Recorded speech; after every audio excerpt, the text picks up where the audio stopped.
Chapter 01. You shouldn't dress like that for work anymore. Like the female CEO.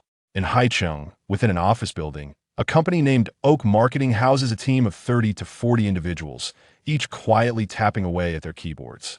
Their expressions are serious and focused, as if they are tackling a matter of international significance. In the last row of the office, a solitary figure stands out. Qin Xun sits alone in a corner, resembling a lone wolf. He sits upright before his computer desk, head bowed, with an earnest expression, his fingers deftly dancing across the keyboard. His gaze is sharp and keen. A soothing melody emanates from the Bluetooth earbud discreetly nestled in his right ear. Double kill. Triple victory. Quadruple excellence. A smirk graces Qin Xun's lips as he aims for a pentakill. Suddenly, he expertly slams his phone down on the desk, obscuring the game screen, and his hands swiftly return to the keyboard, entering the theme in the PowerPoint presentation. On the computer, the company is my home. Maintenance relies on everyone. At that moment, a middle-aged woman's voice rings out, tinged with excitement. Qin, you can set aside your work for a moment. Today we have a new colleague. Please show her around the company. Feigning surprise, Qin Xun whips around, just in time to see Chengwan, the HR supervisor, walking down the corridor with a beautiful woman. Upon seeing Chengwan, a genuine smile breaks across his face as he stands to greet her. Sister Cheng. However, inside, 1,000 wild horses gallop past him. My pinnacle. Normally, from 9 to 10 a.m., not even a mosquito would pass through here. Chengwan pulls out the chair beside Qin Xun and addresses the lovely newcomer that Xianing. You will sit here. Afterward, she turns to Qin Xun, instructing him, Qin, take the next few days to help Xianing familiarize herself with the company environment, especially some of the rules. Make sure to explain them thoroughly. The emphasis she places on the word rules causes Qin Xun's smile to falter. He feels a sense of difficulty and attempts to decline. Sister Cheng, I have been rather busy lately. It is evident that Chengwan nearly forgot the new beauty's name, indicating she is merely a fresh recruit. That I am on the cusp of something monumental. How could I afford to squander time on a newcomer? Just because she is attractive does not mean I should. Chengwan's smile grows even more radiant, expressing her satisfaction with Qin Xun. Being busy is good. Being busy is good. If you weren't so obedient, diligent, handsome, charming, and solely focused on your career rather than romantic entanglements, would I place the beautiful CEO beside you? To allow her to perceive the company's vigorous and positive spirit from an ordinary employee's perspective? Without giving Qin Xun a chance to sidestep the burden, Chengwan turns to leave. Qin, take good care of her.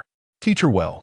Watching her relieved figure retreat, Qin Xun slowly turns his gaze towards the beautiful woman beside him, feeling an immense weight of pressure. Xianing offers a serene smile and extends her right hand. Hello, my name is Xianing. It is a pleasure to meet you. I look forward to your guidance. Qin Xun gazes into her bright eyes, forcing a smile that does not quite reach his eyes. I am not particularly pleased.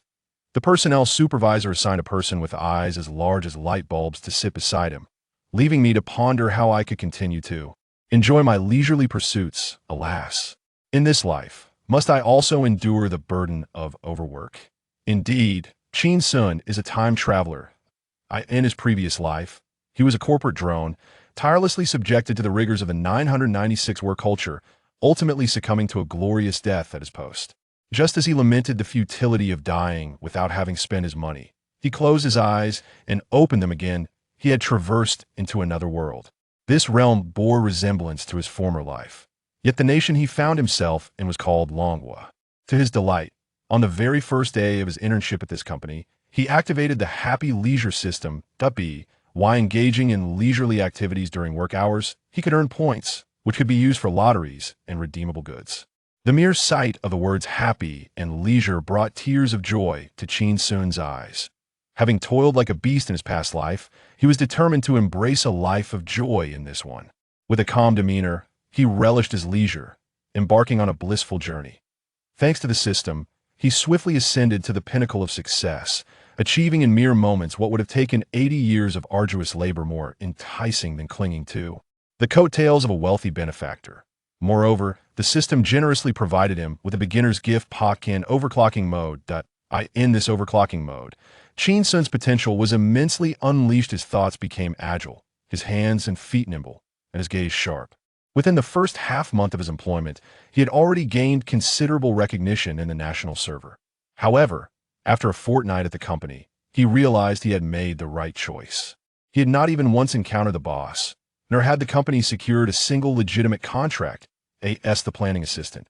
He found that the company had yet to hire a single planner. Who could assist him? He resigned himself to completing the minor tasks assigned by human resources with a serious demeanor, engaging in a battle of wits with the air, all while enjoying his leisure. Hello.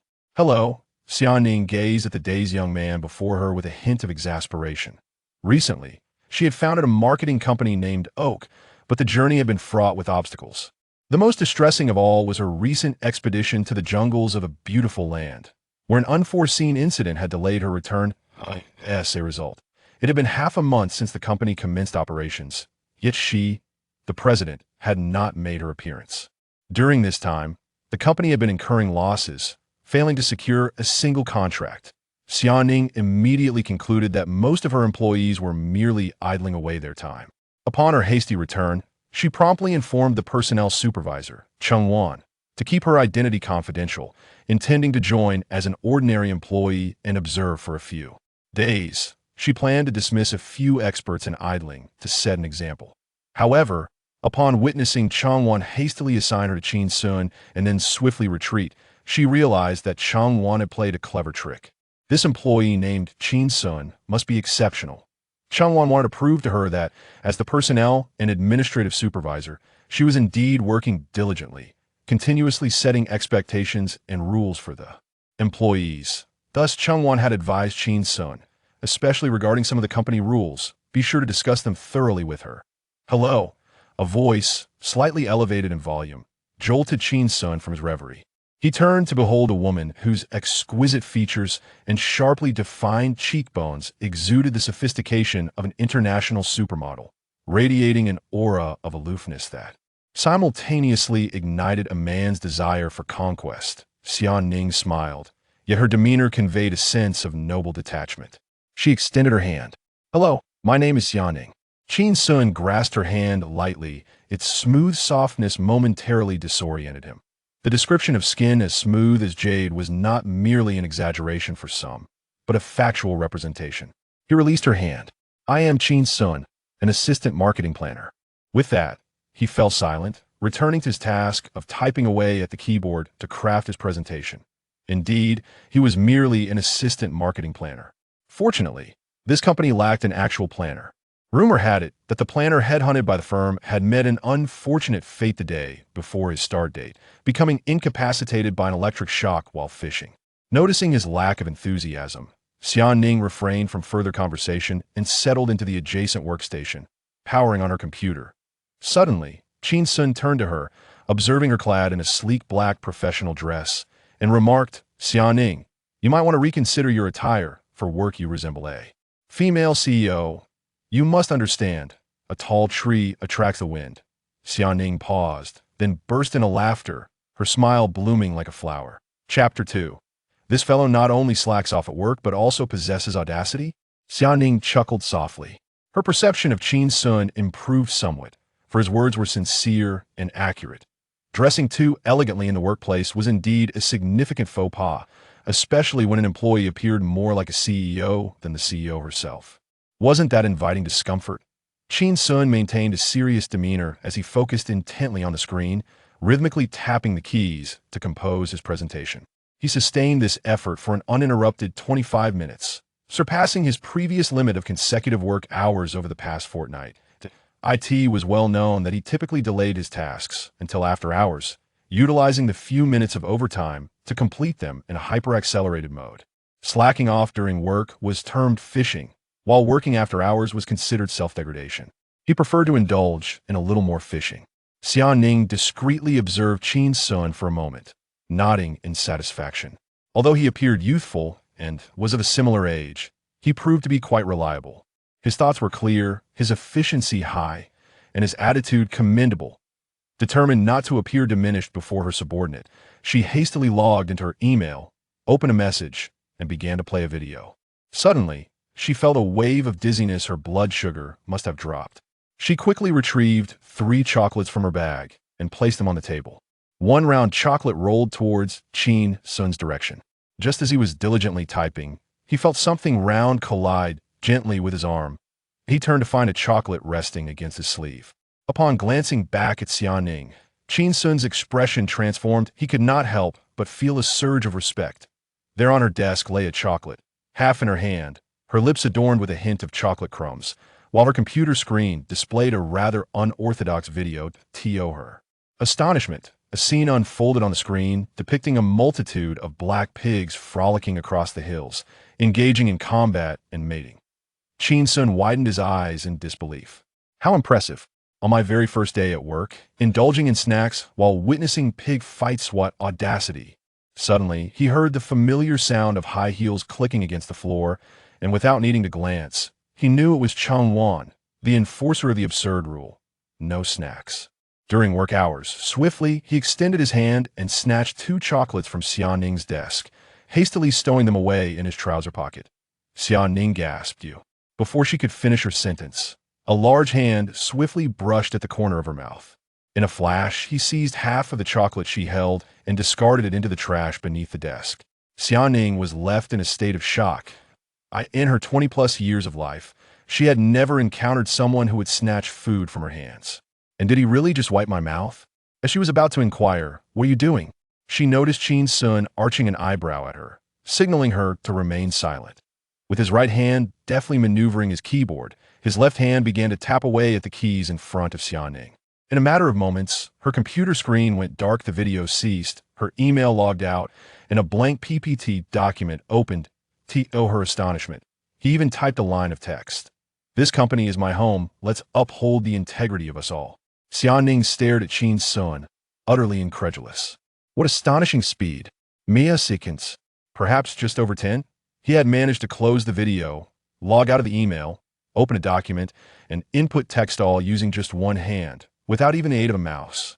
This was beyond remarkable. At that moment, Cheng Wan approached her workstation, leaning down to whisper, "Xiaoning, prepare a self-introduction for tomorrow's morning meeting." Xiaoning nodded, understood. Watching Cheng Wan's retreating figure, she realized that Qin Xun's earlier actions were intended to prevent Cheng Wan from discovering her slacking off. He must have thought I was playing while watching a video of wild boars that, I really have such peculiar tastes. Xiaoning gazed at Qin Xun, her thoughts lingering on his astonishing dexterity, feeling somewhat conflicted. This company certainly harbored hidden talents. Was he even human? Suddenly, she noticed Qin Xun was fixated on her, a smile gracing his lips, his gaze reminiscent of someone who had found a kindred spirit. Feeling a bit uneasy under his scrutiny, just as she was about to lose her composure, he lowered his voice and chuckled. "On your first day at work, watching videos and munching on snacks, this is your idea of slacking off? Which company can withstand such behavior?" Xiaoning remained silent, her eyes fixed on Qin Xun, a flicker of joy igniting within her. If all employees treated the company as their own, like Qin Xun, how could it possibly go half a month without a single order? Such employees must surely be valued in the future. As she was about to explain herself, she noticed Qin Xun pointing towards the ceiling, a mysterious glint in his eye. "That's not how you go about slacking off." Following his finger, Xiaoning's gaze landed on a corner of the ceiling where a camera was discreetly perched. Her expression subtly shifted as she lowered her gaze to Qin Xun. Remaining silent, a vague sense of complexity surrounded the situation. Qin Xun turned his head, immersing himself in his work. It felt as though he were seated upon a bed of nails, a prickling discomfort enveloping him. Suddenly, he heard a gentle voice. "Well, senior, is it wrong for me to occasionally slack off at work? Pray tell, how does one go about slacking off?" Upon hearing the term senior, Qin Xun felt an immediate sense of relief. Moments prior, a notification from the slacking off system had appeared. Teach the new colleague the art of slacking off to earn a chance at a lottery. He glanced at the earnest and eager Xiaoning, a slight smile gracing his lips as he inquired, "Would you like to learn?" After a moment's hesitation, Xiaoning nodded earnestly. "I do." Her captivating fox-like eyes fixated on Qin Xun. "Since you are so sincerely requesting my guidance, I shall graciously impart my knowledge." As he spoke, Qin Xun picked up his phone resting on the desk, his thumb deftly unlocking the screen. Displayed was the interface of a failed game. To slack off effectively, one must possess the acuity to observe all directions and the ability to listen to all sounds. Swiftly alternate between work and leisure. The boss believes you are crafting a PowerPoint, while in reality, you're engaged in gaming. He raised his phone. Had you not interrupted me earlier, I would have achieved a pinnacle. You may find it hard to believe, but in my half-month tenure at this company, I have skyrocketed in gaming scores, followed 3 web series, read 2 novels, and learned to cook. 8 dishes through short videos, Xiaoning gasped. Could it be that his impressive, one-handed maneuvering on my computer stemmed from his slacking activities? If even Qin Xun, who valued exemplary employees, was a master of slacking, then the entire company must be in disarray. By his account, he had accomplished naught in the past 2 weeks. Noticing her slightly pallid expression, Qin Xun inquired, "What troubles you?" He was genuinely concerned for this newcomer who could trigger a system task, representing a coveted lottery chance. She deserved to be cherished and cared for. Ahem. It had absolutely nothing to do with her beauty. Xiaoning took a deep breath, steadying herself, and forced a less than pleasant smile. I merely have a touch of low blood sugar. Qin Xun retrieved 2 chocolates from his pocket and placed them in her hand. Xiaoning instinctively thanked him. Thank you. Qin Xun waved his hand dismissively, smiling. No need, they are yours anyway. Xiaoning, with her head bowed, she unwrapped the chocolate, her mind clouded with thoughts. The chocolate, usually her favorite, seemed devoid of sweetness at that moment. Suddenly, she felt her chair being pulled, and upon turning her head, she saw Qin Xun drawing her chair closer to him. Her expression changed instantly. This fellow not only slacked off at work, but also had the audacity to make an advance. Was he plotting against his female superior? Chapter 03. On the first day at work, the slacker employee left me to contemplate my affairs. What a misfortune. Just as Xiaoning was about to reprimand him, Qin Xun halted, gesturing towards the surveillance camera on the ceiling. Be cautious, the walls have ears. There are no cameras here. Xiaoning glanced up at the camera and inquired, is it not visible from this angle? A cryptic smile graced Qin Xun's face. On the second day I joined the company, I took the opportunity to assist the cleaning lady in removing cobwebs and discreetly adjusted the camera's position. He traced an invisible line in the air beside him. From here onward, it is a blind spot. This is my territory. I'll lend it to you for today. He looked at Xiaoning and added, now you can indulge without worry. Xiaoning regarded Qin Xun in silence for a moment before breaking into a gentle smile. Yet her demeanor seemed to grow markedly more composed. After consuming 2 chocolates, her expression brightened considerably. However, she soon noticed Qin Xun had once again logged into a game on his phone, effortlessly dominating his opponents. With a smile still on her face, she remarked softly, your skills are quite impressive. Qin Xun, operating his phone, glanced at her. Once I finish this round, shall I help you level up? Xiaoning responded. Thank you, but I shall pass. Qin Xun replied, then keep an eye on things for me. Next time, I'll watch for you. Xiaoning pondered for a moment. All right. She settled at her desk, her interest in watching the animated pigs fade away as she surreptitiously observed Qin Xun achieving triple kills, quadruple kills, and even pentakills. Her expression grew increasingly somber. An hour passed, and when Qin Xun won yet another game, Xiaoning could no longer contain her curiosity. Don't you feel guilty about slacking off like this? Qin Xun turned to her, finding it amusing that she, on her first day, brazenly watched videos while slacking off. How can such words come from your lips? He set down his phone, scoffing, this company pays me a meager $2,000 a month, without meals or accommodation. What guilt does that scoundrel of a boss have? In just half a month, I've prepared 18 presentations.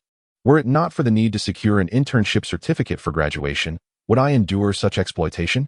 Hearing him refer to their boss in such derogatory terms, Xiaoning's expression soured. Yet, upon learning of the 18 presentations, her surprise was palpable. 18 presentations? In half a month? Excluding the 4 days off. That leaves merely 11 days. This guy slacks off at work. Asking him to work overtime during the holidays is utterly impossible. That averages to 1 or 2 presentations a day. She recalled Qin Xun's proud demeanor when introducing her to Qin Xun, clearly viewing him as an exemplary employee, implying that his presentations must be of high caliber. Xiaoning knew Qin Xun was meticulous, to put it bluntly, a perfectionist. Ordinary presentations would hardly meet her standards. Was Qin Xun truly so adept at crafting presentations? Qin Xun gazed at the silent Xiaoning. Do you not believe me? Xiaoning shook her head, genuinely thinking he was boasting. No one could possibly fulfill Chang Wan's demands for the PPT while idly passing the time. Qin Xun emphasized his point. That wretched boss actually pays me 2,000. Xiaoning's expression transformed into one of utter disbelief. They were clearly not discussing the same matter. Wait. How many times has this fellow cursed me already? What per character? Observing Qin Xun's indignation, she inquired, if you were so adept at creating PPTs, why not seek out an online shop specializing in them? A single PPT can sell for 400 or 500. Why remain in this dreadful company? Qin Xun chuckled, feeling a sense of camaraderie. So you think this company is dreadful too? Xiaoning felt overwhelmed. Realizing she had never been at a loss for words as much as she was today, Qin Xun picked up the thermos on the table, removed the lid, and leisurely took a sip of water, reminiscent of an old bureaucrat. It's not that I don't want to change jobs, it's just risky. At my first internship, on the 7th day of my earnest work, a fire broke out. The boss had to face criminal charges and ended up incarcerated. At my second company, on the 7th day of my even more diligent service, the boss died in a car accident. No one received their salaries, and I had no choice but to leave. This is my third internship, and I have already been here for 15 days. In another 15 days, Sister Chung will grant me my internship certificate. Of the 3 companies, only this one has survived the initial 7 days. This boss has some resilience. Xiaoning stared at Qin Xun in astonishment. She recalled a fortnight ago, when she and her friends ventured into the wilderness in a foreign land and encountered a pack of wolves. Fortunately, there were no casualties, yet the experience left her shaken, requiring a few days of recovery in the hospital. This delay had caused her to miss the company's opening. Could it be? This fellow had a hand in it. Xiaoning looked at Qin Xun, revealing a knowing smile. Perhaps the company's boss was not as resilient as he seemed. Qin Xun raised an eyebrow and turned to her. Hey, you mustn't say that. We cannot indulge in superstitions. I pray every day for the boss to live a long life. After all, that is my internship certificate. After a brief silence, he gazed at Xiaoning's strikingly beautiful face and lowered his voice, explaining with an air of mystery. Do you know? The boss of this company is still alive and has not encountered any misfortune because. Xiaoning, captivated by his enigmatic demeanor, leaned in slightly and whispered. Because of what? Qin Xun glanced around to ensure no one was listening before he smiled and said, It is all due to my diligent idleness these past few days. I suspect that the more seriously I work, the more the boss exploits me. The harsher the exploitation, the greater the retribution they face. Pausing for effect, he declared with an air of righteous indignation, Thus, it is not that I wish to be idle. However, the company does not allow me to slack off. The owner of this establishment ought to prepare for their inevitable demise. This wretched individual is destined for a most tragic end. Xiaoning? Then the owner of this company should thank you for your kindness. Qin Xun gently waved his hand, responding with an air of nonchalance. I often find myself moved by my own kindness. Xiaoning. She gazed quietly at Qin Xun for a moment, then suddenly broke into a gentle smile, mentally sentencing him to death. She could not be bothered with him any longer.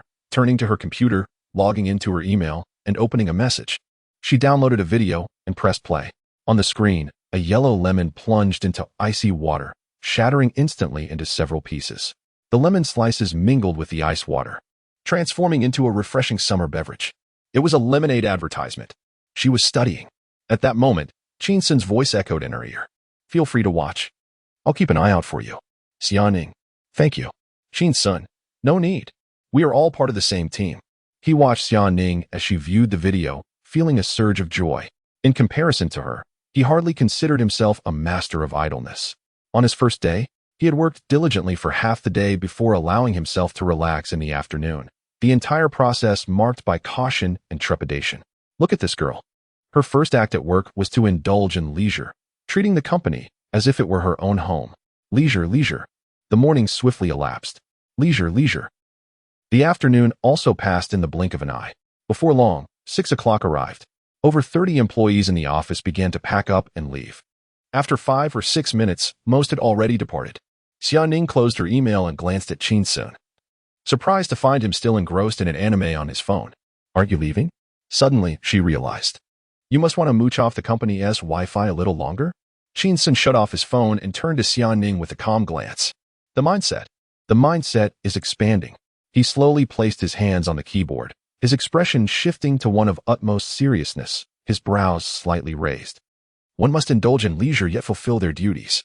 Otherwise, such leisure cannot last long. Xiaoning observed his pretentious demeanor with some confusion. Suddenly, Qin Xun's expression sharpened. He fixated intently on the computer screen, his fingers flying across the keyboard, leaving trails in their wake. Tap, tap, tap. Tap, tap, tap, tap. It sounded like firecrackers. Xiaoning gasped in astonishment. Chapter 04 If Qin Xun were placed in ancient times, he would undoubtedly rise to become a powerful figure, commanding authority akin to a prime minister. The PPT on the computer screen was being crafted at a terrifying speed, flowing like mercury. The swiftness was astonishing. What left Xiaoning even more in awe was that this PPT was not merely a haphazard collection of words. The selection of fonts and the harmony of colors were exceptionally well considered.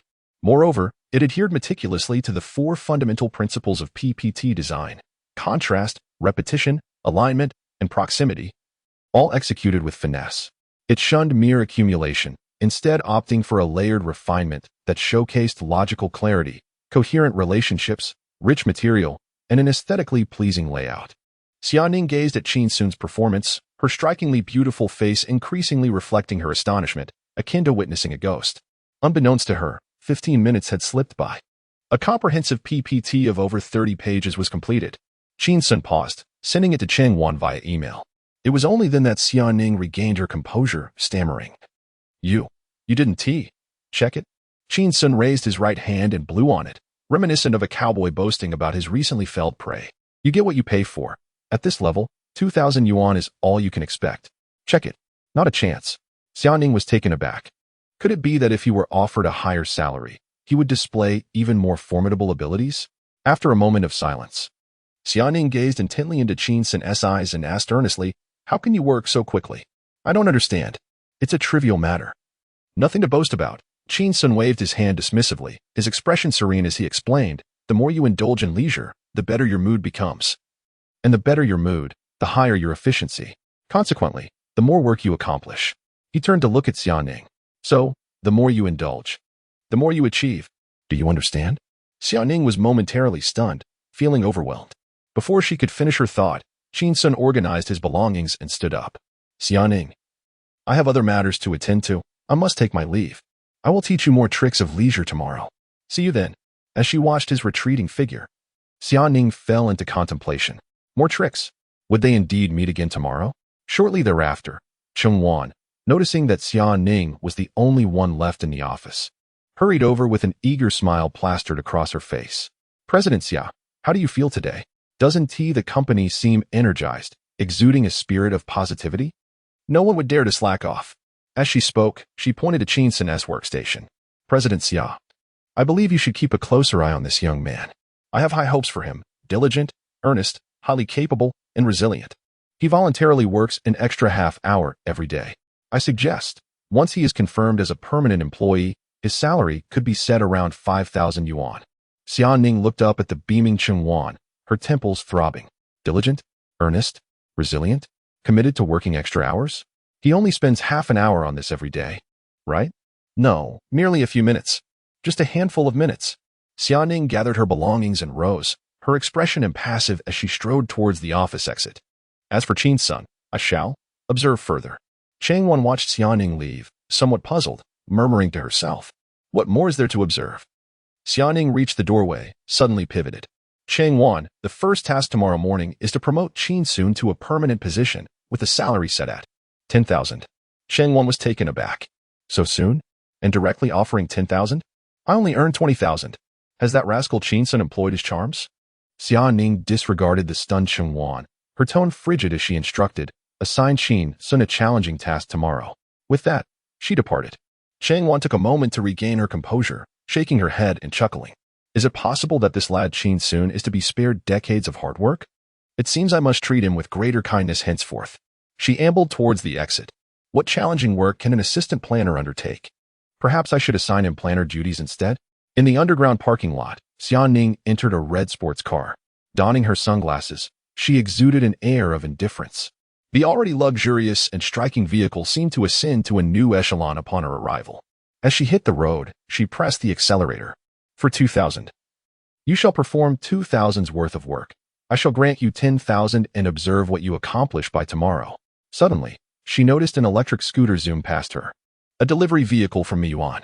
Yet, the figure atop it bore a striking resemblance to Qin Xun. Xiaoning shook her head. Can one expect someone who slacks off at work to earn extra money after hours? In the distance, Qin Xun beamed with a radiant smile, humming a tune. La la la, la la la. I am the delivery expert. No need to wait for nightfall to deliver buns. Slacking off, while sleeping. Today's deliveries are truly delightful. $200 for 2 ridiculous items. Out of tune, it is quite unbearable. The following day, Xiaoning rose early, brimming with energy as she drove her sports car to work, only to be delayed by a rear-end collision on the way. Upon her arrival at the company, she was already late. Xiaoning walked in with her head bowed, akin to a schoolchild who had erred. As she entered, she caught sight of over 30 people in the conference room through the transparent glass wall, engaged in a morning meeting. Qin Xun stood at the front, animatedly discussing something. She hesitated for a moment, stealthily entering, feeling the weight of many gazes upon her, her face heating up as she made her way to the front. Standing beside Chengwan glanced at her, but refrained from speaking. Xiaoning wore an awkward yet polite smile. She looked ahead to see the theme of today's morning meeting displayed prominently on the projector screen. The company is my home. Maintenance relies on everyone. Qin Xun stood at the forefront, delivering his speech, which was nearing its conclusion. I am acutely aware that my voluntary overtime work has elicited some discontent among certain colleagues. They perceive me as a fool. However, as an intern, still in my youth, I find it immensely gratifying to dedicate time to enhancing my professional skills and elevating my self-worth within the company. I am profoundly grateful to Oak Company for providing a platform for my growth. I am committed to working diligently for the company, embodying the spirit of ownership, and fulfilling my responsibilities. His tone rose several notches, filled with fervor. The earth shall not explode, and I shall not take a holiday. The company is my home. I cherish it daily. In the conference room, Chengwan led the applause. Well said, she exclaimed, thoroughly impressed by Qin Xun's exceptional presentation skills. She had indeed not misjudged him. Subsequently, her gaze swept over the attendees in the conference room. Gradually, a wave of enthusiastic applause filled the air, and the crowd felt a sense of coercion. Xiaoning gazed at Qin Xun, who stood before them, slightly bowing in gratitude, her mouth agape. How could such uplifting words emanate from his lips? This person, how brazen can he be? In ancient times, Qin Xun would undoubtedly rise to become a powerful figure in the imperial court. The applause gradually subsided. As Qin Xun descended from the front, he noticed the tardy Xiaoning, slowly approached her, and took her hand. Xiaoning was taken aback, locking eyes with Qin Xun. Chengwan stood there, stupefied. What are you doing? Has this lad truly resorted to charm, taking their relationship to such a level, openly showcasing their affection? Chapter 5. The leisurely lessons of the female CEO's sister Qing. She lacks understanding. It is my fault as her mentor for not teaching her well. Qin Xun offered an apologetic smile to Chengwan, then pulled the bewildered Xiaoning to the back of the conference room, positioning themselves at the rear of the crowd. Releasing her hand, he turned to Xiaoning and whispered, Xiao Xia, it's one thing to arrive late, but how dare you stand there? Have you not noticed that those over there are all part of the company's management? What level are we to be standing alongside them?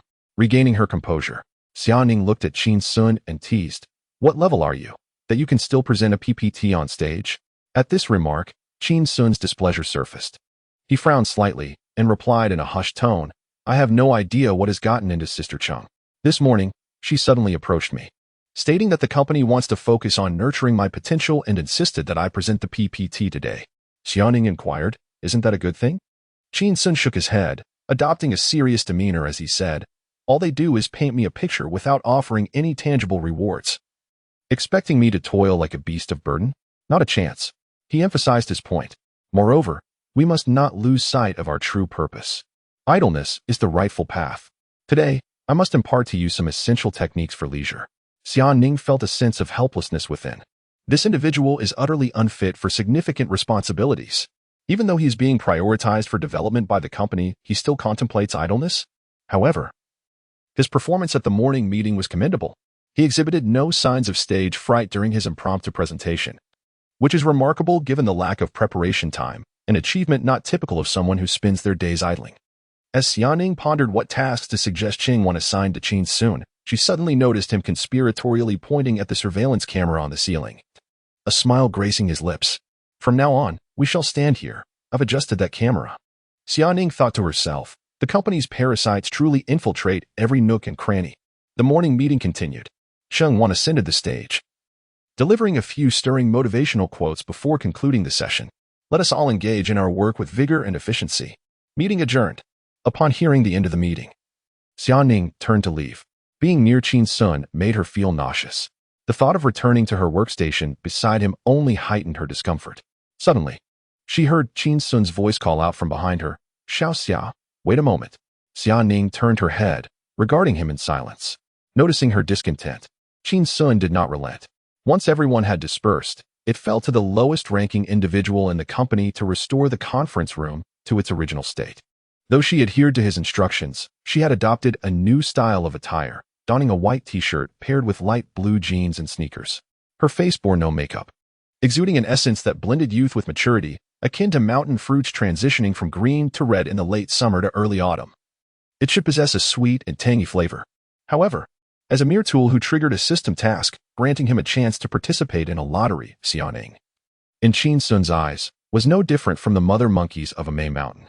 Upon hearing Qin Xun's words, Xiaoning remained silent and merely nodded. Once everyone had exited the conference room, Qin Xun began to work alongside Xiaoning. The conference room was originally furnished with 7 large rectangular tables arranged in a U-shape, which needed to be disassembled and moved aside after each morning meeting, only to be reassembled afterward. Having been employed for 16 days, Qin Xun had already mastered this routine. "Xia, there's a latch under that table. Unfastening it allows you to flip the table back. The gears underneath also have latches. Once released, they can be easily moved," he instructed while working. Xiaoning was obedient and learned swiftly. Before long, she adeptly maneuvered the tables and chairs. Observing Xiaoning diligently arranging the furniture, Qin Xun couldn't help but feel a twinge of concern.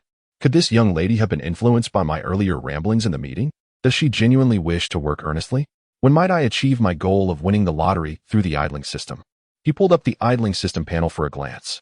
Idling value, 1500 note. When the host reaches 10,000, a lottery chance will be granted. Xiaoning's idling value, 0 note. When she accumulates 200 idling value, a lottery chance will be granted. Gazing at the data on the panel, Qin Xun's expression darkened.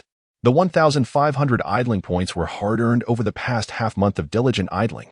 There remained over 8,000 points to the next lottery, which would likely take another 3 months.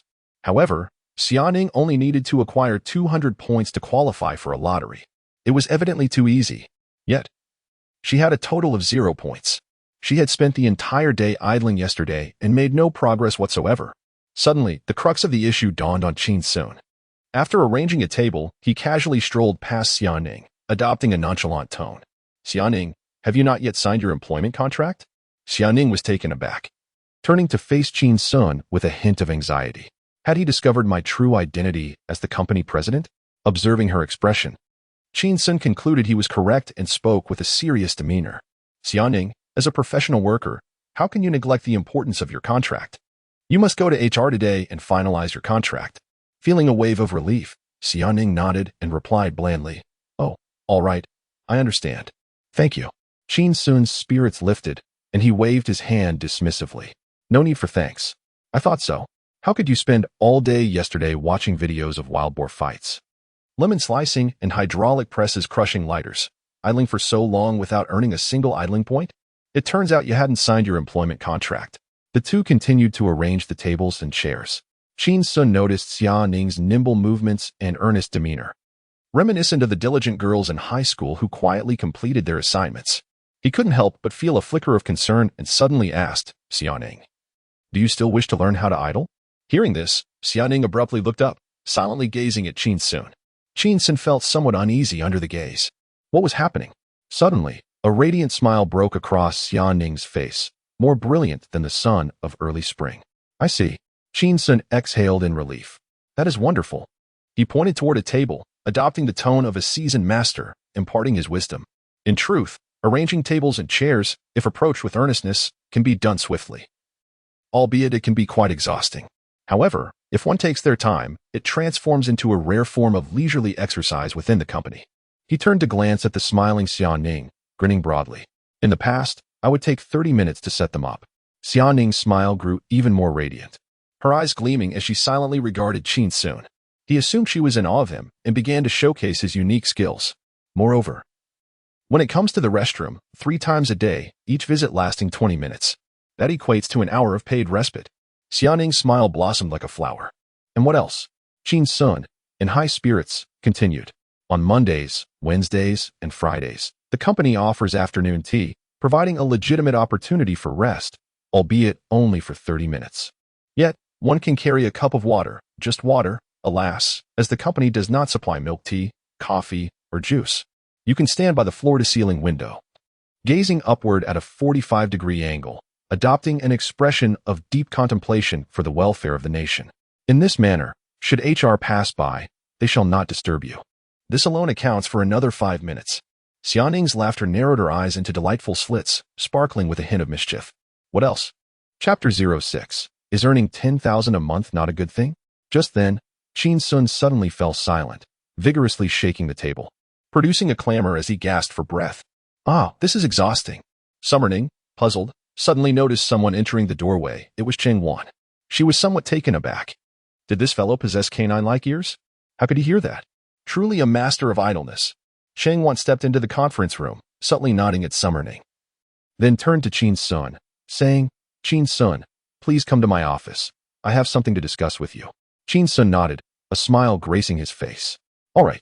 Sister Qing, I'll join you after I finish moving the table. Qin Xun nodded and exited the conference room. As he watched Qin Xun's retreating figure, the smile on Qin Xun's face faded, his brow slightly furrowing as he murmured, strange. This cannot bode well. Summerning regarded Qin Xun with a silent smile. What do you mean? Not good.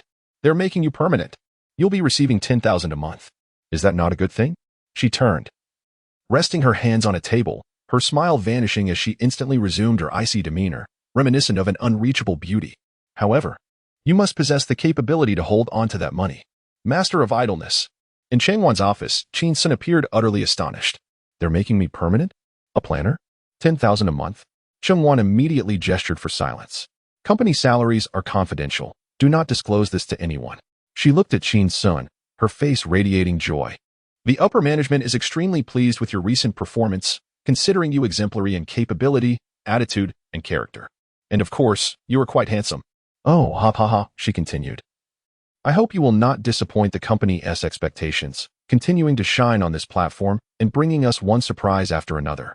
Qin Xun, bewildered, returned to his seat in a daze. He rested his hands on the computer keyboard, staring blankly for 5 minutes. Summerning sat at her desk, appearing diligently focused on her work, yet her peripheral vision remained fixated on Qin Xun. Seeing him lost in thought, her mood lightened. A student yet to graduate, in his early 20s, had secured a permanent position while his classmates were still interning. Moreover, he was earning 10,000 a month. He must surely be dazed by this sudden windfall. Money, indeed, is omnipotent. Thankfully, my family is affluent. Money can move mountains. It can also transform the master of idleness into a diligent worker. I am curious to see how 2,000 can compel you to complete a PowerPoint in mere minutes. And what 10,000 will inspire you to achieve. Qin Xun stared vacantly at the computer screen. Suddenly, he felt something bump against his arm, snapping him back to reality. He turned to see yet another round chocolate. Summerning smiled, observing him. What's wrong? Are you feeling down? Qin Xun unwrapped the chocolate and placed it in his mouth, letting out a sigh. I have been officially promoted. Congratulations. Congratulations. Xianning exclaimed with a smile, only to notice that Qin Xun's expression was far from cheerful, which struck her as peculiar. You seem a bit downcast. Qin Xun glanced around to ensure no one was eavesdropping before leaning closer to Xianning and speaking in a hushed tone. The HR department said the promotion will take effect next month, and only then will my salary be adjusted to 10,000 a month. Xianning pondered for a moment. Is that really a problem? Isn't it common for promotions and salary increases to be calculated from the following month in any company? Qin Xun sighed deeply. This company is utterly dreadful. That despicable boss is making such unrealistic promises. Which company would handle promotions so carelessly, as if it were child's play? Does he think running a business is a charitable endeavor?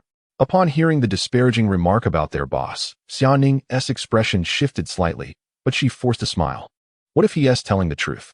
Qin Xun looked at her and chuckled. You see, even you recognize it's a mere what if. People can easily change their words. Without a signed contract in black and white, I refuse to believe it. Xianning was taken aback. What do you mean even? Are you implying that I A graduate from a prestigious foreign university. Am at the lower end of human intelligence in your eyes? What is wrong with you? Do you only act when you see results? Qin Xun shook his head, too apathetic to continue the discussion. He took out his phone, inserted his Bluetooth earphones into his right ear, and immersed himself in the game, blissfully leveling up. Xiaoxia, keep an eye on things for me.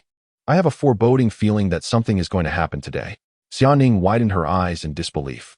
You have a bad feeling, yet you're still playing games? Don't you think you should be a bit more cautious? Noticing that Qin Xun was absorbed in the game, achieving kill after kill, Xiaoning discreetly pulled out her phone, turning her body to avoid his gaze. She found Chengwan on WeChat and began drafting a message. Dismiss Qin Xun immediately. Right now, she had no desire to see Qin Xun again in her lifetime. As her thumb hovered over the send button, she suddenly recalled his extraordinary speed from the previous day. She hesitated. Glancing at Qin Xun, she saw him win yet another game. Although she didn't play games herself, she understood that reaching the pinnacle of gaming required considerable intellect. When Qin Xun turned to her and smiled, she politely returned a reluctant smile. He promptly began another round of the game. Taking a deep breath, she deleted her previous message and rephrased it. Immediately provide Qin Xun with a contract. With his salary commencing from today, she set her phone down and suddenly felt fatigued, leaning back in her chair. Just then, she heard Qin Xun's voice. Xiaoxia, what's wrong? Low blood sugar again. Xiaoning turned to see Qin Xun, casting a brief glance her way before returning his focus to the game. She sighed in resignation. No, I'm just emotionally drained. Upon hearing this, Qin Xun turned to glance at Xiaoning, offering a comforting smile before redirecting his focus to pursue the enemy. With each swing of his axe, he struck down his foes with precision. Xiaoning was somewhat taken aback. Typically, one would expect an inquiry or a display of concern, would they not? As Qin Xun dominated the game, he sensed that Xiaoning might feel a tinge of disappointment. Being one of the women who had been adored by many admirers, particularly a stunning beauty like Xiaoning, one would assume that uttering something as melodramatic as "I'm feeling weary" would prompt a horde of admirers to rush forth, asking, "What's wrong? Do you have something on your mind? Allow me to treat you to a cup of milk tea." However, Qin Xun had never been one to indulge in such flattery. Moreover, the prospect of an office romance spiraling into a cliché was simply too troublesome. Suddenly, Qin Xun slammed his phone down onto the table. At that moment, Xiaoning's voice emerged, soft yet urgent. "Someone's coming." Qin Xun turned to Xiaoning, nodding in approval and whispering, "You are indeed teachable." Xiaoning remained silent. Shortly thereafter, Chengwan approached, smiling as she addressed Qin Xun. "Qin Xun, you left in such haste earlier. You haven't signed the contract yet?" Qin Xun was taken aback. Chapter 007. I must flee. I cannot be trapped by a company. Qin Xun followed Chengwan to the office. Xiaoning watched their departing figures and felt a twinge of shame for having unwittingly let slip that someone was leaking information on Qin Xun. She raised her hand and lightly slapped her own face. How foolish. Moments later, Qin Xun returned to his workstation, looking dazed and distracted. He stared blankly at the empty computer screen, lost in thought, for a full 10 minutes, without moving an inch. Xiaoning discreetly observed Qin Xun, feeling a sense of satisfaction. I refuse to believe that I cannot entice you with this golden opportunity. After such a prolonged period of distraction, he must surely feel a pang of guilt for his previous lackadaisical attitude. At least you possess a modicum of conscience. Though, not much, just a smidgen. Suddenly, she noticed Qin Xun snapping back to reality, a fierce expression flashing across his face as he muttered under his breath.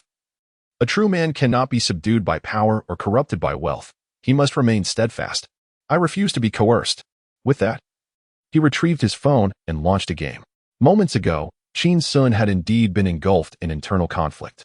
He had just signed a contract in the office, a monthly salary of 10,000 yuan, effective from today. For a time, he felt quite troubled. Such a substantial opportunity falling into his lap seemed too good to be true. Surely, it must be that Chengwan, that older woman, had taken a liking to him. Perhaps she had spoken favorably of him to the higher-ups, praising him as an unparalleled talent worthy of such a lucrative contract. However, I detest being a mere pawn in someone else's game. Or, could this be the system's fortunate aura? Xiaoning shuddered at the mention of coercion, marveling at Qin Xun's thought process. Yet, upon reflection, was it not the most rational explanation? Who would even want to coerce him? Who would care? After a moment of silence, she could not resist the urge to pick up a pen from her desk and poke Qin Xun's arm with its end. When he turned to her, she hesitated before asking, "Did you just mention coercion?" While manipulating the game, Qin Xun replied softly, "It's rather embarrassing to admit. I just signed a contract, and my official employment starts today, along with my salary. How could such good fortune exist in this world? Someone must be plotting to coerce me, perhaps Sister Cheng. But regardless of who it is, whether male or female, I will not yield. I cannot abide anyone older than me, not even by a day." The more he spoke, the more animated he became. Xianing's expression grew increasingly sour. Suddenly, she inquired, "How old are you?" Qin Xun answered, 21. Xianing replied, "I am 24. Qin Xun glanced at her and asked, "Why do you mention that?" Xianing stated, "I am older than you." Qin Xun scoffed, "Ha, women." Xianing chuckled softly and asked, "So, what do you plan to do from here on out?" She gazed at Qin Xun, a hint of anticipation in her eyes. Qin Xun, fixated on his phone, swiftly eliminated 2 game characters. A glint of cold light flashing in his eyes. "I will fulfill my duties diligently. However, the unspoken rules? Not a chance." He turned to Summer Ning. "Once I acquire my internship certificate in half a month, I shall make my escape. It feels rather shameful to lounge around here while being offered such a generous salary. I cannot rely on a single company to exploit." Summer Ning smiled, albeit with a hint of mockery. "You're quite a decent person, aren't you?" After a brief pause, she observed Qin Xun's nimble fingers at work and reminded him, "Then, make sure to work hard." Qin Xun turned his head, staring incredulously at Summer Ning. "What work is there? Since I joined this company, not a single deal has come through. As a planner with no tasks, what am I supposed to plan?" He raised his phone. "Do you think I enjoy slacking off? I am compelled by circumstances." Summer Ning was taken aback, inexplicably sensing a semblance of truth in his words. What truth? That's nonsense." After a moment, Qin Xun set down his phone and addressed Summer Ning. "You should hurry and sign the contract. This company could collapse at any moment. If you don't sign, you won't receive your salary or unemployment benefits. That would be quite a loss." Summer Ning's eyes widened as she gazed at Qin Xun. After a while, she managed a smile. "You're quite a good person." With that, she rose and headed towards Cheng Wan's office. Inside Cheng Wan's office, Summer Ning sat behind the desk while Cheng Wan stood beside her. At this moment, Summer Ning exuded a cold, formidable aura, reminiscent of a strong woman. In contrast, Cheng Wan, with years of experience in the workplace, appeared as timid as a quail.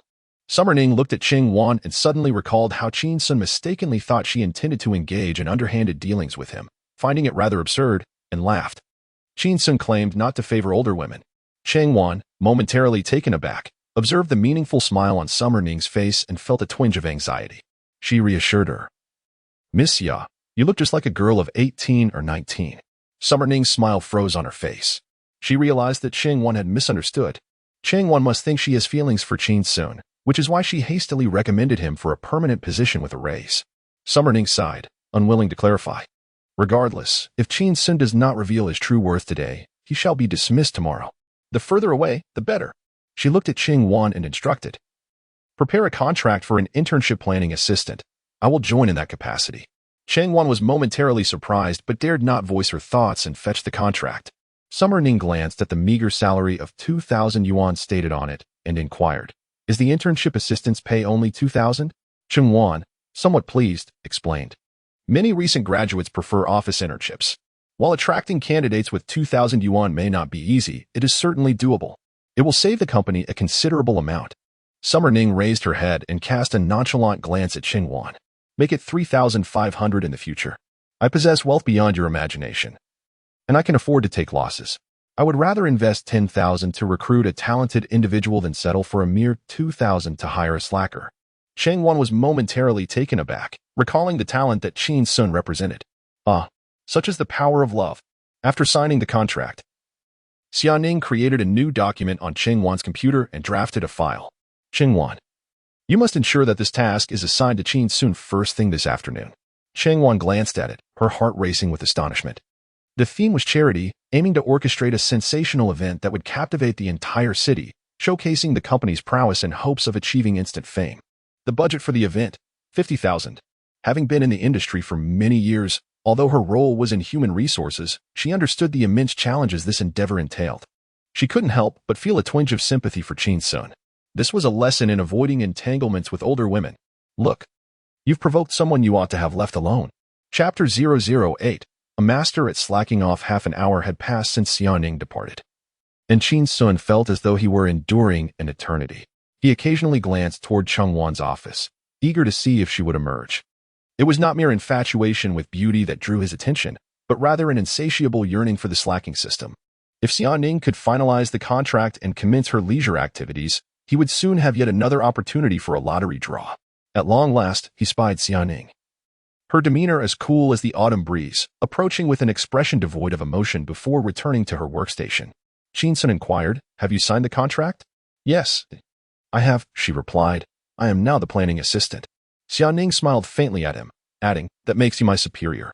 Taken aback for a moment, Qin Xun chuckled and extended his hand. "Then let us collaborate harmoniously." After a brief hesitation, Xiaoning reciprocated the gesture. "Indeed, may our collaboration be fruitful. So, what shall we do now?" With a rush of excitement, Qin Xun responded, "We shall embark on significant endeavors." Xiaoning's eyes gleamed with anticipation. Could it be that she was about to engage in genuine work? She soon observed Qin Xun rise from his seat, gesturing to her position, as he declared, "Today, you shall sit here, while I take the outer seat." Puzzled, Xiaoning asked, "Why is that?" With a grin, Qin Xun explained, "That seat is free from surveillance. Perfect for slacking off and indulging. Since you are my assistant, you shall not suffer any disadvantage under my watch." As he spoke, he opened the drawer beneath his desk to reveal an assortment of snacks, cola, candies, sunflower seeds, peanuts, and other treats. "Help yourself," Xiaoning responded with a smirk. A dog cannot change its nature. Under Qin Xun's warm and expectant gaze, Xiaoning reluctantly settled into his chair, beginning to scroll through her phone. Catching up on the news, watching yoga videos, and perusing tips on cat care. Initially, she felt a tad uneasy, but soon she found her rhythm. Before she knew it, the morning had slipped away. Qin Xun discreetly checked the system panel, witnessing the slacking value rise steadily. In less than 2 hours, he saw Xiaoning's slacking value, 120 note. When she reaches a slacking value of 200, she will earn a lottery draw. He gazed at Xiaoning in astonishment. How could her slacking value increase so rapidly? After observing her, he realized that when Xiaoning engaged with the news, videos, and cat care tips, she appeared completely engrossed. Seemingly unperturbed by the possibility of being caught, Qin Xun couldn't help but marvel. A master, truly a master. I have much to learn. As lunchtime approached, Qin Xun and Xiaoning locked eyes, the atmosphere thick with awkwardness. After a day and a half of interaction, they were neither entirely familiar nor strangers. Bound by the hierarchy of their positions, it was time to break the ice over a meal. Qin Xun ventured, "Do you wish to eat?" Xiaoning replied, "I do eat." He continued, "What do you enjoy?" "I shall treat you." Xiaoning quickly discerned the discomfort in his demeanor. Earning merely 2,000 yuan a month, with no provisions for meals or accommodation, left little room for dining expenses. After accounting for rent and essentials, she realized she might only have around 600 yuan left for food, translating to a mere 20 yuan a day. 3 meals a day, averaging merely 7 yuan per meal? Xiaoning chuckled softly. "No, allow me to treat you." After a brief pause, her expression turned peculiar. "Consider it my gratitude for teaching me to slack off." Qin Xun exhaled in relief and turned to leave. "I know a place that is both affordable and delicious. Thank you for the treat. When I receive my salary next month, I shall return the favor." Xiaoning followed Qin Xun outside. "Next month? That depends on whether you have the stamina to last until tomorrow," she declared. "This meal shall serve as your send-off." At noon, the two indulged in bowls of ramen, priced at 10 yuan each. Qin Xun swiftly finished his meal, while Xiaoning leisurely consumed half of hers before feeling satiated. Just as she wiped her mouth, she noticed Qin Xun gazing intently at her bowl of noodles. A hint of panic crossed her face as she extended her hand, fingers spread wide, to cover the bowl. "I could treat you to another bowl, but you cannot have this half. Even a dog wouldn't eat what I have touched." Qin Xun raised an eyebrow. "What are you thinking?" "I am merely pondering how small a stomach must be to feel full from such a meager portion." Xiaoning remained silent. Later that afternoon, as the clock approached 2 o'clock, the office staff gradually returned to their desks to resume work. At precisely 13:59, an alarm rang. Qin Xun awoke, stretching and yawning, exclaiming, "Refreshing." Xiaoning cast a sidelong glance at him, a smile on her lips. "Soon, you shall not feel so refreshed." Qin Xun looked around to ensure no one was paying attention, then retrieved his phone to indulge in some leisure. He felt a twinge of curiosity. Why isn't Qingwan allowing me to create the PPT today? It struck him. He was now a distinguished planner, free from such mundane tasks. Suddenly, a notification popped up in the lower right corner of his computer screen. Upon opening it, he found a message from Qin Xun. The upper management has convened and decided to create a proposal aimed at expanding the company's influence. Please review the requirements and submit it to me by the end of tomorrow. Shortly thereafter, another message arrived. Plan a sensational show themed around charity that will captivate the entire city, showcasing the company's strength and striving for immediate success. Budget for the event, 50,000 yuan.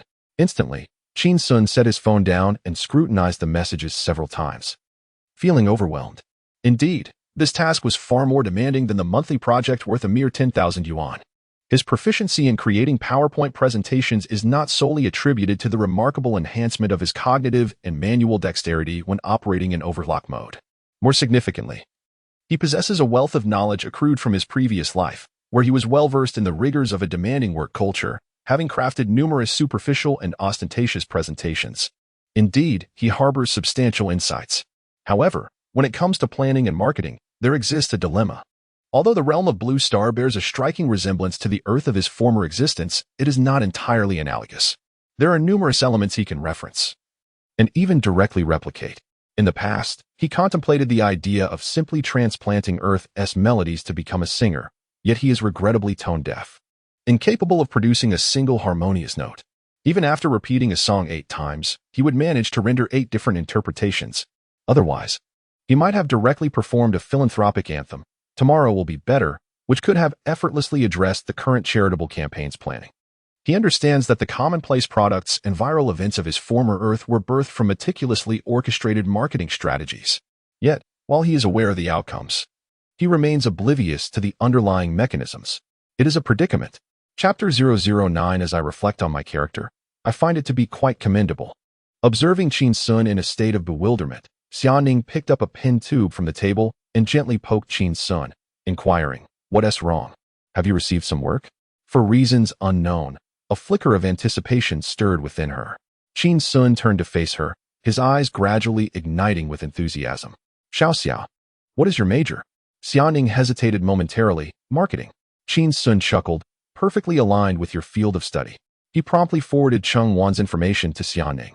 "This afternoon, please prepare a few proposals for me to review and select the best one for submission." Xiaoning was taken aback. "What is this?" I posed the question, and he simply tossed it back at me? After a brief moment of contemplation, she replied, "Isn't that your responsibility?" Qin Xun raised an eyebrow. "Hey, the king of slacking off is reluctant to do a little work?"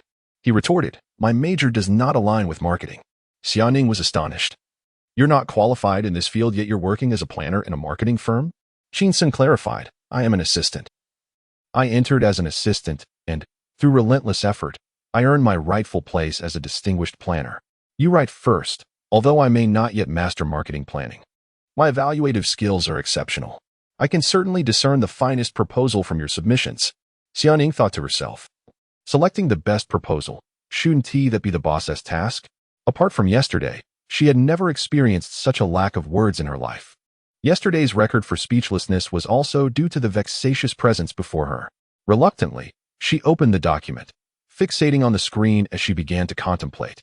Her mind in disarray, she glanced at Qin Xun and asked, "What exactly did you major in?"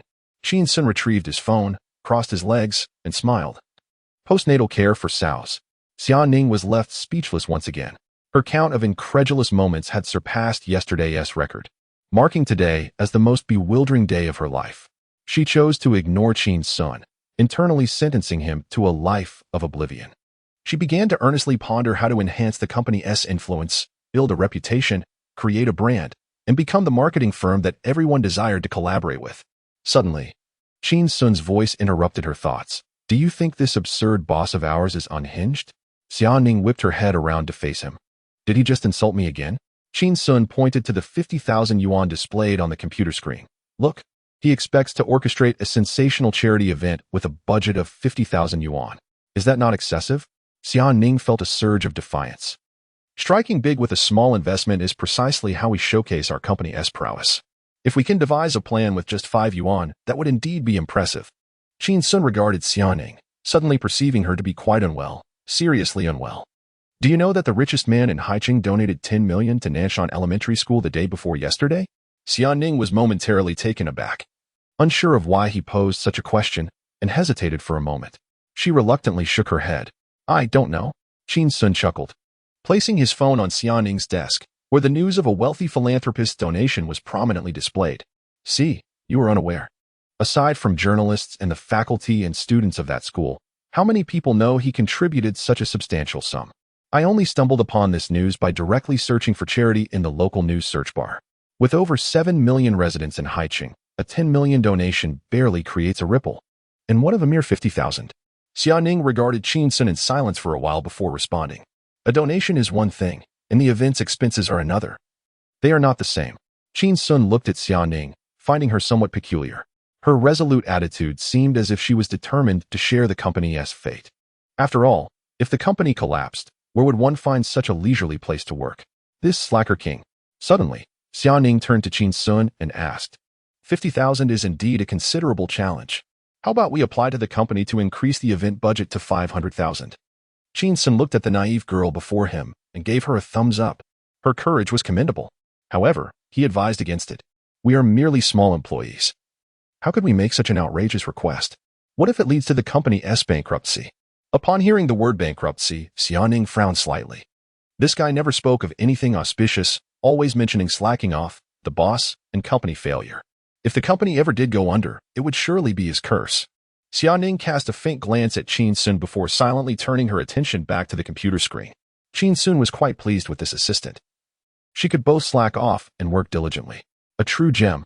He resumed playing with his phone, diligently accumulating his slacking credits. Xianing took several deep breaths to calm her emotions and began writing her proposal. Time passed, and she found herself in a state of flow. She had already completed 3 ideas, and as she prepared to write the 4th, suddenly, Qin Xun's voice broke in. Hey, Xia. Xianing turned her head, looking at Qin Xun with a puzzled expression. Being pulled forcibly from her spirited work state dampened her mood. Qin Xun wore a gentle smile. You've been writing for quite a while. It's time for a break. Xianing tilted her head adorably, somewhat confused. Noticing her lack of reaction, Qin Xun lowered his voice. Don't forget to slack off. Remember my mantra. The more you slack, the better your mood. The better your mood, the higher your efficiency. The higher your efficiency, the more work gets done. Therefore, the more you slack, the more work you accomplish. Xianing. This scoundrel. He is indeed a disruptive influence. Indeed. While one's own moral decline is undeniably disgraceful, the relentless efforts of a colleague can evoke an even deeper sense of despondency. A flicker of indignation ignited within her, growing ever more intense. Observing the flush on her face, Qin Xun inquired, Are you experiencing another episode of low blood sugar? Did you not have enough to eat at lunch?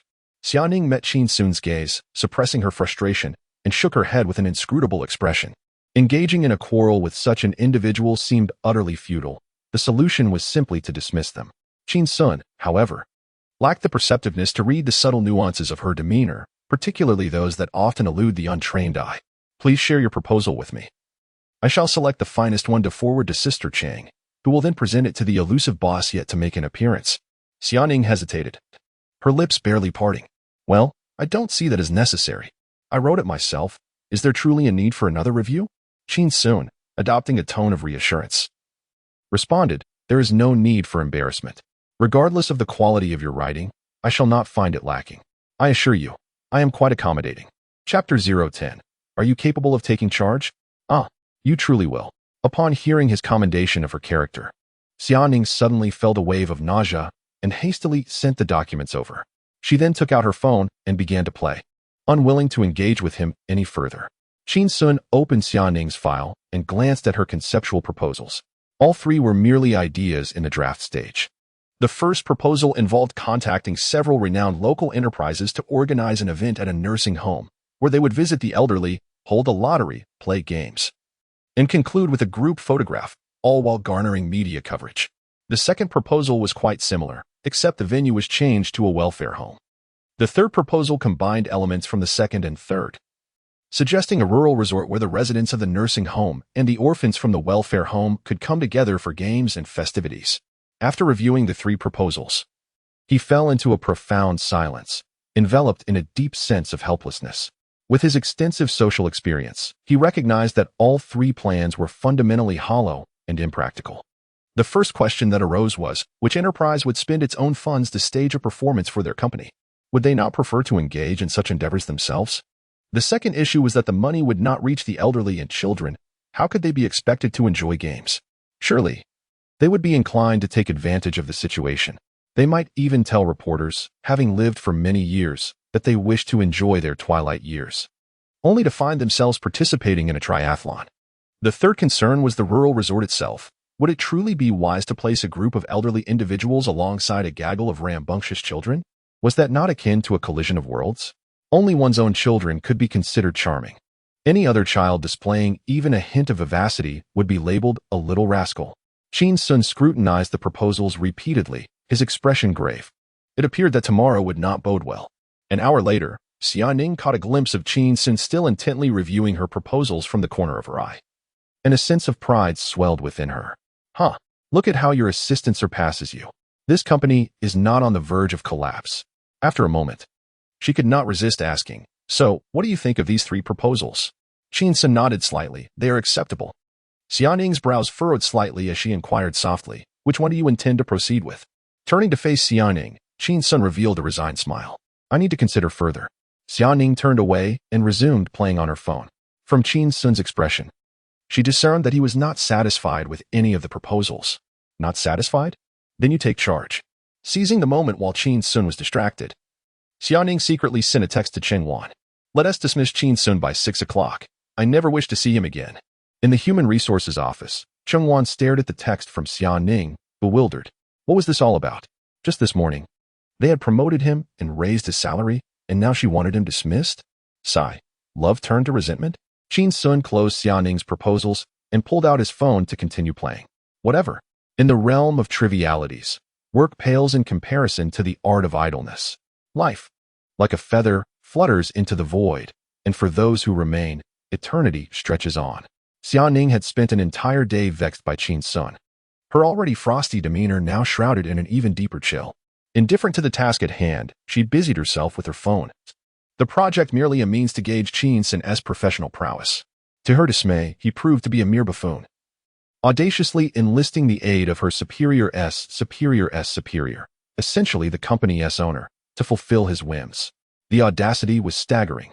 Casting a glance at Qin Xun, who was engrossed in a game, she felt an acute discomfort, akin to a thorn lodged in her throat, as if she were seated upon a bed of nails. Not a moment longer did she wish to linger. Observing the clock, she noted that only 5 minutes remained until the workday concluded. Indeed, time dragged on like an eternity. At precisely 5:59 p.m., a cold, mechanical chime echoed. "Congratulations, host Xiaoning has earned 200 idleness points, granting her a chance to draw a prize. Would you like to draw now?" Qin Xun paused, lowering his phone, and turned to the impassive Xiaoning, a smile creeping across his face. This master of idleness was truly his lucky star. At that moment, Xiaoning maintained her composure, her fingers gliding swiftly across the screen. Though her peripheral vision caught sight of Qin Xun gazing at her, an absurd grin plastered on his face, reminiscent of a lovesick fool.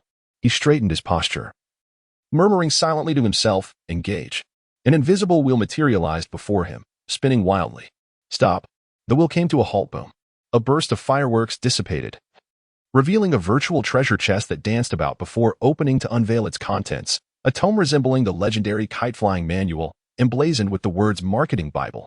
Instantaneously, the Marketing Bible transformed into a radiant beam, penetrating Qin Xun's mind. The knowledge contained within exploded in his consciousness, rapidly assimilating. Stunned, he felt a smile tugging at his lips. "What a remarkable system, my dear friend. It seems wishes are indeed granted." In that moment, he had evolved into a marketing virtuoso, effortlessly mastering market research and analysis, brand strategy and management, marketing tactics and planning, advertising, and promotional activities, a veritable cornucopia of expertise. Observing Qin Xun's inexplicable, increasingly audacious smile, Xiaoning sensed a hint of danger and subtly distanced herself from him. At that juncture, the clock struck 6. She noticed Cheng Wan emerging from her office, discreetly signaling her with a glance. Xiaoning nodded, turning back to the smiling Qin Xun, her own lips curling into a grin. "Farewell, master of idleness. I would sooner forfeit a month's salary than endure your presence a moment longer." Suddenly, Qin Xun nimbly shut down his computer, stowed his phone, and turned to Xiaoning. "Are you free tonight?" Startled, she replied, "No." Qin Xun rose. exhaling a sigh of disappointment. Very well then. I shall go alone. Initially, I had hoped to broaden your horizons by taking you on an excursion to witness the birth of an exemplary project proposal. Xiaoning was taken aback. Have you found inspiration? Qin Xun had already stepped away from his workstation and into the corridor, turning to Xiaoning with a devilishly charming smile. This company would fall apart in my absence. Xiaoning was momentarily captivated by the force of his presence. It was a commanding air of superiority. Truly. Wait. Am I not the head of this company? Did you just echo my sentiments? At that moment, Chengwan happened to approach Qin Xun, observing the smile on his face and sighing inwardly. What a talent. Yet, he lacks the finesse to win a woman's heart. Young man, you have squandered an opportunity that could have spared you 500 years of struggle. Qin Xun turned his head, startled to see Chengwan standing beside him. Qingjia, are you looking for me? He noticed Chengwan hesitating to speak before finally uttering, Come to my office. I have something to discuss with you. An unsettling premonition suddenly gripped him. Just this morning, a raise and a contract had been secured. Why the urgent summons at the end of the day? Is it an unspoken rule? Qin Xun was contemplating how to decline when a figure emerged from behind, seizing his arm and pulling him outside. Xiaoning turned back to the startled Chengwan and said, Qingjia, Qin Xun, and I still have a proposal to work on. We're quite busy today. With a wink, she added. Chengwan observed Xiaoning's hand resting, almost possessively, on Qin Xun's arm, and understood immediately. Nodding, she declared aloud, I have no pressing matters either. You two go ahead. Work diligently and good luck. Watching the pair depart from the office, Chengwan sighed. This is love, one moment sunny. The next rainy, and then sunny again, shifting to overcast. Qin Xun, may you strive with all your might tonight. Chapter 011. The most law-abiding delivery rider and Haiching in the underground parking garage. Qin Xun felt a twinge of confusion. What did you bring me here for? Xiaoning glanced at her empty designated parking spot, recalling that her vehicle had been towed to the repair shop that morning after being accidentally bumped. She smiled awkwardly at Qin Xun. I forgot that my car is in for repairs.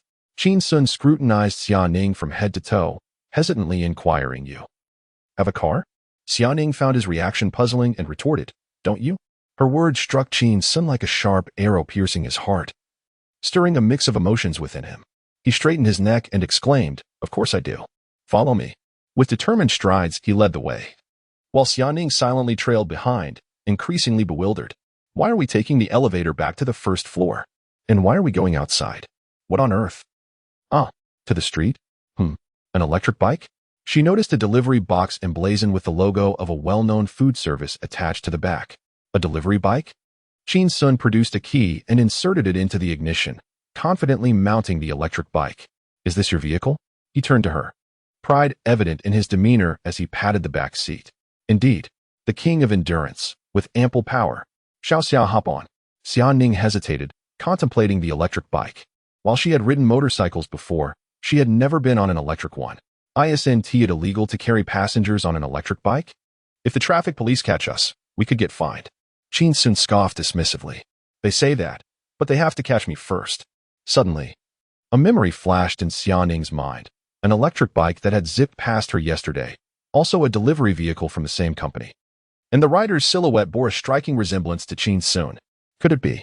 A sense of danger washed over her, yet her eyes sparkled with excitement. After all, she relished adventure. Otherwise, she wouldn't have started her own company. The evening breeze tousled her bangs, and she clumsily climbed onto the electric bike, reaching out to pat Qin Xun's broad shoulders, declaring, Let us go. However, she heard Qin Xun casually sliding his phone and saying, No rush. I'll just accept a delivery on the way. Xiaoning exclaimed, Accept a delivery? Qin Xun explained, I've always been industrious. One job a day simply doesn't suffice for me. I need to take on two. Xiaoning felt a surge of irritation. Is it fair for you to slack off at my company all day, only to shine elsewhere after hours? What a clever plan. Relying solely on me for your earnings? A mischievous glint appeared in her eyes as she observed Qin Xun's back. If you're working 2 jobs every day, you must be quite wealthy, right? An awkward silence enveloped them, lingering for what felt like an eternity, until Qin Xun's somewhat melancholic voice broke through. You're quite the conversationalist, aren't you? Xiaoning stifled a laugh, her amusement bubbling over, and the gentle summer breeze seemed to soften around them. Suddenly, she urged, Hold on tight. Qin Xun gave a reminder. Turned the electric switch, and the vehicle surged forward. Xiaoning was startled, letting out a shriek. only to quickly clamp her mouth shut. I am a poised and aloof female CEO. I must maintain my composure. Standing at the entrance of the noodle shop, Xiaoning watched as Qin Xun entered to collect the order. He received a bowl of knife-cut noodles. The owner of the noodle shop called out to him, "Young man, please wait a moment. There is another order of beef noodles for the children's hospital. It's on your way, and you'll have it in no time." However, Qin Xun merely waved his hand dismissively, not even glancing back. He was too lazy to wait. Observing Qin Xun's resolute figure, the noodle shop owner silently muttered 2 words, "Fool." Qin Xun placed the noodles into the insulated box in the trunk, which contained only the solitary bowl of knife-cut noodles. Unable to restrain her curiosity, Xiaoning inquired, "Why didn't you wait? It shouldn't take more than 2 minutes, right?" Qin Xun started the electric vehicle and swiftly sped away.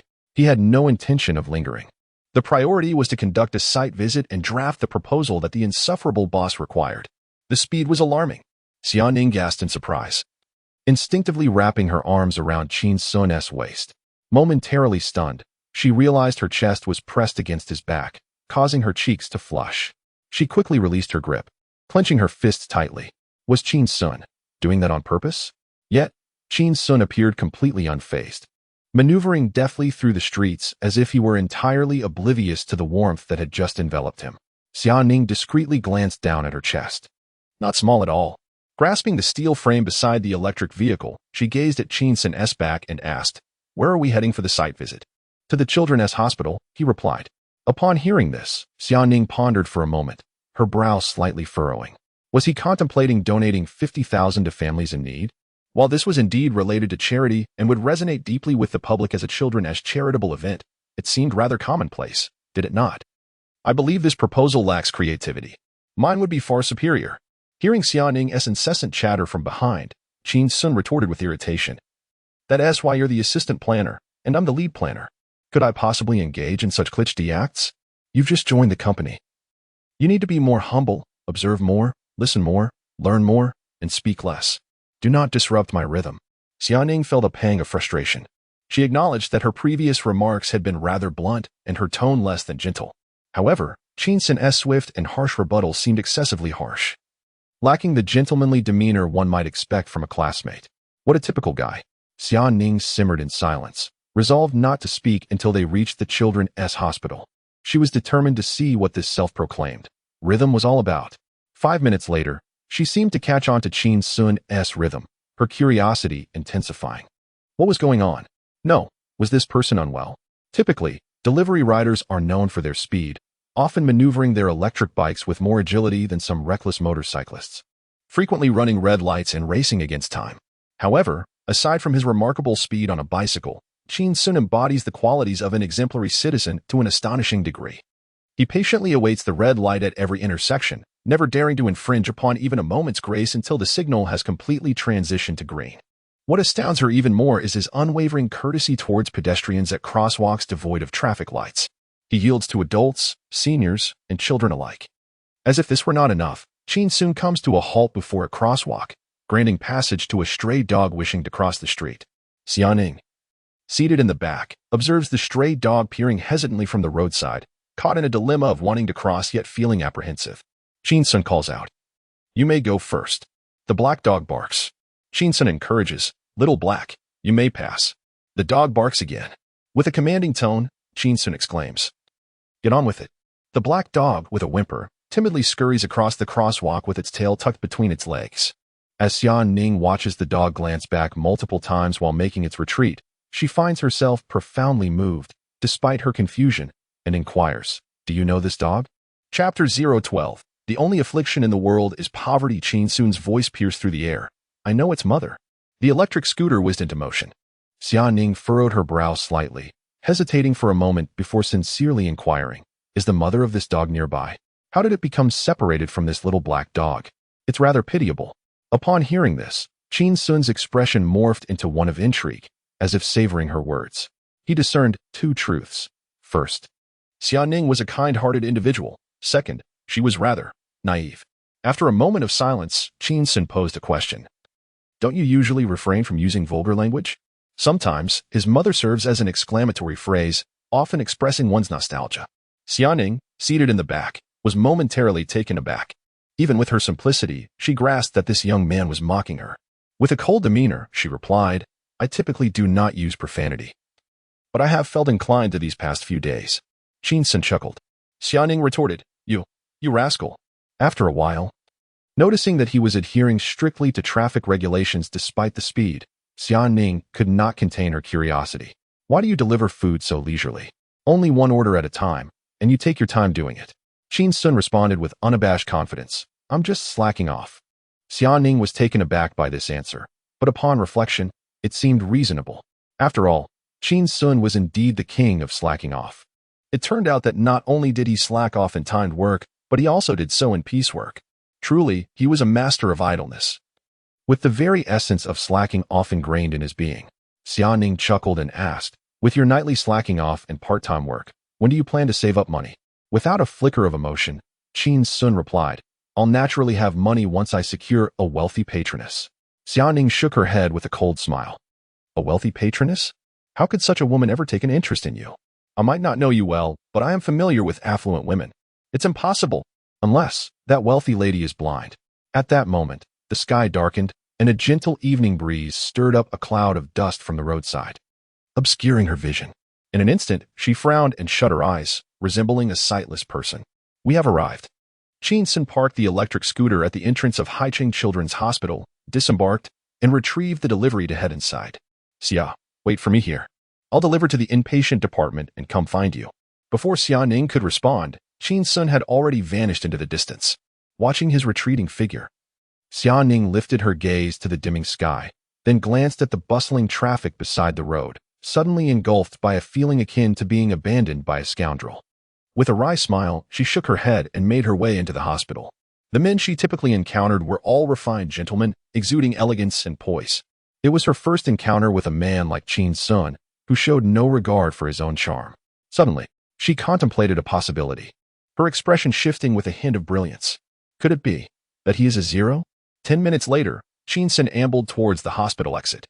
At that moment, he noticed Xiaoning sitting by the roadside under a street lamp, engaged in conversation with a middle-aged woman cradling a child.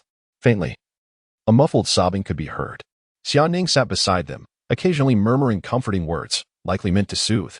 The warm, golden light cascaded over her, and suddenly, Qin Xun felt she appeared remarkably obedient.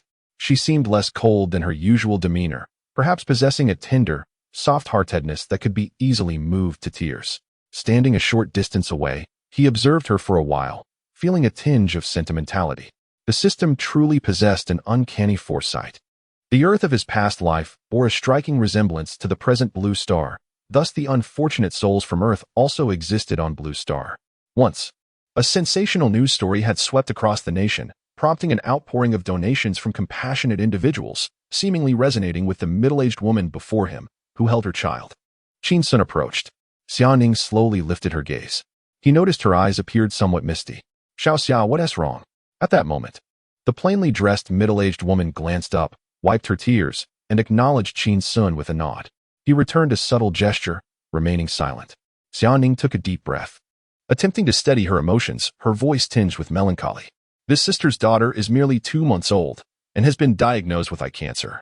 Initially, she and her husband had come to Haicheng from the countryside to work, having saved little money, and they borrowed from all their relatives and friends. Yet they have only managed to gather 30,000 yuan.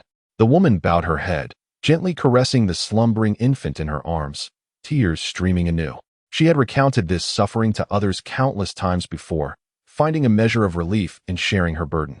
Xiaoning continued, "However, that 30,000 yuan has already been spent, and there are no funds for subsequent treatments.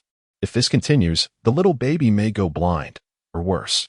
She faltered at this point, her voice choked with emotion as she looked up at Qin Xun. "While I was waiting for you here, the sister approached, kneeling at the hospital entrance, pleading with passers-by for donations.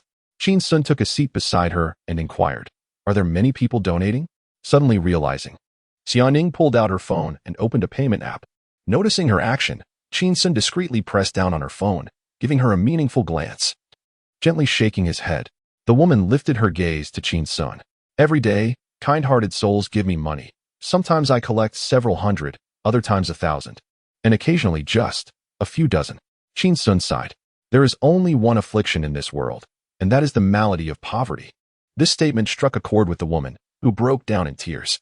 Do not blame us, the parents, for our inadequacies. If only I possessed 500,000. My child could be cured. Suddenly, Qin Xun caught sight of Xia Ning attempting to open a payment application, and he was taken aback. Is this girl truly so affluent? The amount she just mentioned is indeed 500,000. That could buy my life. He reached out and pressed down on Xia Ning's phone. And to prevent any further mischief, he simply seized it and tucked it into his pocket. Xia Ning was left speechless, yet she refrained from voicing her thoughts. Choosing instead to observe what scheme he was concocting, Qin Xun turned to the elder sister and suddenly inquired, have you ever posted online or sought help on Douyin? The elder sister nodded. Yes, I have posted everywhere, on my moments, Douyin, Shouyin, and the forums. I have shared it all. Not many have seen it. Most offered words of encouragement, but donations were scarce. Qin Xun was not surprised. The suffering of others often fails to resonate with many. Most individuals are primarily concerned with themselves and their families. He understood that if there were a button that, when pressed, would yield 100,000 but would randomly extinguish the life of a stranger on earth, most people would press that button without hesitation. Please provide me with your Douyin account, Qin Xun said as he took out his phone. Chapter 013. The wealthy young master of Haiqing is a delivery worker? The elder sister remained uncertain of his intentions, yet it was implausible for her to delude herself any further, being a person of such unfortunate circumstances. Moreover, that young woman appeared to be genuinely kind. Her friends could not possibly be malevolent. The elder sister retrieved her phone and disclosed her Douyin account. At this juncture, the timeline in launching resembled that of Earth circa 2018 or 2019, where a popular short video application named Douyin had emerged.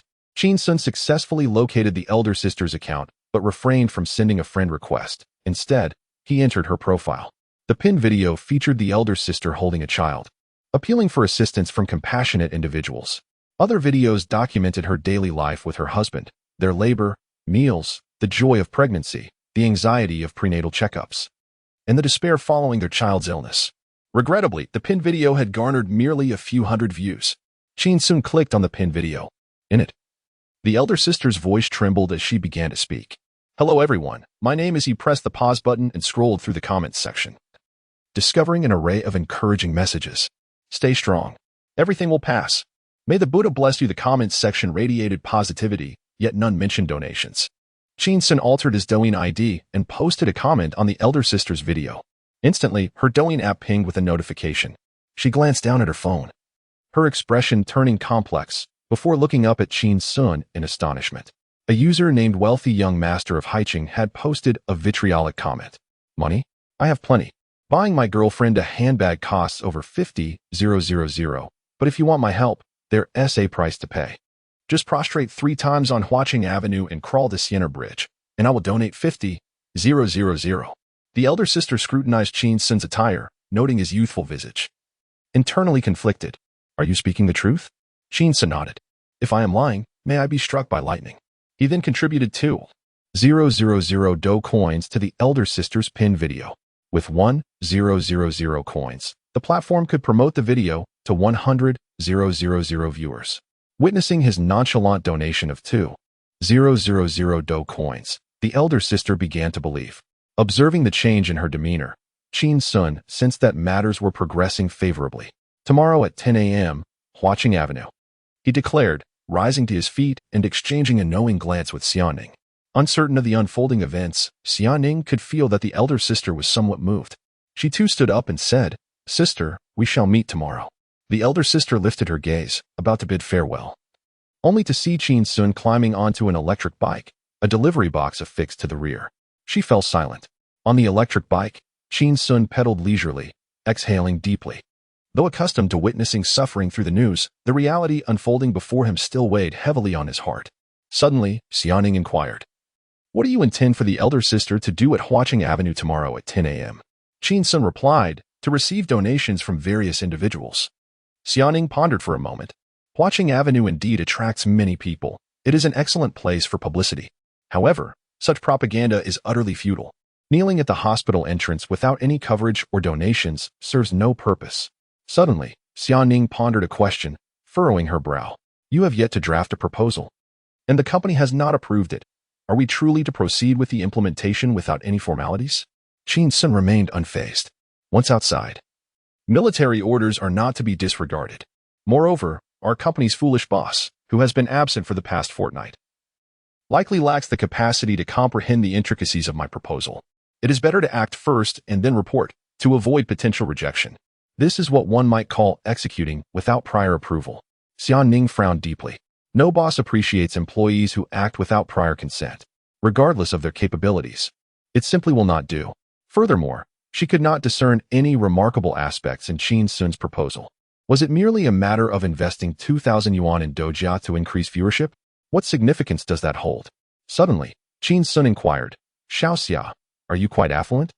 Xia Ning recalled her earlier impulse to donate directly to the elder sister, nearly disrupting Qin Xun's rhythm, feeling a twinge of embarrassment. Well, I suppose it's all right. Qin Xun replied, then lend me 2,000. I will repay you once I receive my salary. I currently have only 200 left. Xia Ning responded. Suddenly, curiosity sparked within her, prompting her to ask, is that 2,000 yuan coming from the company's funds, or is it your personal donation? Qin Xun sighed. It would be best if the company could cover it. If not, I shall accept my fate. Once I resign, I'll ensconce that wretched boss in a sack and beat him senseless. Xia Ning remained silent. Return my phone, and I shall transfer you the 2,000 yuan. Xia Ning did not allow Qin Xun to escort her home. She alighted in a well-trafficked area for taxis. Thoughts of the elder sister at the hospital entrance constricted her heart. She was not a saint, yet witnessing the plight of the unfortunate easily stirred her impulse to donate. 500,000. In truth, it is not an exorbitant amount. Soaking in the bathtub, Xia Ning opened her phone to scroll through Douyin. It was not that she enjoyed it, but this rapidly emerging short video platform would undoubtedly become the future battleground for marketing. She needed to familiarize herself with it. Scrolling through, she suddenly encountered a video that caught her attention. It was a plea for help from the elder sister holding her child. Hello everyone, my name is. Xia Ning was somewhat taken aback. Was the 2,000 yuan investment in Dojia truly this effective? Did it serendipitously appear on her feed? She glanced at the screen. It had already garnered 30,000 likes. Xia Ning felt perplexed. Could 2,000 yuan really yield such results? Just a few hours had passed. To achieve 10,000 likes, there must be at least 100,000 views, right? At this rate, wouldn't it exceed 500,000 views by nightfall? She understood that Douyin operates on its unique algorithmic mechanism, and Dojia could only serve as a supplementary tool. For such explosive dissemination to occur, the content of the video must resonate deeply with the audience, garnering substantial viewership through its quality. How did this video suddenly gain such immense popularity? Xia Ning found herself perplexed. What exactly had Qin Xun done? To her astonishment, she noticed that the comment section boasted over 3,000 entries. The ratio of likes to comments was extraordinarily high. She hastily opened the comments section.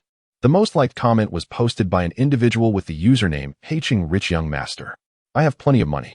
Buying a handbag for my girlfriend costs over 50,000, but if you want my help, there's a price to pay. Just about 3 times on Huaqing Avenue and crawl to Siena Bridge, and I'll donate 50,000. Beneath this comment, a torrent of vitriolic replies flooded in, filled with vehement insults and harsh language. The original poster's lineage had been thoroughly ridiculed. The barrage continued for hundreds of posts. Xia Ning suddenly sat upright in the bathtub, water splashing everywhere, her body covered in bubbles. She recalled Qin Xun's words to her elder sister as they left the hospital. Tomorrow at 10 a.m., Huaqing Avenue. In an instant, Xia Ning's expression turned icy, and she immediately dialed Qin Xun's number. 1 second, 2 seconds, 3 seconds. The call connected. Chapter 014. That infuriated young master. Ah, it is me, Qin Xun. Hello?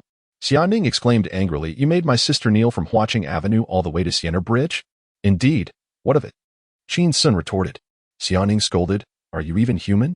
Qin Xun replied, displeased, if you give me 50,000, I would kneel too.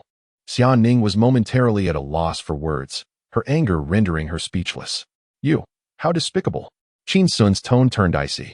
It seems your family is quite affluent, unaware of the suffering of the common folk, not comprehending the weight of 50,000. The essence of marketing lies in making more people aware. Even you came across it and called to berate me, surely. There are countless others online who would relish the thought of harming me. Xia Ning paused, pondering his words. He seemed to possess a point. A seemingly ordinary plea for help, after his condescending commentary as a wealthy young master, had indeed transformed into something more profound. Suddenly, it transcended from a mere cry for assistance into a narrative ripe with dramatic elements: hatred of the wealthy, deceit, dignity, suffering, and violence. Xiaoning fell silent. She was an astute individual, often struggling to keep pace with Qin Xun's erratic thoughts, but she had always been intelligent since childhood. In an instant, she grasped the crucial aspects that could lead to the video's virality.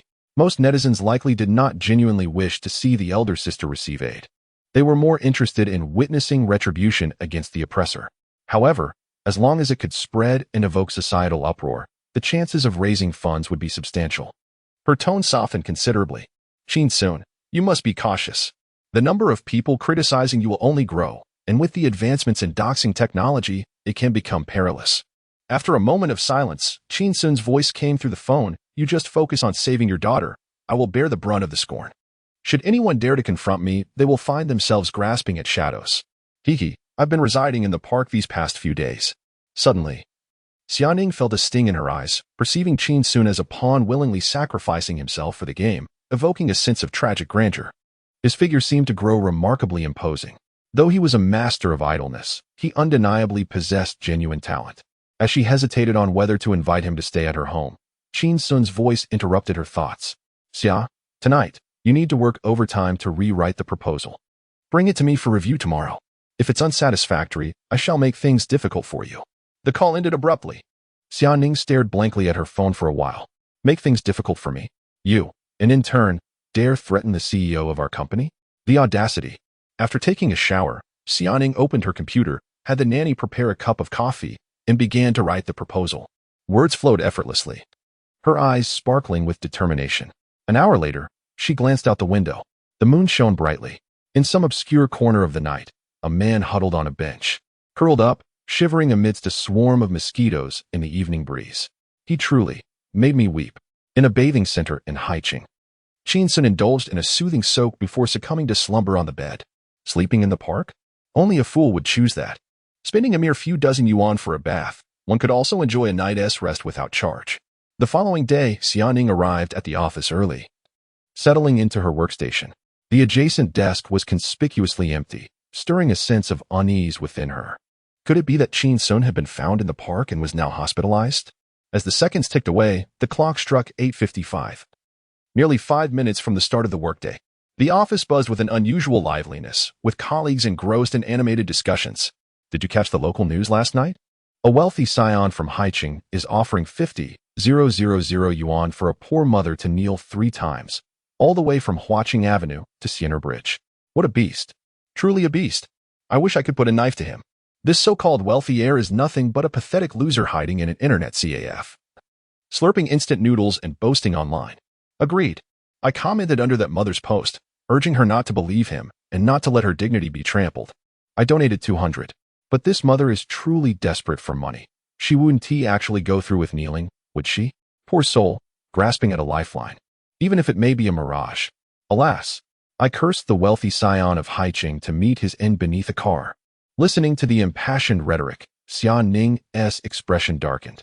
She pondered speaking up, but found herself at a loss for words. Last night, she had instructed Cheng Wan to convene an emergency meeting today, ensuring to seize this wave of attention to elevate the company's reputation. It was a pity for Qin Xun.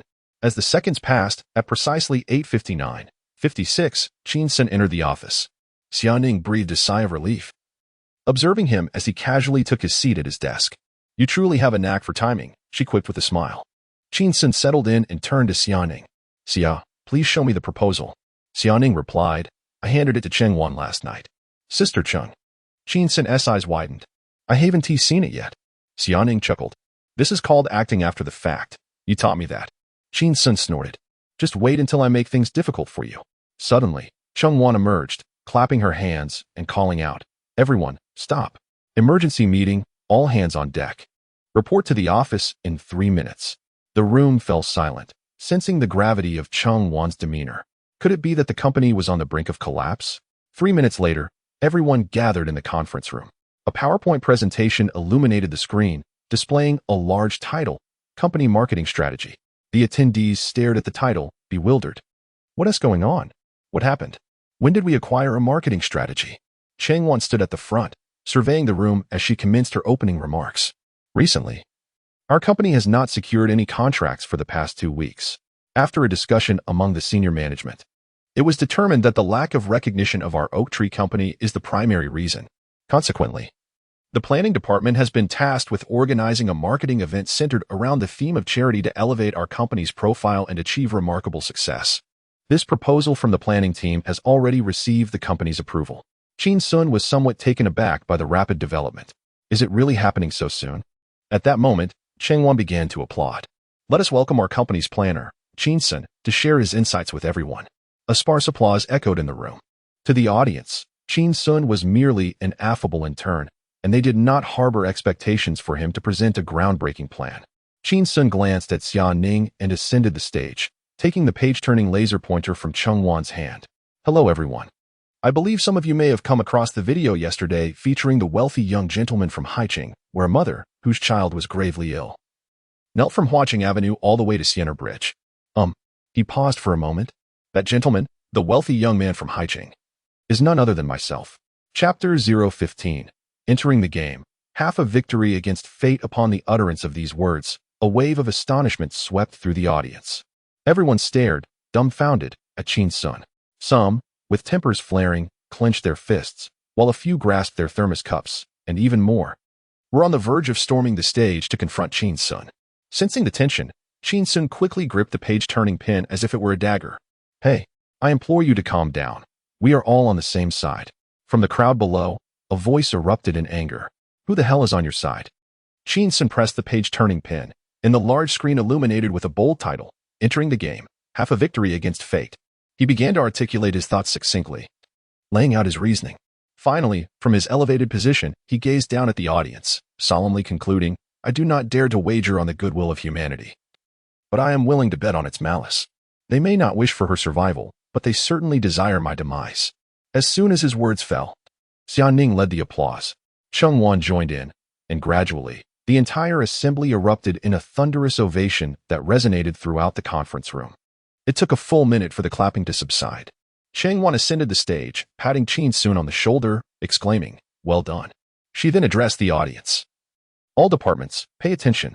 Each of you has a role to fulfill. Let us take action. Those who are to contact the media, please do so. Those tasked with filming, commence filming. And those who are to pose as onlookers, step into character. We shall reconvene quietly on Huaqing Avenue before 9:50. Be discreet. Do not attract attention. At precisely 9:50, Qin Xun, wearing sunglasses and a hat, sat on a bench not far from Huaqing Avenue alongside Xia Ning. Following the dissemination of last night's short video, a gathering of onlookers had formed around a modestly dressed woman holding a child of just a few months. They urged her, Sister, do not be deceived by that wealthy young man from Haicheng. He is tricking you. We can think of alternative solutions. There is no need for you to demean yourself in this manner. The woman appeared flustered, unable to meet the gazes of the crowd. Various media outlets approached her for interviews. How do you feel at this moment? Why did you choose to believe him? If you are deceived, what will you do then?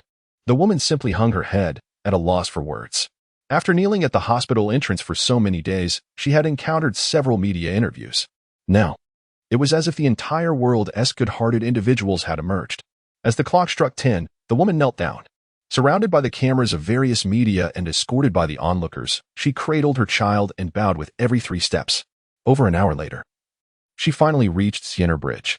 Standing up, she surveyed the surroundings, only to find that the young man from the previous night had not appeared.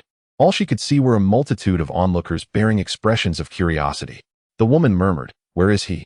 A cluster of microphones was thrust towards her as reporters clamored to ask questions. The elder sister found herself overwhelmed by the cacophony, feeling somewhat powerless as she settled down.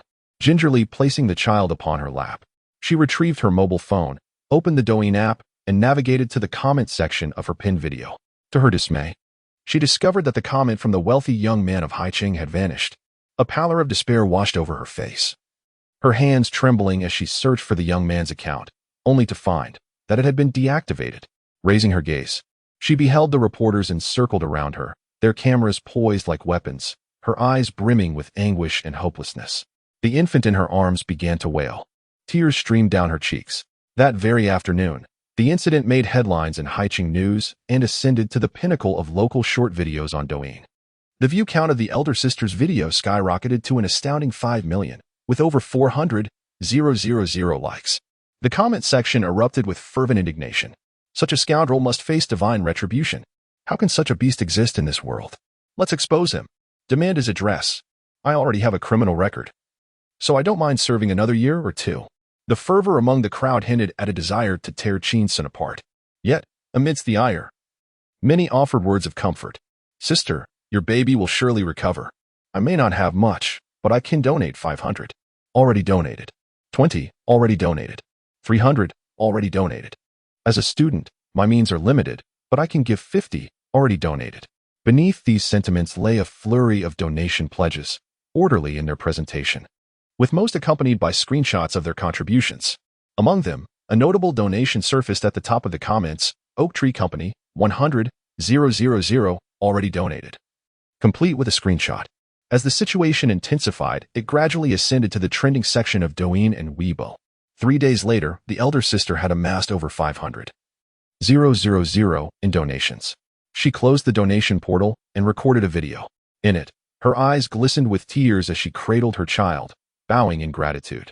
Thank you all for your kindness. We have gathered enough for the child's medical expenses. After bowing, she looked directly into the camera, her tone earnest. To the wealthy young man of Haicheng, I do not know your real name, but I know you were helping me. Thank you, and thank you to your girlfriend. In an instant, the online community was taken aback, inundated with comments. Thank him for what? Although the outcome ultimately benefited you, his intentions were malevolent, aimed solely at humiliation. Such a person is not worthy of gratitude. And he has a girlfriend? Any child they have will surely be born without a conscience. The tumult of public opinion did not subside. Later on, an unexpected revelation emerged. The wealthy young man of Haicheng was the highest donor from Oak Tree Company. A marketing strategist. Media outlets in Haicheng flocked to Oak Tree Company. In the conference room, a dozen reporters sat below, while Qin Xun occupied a seat at the forefront of the table, with Cheng Wan by his side. Outside the glass-walled conference room, a throng of people pressed against the glass, eagerly witnessing the unfolding drama. Xia Ning stood alone in the corner, maintaining a deliberate distance from the others. She has always preferred solitude over the proximity of others. In the conference room, she observed Qin Xun, who bowed his head before a throng of journalists.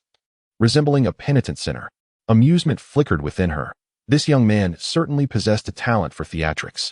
At this moment, his thoughts were most likely consumed by the prospect of lunch, specifically, whether to indulge in fried or braised eggs atop his ramen. A journalist inquired, Mr. Qin, are you truly the wealthy scion of Haicheng that everyone is denouncing online? Qin Xun lifted his gaze, his expression disarmingly innocent, exuding sincerity. It is I. The room erupted into a cacophony of gasps, and the incessant click of camera shutters momentarily blinded him. Another journalist pressed, what prompted you to act in such a manner? Causing a destitute mother to kneel repeatedly?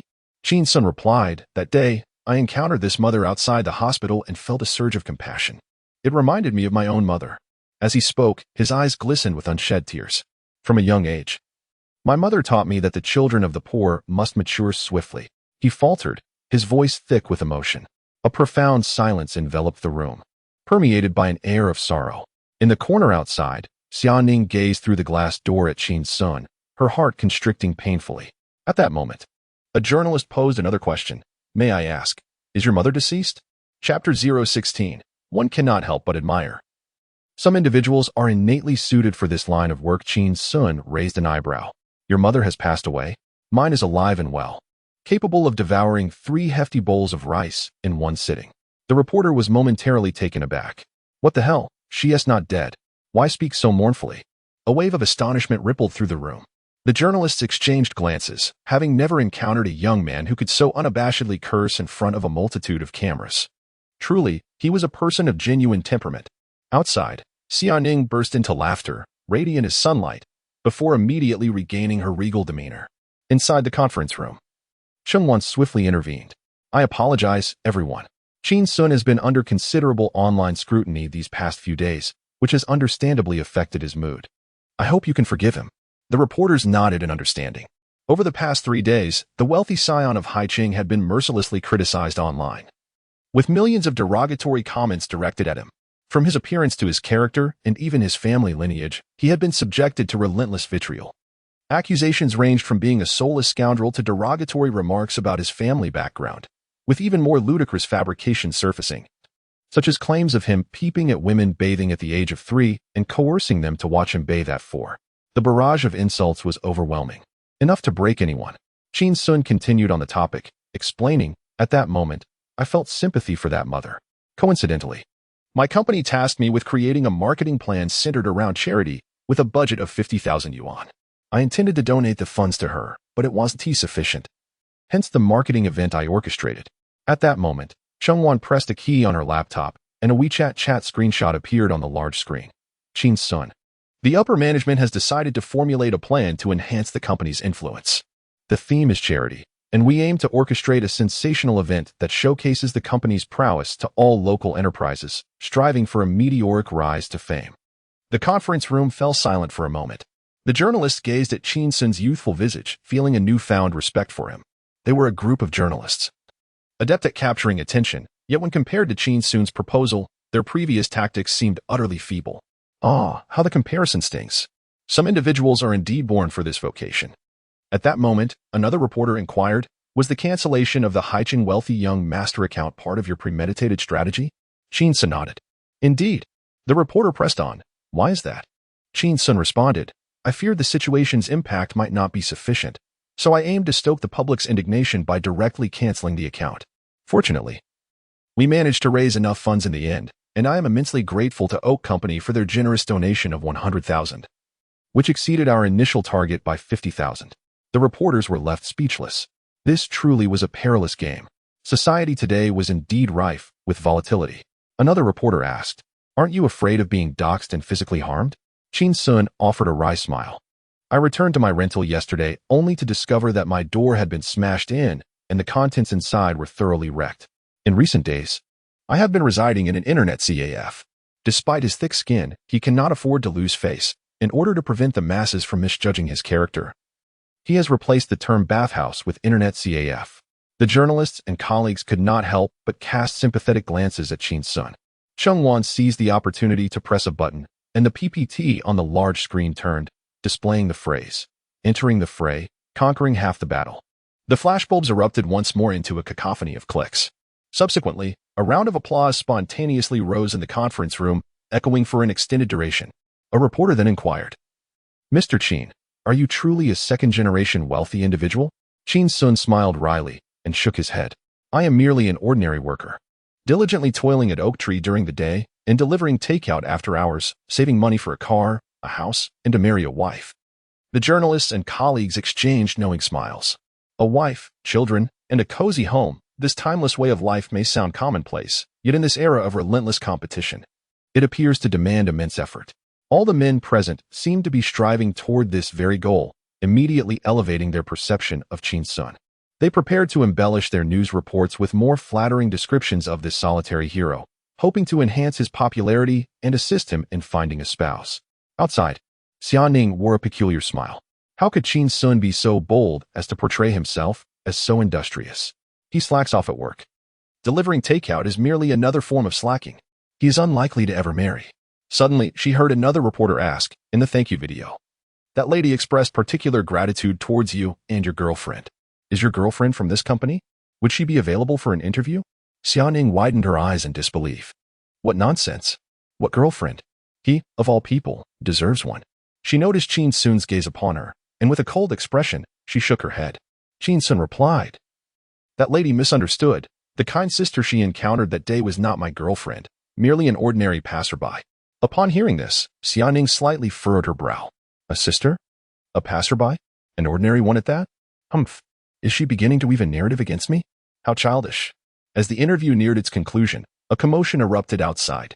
A plainly dressed woman, carrying several pounds of apples and a basket of eggs, squeezed through the crowd.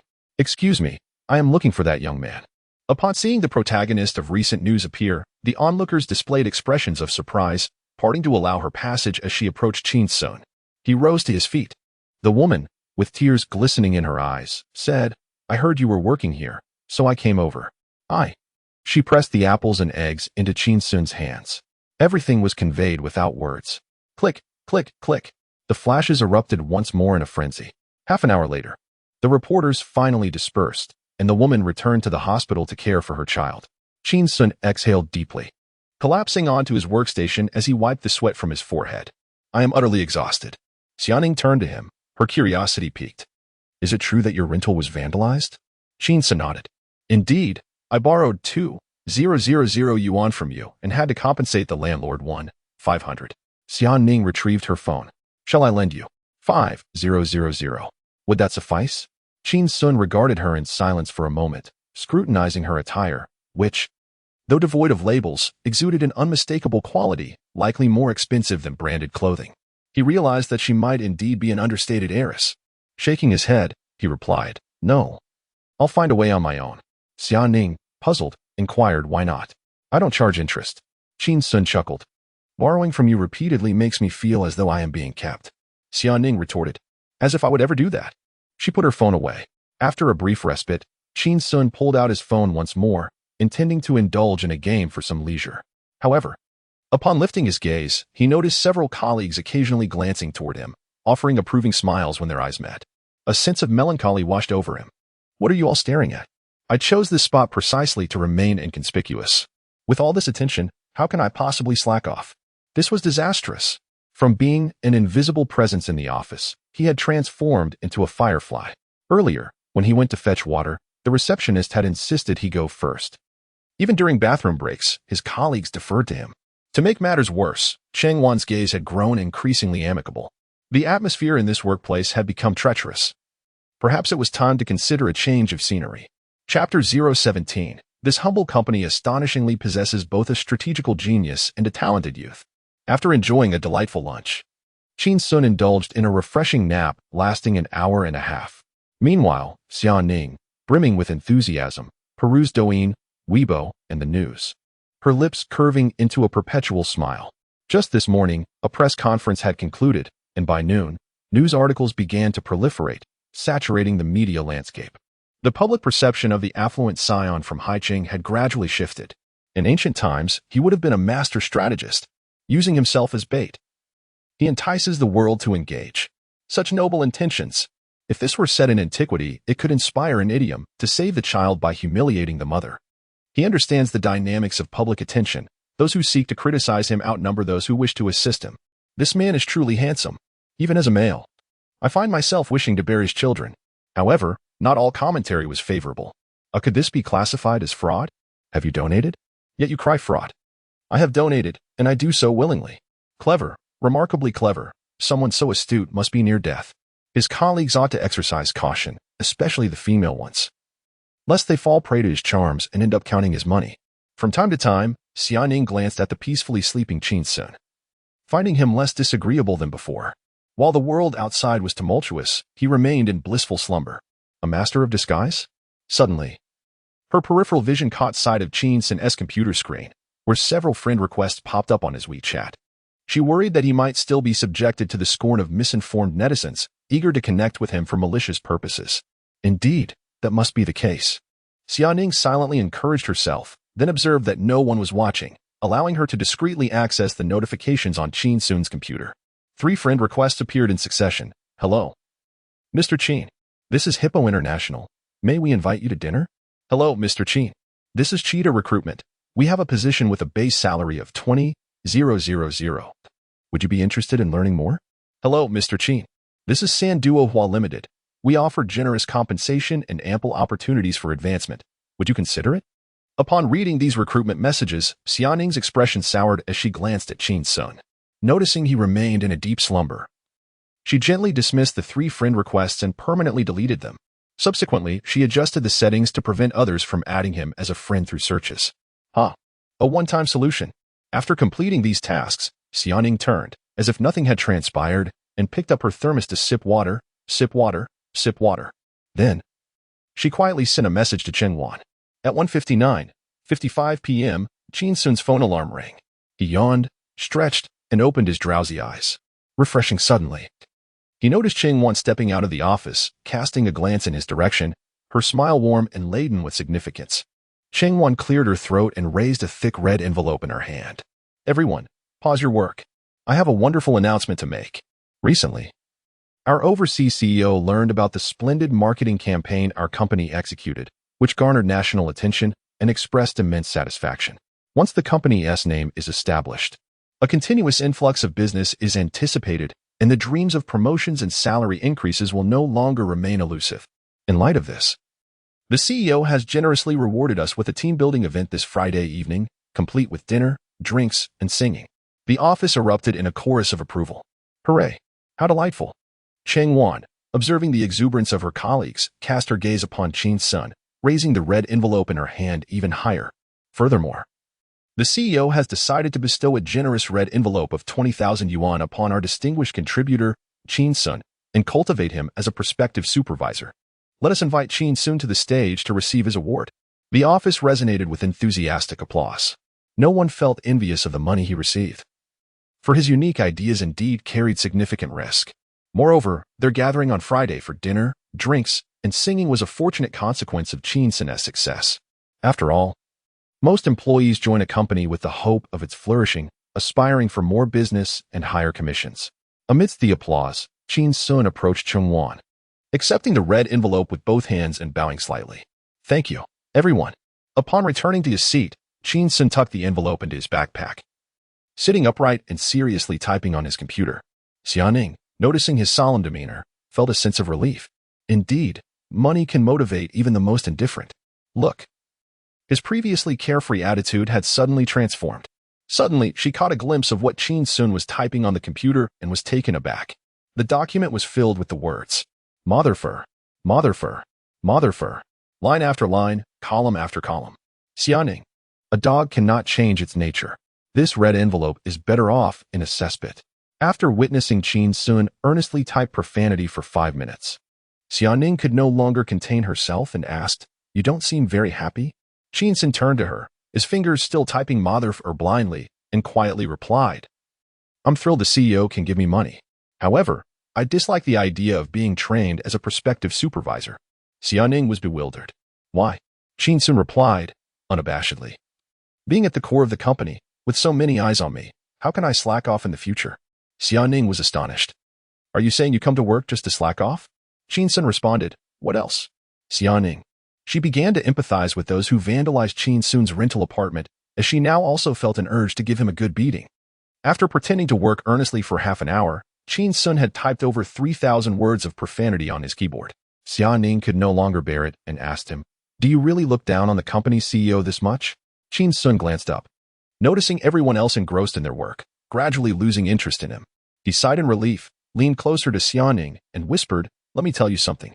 I have heard that this company was founded by a wealthy heir who idles away his time. What is the greatest fear of the first-generation wealthy?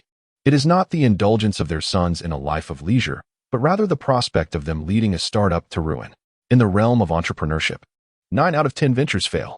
Upon hearing yet another curse directed at her own company, Xiaoning furrowed her brow. Can you not harbor a modicum of faith in this enterprise? Qin Xun scoffed lightly, gesturing towards her and then to herself. Consider this, a modest company possessing both a hidden dragon and a phoenix chick, 2 masters of idleness. What hope does it have of survival? Xiaoning.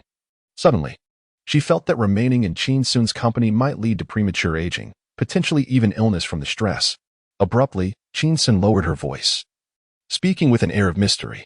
Xia, do you know why our company's CEO has not returned to the country? Xiaoning paused, shaking her head. Qin Xun whispered, He was caught soliciting in the beautiful country. Xiaoning was taken aback. Chapter 018. Why am I the one who gets hurt when you two have a quarrel? Xiaoning realized that she had been gravely mistaken. Staying beside Qin Xun would likely lead to an early demise. She would be driven to exasperation. In the United States, is engaging in prostitution truly legal? As time progressed, Qin Xun resumed his joyful gaming rhythm, soaring through matches, achieving 3 pentakills, browsing short videos for half an hour, and learning a few culinary recipes. The delightful afternoon was swiftly drawing to a close. It was already 5:59 in the evening. Suddenly, Xiaoning inquired, Are you working overtime later? Qin Xun sighed, expressing his discontent. I'm not even allowed to create a PowerPoint presentation. I have no work on my hands, so how could I possibly work overtime? Am I supposed to work with air? He felt a tad theatrical, concerned about being discovered. To fish for time, one must master the art of deception. blending the genuine with the false. Xiaoning nodded, acknowledging the wisdom in his words. Yet suddenly, she was struck by a realization. What sense does that make? I am the president of this company. What do I know of idling? Qin Xun glanced toward the personnel office door, his eyes glimmering with mischief as he nudged Xiaoning with his elbow. Xiao Xia, I have a feeling that this company will soon become quite busy, making it difficult to idle away. When I signed the contract yesterday, I noticed that Qing Jie had left the company seal on her desk. Turning to Xiaoning, he earnestly implored, tomorrow, when I visit Cheng Jie's office, find a way to distract her so that I can sneakily stamp my internship certificate. Then I could make my escape at any time. Xiaoning stared at Qin Xun, utterly dumbfounded. What on earth was this guy thinking? Idling again? Planning to steal the company seal tomorrow? And he wanted to involve the company president in this escapade? He even hoped to flee. Noticing Xiaoning's bewilderment, Qin Xun waved his hand before her eyes. Hey, are you listening? Xiaoning nodded, her expression somewhat grim. I heard you. Seeing her troubled demeanor, Qin Xun remarked. You wouldn't miss me, would you? Xiaoning paused, took a deep breath, and then smiled charmingly. Of course not. I'll help you steal it tomorrow. Qin Xun nodded in satisfaction. He was now a proud planner in the company, yet regrettably, he lacked the necessary skills unless aided by a system designed for idling. However, the current environment for idling was perilous. After a full day, he had managed to accumulate a mere 20 points of idling value. Typically, one could earn 60 points in a day at this company and an additional 40 points from evening deliveries, totaling 100 points daily. At that moment, his idling value read, idling value, 1620. Note, when the host reaches 10,000 points, a lottery opportunity will be granted. With over 8,000 points still needed for the lottery, at this rate, he would be unable to achieve it even by the time Xiaoning reaches menopause. The urgency to escape was palpable.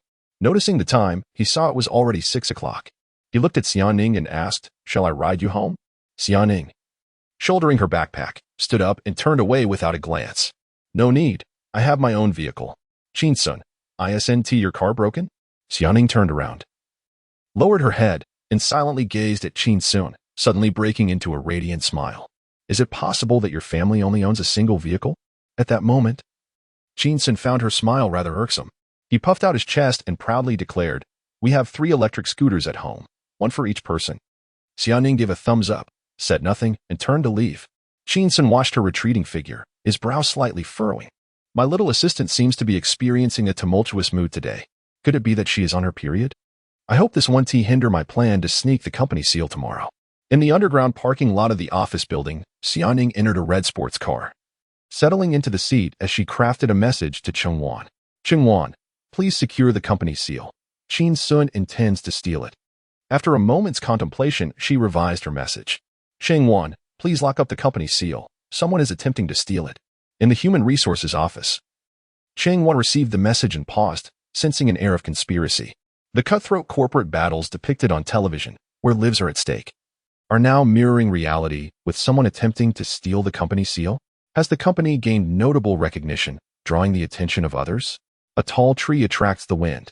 Immediately, she took the seal from her desk and locked it in the office safe tucked away in the corner. The following day, Xiaoning arrived at the office early, astonished to find Qin Xun asleep at his workstation. Checking the time, she noted it was only 8:30. He had arrived a full 30 minutes early, a significant deviation from his usual punctuality. Xiaoning tiptoed over, wishing not to disturb him. Just as she settled into her seat, Qin Xun abruptly sat up. Sporting dark circles under his eyes, fatigue etched across his face as he looked at Xiaoning and gestured towards the slightly ajar door of the HR office. Xiao Xiao, you've finally arrived. Xiaoning, taken aback, responded. Have you been waiting for me this entire time? Qin Xun replied.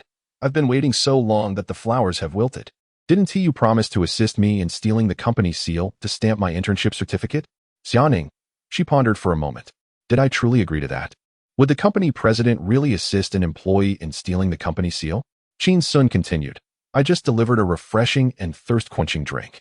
A sweet and tangy sour plum soup that is particularly diuretic to Sister Cheng.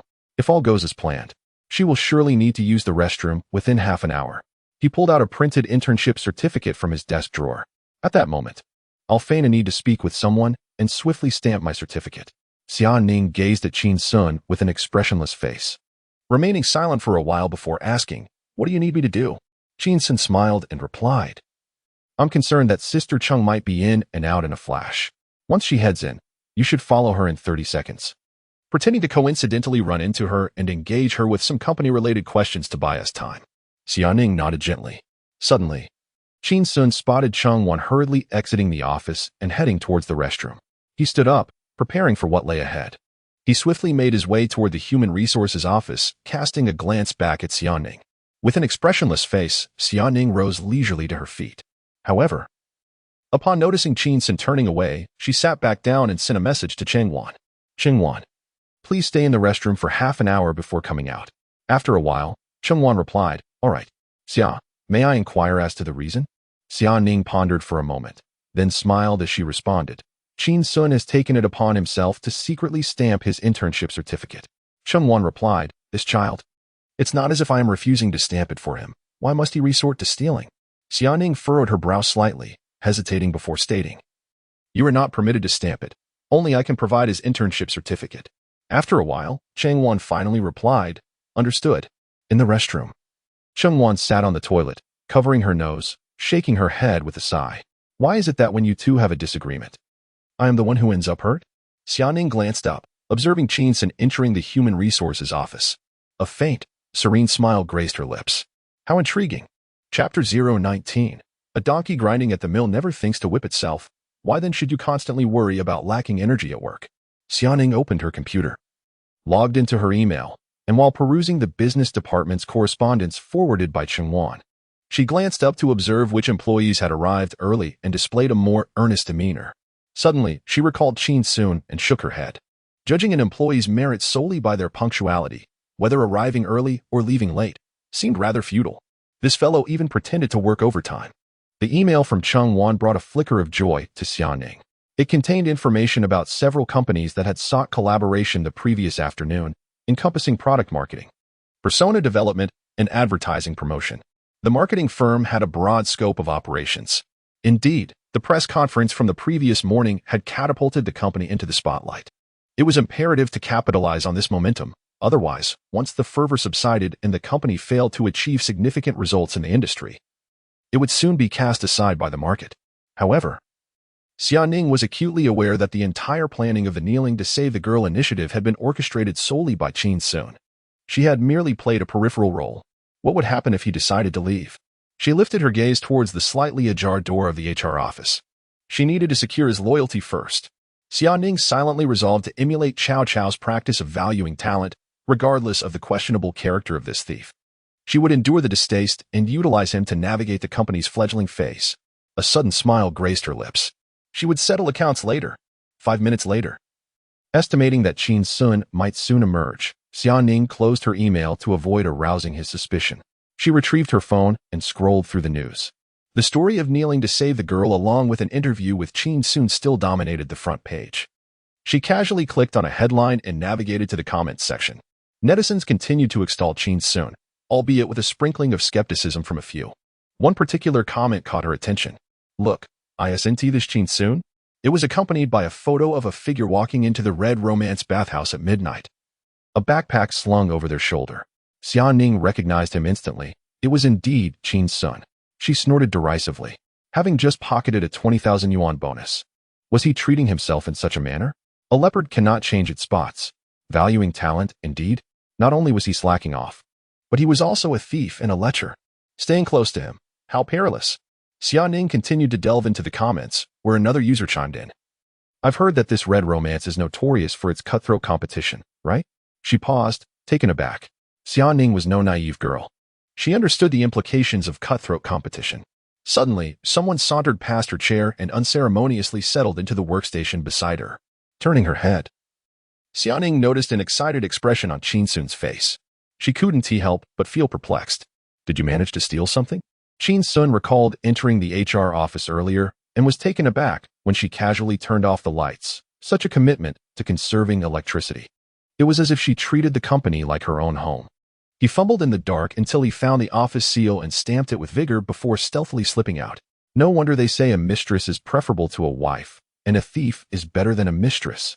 Thrilling and exhilarating. With a deft motion, one can discern the truth behind appearances. How could he possibly not succeed in his endeavors? He unfurled the rolled-up internship certificate upon the table, and in an instant, Qin Xun's smile froze. Xiaoning chuckled. Fool? 4. Upon the lower right corner of the certificate, there lay an embossed stamp, a whimsical cartoon of a red pig, defiantly raising a middle finger. Emblazoned on the pig's chest were the words "fool." Upon witnessing this, Qin Xun crumpled the certificate in his hands and tossed it into the trash bin. How could someone of Chang Wan's maturity still exhibit such childishness? Was she attempting to play a trick on him? Fearing that Qin Xun might overthink and direct his suspicions towards her, Xiaoning hastily clarified. A company's official seal would not be misplaced. The seal you saw on her desk yesterday must have been this one. Qin Xun shook his head, feeling a wave of misfortune wash over him. The revolution remains unaccomplished. There is still much work to be done. Suddenly, he felt a twinge of discomfort in his joints. He covered his right shoulder with his left hand, rotating his right arm to relieve the soreness. Xiaoning noticed his movements and, observing the dark circles under his eyes, inquired, "You don't seem to be in good spirits. Would you like a cup of coffee?" "It's on me." Qin Xun widened his eyes in astonishment, staring intently at Xiaoning. Feeling a twinge of guilt under his gaze, she asked, "Did I say something wrong?" Qin Xun scoffed. "Even a stubborn donkey wouldn't think to whip itself, yet you fret about lacking energy at work and seek out coffee to perk yourself up.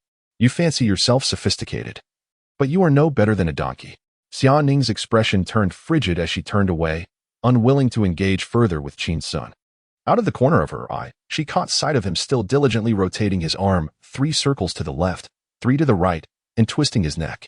She discreetly took out her phone and sent a message to Cheng Wan. "Please procure a coffee machine for the purchasing department, supplying the most invigorating coffee in unlimited quantities throughout the day." Soon, Cheng Wan replied, "Thank you, General Manager Xia, for this generous benefit to all employees." Xiaoning responded, "No need for thanks." Suddenly, she heard Qin Xun mention, "I hardly slept last night. I got into a fight." Images of a romantic brawl sprang to Xiaoning's mind, forming a vivid yet troubling picture. Her expression soured. Was such talk appropriate for a lady's ears? Wasn't this akin to openly teasing a woman? He appeared quite pleased with himself. A triumphant smile graced Qin Xun's face. "I fought 2 at once." Xiaoning's demeanor darkened. Clearly, the 20,000 yuan bonus had been too generous. He'd been reckless with it. Qin Xun continued with a grin, "I gave them a good thrashing for a whole minute." Xiaoning found herself stifling a laugh at Qin Xun's prideful demeanor. Was 1 minute truly worthy of such pride? Gazing at his beaming face, she couldn't help but think that perhaps Cao Cao was indeed remarkable, capable of elevating talent above all else. Yet her patience with Qin Xun was waning. Qin Xun went on, "And now those 2 fools are still at the police station." Xiaoning felt that her mind was somewhat overwhelmed, and with a hint of surprise, she inquired, "The police station?" Qin Xun nodded and elaborated, "Indeed. Yesterday, I visited the Red Romance bathhouse for a shower and some rest, only to encounter 2 brutes who bellowed, 'This scoundrel has made people kneel.' They immediately lunged at me. How could I tolerate their aggression? I swiftly exercised my right to legitimate self-defense and gave them a thorough beating before delivering them to the authorities." Xiaoning responded, "Is that so?" Suddenly, she seemed to grasp a significant detail. "You were sleeping at the bathing center?" Qin Xun replied, "Yes. My rented room was vandalized, and I was evicted by the landlord. In this vicinity, it is challenging to find a suitable place to stay, so I had no choice but to make do for a few nights. The bathhouse is affordable. For just 60 yuan, I can take a shower and catch some sleep." Upon hearing the price of 60 yuan, Xiaoning's perception of Qin Xun improved somewhat, realizing he wasn't as unkempt as she had initially thought. 60 yuan? You can't even get a proper meal for that price, let alone something of lesser quality. Chapter 20. Goodness. Is this a chance to soar to great heights? She felt a twinge of confusion. "You now possess 20,000 yuan. Why not stay in a hotel?" Qin Xun sighed. "My grandfather is hospitalized, and I sent 18,000 back home." Xiaoning fell silent for a moment, her concern evident. "What happened to your grandfather? Is it serious?" Qin Xun looked at Xiaoning. He suffered a mild cerebral infarction with insufficient blood supply to the brain. He struggled to speak yesterday, but after a call this morning, he has improved. He scoffed, lamenting, "My mother insists that it's my fault for not having a girlfriend, claiming I've caused my grandfather's hospitalization. She's pressuring me to bring a girl home for the Mid-Autumn Festival." The more he spoke, the more agitated he became. "Bring a girl? I'd rather bring a guy home." Xiaoning. It's challenging to resolve family matters impartially. She refrained from voicing any opinions. "Wait a minute? A guy? Red romance? A contest of blades? Could there be more to this? After stretching his arms, Qin Xun inquired. Xiaoning, what did you say to Qingjie when you cornered her in the restroom? Xiaoning turned her head, slowly revealing a smile. I asked her what work she had today. Qin Xun. Sigh. What a lack of insight. Who rushes to inquire about work? 9:00 a.m., the workday commenced. A bustling day began. The office echoed with the clattering of keyboards, louder and more intense than usual. Xiaoning raised her head, observing her colleagues engrossed in their tasks, and couldn't help but feel a sense of satisfaction. The company seemed to be getting on track. For a moment, she appeared entranced, a faint smile gracing her lips. Suddenly, she heard Qin Xun's voice. Xiaoning, you've noticed something amiss too. Xiaoning turned to look at Qin Xun. What's wrong? Qin Xun surveyed the busy office. You see, even though our company gained some notoriety yesterday, we have yet to initiate any business operations, haven't we? We are the entirety of the planning department, and as of now, we haven't provided any planning services to any company. The technical, execution, and coordination departments have nothing to engage in. Upon hearing this, Xiaoning instantly comprehended. She felt a bit foolish. Indeed, as for the business department, those responsible for pursuing business can always find something to do. The departments Qin Xun mentioned are all meant to support the planning department as proposals, yet there are no proposals to be made. What are they frantically typing for?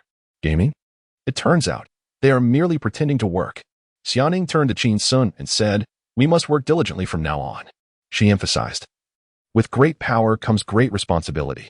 If you slack off, they will go hungry. Qin Xun suddenly felt overwhelmed with pressure. It seems there will be no more chances to slack off. These eager individuals will undoubtedly come to him frequently to discuss work progress. How then can he indulge in gaming? How can he binge-watch shows? How can he slack off? At 9:05, just as Qin Xun was poised to showcase his talents, he suddenly noticed Cheng Wan emerging from the office, clapping her hands and calling out. She instructed everyone to pause their tasks and gather for an urgent meeting requested by upper management within 5 minutes. Qin Xun sighed, retracting his phone. His leisurely daydreaming had yet to commence before it was abruptly curtailed.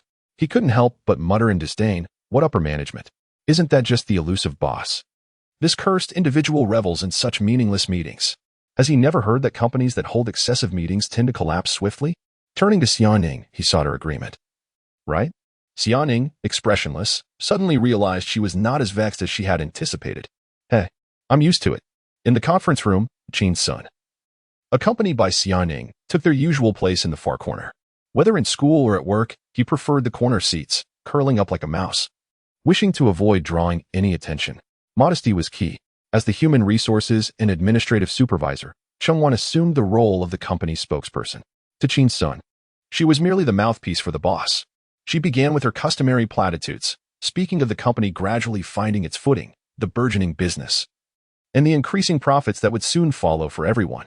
Her gaze eventually landed on Qin Xun in the corner, and with a smile, she remarked, we owe all this to everyone's efforts, especially yesterday's hero, Qin Xun. Over 30 pairs of eyes turned towards him, some leading the applause. Amidst the clapping, Qin Xun stood up like a dutiful child, bowing slightly in gratitude. This was only possible thanks to everyone's support. It is not solely my achievement. As he attempted to sit down, he noticed Cheng Wan beckoning him. Inwardly lamenting, he maintained a smile as he approached her. Cheng Wan pointed to an empty seat in the front row, signaling him to take it. Reluctantly, Qin Xun complied, sitting upright, refraining from crossing his legs or sneaking a peek at his phone, aware of the many eyes upon him. Cheng Wan regarded Qin Xun with a gentle gaze. According to upper management's discussions, as the sole planner in the company, Qin Xun was recognized as a core member, a key player, and an exemplary representative, deserving of a higher status and access to greater resources. Henceforth, he would sit in the front row during meetings, and any training or exchanges with other organizations would prioritize him, hastening his ascent to becoming the backbone of the company. Upon hearing this, the expressions of those around him grew complex, tinged with envy and resentment. Just a day prior, he had been an intern, and now, in a mere 24 hours, he had transformed into a vital member of the company. What an extraordinary leap! At this rate, will it not take less than half a year to become a junior supervisor? Cheng Wan observed the reactions of everyone with satisfaction, casting a discreet glance at the corner where Xiaoning sat. Although her expression remained unchanged, there seemed to be a hint of mischievousness in her smile. Cheng Wan then turned her gaze to Qin Xun, who had his hands neatly folded on the table like an elementary school student, his broad smile appearing somewhat rigid. Ah, This child must be overjoyed. At that moment, 1,000 wild horses were galloping through Qin Xun's mind. This attention, which others coveted, was of no significance to him. Did this not mean fewer opportunities to slack off in the future? Chengwan's tone rose slightly, brimming with joy. I have more delightful news to share. Thanks to Qin Xun, our company's president, in a moment of delight, has instructed the procurement department to acquire a coffee machine within 3 days, with unlimited supply throughout the day. As soon as the words left her mouth, a chorus of applause erupted from dozens of people, fervently enthusiastic, with a few exclamations of approval mixed in. Wonderful. From now on, Mom need not worry about me feeling drowsy anymore. Qin Xun, splendid job. Surrounded by the applause, Qin Xun felt somewhat bewildered. Coffee? Unlimited? What was there to be joyous about? Such a nuisance. At that moment, Chengwan's voice rang out again, akin to a thunderclap on a clear day. The company has decided, in order to facilitate communication between Qin Xun and various departments, to position his workstation in the center of all workstations. This way, departments can easily communicate with him from all sides. Qin Xun. Chapter 021. I do not blush because my heart is not corrupt after the meeting. As the company's rising star, Qin Xun received enthusiastic assistance from his colleagues. In less than 10 minutes, he had relocated his workstation from a corner to the center of the office, surrounded by eager gazes, all sparkling with curiosity. Xiaoning, serving as Qin Xun's assistant, adjusted her station accordingly. Observing Qin Xun slumped in his chair, exuding an air of despondency, she felt a surge of delight. Even I have secured a position at the heart of the company. Does this not signify that one person's success can elevate all? However, upon noticing the smile on Xiaoning's face, Qin Xun felt a pang of betrayal. Had they not agreed to share in the idleness together? Why did she seem so intent on shining in the company now? Ah, women, so fickle. As Qin Xun settled into his new position, he sensed the scrutiny of his colleagues, their glances drifting toward him. Instinctively, he straightened his posture. Half the morning slipped by, and he stared blankly at his computer screen. Though Xiaoning noticed he was not engrossed in his phone, he also appeared disinclined to work. Her inbox, however, was inundated with numerous emails from the business department. Unable to contain herself, she gently prodded Qin Xun with a pen, whispering, "Time to get to work." Snapped back to reality, Qin Xun inquired, "What work?" Xiaoning forwarded him 3 emails from the business department detailing requests from 3 different companies that required his confirmation regarding which marketing plans they could feasibly implement. As we are in the nascent stage of the company, I recommend selecting only those we are confident in to avoid tarnishing our reputation. Lacking enthusiasm, Qin Xun languidly leaned back in his chair and opened one of the emails. The prowess of a marketing maestro was instantly revealed. After a mere glance, a multitude of mature marketing strategies flooded his mind. 2, 3, 4, 5, a plethora of options.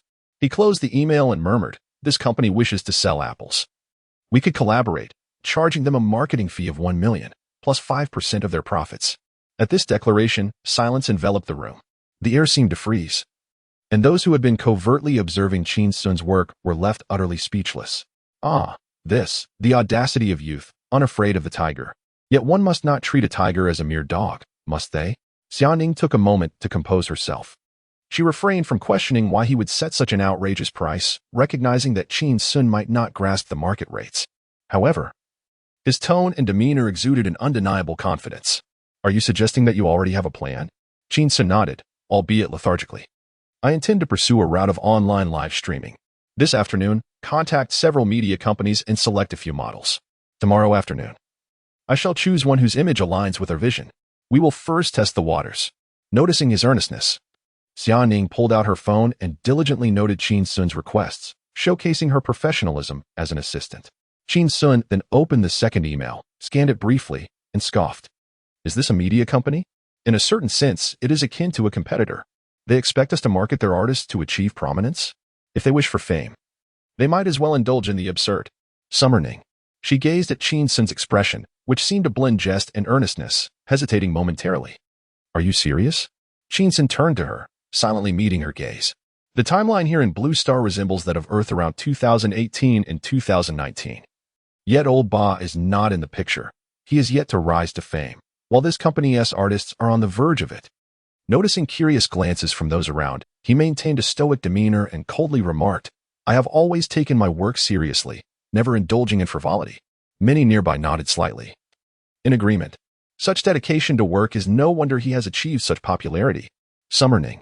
Seriousness aside, that is indeed a thick skin, undeniably thick. Qin Xun instructed, prepare a preliminary marketing proposal for a live-stream eating absurdity. Summer Ning, realizing he was not jesting, widened her eyes in astonishment. Won't they come knocking at our door? Qin Xun replied coldly, if he does not desire this immense wealth, then he shall not collaborate with this company. Of course. He possessed plans beyond the absurd notion. Just a moment ago, a plethora of marketing strategies for internet celebrities had flashed through his mind. All tested in the market on Earth, absolutely reliable. However, Qin Xun was currently in a foul mood, only wishing to provoke absurdity. He casually opened the third email. Instantly, he was no longer drowsy, meticulously studying it 3 times over. It was from a company selling intimate products, accompanied by images and descriptions of their innovative designs and unique functionalities, along with model photographs that greatly intrigued him.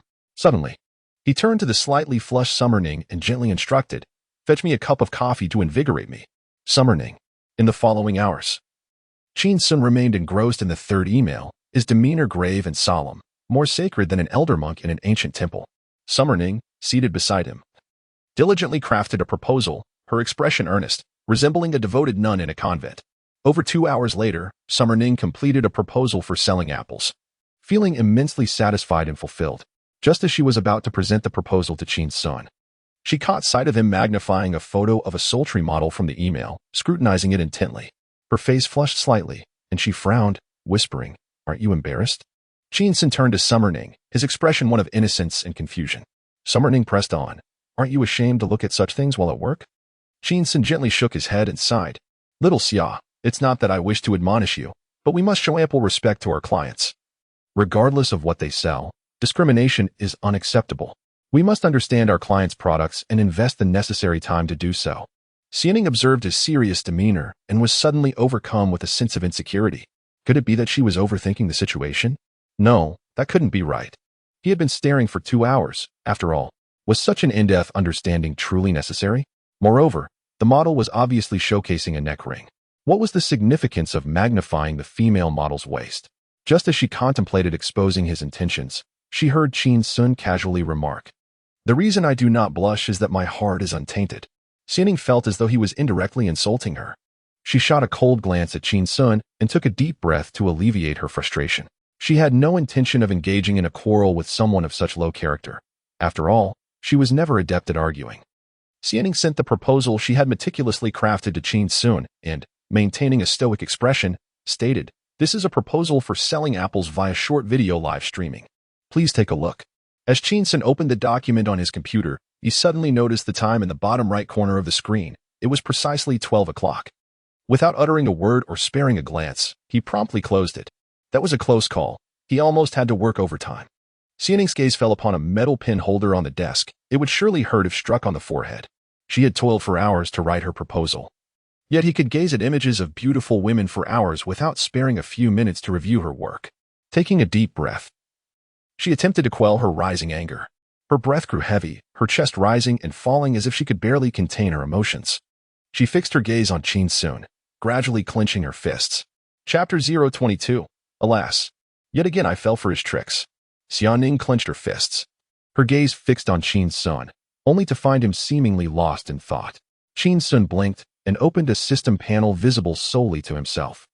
Idle value, 1630. Note, once the host reaches 10,000, a lottery will be available.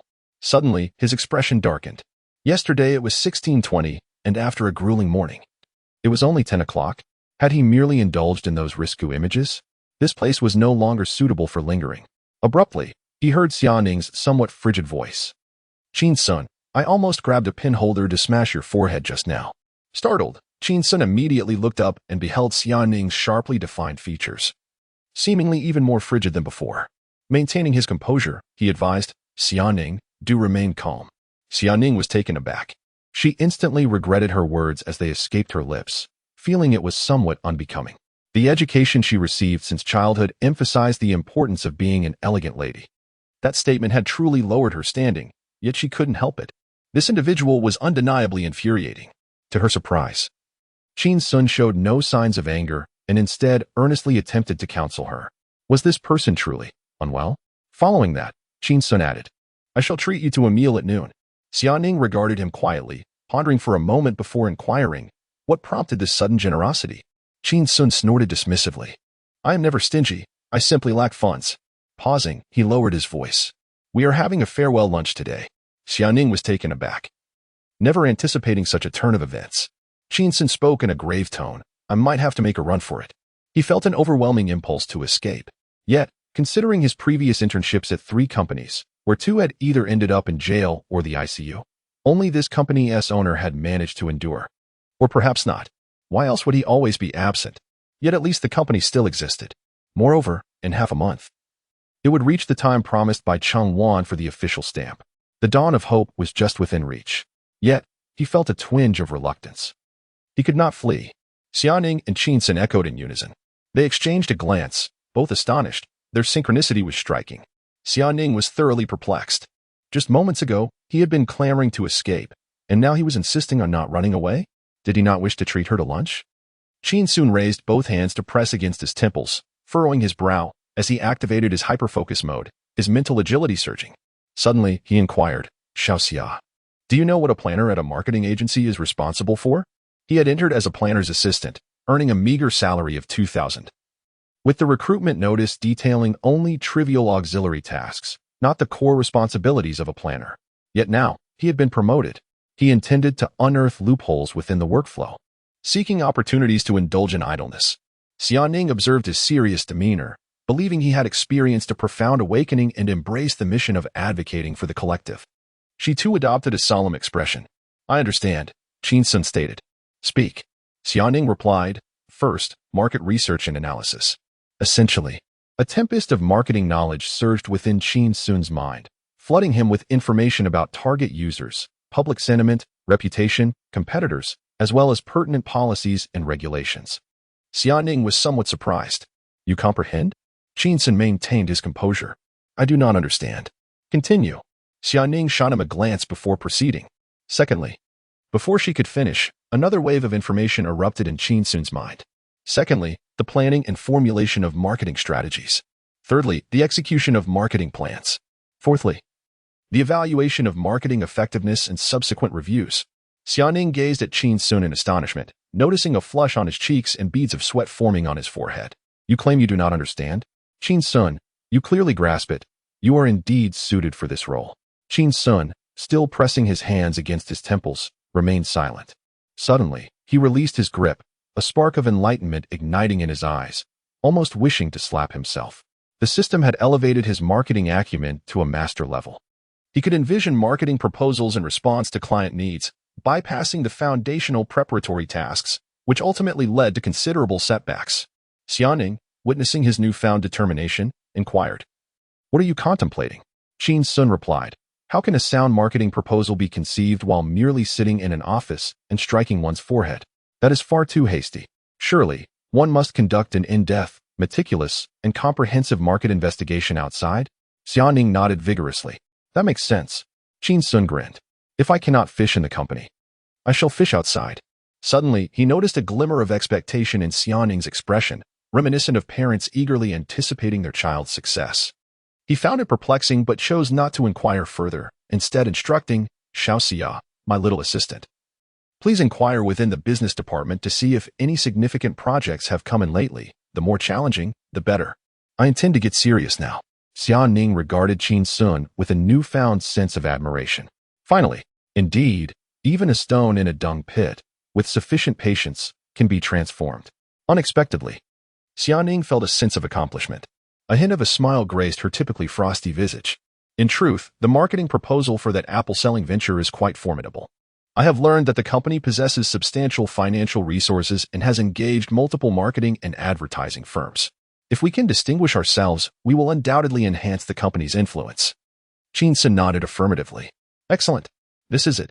With that, he stood up, slung his backpack over his shoulder, and strode purposefully towards the exit. Xiaoning exclaimed, What are you doing now? Qin Xun declared loudly.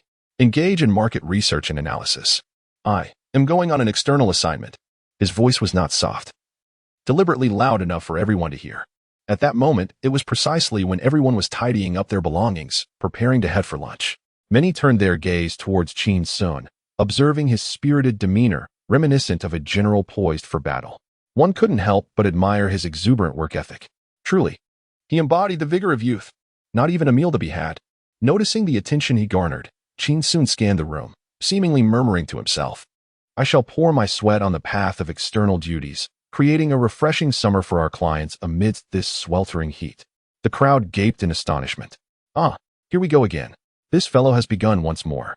He has resumed his cryptic utterances. He seems to seize every opportunity to pledge his loyalty to the company. Truly, a devoted employee." Chang Wan, hearing the commotion, emerged holding a bottle of mineral water, placing it into Qin Xun's hands. She regarded him with evident satisfaction. Where can one find someone who speaks so eloquently, works so diligently, possesses such strong capabilities, and is handsome to boot? Who hired this gem? I did. Cheng Wan chuckled. Little Qin, you've worked hard. Do take care to stay cool. As she spoke, she cast a sidelong glance at Xia Ning, lowering her voice to say, "This month's outstanding employee is undoubtedly you." Qin Xun, with a serious expression, declared, "To serve the people, I fear not the toil." Amidst the mixed gazes of the crowd, he exited the company, akin to a hero. In the corner of the office, Xia Ning watched the company's entrance, where Qin Xun had vanished, her eyes flickering with uncertainty. Suddenly, she slammed her palm onto the desk. "Oh no, I've fallen for his antics again. What external assignment? He must be off to enjoy himself. If he can play games all day in the office, imagine what he is doing outside." With a scowl, Xia Ning grabbed her cross-body bag and rushed out after him. Chapter 023. Follow me. I shall command you to work. As Xia Ning burst through the entrance of the office building, her eyes were met with a throng of workers heading out for lunch. Yet the figure of Qin Xun eluded her sight. Standing at the doorway amidst the bustling crowd, a wave of despondency washed over her. Suddenly, her gaze caught a glimpse of an electric scooter speeding down the road. With such velocity, it could only belong to Qin Xun. In her high heels, she dashed to the roadside, successfully hailing a taxi. Sliding into the passenger seat, Xia Ning pointed at the rapidly vanishing scooter and commanded coldly, "Driver, pursue that electric scooter." The driver, upon spotting the scooter, his eyes lit up with excitement. "Wow, he is quite skilled, but he's not easy to catch." Xia Ning remained silent, casually retrieving several red bills from her messenger bag and slipping them into the driver's hand. Overjoyed, he reassured her, "Fear not, he won't escape easily." A moment later, the taxi sped off. With a solemn expression, the driver focused intently on following Qin Xun, his mind already concocting various dramatic scenarios, perhaps an FBI pursuit of a nuclear thief, or a corporate woman chasing after a penniless youth. Or was it that this young man had pilfered some of the lady's intimate belongings? Or was he being hunted for having dallied with a high-class escort? Eventually, unable to contain his curiosity, the driver inquired, "Miss, why are you pursuing him?" Xia Ning gazed at Qin Xun's distant figure, her expression impassive as she replied coldly, "He is a thief." The driver, wearing an expression of understanding, couldn't help but feel a twinge of envy towards Qin Xun. "Ah, a heart thief." Upon hearing this, Xia Ning turned to the driver, perplexed by why someone of his age could still hold such a superficial view. She clarified, "He is a work dodger, neglecting his duties during work hours to sneak out, well, gallivant around openly. Despicable." The driver, upon hearing this, lost interest immediately. What a dull tale. Sneaking out during work hours isn't a matter of life and death. Xia Ning, slightly displeased, furrowed her brow while watching Qin Xun's silhouette. "Driver, what would it cost to run him over?" The taxi driver turned to Xia Ning, captivated yet intimidated by her beauty, which was laced with an icy demeanor. How terrifying. This young man was in for a severe consequence. Meanwhile, Qin Xun veered off the main road into a narrow alley, parking in front of a dilapidated internet CAF. Just as he was about to step inside, a cool voice called out from behind him, "Qin Xun." He turned around, momentarily taken aback to find Xia Ning standing behind him, a smile playing on her lips. "Didn't you say you would treat me to lunch today?" Qin Xun waved his hand dismissively. "No, I have matters to attend to today. Perhaps another time." However, Xia Ning's gaze was resolute, her tone leaving no room for negotiation. "No, you must treat me to lunch today." With a hint of reluctance, Qin Xun inquired, "How about beef? Will you eat that?" Xia Ning nodded in silence, showing no signs of being a picky eater. "Then come with me inside." Qin Xun turned and stepped into the internet CAF. "Manager, bring me 2 bowls of instant noodles, the braised beef flavor." Today being a weekday, the internet CAF was sparsely populated. The two found a corner table and finished a bowl of noodles. Qin Xun was somewhat astonished. The delicate-looking girl, Xiaoning, who resembled a porcelain doll, showed no signs of disdain and seemed to derive a subtle joy from the deliciousness. Xia, do you particularly enjoy instant noodles? Xiaoning shook her head, then nodded slightly. I liked them as a child, but my parents disapproved. I lost the habit as I grew older. Qin Xun sighed. You are truly unfortunate. After finishing the noodles, Xiaoning looked at Qin Xun and, after a moment of silence, asked slowly, So, are we going to investigate the apple market now? Qin Xun waved his hand dismissively. It's work hours. Let's not discuss work. We've managed to escape for a while, so let us enjoy ourselves. Xiaoning was taken aback by such reasoning. It was the first time she had encountered such logic. Yet, given Qin Xun's character, it seemed entirely plausible. Upon leaving the CAF, Qin Xun mounted his electric scooter and took Xiaoning toward a village within the city of Haicheng. Sitting behind him, Xiaoning's expression was far from pleasant. After spending the past few days together, she had come to realize that Qin Xun possessed some talent, yet his work ethic was consistently lackadaisical, always seeking to slack off. Perhaps some childhood trauma had shaped this peculiar disposition. Lost in her thoughts, she suddenly heard Qin Xun say, Xia, I'm going to rent a place now.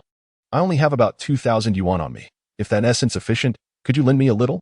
Just as Xiaoning was about to agree, she heard him add, As soon as the boss pays my salary, I'll repay you immediately and treat you to another bowl of noodles, with sausage. Xiaoning glanced at Qin Xun's back, pursed her lips, and replied with a hint of coldness. Could you refrain from incessantly mentioning that boss? Qin Xun turned back to glance at Xiaoning, smiled, and nodded. You're right, that makes sense. Our boss is a man. It should be the dog's owner. You are quite meticulous, Xia. Renting the place went smoothly. An old, shabby room for 800 yuan, with a deposit and first month's rent. Qin Xun barely managed to afford it. After the landlord left, Qin Xun looked at Xiaoning with a friendly smile. Xia, actually, I know a wonderful way to prepare instant noodles.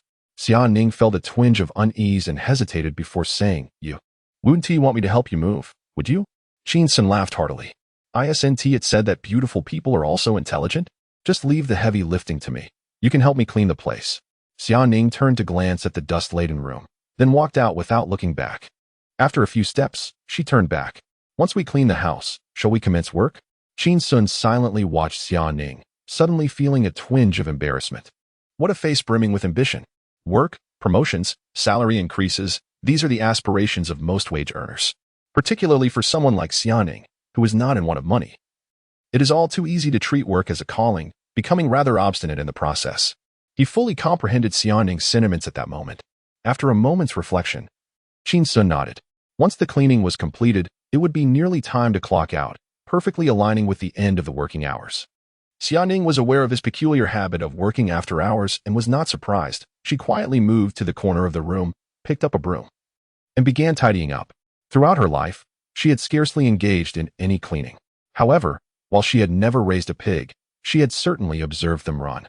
Sweeping the floor and dusting the tables were not particularly challenging tasks. A cloud of dust was stirred up, causing Xiaoning to cough, tears streaming from her eyes. Qin Xun exited the room. I will go fetch my luggage and return shortly. Qin Xun possessed very few belongings, all stored at the Honglanmen bathhouse. After an hour of back and forth, he returned to find the room transformed, leaving him momentarily speechless. It was immaculate, utterly spotless. Moreover, Xiaoning was still diligently wiping surfaces with a cloth. If the landlord's property had been in such condition, wouldn't it fetch over 1,000 in rent? Xiaoning, covered in dust, stared at the backpack on Qin Xun's back, momentarily taken aback. Is this what you call luggage? Is this what you refer to as physical labor? She was genuinely upset. During that hour, she had swept and mopped the floors, even lifted the bedboard to clean beneath it. She meticulously wiped down the bathroom and sink, utterly exhausted, her back nearly giving out, with dust clinging to her in various places. Throughout her life, she had never felt so disheveled. She had assumed Qin Xun left the heavy lifting for himself while assigning her the simpler cleaning tasks. Little did she expect that the so-called physical labor of moving luggage amounted to just carrying a bag. Qin Xun scratched his head, chuckling shyly. I didn't anticipate you to be so earnest, not a hint of laziness in you. Upon hearing this, Xiaoning flung the cloth she was holding onto the floor and wiped the sweat from her brow with her sleeve. Qin Xun, from now on, you will follow my lead. Come with me. I intend to press your head down and make you work. Chapter 024. as the company president. Not only am I led by employees to slack off, but now I must teach them how to do so. In a cozy corner of a CAF by the window, Qin Xun wore an expression of utter despondency. This was supposed to be the time he rode his electric scooter to deliver takeout.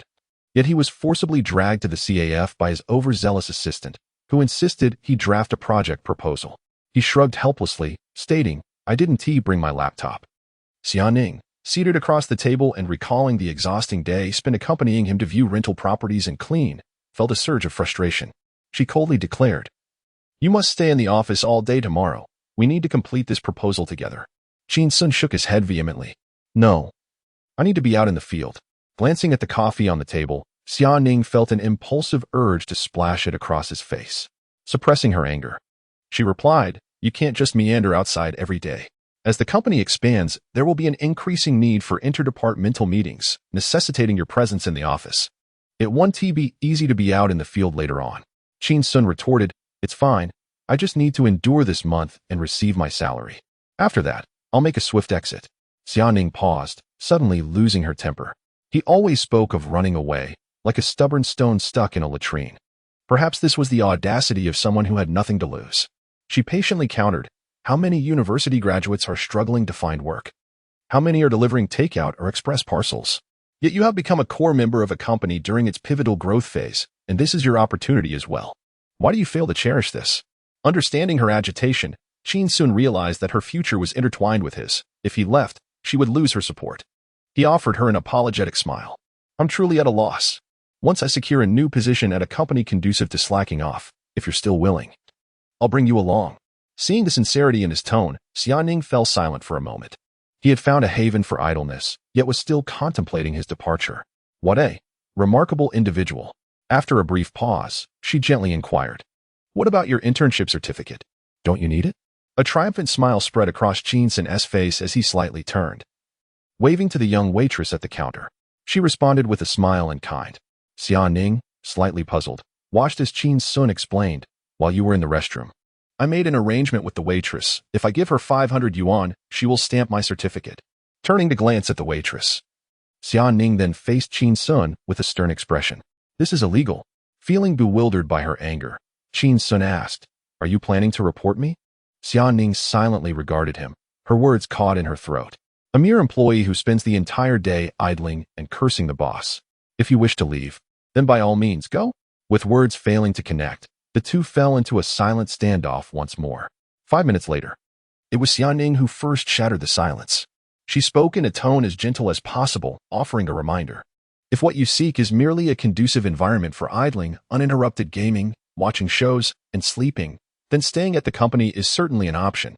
Qin Xun, somewhat puzzled, gazed at Xiaoning in silence. She continued, "This company offers you a generous salary, and your position is quite esteemed. Cheng Jie and the boss treat you exceptionally well." Qin Xun found her insistence strange. Why was she so intent on keeping him? Had she developed feelings for him? Alas, another naive girl captivated by male charm. He inquired, "What solutions do you propose?" Xiaoning met Qin Xun's gaze, her expression somewhat peculiar, and softly replied, "As a core department of a marketing planning company. Even though it is just the two of us for now, provided you excel, completing an impressive project will enable you to apply for a private office. In your own office, you may indulge in idling as you wish, given that you produce results that render any doubts about your productivity unfounded." Qin Xun pondered this and thought, it made sense. Producing results was far too easy. He was an exceptional marketing strategist, armed with a wealth of successful case studies from his past life. What sort of plan could he not conceive? While Qin Xun drifted into thought, Xiaoning wrestled with her own inner turmoil. As the head of the company, reaching this point was truly remarkable. Not only was she being led to idle away her time by an employee, but she was also tasked with teaching him the art of idling and creating an environment conducive to it. Moreover, he treated her like a mere laborer. It was rather degrading. Had it not been for 3 consecutive entrepreneurial failures, with another setback potentially tarnishing her reputation before her father, why would she ever regard this young man as a treasure, thus belittling herself? Qin Xun snapped his fingers. "Waiter, bring us another cup of coffee. One for each of us, it's on me." He looked at Xiaoning, a satisfied smile gracing his face. "Xia, you are truly my lucky star. Since meeting you, I've received promotions and raises. My life is about to flourish," he declared, From now on, my office shall only allow you entry.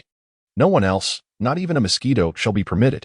Xiaoning glanced at Qin Xun, then lowered her gaze, taking a sip from her straw, her voice cold and resonant. Your attempts at flotation are rather cliché.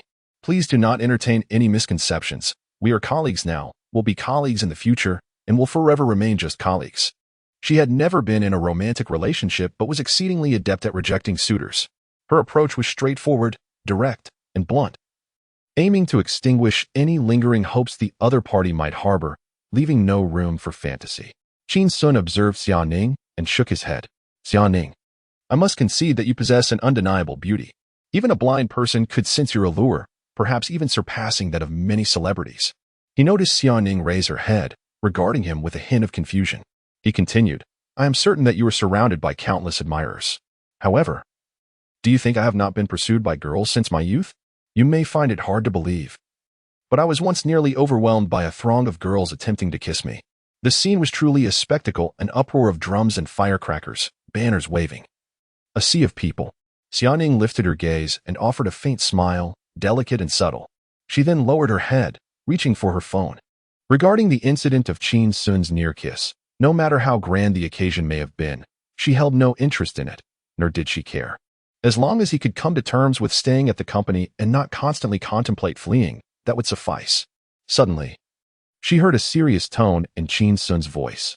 Xiao, please reach out to our colleagues in the business department to obtain the contact information for the company selling apples.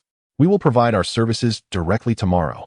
I shall showcase my skills, not just for the company and our client, but also to surprise you. Xiaoning lifted her head and smiled, genuinely pleased. This stubborn mule, who had long resisted work, had finally decided to put in the effort. It was not in vain that she had spent the past few days feeding him so much motivation. Chapter 025, a scheme that risks one's mother's reputation. On the following day, aboard the flight to Shuidian City in Longyuan Province, Qin Xun settled into his window seat. He gazed for a moment at the sea of clouds outside before turning to observe his assistant, Xiaoning, who was resting beside him, adorned with a sleep mask. A satisfied smile graced his lips. This little assistant displayed exceptional capability and dedication, having worked diligently the previous night to prepare the business trip application, securing approval in the dead of night. Early this morning, without even stopping by the office, Qin Xun was summoned by a phone call from Xiaoning to gather at the airport. A business trip. What a delightful prospect. With the vastness of the sky above, there was ample opportunity for leisure. Following yesterday's arduous fieldwork, his leisure points had surged by 300, more than triple the usual amount. At this moment, the system panel displayed leisure points, 1930. Note, when the host reaches 10,000 points, a lottery draw will be available. If fieldwork could yield 300 points in a day, how many points might a business trip accrue? At this rate, he would be eligible for a lottery draw in no time. Qin Xun felt elated. And what made the day even more delightful was Xiaoning's attire. She was impeccably dressed in a white shirt, a sleek black blazer, professional trousers, black stockings, and high heels. She embodied the essence of sophistication, akin to the allure of a character in a film. Indeed, art is derived from life. Upon landing and exiting the airport, as Qin Xun contemplated where to enjoy a meal and immerse himself in the local culture while indulging in a few games, Xiaoning hailed a taxi. At 3:30 in the afternoon, General Manager Zhao of Huangtidi Agricultural Trading Company awaited us at a resort 30 kilometers away. With a sense of resignation, Qin Xun entered the taxi.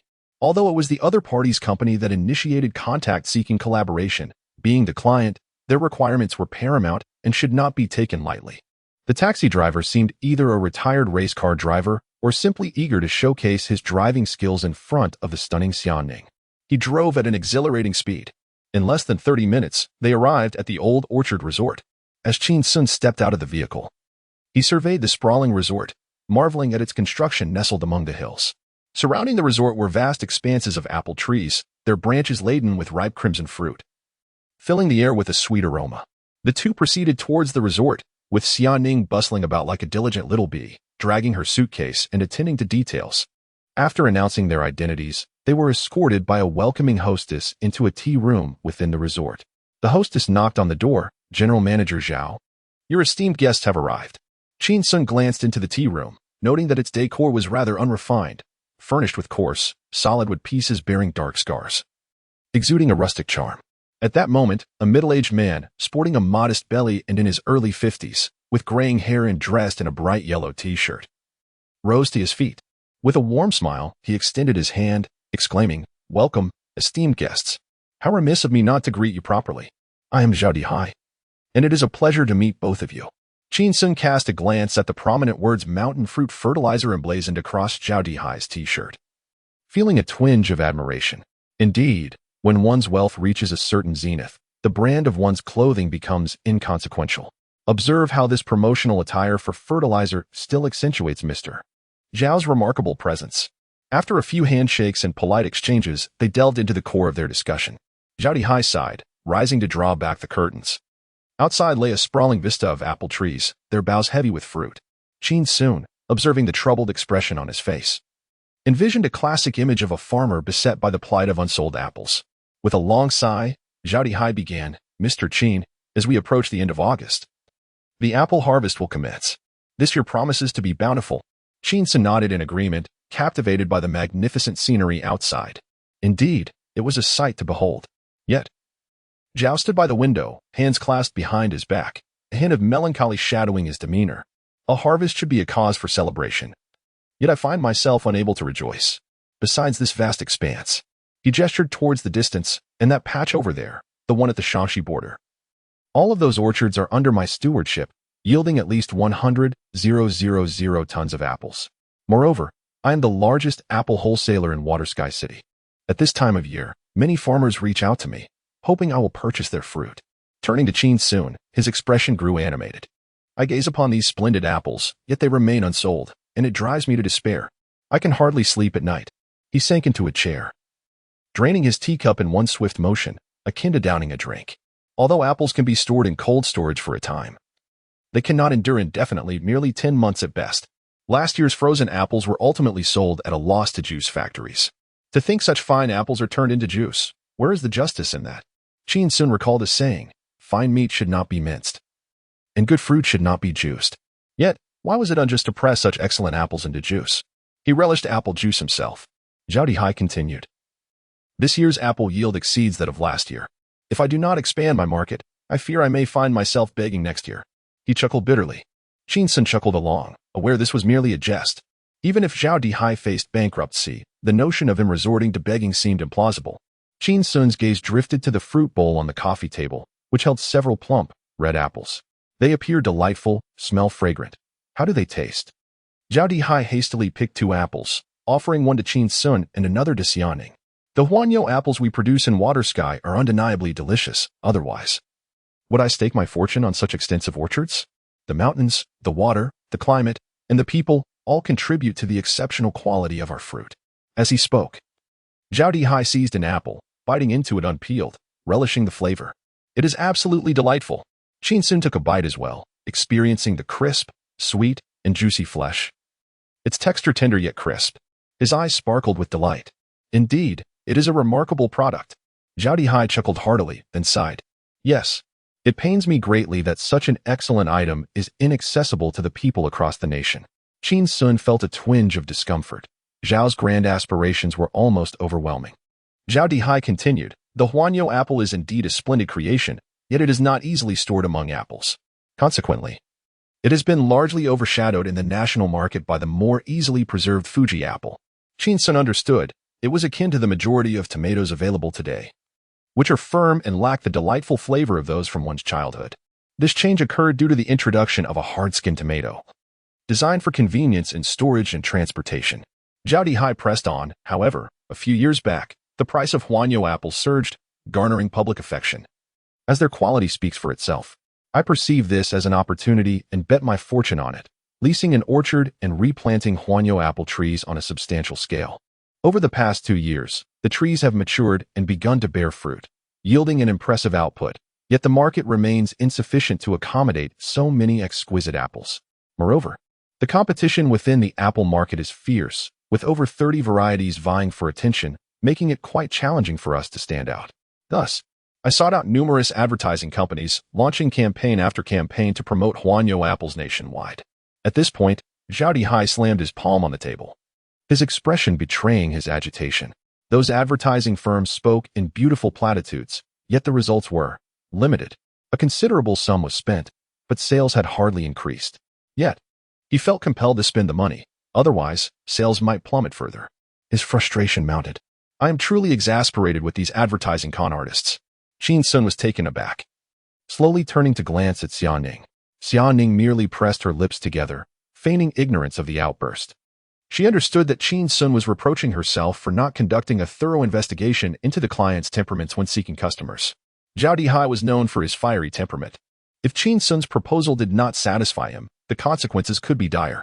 It felt as though she was gambling with her very own future. With a sense of resignation, Qin Xun turned to Zhao Dihai and inquired, "So what are your specific requirements?"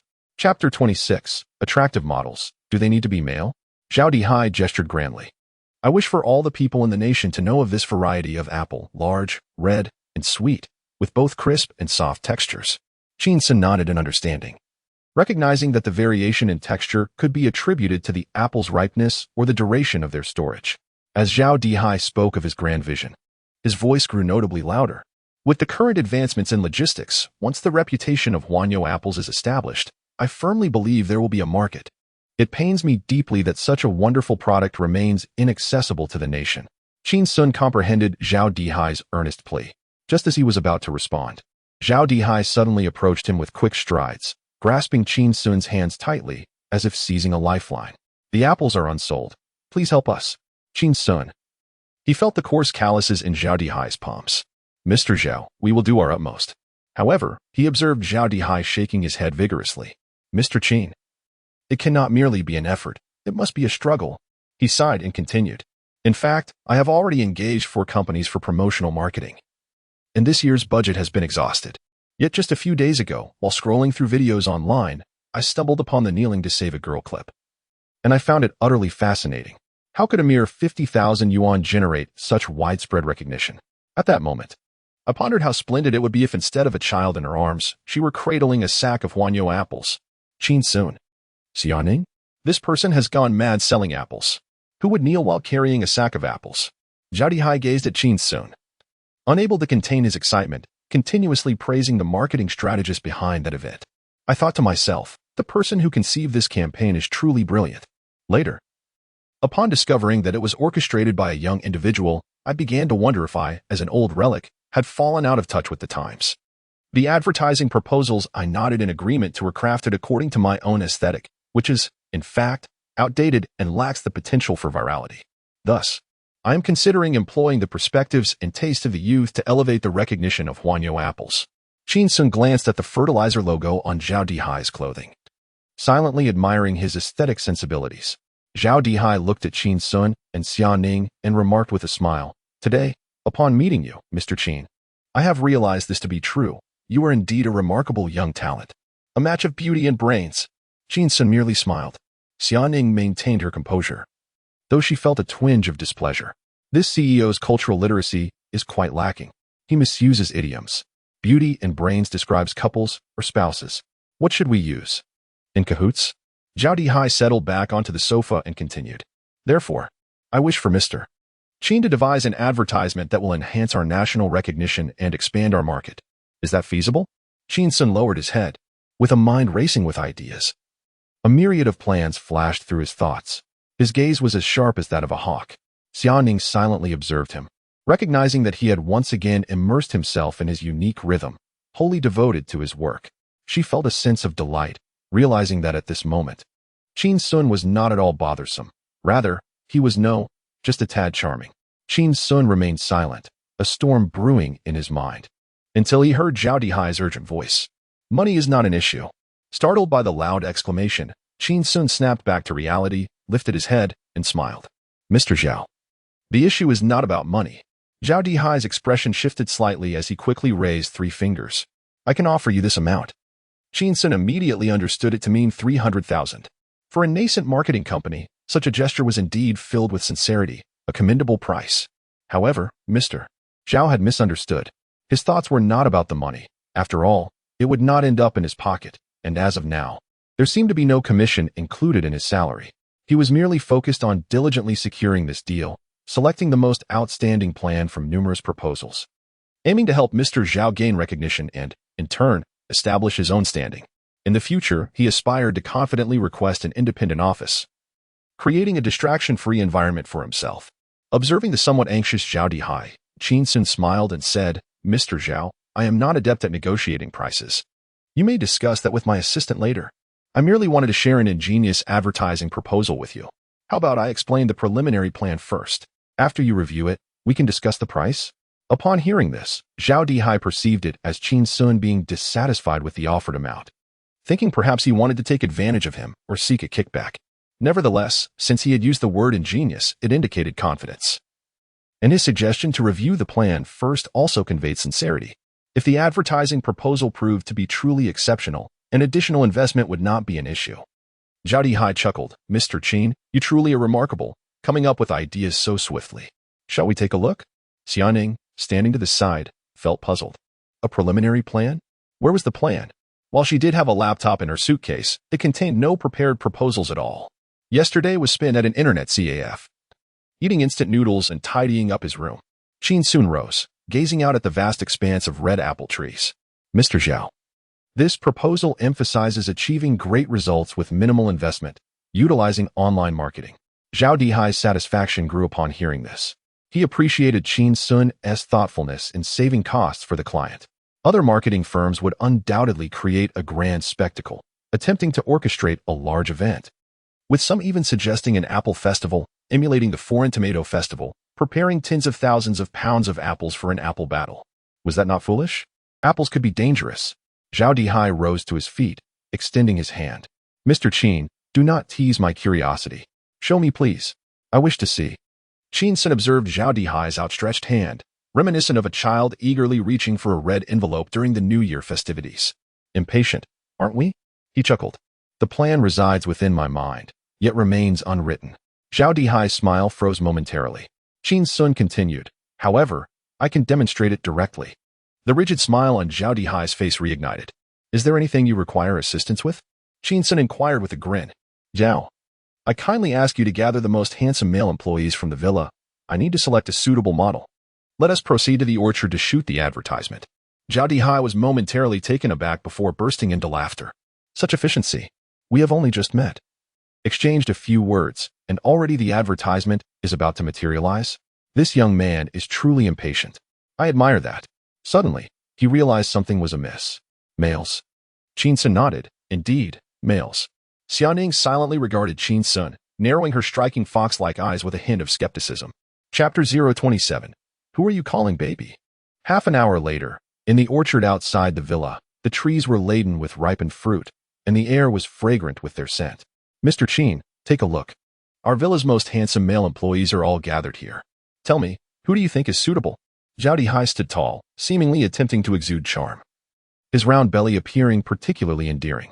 Qin Xun noticed he had donned a pink t-shirt, with the words "mountain fruit pesticide" printed on the chest, and couldn't help but pause. Did he think that changing to pink would enhance his attractiveness? Qin Xun smiled at Zhao Dihai, his gaze drifting to the line of over a dozen male employees behind him, surrounded by 7 or 8 female employees who were whispering excitedly, akin to wealthy women selecting young masters in a shopping spree. As Qin Xun scanned each one, his disappointment grew.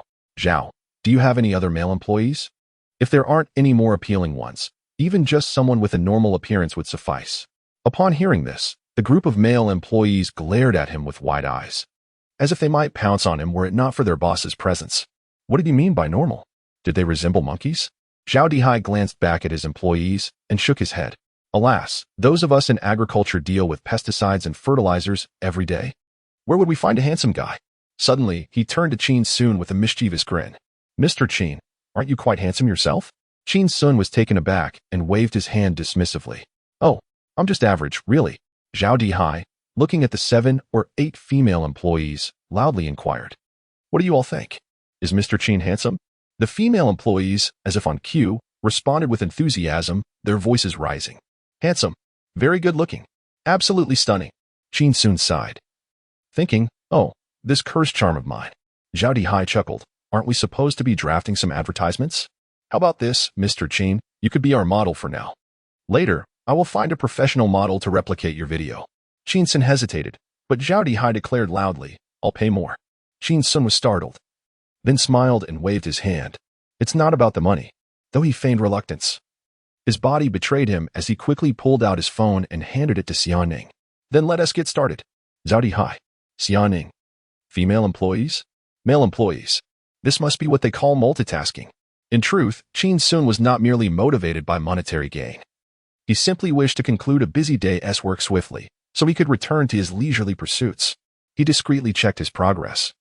Realizing he hadn't accrued any leisure points since the trip began, Xiaoning took Qin Xun's phone, examined it, and then returned it. She pulled out her own phone. Let us use mine. The shooting quality is better. Qin Xun had no objections. After all, one gets what one pays for. Xiaoning took out her phone and activated the camera, adjusting various parameters according to the changing light. It is often said that photography can impoverish 3 generations, and that owning a DSLR can ruin a lifetime. Such pursuits are typically the domain of the affluent. However, she was both capable and proficient in this art. Qin Xun turned around to glance at the eager eyes behind him, feeling a sense of being the center of attention. He approached an apple tree, bent down to pick up a branch slightly thicker than his thumb, and broke it, creating a wedge-shaped tip. Turning back, he met Xiaoning's gaze as she held her phone. I'm about to begin, he announced. Xiaoning nodded, her expression serious. She had already started filming. Any extraneous footage could be edited out as behind-the-scenes material. When the onlookers saw Qin Xun pick up a branch, their curiosity was piqued. Upon hearing him declare his intention to start, they craned their necks, and several girls took out their phones. Suddenly, Qin Xun sprang into action. He leaped up, plucking a large, ripe apple from the tree, turning to face the camera held by Xiaoning, a smile gracing his face as he softly exclaimed, "Baby." Startled, Xiaoning nearly dropped her phone. Who was he calling baby? She looked up in surprise from behind the phone, only to see his beaming smile. The apples of Shui Tian, the people of Shui Tian. He pierced the apple with the branch, producing a crisp sound as the yellowish flesh was revealed. Would you care for a bite of such a delightful apple? Xiaoning felt as though she had encountered something entirely new, though she did not fully comprehend it. She was profoundly moved. Just as her thoughts settled, Qin Xun's smile faded as he rushed to her side, reviewing the video and nodding. It's quite good, but the camera seems a bit shaky. For the next shot, keep your hands steady. Be professional. Xiaoning turned to observe Qin Xun's earnest review of the footage, feeling a sense of helplessness. What girl could remain unresponsive when a boy suddenly calls her baby? After checking the video, Qin Xun turned around to find a group of people behind him, all wide-eyed and seemingly in shock. Zhao Hai's eyes widened. Is that all? Qin Xun shook his head. Not yet. Zhao Hai breathed a sigh of relief. You startled me. I thought you were joking. The young man. Almost immediately, Zhao Hai watched as Qin Xun picked another apple from the tree, crouched down, and encouraged Xiaoning to aim the camera at him. And so it began anew. Baby. The apples of Shui Tian, the people of Shui Tian. Zhao Hai was left speechless. Is there any difference? For the next half hour, Qin Xun performed with great flair while Xiaoning captured it all on her phone. One moment, he was lying on the ground. The next, he had climbed into the tree. One moment, he executed a slide into the frame. The next, he peeked out from a small earthen shed used for storing tools. His agility was remarkable, and his performance was effortlessly natural. One cannot help but admire the audacity displayed. Such a thick skin is truly remarkable. However, his repetitive rhetoric is painfully evident. Darling, the apples of water sky, the people of water sky. Summerning, clutching her phone, found herself called darling by Qin Xun over 20 times. From initial shyness and reserve, she gradually became composed and unruffled, ultimately feeling a tinge of disgust. How insufferable. After filming yet another clip, Qin Xun leapt down from a tree, leading Summerning towards Zhao Hai and his entourage. Upon seeing their grim expressions, Summerning sensed that this deal was doomed to fail. Qin Xun approached, and Zhao Hai, eyeing him, hesitated before finally speaking. Is that it? Qin Xun replied. Ahem, we still require one more. Zhao Hai retorted, it won't be yet another advertisement for the apples or people of water sky, will it? Qin Xun raised his thumb in approval. Mr. Zhao, you are astute. Zhao Hai was left speechless by this gesture, while those behind him whispered among themselves. What sort of advertisement is this? How embarrassing. Is this really an advertisement? It's merely a constant repetition. I could film 100 of these in a day. The money must be too easy to earn. Surely the CEO isn't falling for a scam. Zhao Hai's expression darkened with each passing moment. Noticing his discontent, Qin Xun quickly interjected, Mr. Zhao, please remain calm. The previous videos are merely a prelude. The final one will be the Pi C de assistance. However, the production costs will increase significantly. Chapter 028. Do not worry. There will come a time he will kneel and plead. Zhao Dihai recalled the earlier conversation in the tea room, where Qin Xun spoke of leveraging small investments to achieve great returns, which brought him a moment of delight. Yet, upon witnessing the minimal resources Qin intended to employ, a mere handful of apples and a single smartphone, he felt a twinge of skepticism. This was not the clever strategy he had envisioned. Rather, it seemed Qin Xun was attempting to achieve something for nothing. At that moment, when Zhao heard Qin mention increasing costs, he felt an unexpected surge of joy. Mr. Qin, effectiveness is paramount. The cost is secondary. Whatever you require, feel free to express it, he stated. A pool under the open sky and several hundred pounds of apples, came Qin's reply. Zhao Dihai was taken aback. What sort of expense was this? Hundreds of pounds of apples? One could easily gather fallen fruits from any orchard. Nevertheless, the guests had arrived, and only one final video remained to be filmed. He decided to wait and see, perhaps there would be an unexpected delight. At the villa, an open-air swimming pool nestled halfway up the mountain. A vibrant layer of red apples floated on the azure surface.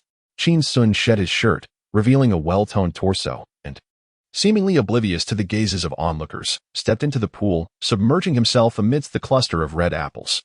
He swiftly dove beneath the water and resurfaced, wiping the droplets from his face and tousling his hair into a casual parting. Standing at the water's edge, Xia Ning aimed her phone at Qin Xun. For reasons unknown, her face felt warm, gradually taking on a hue akin to the apples surrounding her. The male employees, a dozen strong, observed Qin with amused expressions, as though watching a spectacle unfold. In contrast, the female employees seemed shy, torn between the desire to watch and the embarrassment of doing so. They turned sideways, glancing with discreet curiosity, while some even attempted to capture clandestine photos. Oh, what an adorable younger brother. What a pity. Why is he wearing jeans in the water? Shouldn't he only be in his undergarments? Zhao Dihai, clad in a vibrant pink t-shirt that accentuated his somber expression, surveyed the landscape of red apples with a sigh. Qin Xun gestured an okay sign to Xia Ning, who nodded in response. He casually picked an apple floating on the water's surface, lifting it to display. Darling, apples from the water, and people from the water, he exclaimed, using a branch to prod the apple, revealing even more. The video bore no distinction from those filmed earlier in the orchard. The movements and dialogue were identical. Once the filming was complete, Qin swam to the edge and, lifting his head, met Zhao Dihai's troubled gaze. Mr. Zhao, this is the plan. Later tonight, we will edit the video and send it to you. You can find a model to replicate these videos and upload them to your Douyin account. A little investment in advertising will help garner some views. Zhao Dihai looked down at Qin, noting the confidence radiating from him. He felt an urge to utter a few curses, yet the words failed to escape his lips. Raising his gaze to the expanse of red apples, an overwhelming sorrow washed over him, and his eyes began to glisten with unshed tears. Not only did fate seem intent on his downfall, but it also seemed to mock him in the process. Who sent this Qin Xun, the fool? Suddenly, Zhao Dihai leaped into the swimming pool, akin to a frog diving into water, sending up a significant splash. Qin Xun was taken aback and swam away a bit, noticing Zhao Dihai's head emerging from the surface. He inquired, Mr. Zhao, we were having such a good conversation. Why did you suddenly jump into the water? Wiping the water from his face, Zhao Dihai responded with fervor. Mr. Qin, is this your idea of creativity? I am a man nearing 60, a person who values his dignity. How can I withstand such antics? You intend to post this video on my Douyin account? I have my pride to consider. What will my relatives, friends, and business partners think? Will I ever hold my head high again?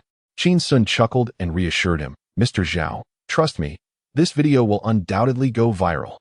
Zhao Dihai swam a couple of strokes away from Qin Xun, as if he were an omen of misfortune. Whether it goes viral or not, I cannot say. But I do know my blood pressure is soaring. Qin Xun followed him, persuasively arguing, Mr. Zhao, if this video takes off, won't your company, Water Sky, gain a stellar reputation?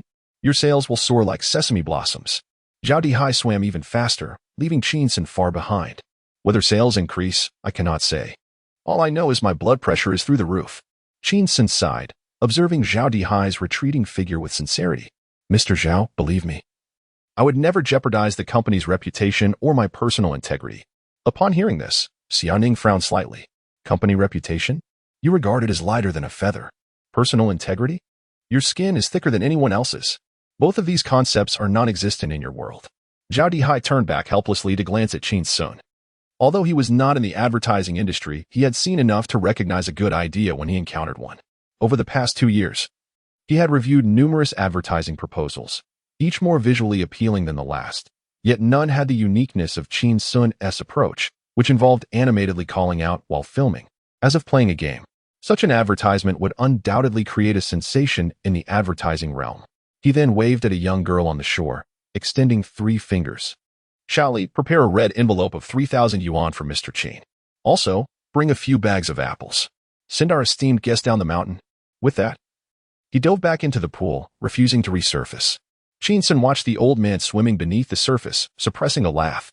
Old man, you'll come to seek my help one day, he mused as he swam towards the shore. Xiaoning appeared somewhat disheartened, her expression cold.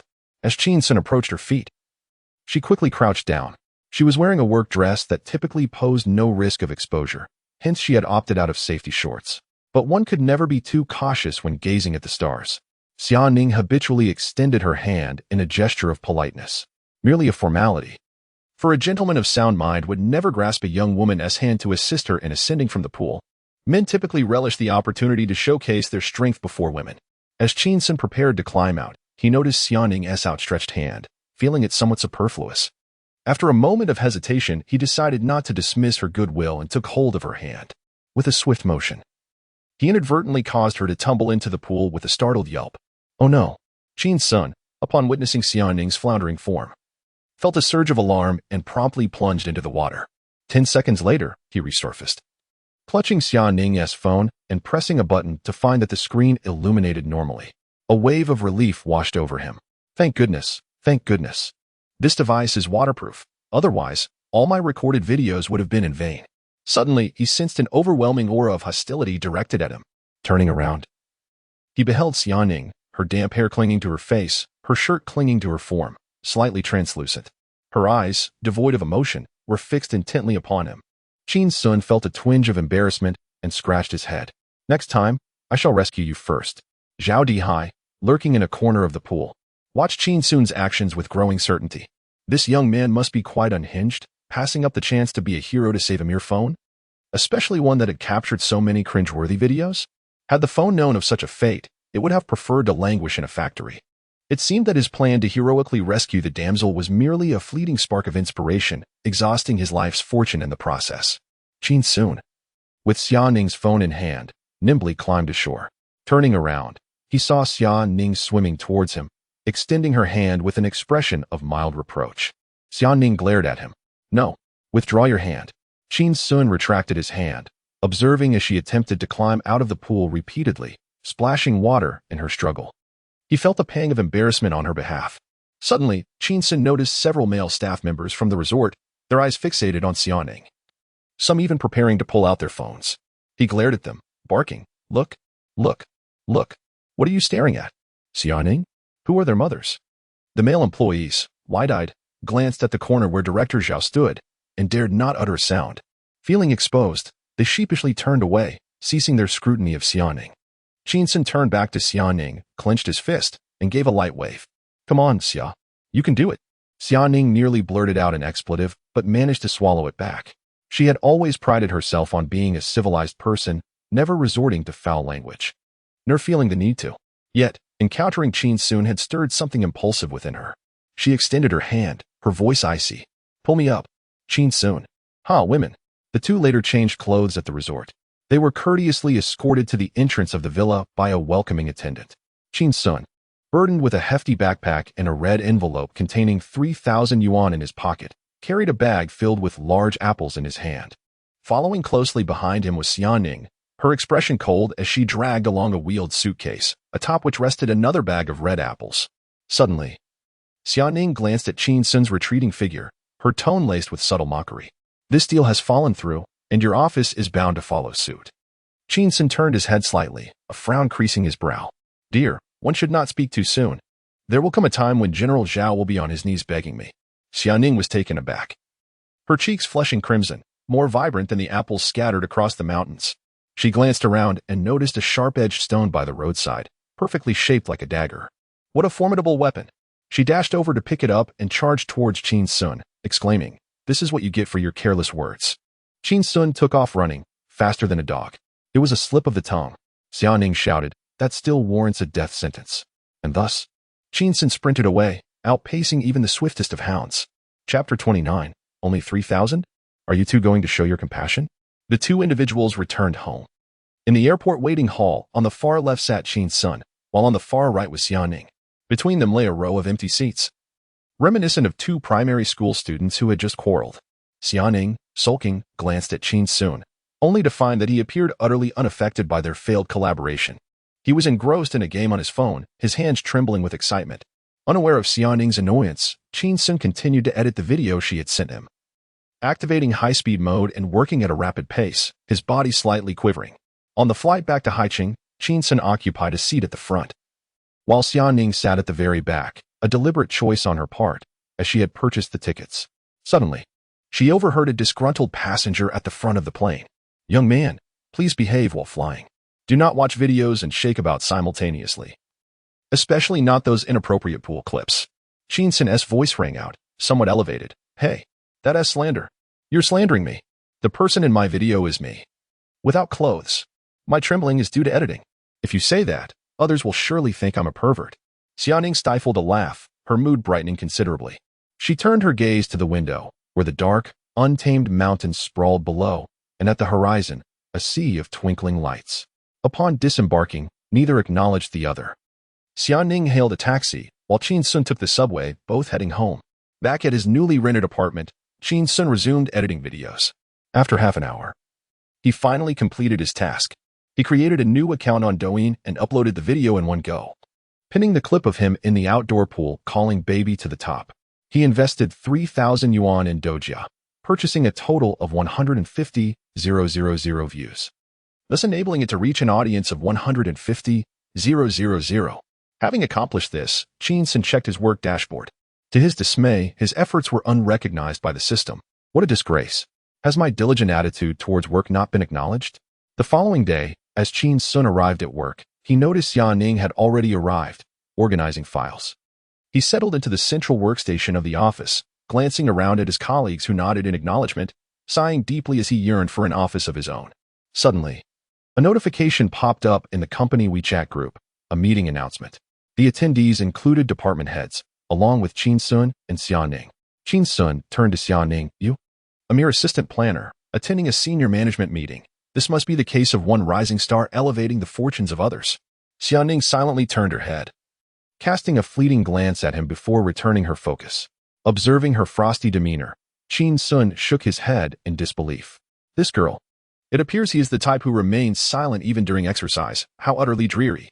A few seconds later, Xiaoning, fearing he might overthink or sense something amiss, turned back and explained, "I am here to take minutes for the meeting. That's why I was allowed to attend." Qin Xun found this rather perplexing. Who inquired about that? At 9:30, in the conference room, Qin Xun took a seat in the front row, far left. Xiaoning occupied the last row. In that auspicious spot she had been reminded about during Qin Xun's morning meeting, one that the surveillance could not capture. With the various department heads present, including Qin Wan, there were only 8 people in total. On the projection screen at the front of the room, several bolded and enlarged titles were displayed. Evaluation and Review of the Water Sky Apple Project Proposal. Upon seeing this title, Qin Xun silently scoffed. Alas, another dismal day. Once again, no chance to slack off. Cheng Wan stepped forward, standing behind the podium, and began to preside over the meeting. She surveyed the room, her gaze lingering on Xiaoning for a moment longer. Last night, she had suddenly received a message from Xiaoning requesting that a review meeting be organized for today. Such meetings typically occur only after a proposal has been implemented, launched into the market, and yielded some results. To have gone yesterday and convened today seemed rather unreasonable. Yet, she refrained from questioning it further. Perhaps General Manager Xia was simply swept away by love, wishing to showcase her beloved in front of others. Today, the goal was merely to highlight Qin Xun's capabilities, an endeavor in flattery, one at which she excelled. Cheng Wan smiled warmly. "Hello, dear colleagues at Oak Tree. As you all know, our company's planner, accompanied by his charming assistant Xiaoning, visited the city of Water Sky in Lonyuan province yesterday to negotiate with a rather formidable agricultural product wholesaler. Now, they have triumphantly returned. Let us applaud." A round of applause resonated in the conference room. Xianing's expression soured. How could Qin Xun conclude they had returned in triumph? Moreover, how could triumph and return be used together? A grammatical error. Qin Xuan's gaze fell upon Qin Xun, her smile unwavering as she directly posed the question, Qin Xun. I researched online and discovered that Boss Zhao is quite influential and generous. What is the proposed amount for the planning fee? Rising with pride, Qin Xun extended 3 fingers.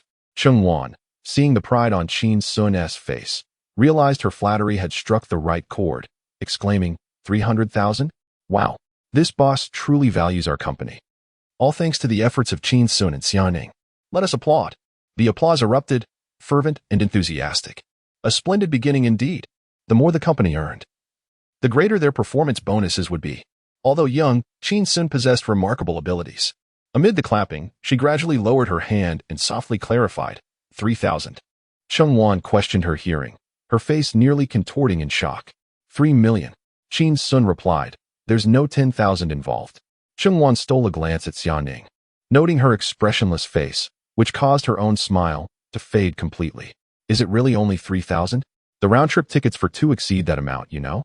Are you truly embarking on a philanthropic endeavor? Are you intent on pursuing charity to its fullest extent? Qin Xun gazed at Qin Xun, who seemed to be lost in thought.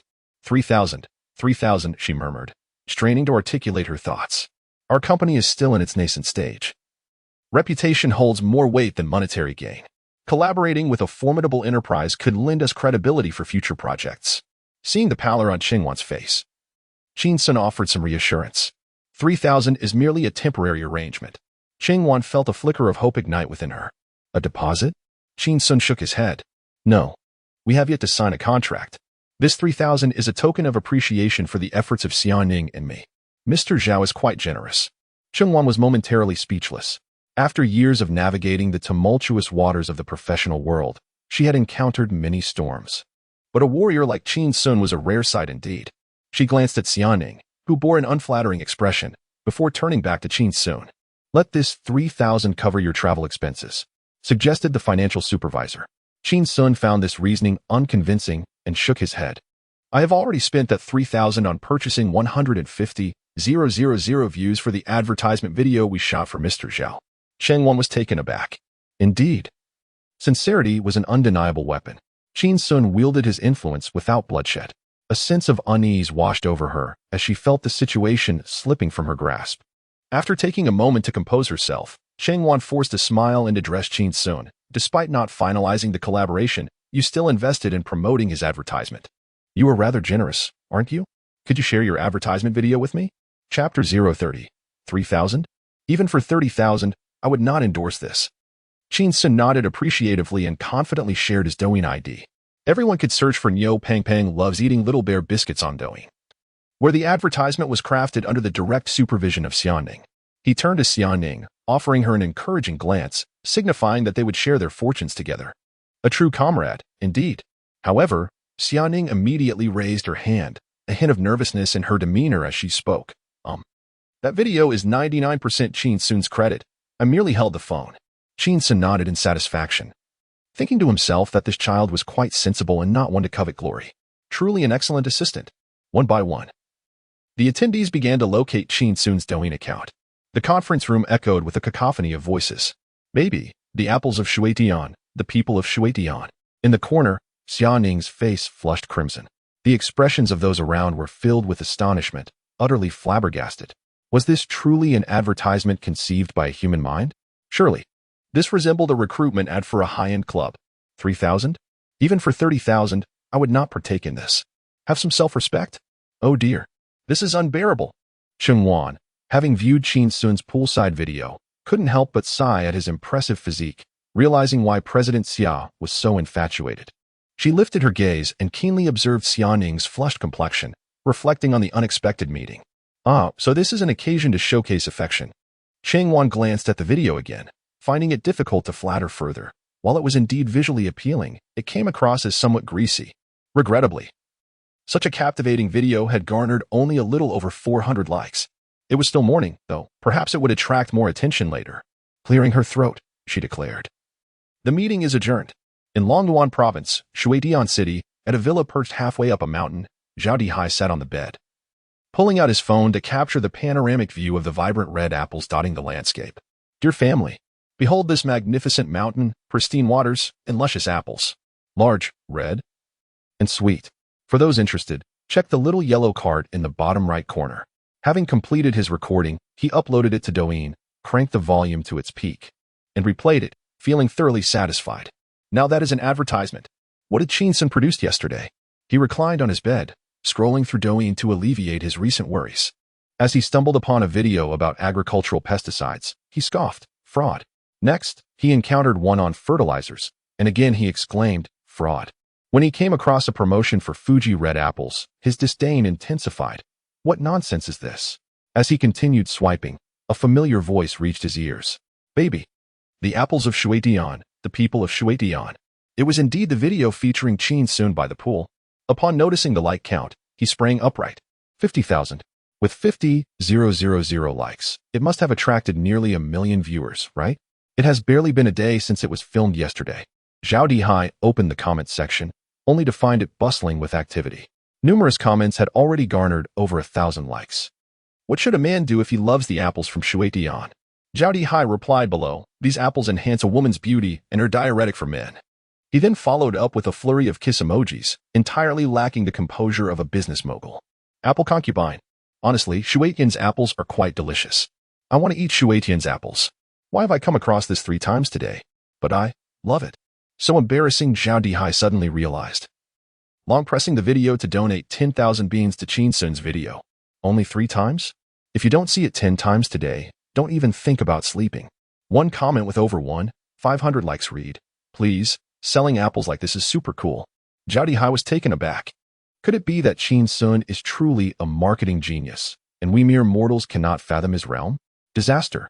I didn't sign the contract yesterday. A pinned comment with over 3,000 likes stated, I don't even want to buy apples, but he calls me baby. The term buy apples struck Zhao Dihai's nerves, instantly revitalizing him. He was no longer sleepy. He quickly responded below, he isn't selling. I am.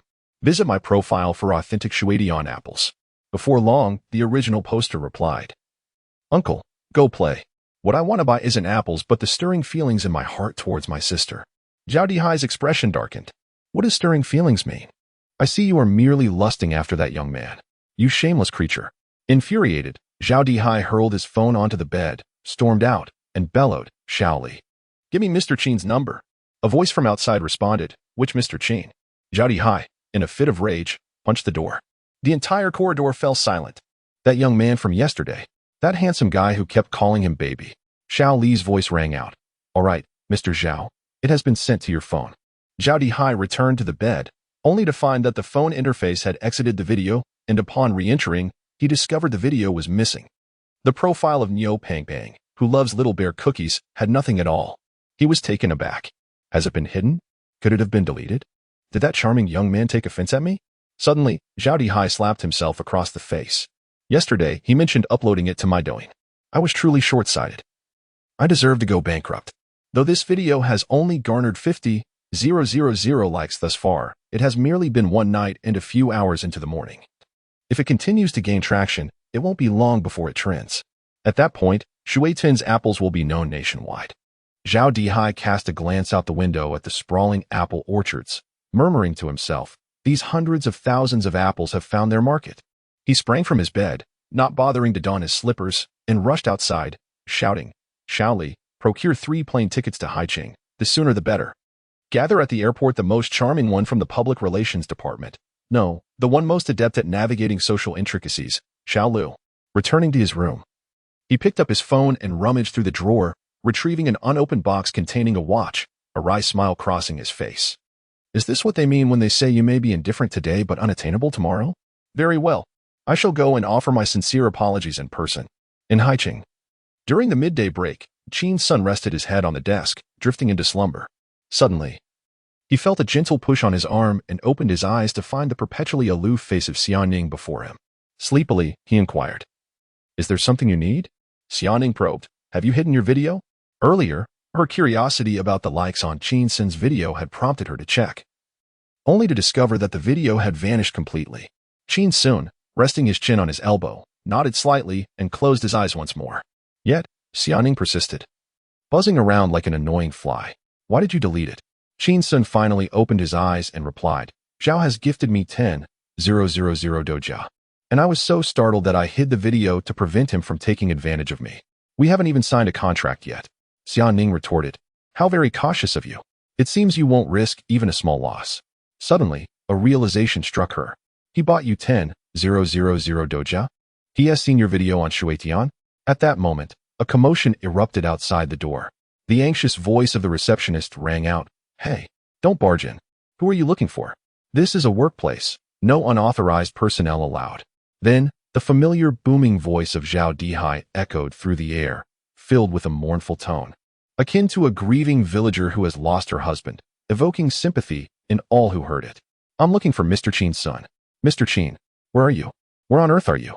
Chapter 031. These gifts nourish Yin and fortify Yang. In an instant, Qin Xun felt invigorated. He slowly straightened his posture, tidied his appearance, and opened his computer. He then retrieved a folder from Xianing's desk, feigning to peruse its contents while occasionally nodding in agreement. Xianing cast a glance at the document, only to find it blank. How unfortunate that this fellow is not pursuing an acting career. She shot Qin Xun a disapproving look before hastily making her way to the door. There stood Zhao Dihai, clad in a formal black suit. A stark contrast to the usual garb of agricultural advertisements, exuding an air of solemnity. Accompanying him were two ladies in professional attire, each laden with an array of gift boxes. Recognizing that the situation had unfolded favorably, Xianing's face broke into a smile. In that moment, it was as if the sun had risen over a snow-capped mountain. Hello, Mr. Zhao? What brings you here today? Xianing greeted warmly. Upon seeing a familiar face, Zhao Dihai promptly extended his hands, warmly shaking Xianing's. I came to see Mr. Qin. Yesterday's hurried encounter left us unable to properly host you. So I have come to express my apologies. Xianing smiled lightly. You flatter me. Zhao Dihai waved his hand dismissively, peering into the office. Is Mr. Qin in? Is he at the company? After a brief hesitation, Xianing, maintaining her composure, replied, he is busy. Hearing that Qin Xun was present, Zhao Dihai sighed in relief, his face breaking into a broad smile. He turned to his two subordinates and remarked, look at Mr. Qin's professional demeanor. So talented and diligent. Even during the lunch break, he does not neglect his work. As he spoke, he took a beautifully wrapped gift box from his assistant, Shaoli, and placed it in Xianing's hands. Since you departed in haste yesterday and could not prepare a gift, please accept this small token of my esteem. Xianing hesitated, saying, oh, I couldn't possibly. Zhao Dihai insisted, it's merely a small gesture, just a token. After a courteous exchange of offers and refusals, they both demonstrated their refinement and understanding of etiquette. The atmosphere lightened considerably. Holding the gift box, Xianing smiled and said, since Mr. Zhao is so gracious, I shall accept it. Zhao Dihai gestured toward the office and reminded her, well?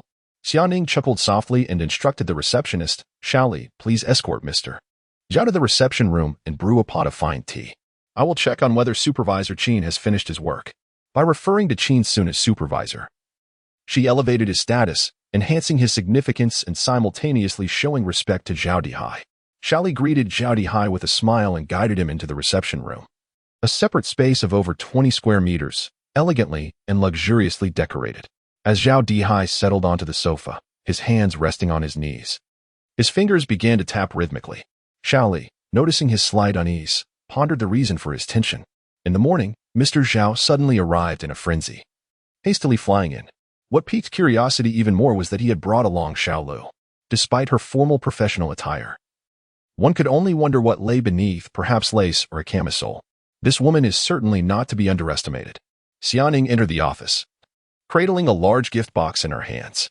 The atmosphere within the office was eerily silent. Those who had been napping were awakened, their heads popping up like prairie dogs. All eyes fixed on Xianing. They recognized from the conversation at the entrance that the visitor was the CEO of the agricultural products company from Shuetian City, a formidable figure in the industry. The exquisite packaging of the gift box in her hand suggested its considerable value. Furthermore, two assistants trailing behind the CEO were seen carrying a plethora of gifts, presumably intended for Qin Xun. The onlookers were utterly bewildered. Typically, it is the subordinate party that seeks favors from the superior, treating them to meals, singing, and presenting gifts. Witnessing a superior arrive by air solely to bestow gifts upon the subordinate was a first for them. Xianing approached Qin Xun, who appeared deeply focused as he sketched a pig with a neutral pin on her folder. Upon completing his drawing of Peppa Pig, he solemnly set down the pen, closed the folder, and exhaled slowly, as if he had just signed a non-proliferation treaty at the United Nations. He picked up the thermos on the table, blew on the lukewarm water, and in a bureaucratic tone inquired, "Xia, who is making such a commotion outside?" Xia Ning felt a surge of frustration, wishing to thrust that neutral pen into Qin Xun. She glanced around at their colleagues, who were all smiling and looking in their direction. Leaning closer to Qin Xun's ear, she whispered in a voice audible only to the two of them, "Don't embarrass yourself." Qin Xun paused, slowly lowering the thermos, and picked up the neutral pen again, reopening Xia Ning's folder. With a flourish, he wrote a few words. "Xia, brace yourself for your doom." He then stood up and made his way to the reception room, with Xia Ning trailing closely behind, dutifully playing the role of a competent assistant. At that moment, a voice rang out. It was the head of the business department. "Qin Xun, when it comes to business, our department is the expert. I will accompany you." He stood up, exuding an air of domineering insistence. Clearly, he sought a piece of this lucrative deal, and he was unwilling to take no for an answer. Qin Xun halted, turning to face the head of the business department, clearly in a bind. Cheng Wan, standing at the entrance of the HR office, caught Xia Ning's eye and quickly interjected, "Huang Ping, sit down. Mr. Zhao has come all this way specifically for Qin Xun and Xia Ning. What do you think you're doing intruding? We cannot afford any mishaps. Having Qin Xun and Xia Ning is sufficient." Reluctantly, Huang Ping of the business department sat back down, feeling somewhat embarrassed. "I just wanted to negotiate a good price." The gathering continued in the reception room. As Qin Xun stepped through the threshold, Zhao Dihai rose to his feet, charging towards the entrance like a wild boar, clasping Qin's hands with fervor. It was as if he had encountered a long-lost father, his eyes glistening with unshed tears of joy. Mr. Qin, Mr. Qin, oh, how I have longed to find you," Zhao Dihai exclaimed. Observing his imminent loss of composure, his two assistants hurried forward, their faces adorned with eager smiles as they presented the gifts they held. "Mr. Qin, these are meticulously prepared gifts from our esteemed Zhao."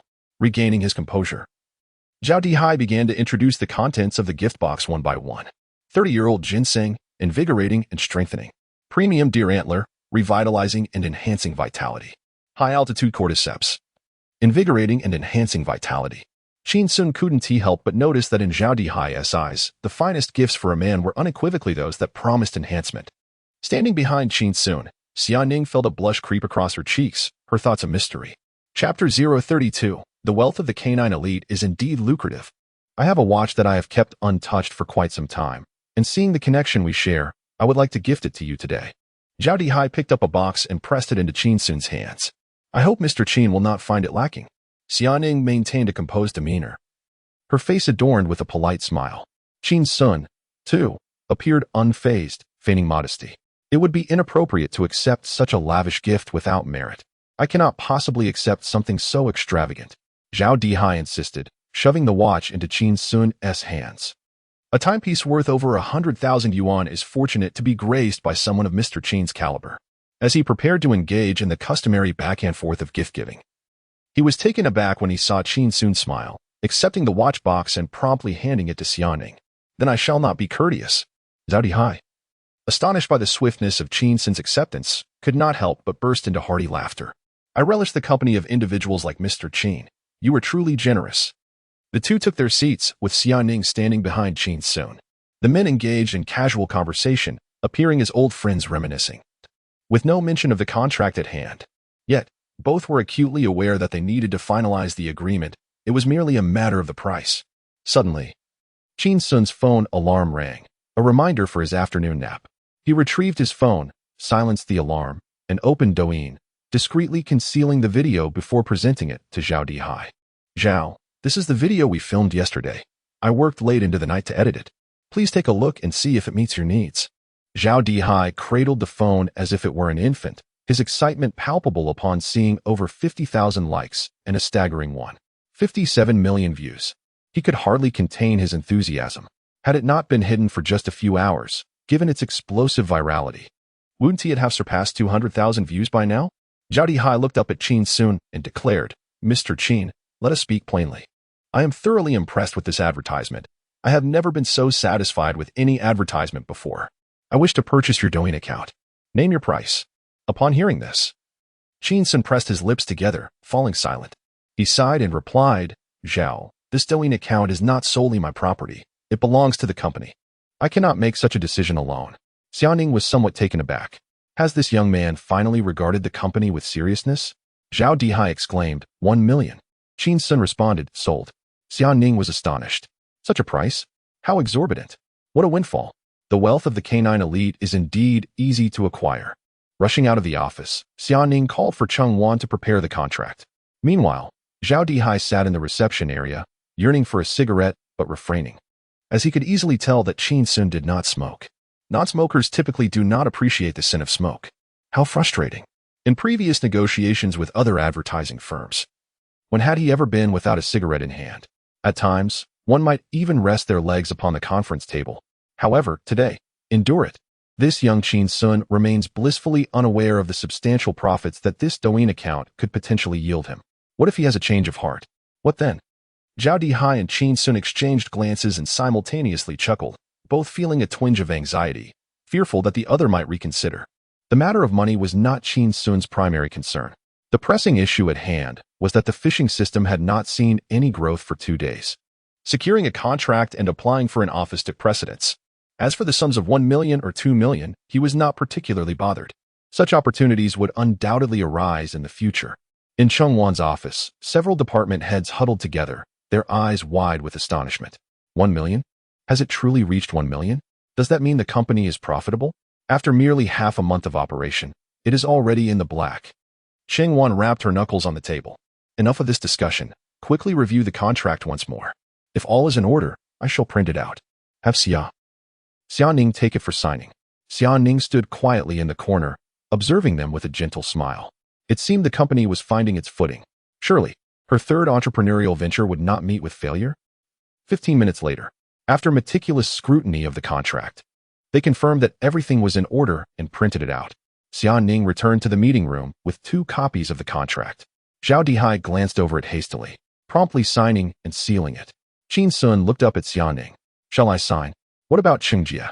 He was uncertain who typically signed such contracts. It should be the CEO, yet the company's leader was possibly detained in America due to solicitation. Thus, it fell to the CEO's most trusted aide, Cheng Wan. It certainly couldn't be left to an intern like himself. Xiaoning replied, the CEO is still abroad and cannot return for now. Chengjie lacks the necessary authority. This contract was secured by you, so you shall sign. Qin Xun was momentarily taken aback. Cheng Wan lacks the authority? Am I deemed sufficient? Zhao Dihai quickly interjected, Mr. Qin, if you sign it, I will have faith in you. Thus, Qin Xun had no choice but to sign. It felt akin to signing a bond of servitude. What kind of situation is this? I am but a mere employee engaged in a bit of leisure. How could I possibly handle the CEO's responsibilities? If the CEO were female, perhaps it would be a different matter. After signing the contract, Zhao Dihai insisted on taking Qin Xun to a restaurant to celebrate with drinks, to revel in brotherhood. Qin Xun declined. I am still on duty. Xiaoning cast him a sidelong glance, thinking, so you finally realize that you are expected to work at the company? Zhao Dihai persisted. Socializing is part of work.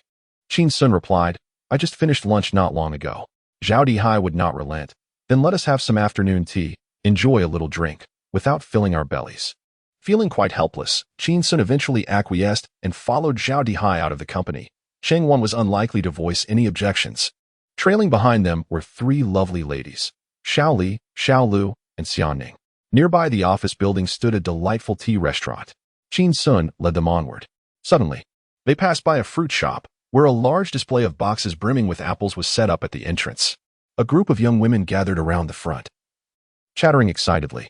Is this the renowned Huanyo apples from Douyin? You've seen that Douyin clip too. Many of the ladies in our office are absolutely enamored with that handsome figure. Let us buy a few pounds to try. Are these apples delicious? I think they're decent. After all, they call me baby, so how could they deceive me? All right, I'll buy a couple to sample. These apples are rather pricey. When it comes to quality, good things rarely come cheap. They're certainly cheaper than durians. Forget it. Since they're for gifting, one must present something of worth. The group observed from a distance, and Zhao Dihai wore a knowing smile. With just one glance, he recognized those as Huanyo apples. He turned to Qin Xun. Is the effect this immediate? Qin Xun was equally astonished. Could it be that Douyin's algorithm prioritizes local recommendations, influencing the sales of apples so dramatically? Suddenly, Zhao Dihai approached Qin Xun, slinging an arm around his shoulder in an affectionate brotherly manner. My young brother, today we must indulge in a fine drink together. Brother, you're older than my father. At that moment, Xia Ning approached from behind, presenting Qin Xun with an elegant black mask. Put this on.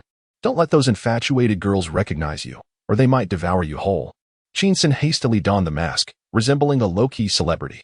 Suddenly, he caught a faint scent emanating from the mask and glanced at Xia Ning's lips, which were adorned with a vivid red hue. He realized that some lipsticks possess a fragrance. Have you worn this mask before? Chapter 033. This Zhao, it seems, is not entirely honest. He actually intends to employ a beauty trap against me. Xia Ning discerned the disdain etched on Qin Xun's brow and felt a twinge of dissatisfaction. After a moment's hesitation, she gently shook her head. Qin Xun inhaled deeply, remarking that the mask had an unexpectedly pleasant fragrance. Xia Ning's cheeks flushed slightly, her demeanor growing somewhat frosty. She had assumed that Qin Xun had deduced the mask had been unwrapped and previously worn, but to her surprise, it was merely a dog's nose that had revealed it. Oddly, she felt as if she had been taken advantage of. The group continued walking for several dozen meters until they encountered a fruit shop along the roadside. Zhao Dihai halted, looking at the store with a grin directed at Qin Xun. Little brother, how about we peruse the fruit shop and purchase some fruit to help with our drinking? Qin Xun, feeling exasperated, could only nod in agreement. As if fruit could alleviate intoxication, this old fellow truly possesses a quick temper. Upon entering the fruit shop, they heard the proprietor calling out, Water Tian's Huanyo apples. 6 yuan per pound. You can't go wrong. You can't be deceived. A group of young ladies surrounded him, questioning, Boss, are these really Huanyo apples? They look somewhat different from the videos. Indeed, they appeared somewhat dissimilar. The enthusiastic shopkeeper defended his wares. How could they not be? Just look at the color, the shape, and take a whiff of this aroma. These are unequivocally genuine Huanyo apples. Darling, to buy some? Water Tian's apples, from Water Tian people. The young ladies feigned disgust. Boss, your looks aren't sufficient for such antics. If I decide to buy, it will be for the allure of Niu Pang Pang loves to eat Little Bear biscuits, not for you. Agreed. Agreed. Upon overhearing this, Qin Xun felt a surge of anxiety and adjusted his mask to obscure his features. Suddenly, Zhao Dihai glanced at the apples on the shop shelves and, in a fit of rage, stormed forward and kicked over the display. Apples scattered across the floor. Qin Xun was taken aback. This old man had quite a bit of strength. Zhao Dihai, hands on his hips, began to curse vehemently. Damn you, deceitful merchant. This is your grandfather's Huanyo apple. If Huanyo apples were supposed to look like this, it would shame our ancestors. Xia Ning was left speechless. She had thought Qin Xun was unmatched in the art of cursing, but it seemed that with age came greater mastery. The shopkeeper dashed forward, confronting him. You old man. How dare you kick over my apples? Zhao Dihai pulled out his wallet, grabbing a wad of cash and tossing it at the shopkeeper's face before storming out. Here. Take this. Use it to buy a coffin. The shopkeeper, gazing at the scattered red bills, then at the 3 stunning women beside him, realized he was dealing with someone not to be trifled with and begrudgingly fell silent. Suppressing his laughter, Qin Xun followed Zhao Dihai out of the fruit shop. This Zhao truly embodies a person of temperament. After all, he is the largest apple wholesaler in Water Tian City, when others pass off inferior goods as his. It tarnishes his reputation. He is well aware of that. In a previous life on Earth, a simple phrase, baby, the apples from Tianshui, and the people of Tianshui, captivated 6 million netizens, resulting in a staggering 227 million discussions on the topic. Regrettably, despite such overwhelming traffic, the blogger managed to sell only 300,000 apples in a month. Why? Because he failed to capitalize on the momentum. Supply could not meet demand, leading to chaotic deliveries. He inflated quantities and compromised quality, resulting in a significant number of spoiled and rotten fruits. Over 80% of the buyers left negative reviews, plunging his ratings to the lowest on the entire platform, with a flood of vitriol in the comments, ultimately forcing him to take down all his products. Yet, upon reflection, it was remarkable that he still managed to sell 300,000 units amidst such disparagement. Truly impressive. Ironically, the true beneficiaries were not the blogger but the local wholesalers, who, riding this wave of popularity, transported truckloads of fruit and reaped substantial profits. Qin Xun observed the disgruntled Zhao Dihai and surmised that this elderly gentleman should be able to seize this wave of attention. He was relatively trustworthy. After all, just yesterday, feeling somewhat duped, he still gifted Zhao 3 yuan in a red envelope along with 2 bags of apples. A man of his word. Zhao Dihai pulled out his phone, opened Douyin, and discovered that the video views had reached 2 million, with likes surpassing 100,000. Many netizens flooded the comments section requesting links for the apples of Tianshui and the men of Tianshui. Additionally, there were over 99 private messages, filled with both flattery from infatuated women and numerous partnership inquiries. Zhao Dihai felt a mix of joy and concern. He was thrilled that the video's virality exceeded his expectations but worried that the qualification for the little yellow cart had not yet been processed. Fortunately, he dealt in bulk wholesale and was not overly concerned about the volume from the little yellow cart. Suddenly, his phone rang. It was Boss Wang. Zhao Dihai answered. The caller was somewhat agitated, speaking rapidly. Hey, old Zhao. Long time no see. Are you free this afternoon to discuss the apple business? I noticed your apples are quite popular. If we collaborate, we can ride this wave and create even more hype. Let us sell out this year and secure a great price, making billions. After exchanging pleasantries, they scheduled a meeting and hung up. No sooner had he ended the call than his phone rang again. It was one of his employees, whose loud voice boomed through the receiver. Mr. Zhao, it's strange today. 3 groups have already come to purchase our apples, but they're offering very low prices, although they want a large quantity. Should we sell quickly? This year's yield is even greater than last year's. Upon hearing this, Zhao Dihai erupted in anger. Sell? If you dare to sell at a low price, I'll have your skin. Just a few days ago, I was begging them to buy, and now they want to purchase but think they can pressure my prices down? To hell with them. No sales, not at any price. The voice on the other end hesitated, caught in a dilemma. Mr. Zhao, you mustn't act so impulsively. Zhao Dihai interrupted, a hint of pride in his voice. Have you not checked Douyin today? Our apples are soaring. On the other end of the line, it's work hours, no leisure allowed. Hearing this, Xiaoning felt it resonated deeply within her, turning to cast a fleeting glance at Qin Xun. Yet, she found him utterly unfazed, like a bystander, which caused her to frown slightly. After hanging up, Zhao Dihai harbored concerns about leaving the company without his presence. Fearing someone might seize the opportunity, he turned to Qin Xun, his expression somewhat troubled, akin to someone suffering from constipation. Qin Xun, sensing his unease, smiled. Mr. Zhao, there's always time for a drink. If we miss this opportunity with the apples, they won't sell later. Upon hearing this, a smile spread across Zhao Dihai's face. He approached Xiao Li, took the handbag from her, and extracted 2 bundles of cash, 20,000 yuan, which he handed to Xiao Lu. Xiao Lu, in the next 2 days, please discuss the subsequent cooperation with Mr. Qin. Ensure you take good care of my little brother. I must hurry back and sell the apples nationwide. We cannot allow those without foresight to tarnish our reputation. With heartfelt farewells, Zhao Dihai and Qin Xun departed in a taxi, accompanied by their assistant Xiao Li.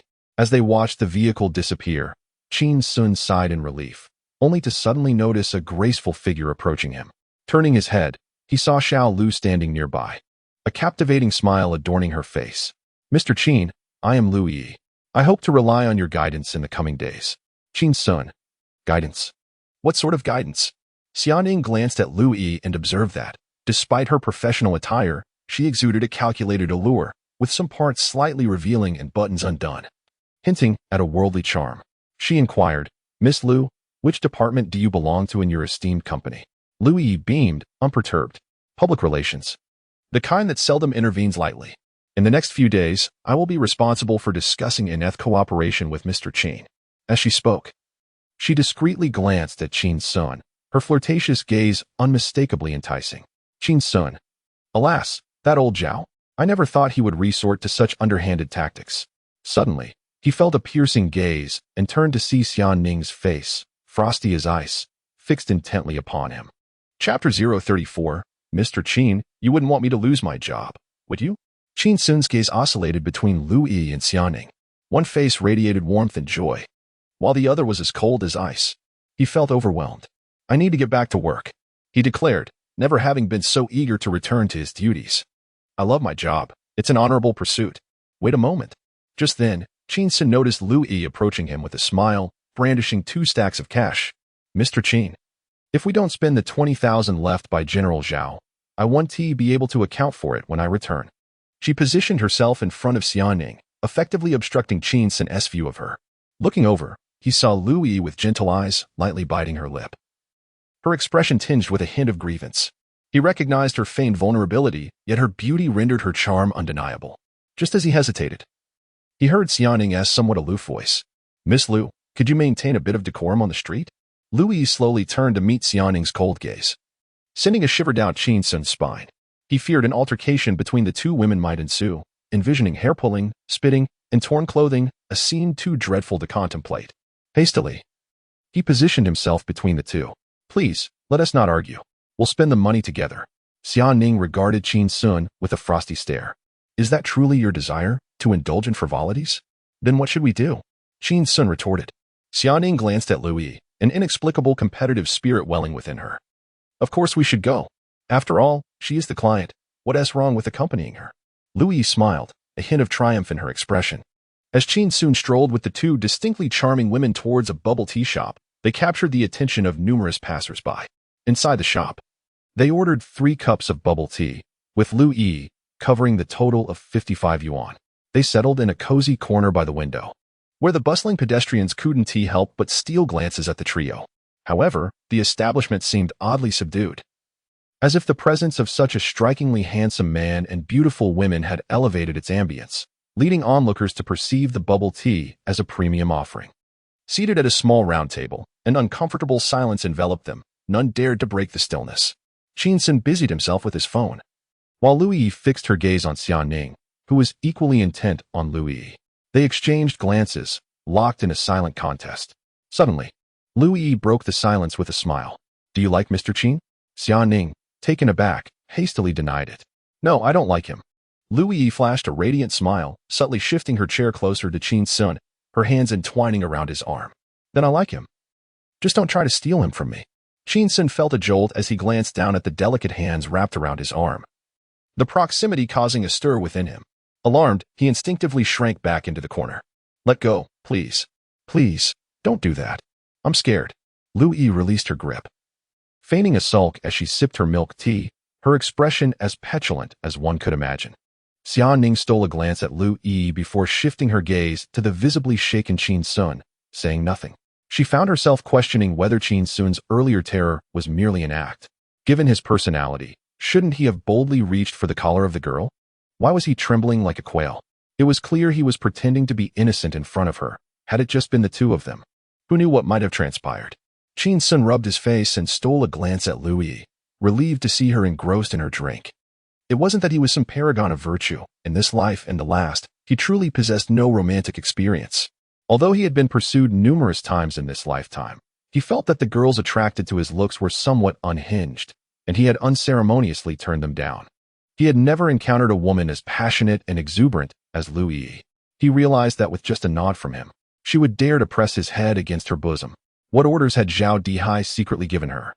Was he planning to use compromising photos of me to coerce me into doing his bidding? Outside the milk tea shop, the sun shone brilliantly. Xianing remained silent, her drink untouched and her phone idle, as she leaned sideways to gaze at the passers-by, lost in thought. Louis discreetly observed Xianing, her profile enviably beautiful, causing a pang of jealousy within her. No wonder her little tricks had no effect on Qin Xun, with such a stunning beauty by his side every day. He must have grown immune to other women. Turning her attention back to Qin Xun, she found him dozing at the table, and she felt a sense of futility. To be able to sleep beside 2 gorgeous women, he truly was one of a kind. He was either a monk or a eunuch. Qin Xun was deep in his midday slumber when suddenly, the shrill ring of his phone jolted him awake, not having rested well during his nap. He groggily opened his eyes, feeling somewhat irritable.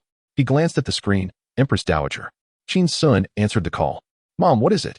At his words, both Xianing and Louis turned to Qin Xun, their ears perked up. Qin's mother said, "I saw someone on Douyin stripping at a pool. Is that you?" Qin Xun felt a surge of pride and puffed out his chest. "Yes, that is indeed me. What details would you like to know?" Every mother hopes for her son to achieve greatness, and every son enjoys boasting in front of his mother. However, his mother's inquiry doused his enthusiasm with cold water. "I noticed countless girls in the comments claiming to be your girlfriend, wife, or even mistress. Which one is real? Can you bring your girlfriend home during the holidays for us to meet?" Qin Xun frowned. "None of them are real." "Hey," replied his mother. "I recently came across a rather intriguing story about a lady dubbed kneeling to rescue a girl, who claimed that you have a rather attractive girlfriend, specifically your female colleague. The internet has unearthed this information. Her surname is Xia, is it not? Little Xia. Qin Xun's mother is a spirited woman, affectionately referred to as Mother Zhangfei, known for her boisterous voice. Concerned that Xia Ning might overhear, he quickly turned his head, only to find her gazing at him in shock. He offered her an apologetic smile and then spoke into his phone. Mom, I truly do not have a girlfriend. You know I have never been fond of playing with girls. I have always associated with boys. How could I possibly be in a romantic relationship? A silence ensued on the other end, suggesting she was quite irate. Nearby, Xia Ning, having overheard his words, sensed that she had stumbled upon a significant secret and promptly turned her head, feigning earnest engagement with her phone. Hear no evil, see no evil. Society is evolving, and times are progressing. One must respect everyone's sexual orientation. After a while, the voice of Xia's mother echoed from Qin Xun's phone once more. That young lady has stated she saw you. Little Xia got into your vehicle. Qin Xun corrected her. It was an electric bike. A vehicle nonetheless, his mother retorted. Qin Xun felt a bit exasperated. Mom, I am still interning. I should focus on my career first, acquire a vehicle, then a house, and only afterwards contemplate marriage. His mother's voice grew louder. Buying a car and a house is merely a means to marry a wife. You currently have the chance to skip the first 2 steps and marry directly. Why not seize it? Do you have any idea how difficult it is to find a wife these days? If that girl is willing to ride your electric bike, she is certainly willing to share your bed. Before the new year, you must secure her. If by chance she becomes pregnant, I will take care of the child. Otherwise, do not come home. The call ended with a series of beeps, leaving Qin Xun momentarily stunned, unable to retort before the line went dead. At that moment, he felt an almost palpable aura of hostility. Turning to look, he found Xia Ning with a cold expression, yet a hint of a smile danced upon her lips. Resembling a mountain spirit, seemingly ready to devour him whole. Chapter 035. We were all educated by the same browser. You cannot unravel my tricks. Lu Yi lowered her head, sipping her milk tea, feigning ignorance to the conversation.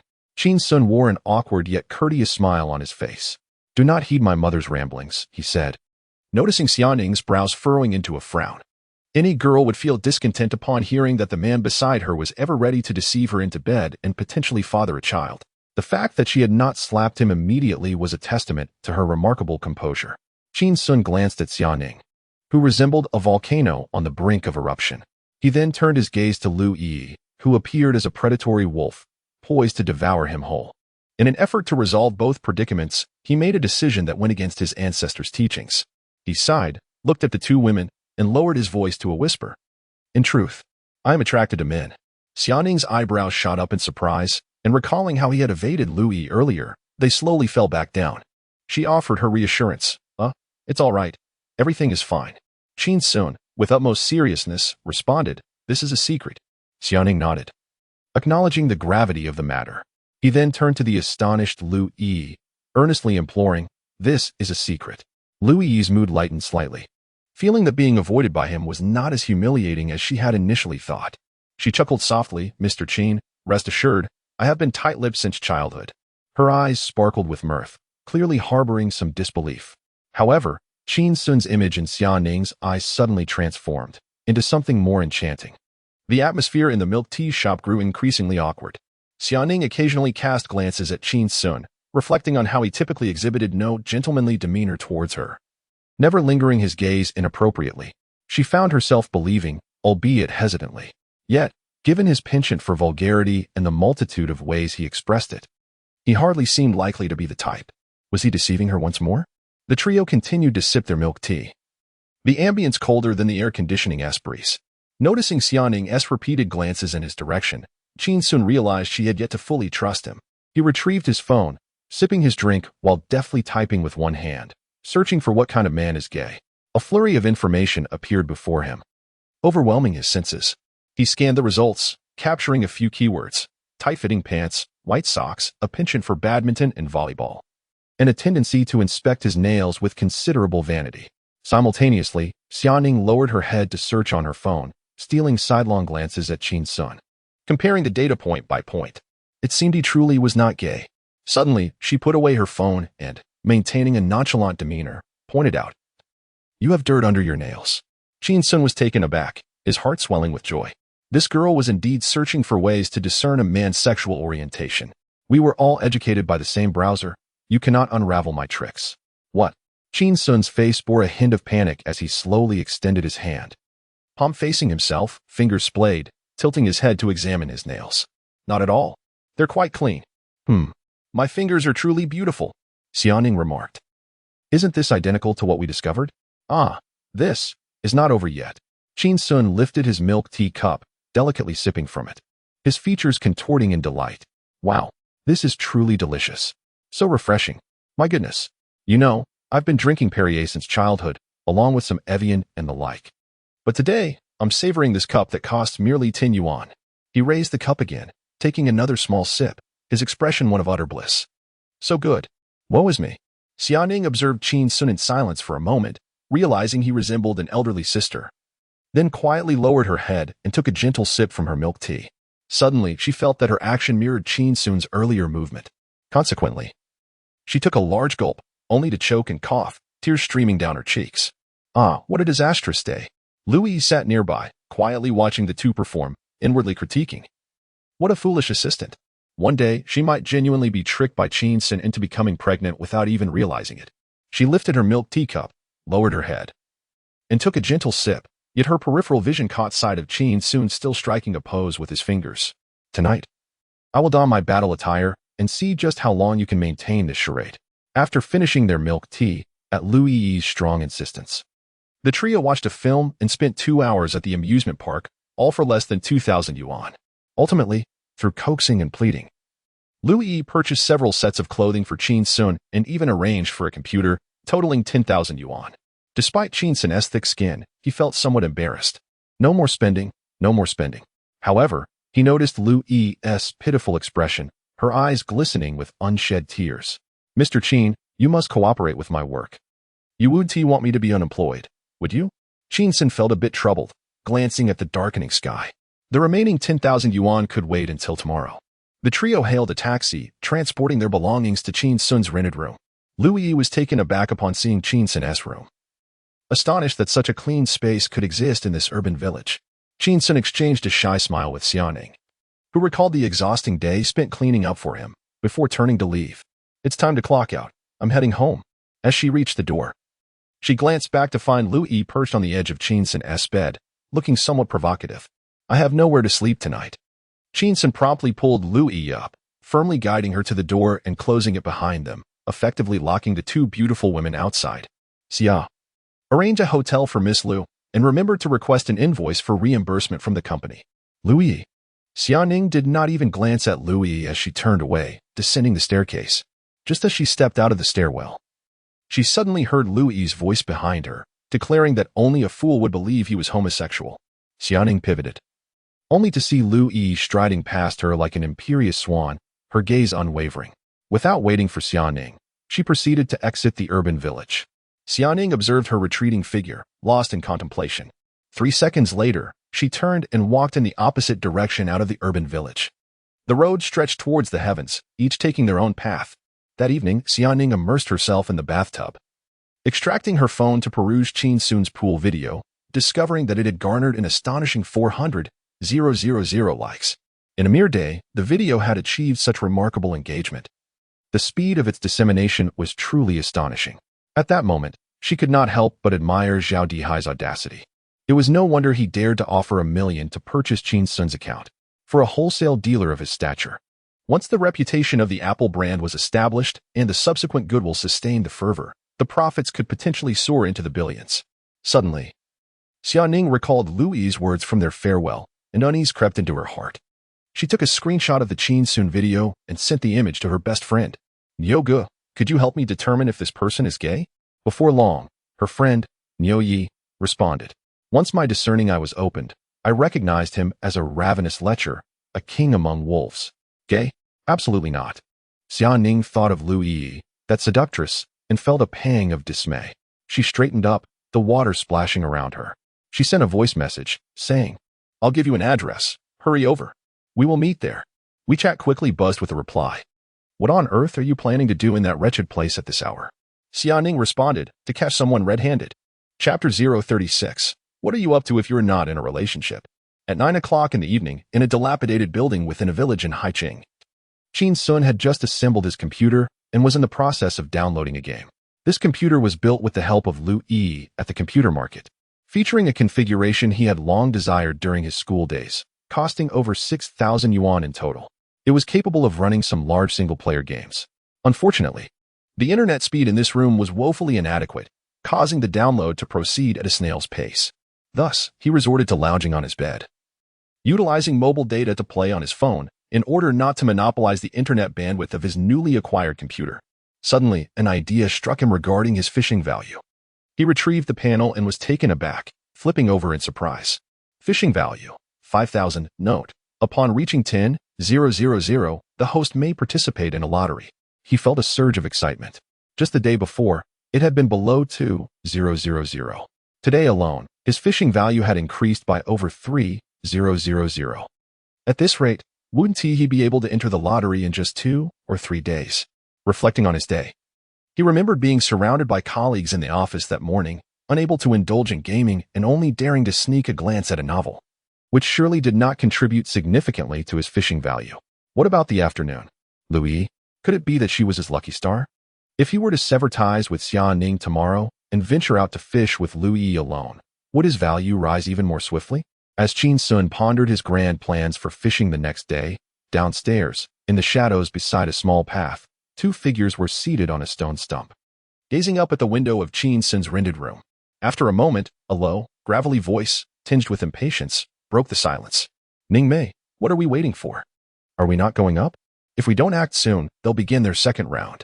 Xia Ning looked up at the light spilling from the window, shaking her head. It's only a little past 9, the light is still on. That woman has tea gone up yet?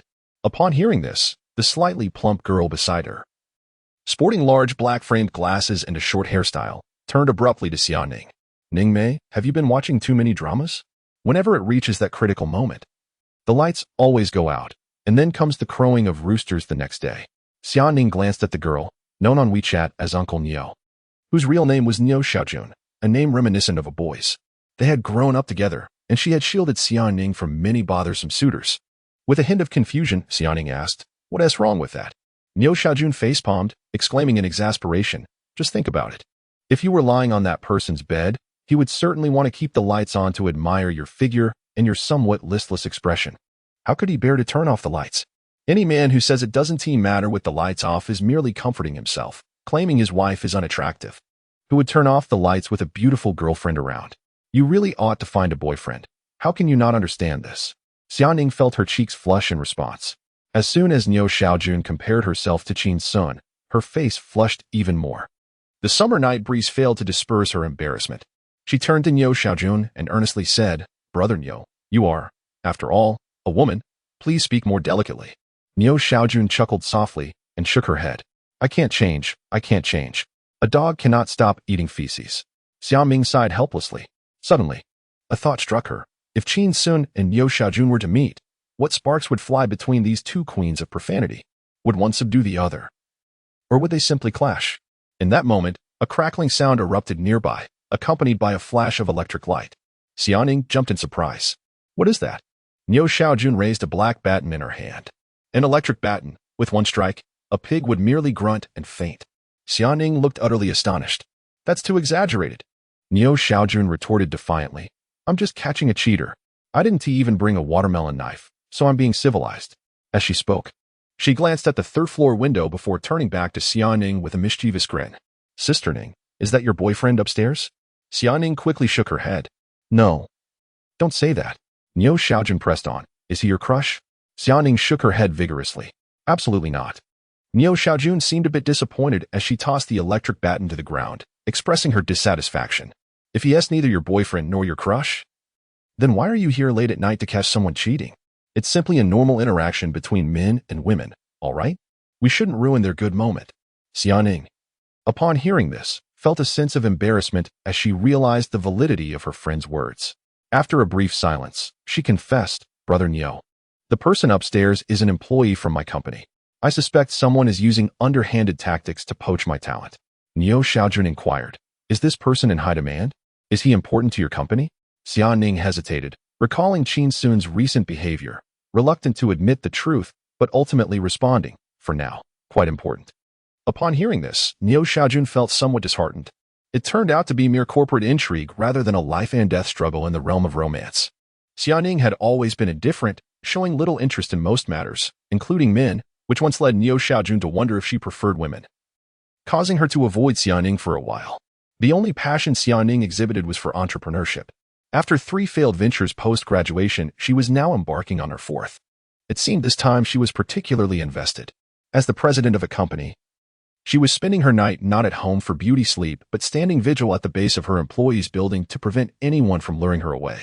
Just then, Niu Xiaojun noticed Xiaoning pointing in the distance, whispering, "Brother Niu, she has indeed arrived." Niu Xiaojun looked up and followed the direction of her finger. A woman of graceful stature, adorned in a midriff-bearing camisole and an exceedingly short, form-fitting skirt, approached the corridor under the glow of the street lamp, her high heels gleaming in a striking shade of red. With a playful slap on her thigh, she exclaimed, "How audacious! Should she ascend the stairs?" The male employees of the entire company would surely be no match for her charms, let alone a single individual, destined to be utterly exhausted. She would leave them in tatters, bereft of their dignity. Xiaoning, taken aback, reflected on how, despite growing up together, she was never quite accustomed to Niu Xiaojun's brash manner of speech. After all, she was a girl. Niu Xiaojun's unrestrained personality once led Xiaoning to mistakenly believe that Niu was simply a rugged lad with a penchant for girls, which frightened her into avoiding Niu for quite some time. As Xiaoning observed Lu Yi preparing to enter the corridor, concern washed over her. What should she do now? While it was said to be a case of catching someone in the act, she found herself incapable of engaging in the dramatic antics typically seen on television, such as hair-pulling confrontations. Furthermore, she felt she lacked the authority to intervene. Niu Xiaojun bent down to retrieve an electric baton. Watch this. At the corridor's entrance, Lu Yi exuded a languid aura, embodying the essence of spring.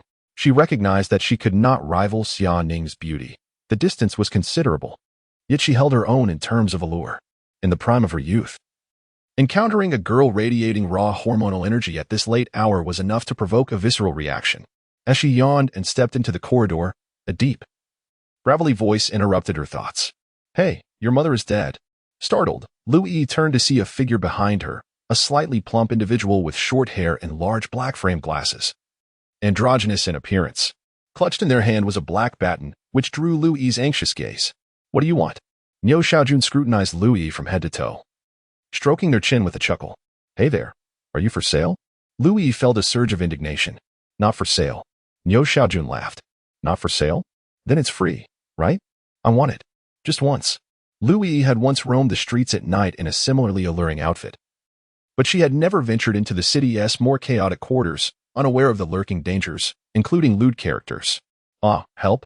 Her face turned pale with fear as she bolted into the corridor, seeking refuge on the 3rd floor with Qin Xun. "Qin Xun, help me! Help!" Suddenly, a shadow darted in front of her, blocking her path on the staircase with outstretched arms. "You're running the wrong way, you bold minx. Don't scream, or I'll zap you." As they pressed a button on the electric baton, sparks flickered ominously. Lu Yi's mind blanked for a moment, paralyzed by fear, before she turned and fled from the corridor, sobbing silently, akin to a wild dog escaping the chaotic urban village.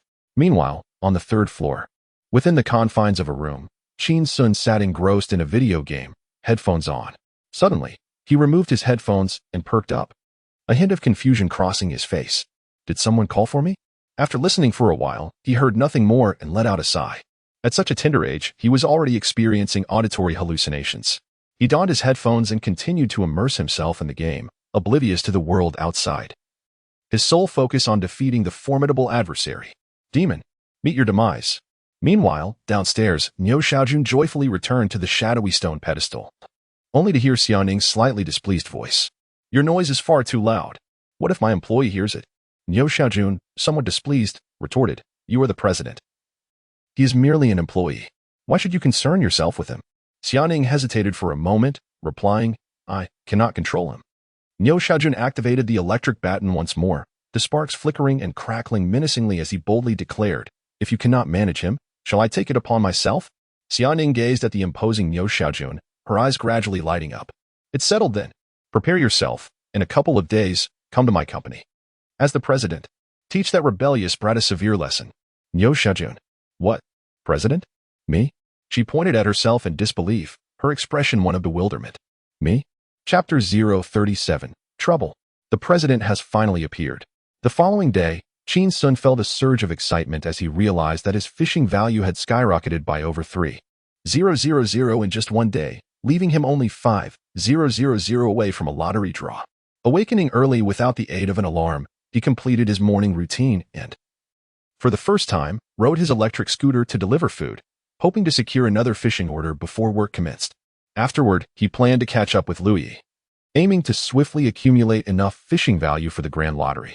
He accepted a breakfast order 3 kilometers away and, after 40 minutes, managed to deliver it just in time, earning a rather unfavorable review from the customer. Yet, he felt elated. It seemed his penchant for slacking had garnered the approval of yet another customer, granting him 10 points of fishing value. Glancing at the clock, he noted it was already 8:30, the typical time he would leave for work. Suddenly, he noticed a flurry of unread messages in the WeChat work group. Upon opening it, he discovered a series of notifications. Received, all in neat order. Scrolling back, he found an announcement from Qin Xun. Dear Oak colleagues, due to the official commencement of our general manager's duties today, a morning meeting has been scheduled. Please dress appropriately and arrive punctually. Was the manager finally released from confinement? An unsettling thought crossed Qin Xun's mind. He feared the manager's presence might disrupt his delightful routine of leisure. Suddenly realizing it was already 8:30, a sense of urgency gripped him. He was currently situated 3 kilometers away from the office, in the opposite direction of his usual route. If he set off now, he would undoubtedly arrive late, risking a deduction of 30 yuan from his pay. To be late on the first day of the manager's tenure would be quite impolite, and he could easily become a target of scrutiny.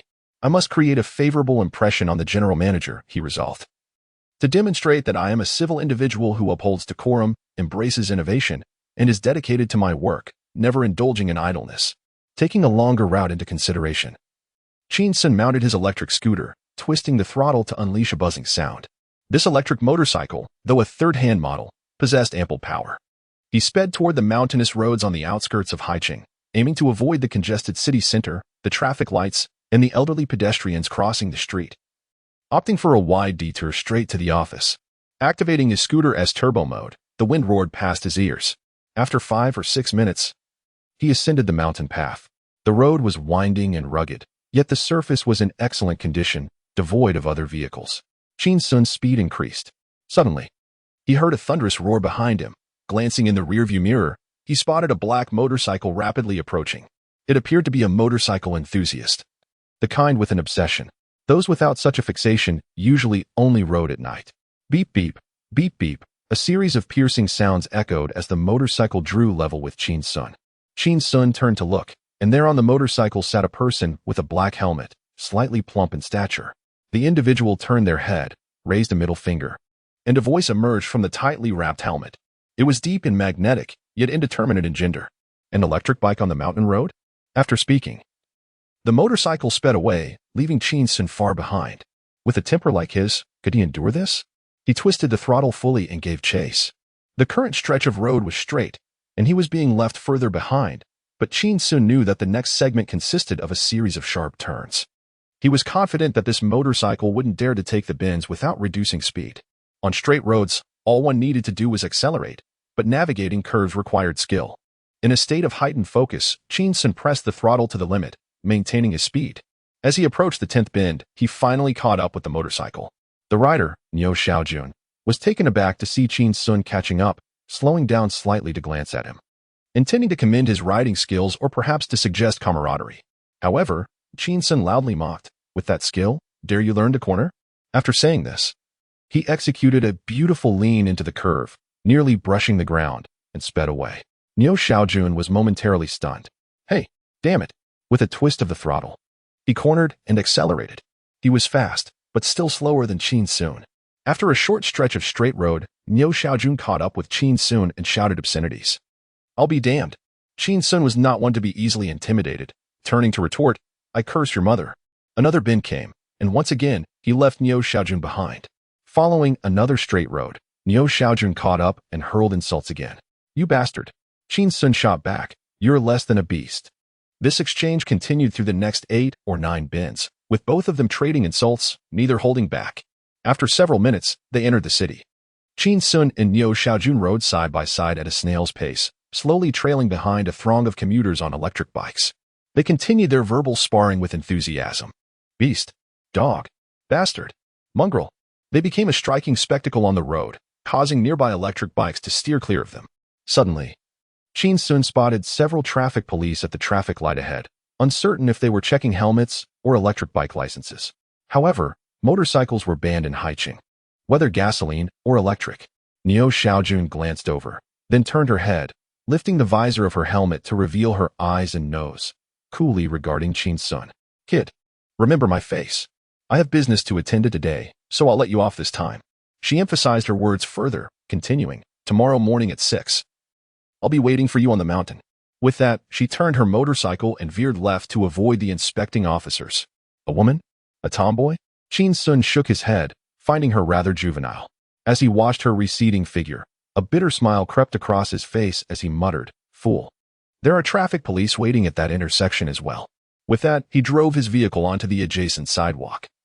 Finding a spot amidst a cluster of haphazardly arranged electric scooters to conceal his electric motorcycle, blending it in as an ordinary bike. Subsequently, he seized a shared electric scooter, revving it up and heading towards the company. At last, Qin Xun arrived at the office. He settled into his workspace, unfastening a button on his shirt, letting the heat contained within escape. Suddenly, he turned to Xiaoning, noticing her masked face bore a hint of pain. Xia, what troubles you?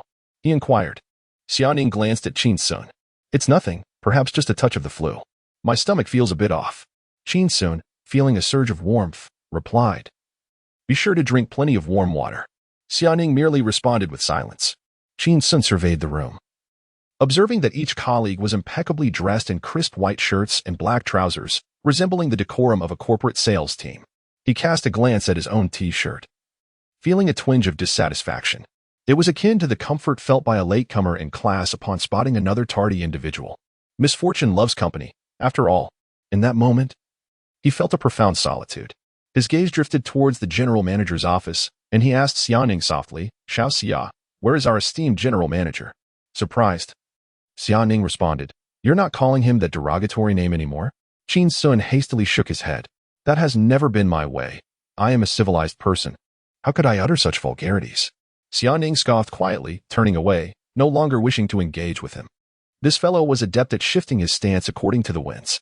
Now that the general manager was about to arrive, he refrained from using the derogatory term and instead opted for esteemed. Chapter 038. Oh my goodness.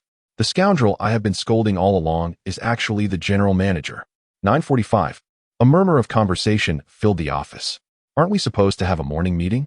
If we don't start soon, it will be noon. Where is the general manager? Surely nothing has gone awry. Xiaoning's expression grew increasingly grim as her stomach pains intensified, prompting her to hastily sip some warm water. She was suffering from the flu and had also just started her menstrual cycle. The warm water was indeed a soothing remedy. However, she suddenly noticed Qin Xun beside her, seemingly at ease, folding a piece of A4 paper into a frog, which irked her somewhat. You appear quite pleased. Qin Xun completed the frog, placed it on the table, and pressed down, causing it to leap a few times. He chuckled. The general manager is late on their first day by almost an hour. It seems they are one of us, also fond of slacking off.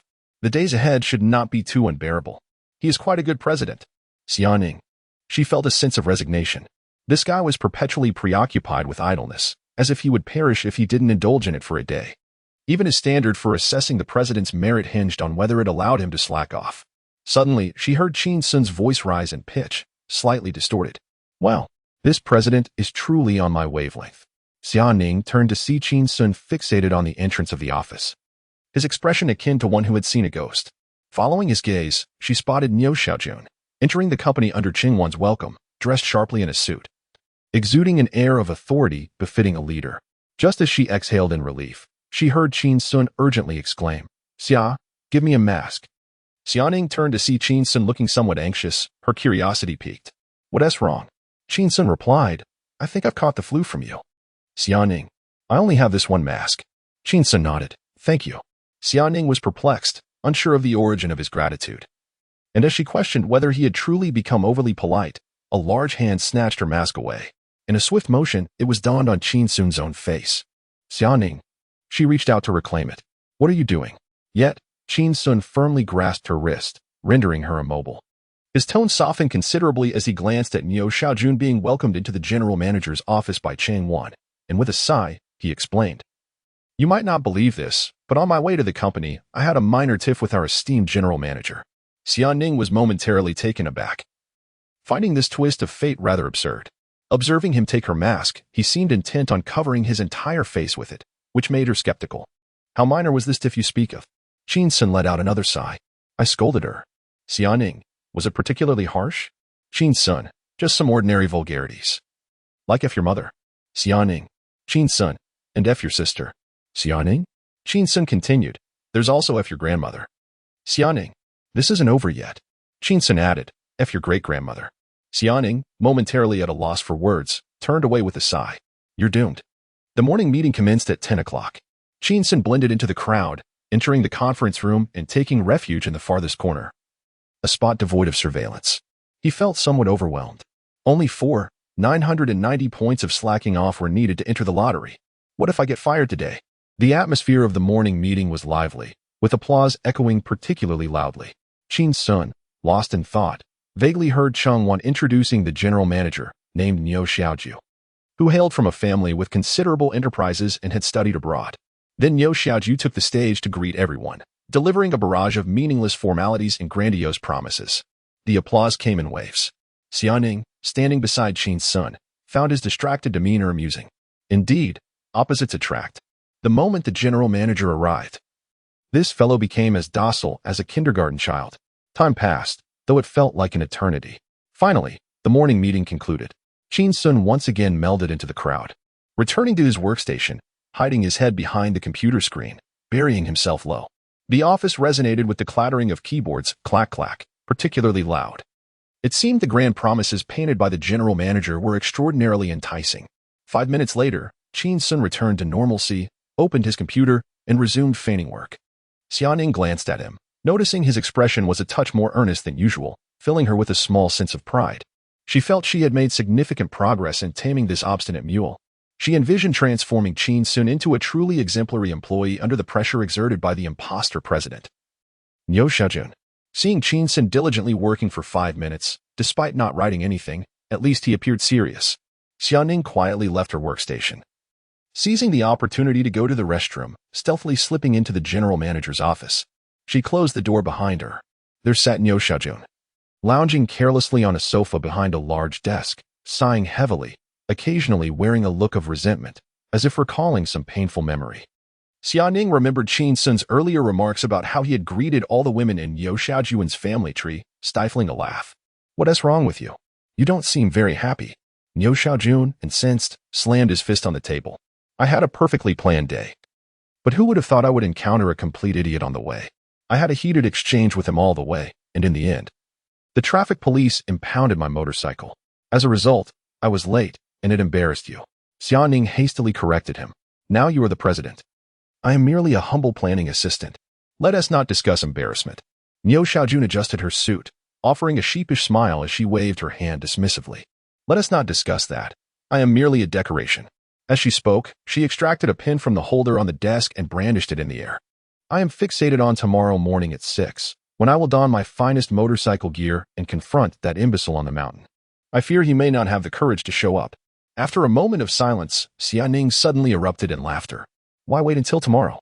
He is right here in this company. He is the very temporary core employee we were watching last night downstairs. Niu Xiaojun was taken aback, disbelief etched on her face. This wretched fate. 3 seconds later, she slammed her hand on the table. I must fire him. He absolutely must be dismissed. Seeing Niu Xiaojun lose her composure, Xia Ning raised her index finger, signaling silence. Calm down. The current situation is that while he can leave the company cannot afford to lose him at this moment. Niu Xiaojun's expression fluctuated between despair and contemplation, eventually settling into a defeated posture as she bowed her head, seemingly deep in thought. Gradually, a glimmer of determination sparkled in her eyes, accompanied by a subtly dangerous smile. Then I shall retain him in the company and methodically bring about his downfall. Xia Ning frowned slightly and tapped the table. Handle this delicately. Lift him up gently and set him down softly, lest you frighten him away. I will ask Ching Wan to summon Qin Xun to your office. Please make an effort to ease the tension. It is essential for the sake of his work efficiency. Niu Xiaojun sighed. I would rather endure injustice myself than allow him to suffer. I understand now. You no longer care for me. Xia Ning exited the general manager's office and returned to her workstation, only to find Qin Xun absent. A pang of anxiety gripped her heart. Had he been scared away? Chapter 039. Is he out of his mind? Taking a girl to a place for drinking and entertainment?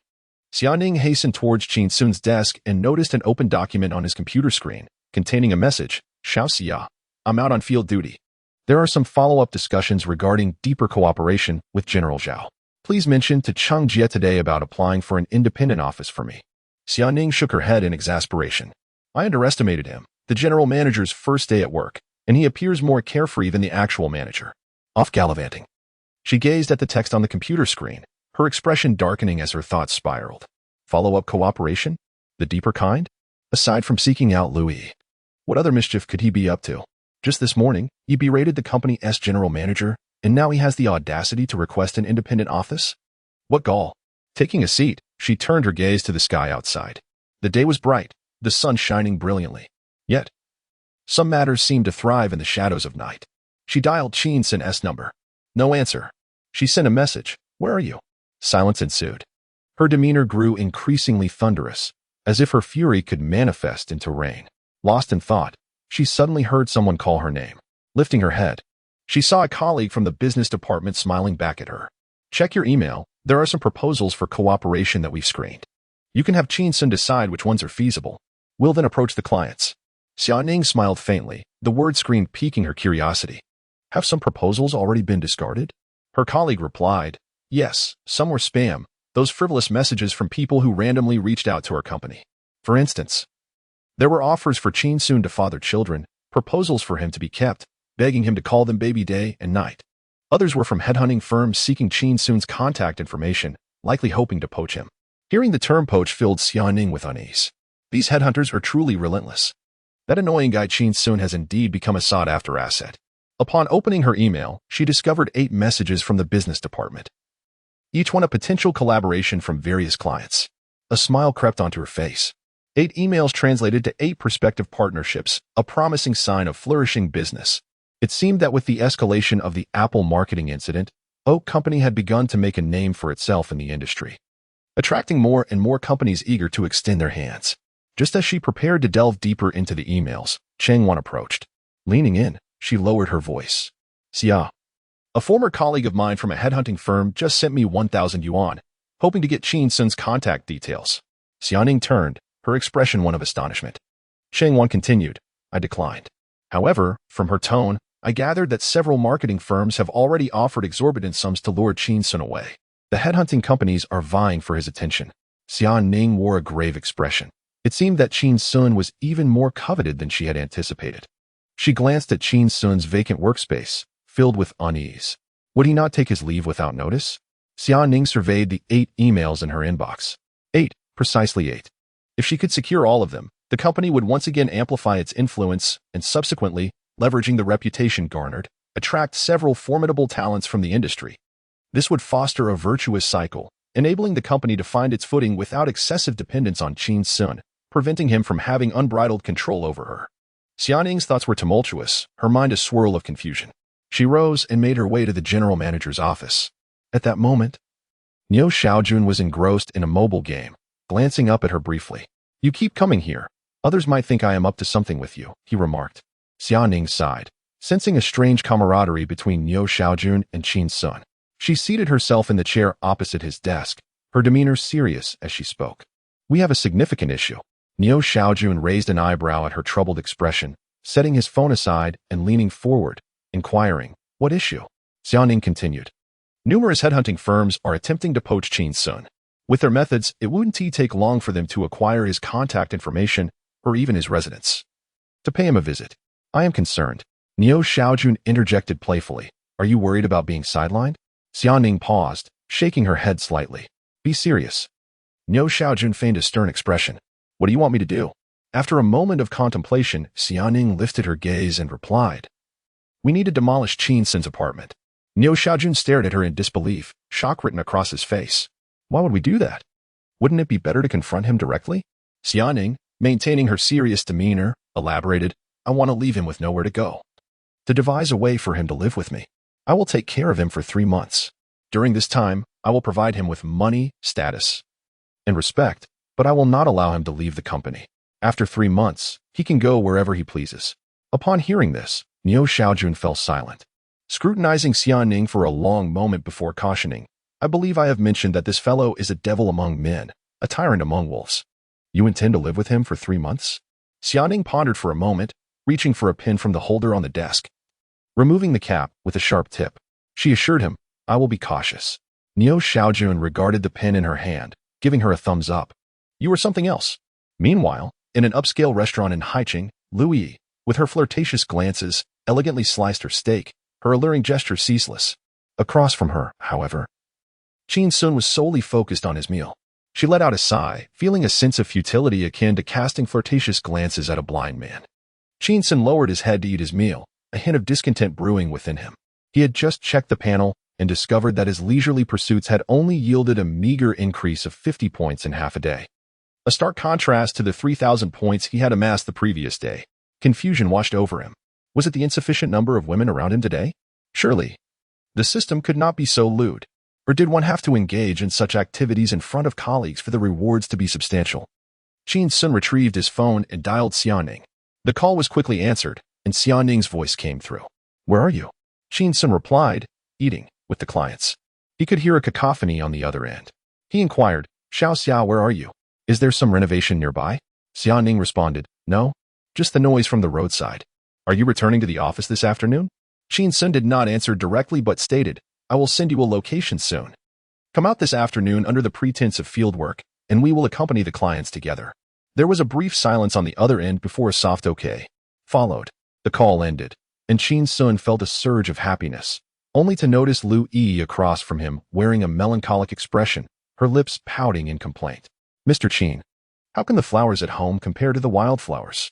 In a certain dilapidated building within a village in Haicheng, on the 3rd floor of Qin Xun's rented apartment, Niu Xiaojun smashed the bedside table with great force, shattering it to pieces, then proceeded to kick it twice, seemingly intent on venting all his pin-up rage towards Qin Xun. Xiaoning stood beside him, her expression unchanging. Next to her stood a woman in her 40s, the landlord, who looked on with a cheerful demeanor. Smash it. Go ahead. Do you need my assistance? Having received their money, I would not only be willing to smash the place but their heads as well. 10 minutes later, the rental unit lay in disarray. Xiaoning looked at the landlord. Once the task is complete, I will pay the remaining balance. The landlord replied with a grin. Rest assured, beautiful, I will ensure he moves into the shared apartment you arranged. After Xiaoning and Niu Xiaojun departed, the landlord watched their retreating figures and couldn't help but reflect, is this the depth of schemes to pursue handsome men nowadays? Just days ago, you were cleaning for them. And now you come to destroy property, and to trick them into a shared rental? Having just exited the village, Xiaoning received a message from Qin Xun on WeChat, containing a location. She furrowed her brow and softly read it aloud. Yeshin KTV? Niu Xiaojun's mouth dropped open in astonishment. He is taking girls to a place where they drink and have fun? Are you sure he is not a lunatic? Chapter 040. Do you think he is physically ill or mentally disturbed? Half an hour later, at Nightingale KTV, Xiaoning announced the room number and was escorted by a service staff to room 69. Standing at the entrance, she glanced at the door's sign and suddenly found the number somewhat suggestive. Listening to the melodious songs emanating from within, her brows gradually furrowed. Hesitating at the door, she felt a sense of apprehension, fearing that upon opening it, she might be met with a scene of hedonistic revelry. Steeling her nerves, she finally pushed the door open. Inside the room, the lighting was dim and suggestive. A cacophony of voices from a group of girls singing in disarray filled the air. Coldly observing the scene, she was momentarily taken aback. There were 3 large sofas in the room. On the far right sofa sat 4 flamboyantly dressed princesses, passionately belting out a popular love song. Louis sat alone on the central sofa, listlessly sipping on a drink. The coffee table was laden with several bottles of red wine, beer, spirits, and an assortment of snacks. And there, in the corner, lay Qin Xun, seemingly asleep on the sofa. Xiaoning gazed at the slumbering Qin Xun amidst the cacophony, puzzled, and murmured to herself, is he utterly exhausted? With a stoic expression, she entered and, after a moment's hesitation, took a seat beside Louis. What is wrong with him? Louis speared a piece of watermelon with a toothpick and sighed, I suspect that when Qin Xun claims to be gay, he might be telling the truth. Xiaoning was taken aback. What do you mean? Lu Yi glanced at the sleeping Qin Xun before gesturing to the four princesses nearby. Who spends 10,000 yuan to come to a place like this, hires four princesses, yet chooses to lie on the sofa and sleep? He truly can sleep through anything. Lowering her voice, she continued, do you think there is something wrong with his health? Upon hearing this, Xiaoning also lowered her voice. I believe his mental state is more concerning. The two exchanged a knowing smile, resembling plastic sisters. Lu Yi found Xiaoning's remark resonating deeply and recounted an amusing incident. His mind is indeed not quite right. Just now, when those girls entered and recognized him as the one who sold apples at the pool, they became overly excited. Each rushed forward wanting to hug or embrace him, but he swatted them away like flies. Then, the four princesses insisted on performing an energetic dance for him. Yet Qin Xun, a young man, actually stopped them and insisted they sing the Great Compassion Mantra. Isn't that disruptive? Xiaoning remained silent, contemplating. She believed Qin Xun was unwell but had not anticipated the severity of his condition. Lu Yi shook her head and continued. When the girls couldn't perform it, he decided to teach them, but his singing was indescribable. Just wait until you experience Qin-style singing. It will undoubtedly reshape your worldview. Upon hearing this, Xiaoning cast another glance at Qin Xun on the sofa, a subtle smile playing on her lips. Could it possibly be worse than a dog's howl? 3 hours later, Qin Xun gradually awakened, stretching lazily as he sat up from the sofa. His ears immediately filled with a cacophony of cheerful singing. He glanced over to see four princesses in high spirits. Indeed, they had consumed not a drop of alcohol nor a morsel of tofu. They had merely sung for a few hours. Earning several thousand yuan had never seemed so effortless. Suddenly, amidst the dim and ambiguous lighting, he caught sight of Xiaoning's profile, composed, elegant, and aloof, strikingly out of place in the surroundings. She was seated on a nearby sofa, engrossed in her phone. As Qin Xun approached, he had yet to utter a word when Lu Yi, clutching a stemmed glass, lunged towards him, her speech already slurred. Mr. Qin, you brought someone here to play, yet you only care for yourself, sleeping alone? The scent of alcohol wafted from her, prompting Qin Xun to slightly shift his body, evading Lu Yi's enthusiastic advance. With a swift motion, he seized the glass from her grasp. As he stumbled slightly, Lu Yi lost her balance and collapsed onto the sofa. That hurts. She pouted, feigning distress. Unfazed, Qin Xun placed the glass on the coffee table and settled down beside Xiaoning. Do you sing? He inquired. Xiaoning turned her head to glance at him, subtly shifting her position to create distance. No. She cast a sidelong glance at Lu Yi, who was now sprawled across the sofa, angrily pounding her fists. Qin Xun, do you truly not like women? Qin Xun shrugged nonchalantly, replying, there are some I like. Xiaoning regarded him silently for a moment before slowly asking, who? Qin Xun responded, my mother. A sense of being toyed with washed over Xiaoning, yet inexplicably, she felt a breath of relief in her heart. Turning away, she coldly remarked, childish. Before long, Lu Yi fell asleep, while Xiaoning continued scrolling through her phone, and Qin Xun retrieved his phone to play a game. The four princesses persisted in their singing. After a while, Xiaoning found the atmosphere somewhat peculiar and glanced at Qin Xun, observing his calm demeanor, seemingly enjoying the ambience. She felt a twinge of curiosity. Did you spend so much money just to listen to others sing? Without lifting his gaze, Qin Xun replied, after all, it's not my money. Xiaoning was momentarily speechless. A while later, recalling the incident of damaging Qin Xun's rental, she felt a pang of guilt. Seeking to initiate conversation as a form of apology, she brought up a topic. Today, the business department received an email. A lady is interested in seeking collaboration. She is a singer, looking for an opportunity for wider marketing. Engrossed in his game, Qin Xun still did not raise his head. Lady, is she attractive? Xiaoning pondered for a moment. She is decent. Qin Xun nodded, focusing on the screen. If even you think she is decent, she must be quite beautiful. Xiaoning was momentarily taken aback, scrutinizing Qin Xun's expression. After a while, she finally concluded that he was not flattering her but merely stating a fact. A soft smile escaped her lips as she continued. Her profile indicates she is from a wealthy family, with a bit of money. Qin Xun appeared indifferent. A rich lady? Xiaoning replied, I suppose so.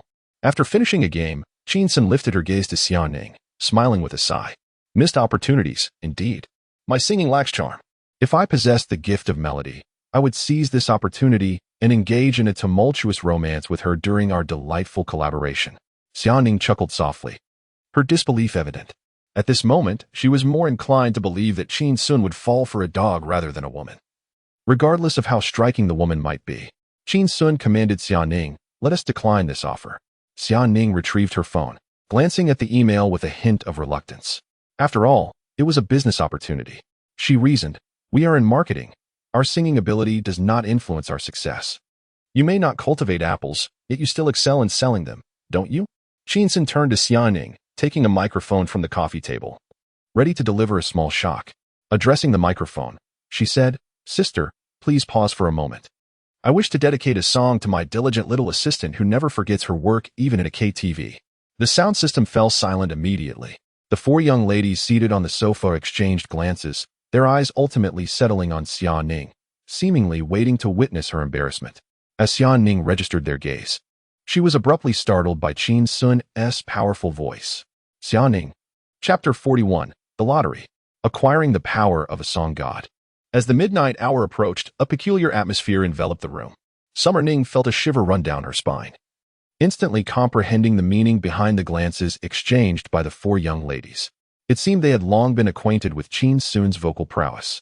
In the next moment, she observed Louis, who had been dozing on the sofa, suddenly jolting awake, her expression one of bewilderment.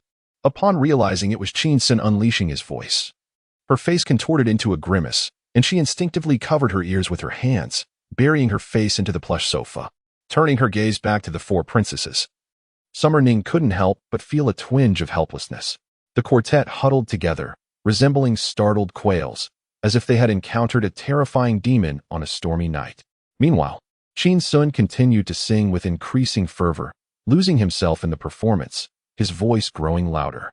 Summer Ning felt her head buzzing, and as she looked at Qin Xun, who seemed oblivious to the discomfort of others, her brows furrowed tighter. His off-key singing was unbearable. She would rather listen to the braying of a donkey than endure his vocalizations. Yet, he appeared utterly enamored with his own performance, a true novice reveling in his amateurish antics. Suddenly, the singing ceased, and silence enveloped the room.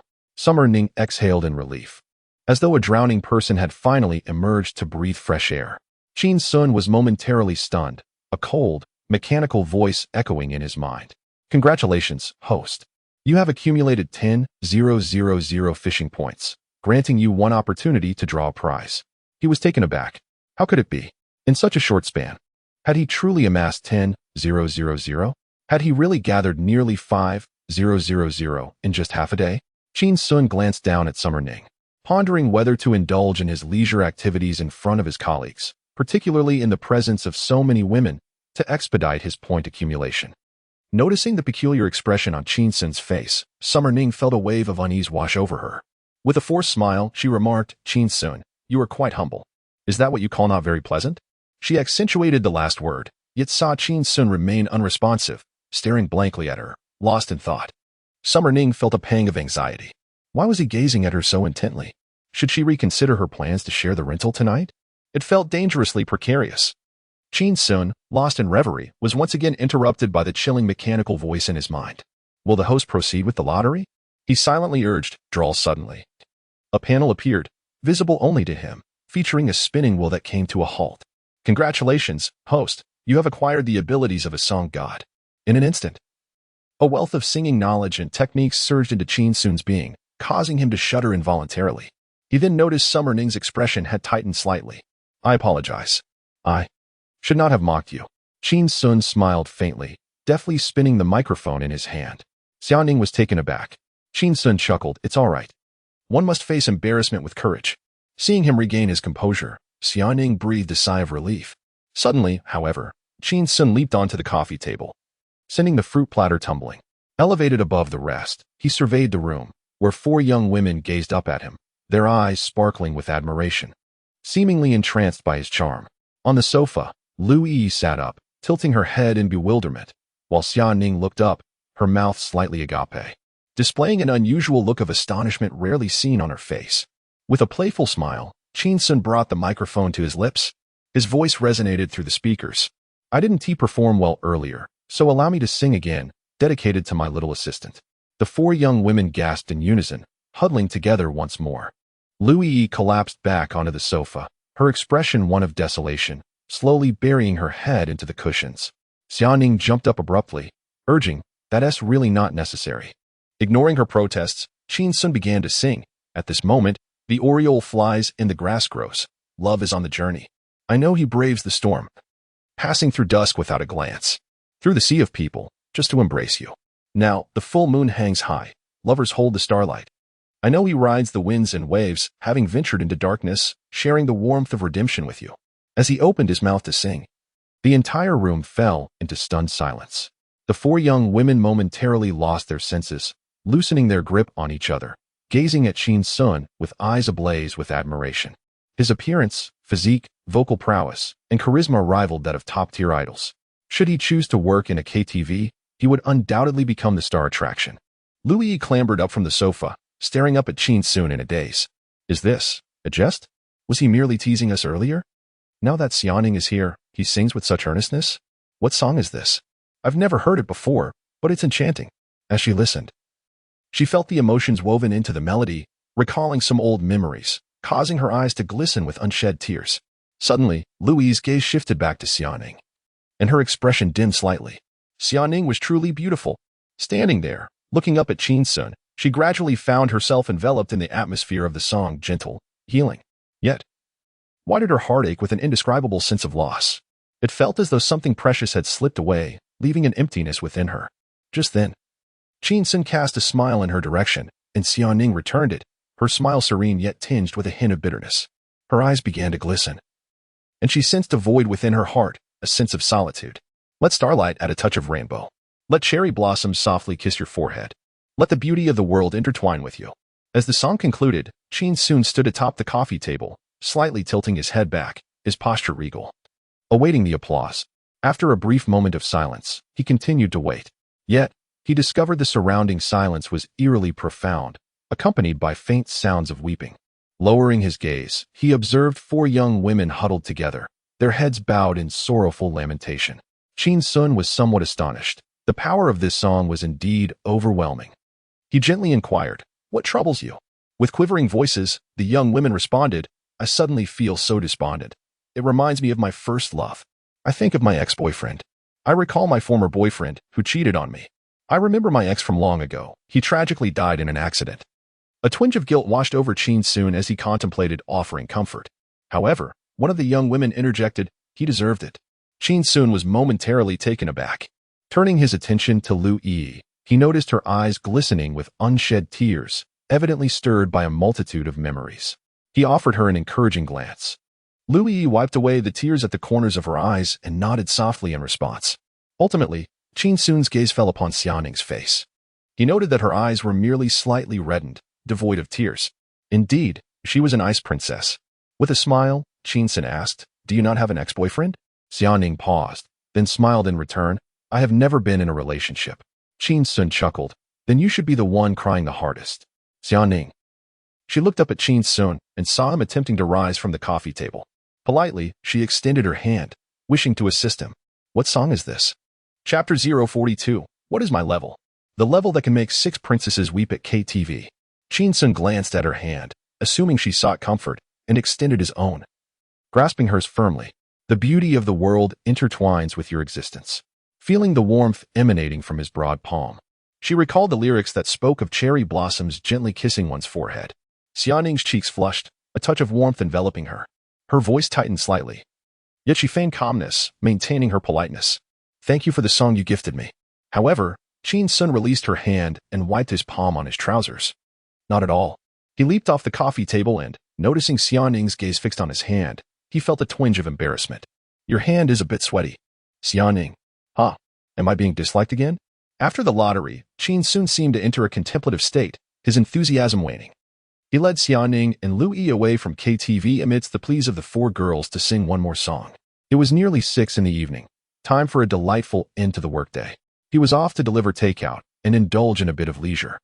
The system had just provided another notification. Leisure points. 50,000 leisure points until the next lottery. Qin Xun felt a sense of helplessness. It seemed the system had become quite the capitalist. Previously, a mere 10,000 points sufficed for a lottery. Now, it appeared to have recognized his exceptional talent, elevating the requirement to an astonishing 5-fold increase. 50,000 points now. How heartless. Having imbibed slightly more than he should, yet pretending to be drunk and playfully clinging to him, Louis was ushered into a taxi, directed by the driver to the hotel. Turning to the smirking Xiaoning behind him, he commanded, "Contact that wealthy lady. I will take on her order." Xiaoning, puzzled, inquired, "Which wealthy lady?" Qin Xun reminded her, "The one you mentioned earlier, the rich singer wanting to break into the scene. You must reach out to her. I need to engage in a friendly dialogue with her tomorrow." Xiaoning asked, "Why the sudden change of heart?" Qin Xun replied, "Circumstances have shifted." "What do you think my singing level is now?" Xiaoning pondered for a moment. "I am not well versed in this, but I believe you sing better than my vocal teacher in high school." She had attended an international school where her vocal instructor was quite accomplished, frequently serving as a judge in various competitions across Haicheng. She emphasized her point, "You sing remarkably well." Qin Xun puffed out his chest, feeling a swell of pride. "What level am I at?" "The level that can make 6 princesses weep at KTV." Xiaoning, her fists clenched. "Who are you calling princesses?" Noticing Xiaoning seemingly irked, Qin Xun quickly dashed to the roadside, hopped onto his electric bike, and sped off. "See you tomorrow." Xiaoning watched his retreating figure, astonished. He's really leaving? Just like that? Suddenly, a thought crossed her mind, and she furrowed her brow slightly. He is currently riding a bicycle, which means he must have arrived on one. He brought Louis here, but refused to take me back? Standing by the roadside, Xiaoning watched Qin Xun disappear around the corner, her expression growing somewhat frosty. She picked up her phone and dialed the traffic police. "Hello. I wish to report a case of reckless driving. Someone is operating an electric vehicle at excessive speed." After a brief pause, her voice rose an octave. "And they have a passenger." Silence enveloped the line, as it seemed they had never received such an absurd report and were momentarily at a loss for words. Qin Xun had spent 3 hours delivering takeout, completing 3 orders, and earning 30 points of leisure value. He returned home with satisfaction. Upon arriving at the urban village, he ascended to the 3rd floor and entered the corridor, only to find his room's door ajar. Curiosity piqued, he quickened his pace. Had he been robbed? Approaching the doorway, he peered inside and was taken aback. Goodness! The wooden door was marred by a large hole, as if some wild boar had kicked it in. Shattered tiles littered the floor, and the nightstand lay in splinters. The bed had been dismantled, with the bedding strewn across the floor. Even the light bulbs in the ceiling had been smashed. Venturing further, he discovered that the toilet in the bathroom had also been smashed, and the shower head had been ripped off. Hastily, Qin Xun rushed to his computer desk, relieved to find his computer unscathed. It was nearly all he owned. The intruder had only vandalized the property but spared his belongings, indicating a personal vendetta against the landlord. The assailant had exhibited a certain restraint. He promptly dialed the landlord's number, who resided upstairs. 3 minutes later, a middle-aged woman hurriedly arrived, bursting into the room only to have her expression change drastically. She collapsed onto the floor, pounding it in despair, her voice laced with anguish. "Who on earth has vandalized my property? How am I supposed to live like this?" The landlord sobbed for a full 5 minutes before gradually calming down. Qin Xun found it fascinating how the female of the species could weep so dramatically. Once she regained her composure, the landlord stood and looked at Qin Xun. "Young man, my property has been destroyed, and you can no longer stay here. However, I will not be refunding your deposit of 1,600 yuan. Qin Xun's brow furrowed at this news, and he exclaimed, "What? No refund on the deposit?" He raised his fist, a formidable appendage akin to a clay pot. "Do not assume I would refrain from striking a woman." The landlord, intimidated by Qin Xun's fierce demeanor, retreated to the corner of the room, trembling and flailing her hands in panic. "While I cannot return your deposit, I can offer you another room of mine in exchange. It is even better than this one. Consider it compensation. Do not be hasty." Taken aback, Qin Xun pondered her proposal. He had earned 1 million for the oak tree company, yet he had yet to receive any bonus for himself, leaving him with only a few hundred yuan. Moreover, it was quite late, making the search for a new place inconvenient. Finding suitable accommodation was no easy task. He glanced at the landlady with a smile, lowering his fists and scratching his head. "Sister, why didn't you mention this earlier? Look, now the atmosphere has become so awkward." The landlady stared at Qin Xun, somewhat speechless. "I merely wanted to make it a bit more realistic. I nearly got zapped." She mused. "I wonder what that beautiful lady sees in you." Qin Xun was led by the landlady to a nearby community in the city, arriving at Building 6, Unit 6, Floor 6, Room 601. Upon entering, he discovered a 2-bedroom apartment, approximately 80 to 90 square meters, decorated quite nicely. It appeared that it would not be available for less than 2,000 yuan. Curiously, he asked, "Sister, are you giving me this apartment?" "It's a shared rental," the landlady replied. "The other tenant went back home today. You'll meet them tomorrow." Qin Xun responded, "Ah?" The landlady clarified, "I'll only charge you 800 yuan a month." She gestured towards a room on the right and handed him 2 keys. "That small room is yours." Holding the keys, Qin Xun felt a bit awkward yet had no choice. Is the person I'll be sharing with a man or a woman? But he noticed the landlady had already darted away, watching her retreating figure. He turned back to the room across from his, frowning. Is it a man? Is it a woman? He stepped inside, closed the door, and glanced at the balcony. Finding no clothes hanging out to dry, thus unable to discern any clues about the tenant's gender. Please let it not be a woman. How troublesome. The next day, Qin Xun arrived at the company punctually.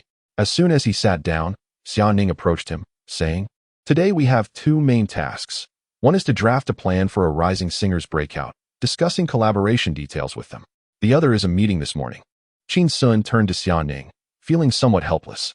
This young lady's work ethic had become extraordinarily commendable lately. Isn't it still 30 seconds before 9? Why the rush to work? He sighed, feeling a bit exasperated. Another meeting? What nonsense will they discuss this time? Xiaoning was taken aback, feeling equally helpless. She pulled out her phone, opened WeChat, and accessed the company group. "Don't you check the company messages?" Qin Xun replied nonchalantly, "I muted them." Xiaoning pointed to the group announcement and began to read, "Dear Oak Tree colleagues, tomorrow at 9:30 a.m. all staff are required to attend the Outstanding Employee Award Ceremony, where 3 good news will be announced. Please dress appropriately and be on time." Qin Xun inquired, "Outstanding employee? Who is it?" Xiaoning hesitated to respond but had no choice. "You." With his hands clasped behind his head, leaning back in his chair with his legs crossed. Qin Xun remarked, "Well, this sounds like a good meeting." Xiaoning responded, "Who will present the award to me?" Qin Xun asked. Xiaoning, with an air of nonchalance, exclaimed, "Bosnio." Upon hearing these words, Qin Xun was reminded of the chubby little fellow he had infuriated to the brink of despair, causing his expression to shift subtly as he turned to glance at Xiaoning. "Where's your mask?" "Hurry, my influenza has flared up again." Xiaoning. Chapter 043. What qualities? Have you ever seen your roommate call someone a fool? At precisely 9 o'clock, Qin Xun observed the plump general manager entering the office, a bag in hand. Her gait was peculiar, marked by a noticeable limp, as if she had sustained an injury. She traversed the corridor on the left side of the company, heading towards the general manager's office, and as she approached the row of desks where Qin Xun sat, he quickly turned his head, feigning sleep by resting his head on the desk. Once the sound of her footsteps faded, he lifted his head and turned to see Niu Xiaojun limping towards the end of the corridor, entering the general manager's office. Qin Xun silently cursed under his breath. "Fool." He then glanced at Xiaoning, whose eyes sparkled with a hint of amusement, a rare sight given her typically aloof demeanor. There was a trace of mockery in her expression. He inquired, "Are you pleased?" Xiaoning quickly shook her head. Qin Xun pressed on, "Xiaoxia, do you know why Niu walks with a limp?" Xiaoning appeared a bit anxious. Before she could respond, Qin Xun continued, "She must have been showing off her motorcycle skills and ended up taking a nasty fall." Xiaoning interjected, "Niu Xiaojun limps because she was recklessly damaging your rental property yesterday, and her steps were particularly harsh." She had been cursing Qin Xun, as if they bore a deep-seated grudge against one another. She glanced towards the general manager's office, her brow furrowing with concern. Would these two end up in a confrontation at today's Outstanding Employee Recognition Ceremony? The ceremony was scheduled to commence at 9:30. At 9:10, Xiaoning stepped out to the restroom, only to find Qin Xun's desk empty upon her return. A sense of foreboding washed over her as she approached his workspace, discovering a note left behind. "Xiaoxia, something urgent has come up with General Zhao. I must attend to it. Please accept the awards on my behalf at today's ceremony." After reading the note, she crumpled it into a ball and tossed it into the trash. This Qin Xun was utterly reckless. She made her way to the general manager's office, pushing the door open to find Niu Xiaojun sprawled on the sofa, engrossed in her phone. A frown creeping onto Xiaoning's face. She settled at one end of the sofa and spoke in a serious tone, "Brother Niu, you need not come to the office daily if there is nothing pressing. You frightened Qin Xun away again." Niu Xiaojun shot upright, regarding Xiaoning as if she were a stranger. "Is that my fault?" She scoffed. "If you're so reluctant to let him go, then pursue him and marry him." Sighing, Xiaoning felt overwhelmed. Summoning a spirit is easy, but sending it away is another matter entirely. At 10 o'clock, Qin Xun returned to his rental apartment. yet again finding the mysterious roommate absent. He entered his room and lay on the bed, scrolling through his phone. 20 minutes later, a flurry of messages erupted in the company group chat. Chang Wan, congratulations to outstanding employee Qin Xun for receiving a substantial bonus of 300,000 to be distributed with the salary at the end of the month. Congratulations to Qin Xun on being promoted to junior supervisor, with salary adjustments corresponding to the new rank. Congratulations also on the approval for an independent office. Below are the well wishes from colleagues. Mr. Niu, congratulations. Xiaoning, congratulations. Sun Hai, congratulations. The messages formed a neat queue. Qin Xun noticed the mention of a 300,000 bonus, picked up the remote, and set the air conditioning to its lowest setting, indulging in a moment of luxury. Although Mr. Niu displayed a lack of refinement, he was not entirely stingy. However, upon realizing that she was a target of his notorious temper, she pondered whether he might withhold her bonus. As Qin Xun contemplated whether to respond with thanks for the congratulations, she ultimately decided against it. Perhaps she would reply in an hour. After all, she should be occupied with Louis at that moment. Suddenly, a message from Xiaoning popped up on WeChat. Where are you? Qin Xun remained silent. A minute later, Xiaoning sent another message. Don't play dead. Upon seeing this, Qin Xun replied, I'm discussing the follow-up for our collaboration with Louis. Soon enough, Xiaoning responded, I just asked Louis. She has already returned to Longwan. Qin Xun. Another message from Xiaoning arrived. I just left the company. There are no acquaintances around me. I'll call you shortly, so please answer. Moments later, the phone rang. Qin Xun answered, and Xiaoning's voice was somewhat cold, punctuated by a barrage of reproaches. Why do you always run away? Do you have any idea how awkward it was at the award ceremony without you, the main character? Cheng Wan was practically ready to tear you to shreds. Mr. Niu prepared 300,000 in cash for you, but seeing you absent, he instructed Cheng Wan to return it to the bank. Qin Xun offered an awkward laugh, feeling helpless. It's not that I wanted to run. I just had to scold that fat cow a bit too harshly the other day. If she recognizes me, I would surely be fired. After a brief silence, Xiaoning responded, You can't hide from her forever. Why not sit down and reconcile? Qin Xun shook her head vigorously. I want to take that risk. Her character is quite deplorable. She has a foul mouth for a woman. Xiaoning.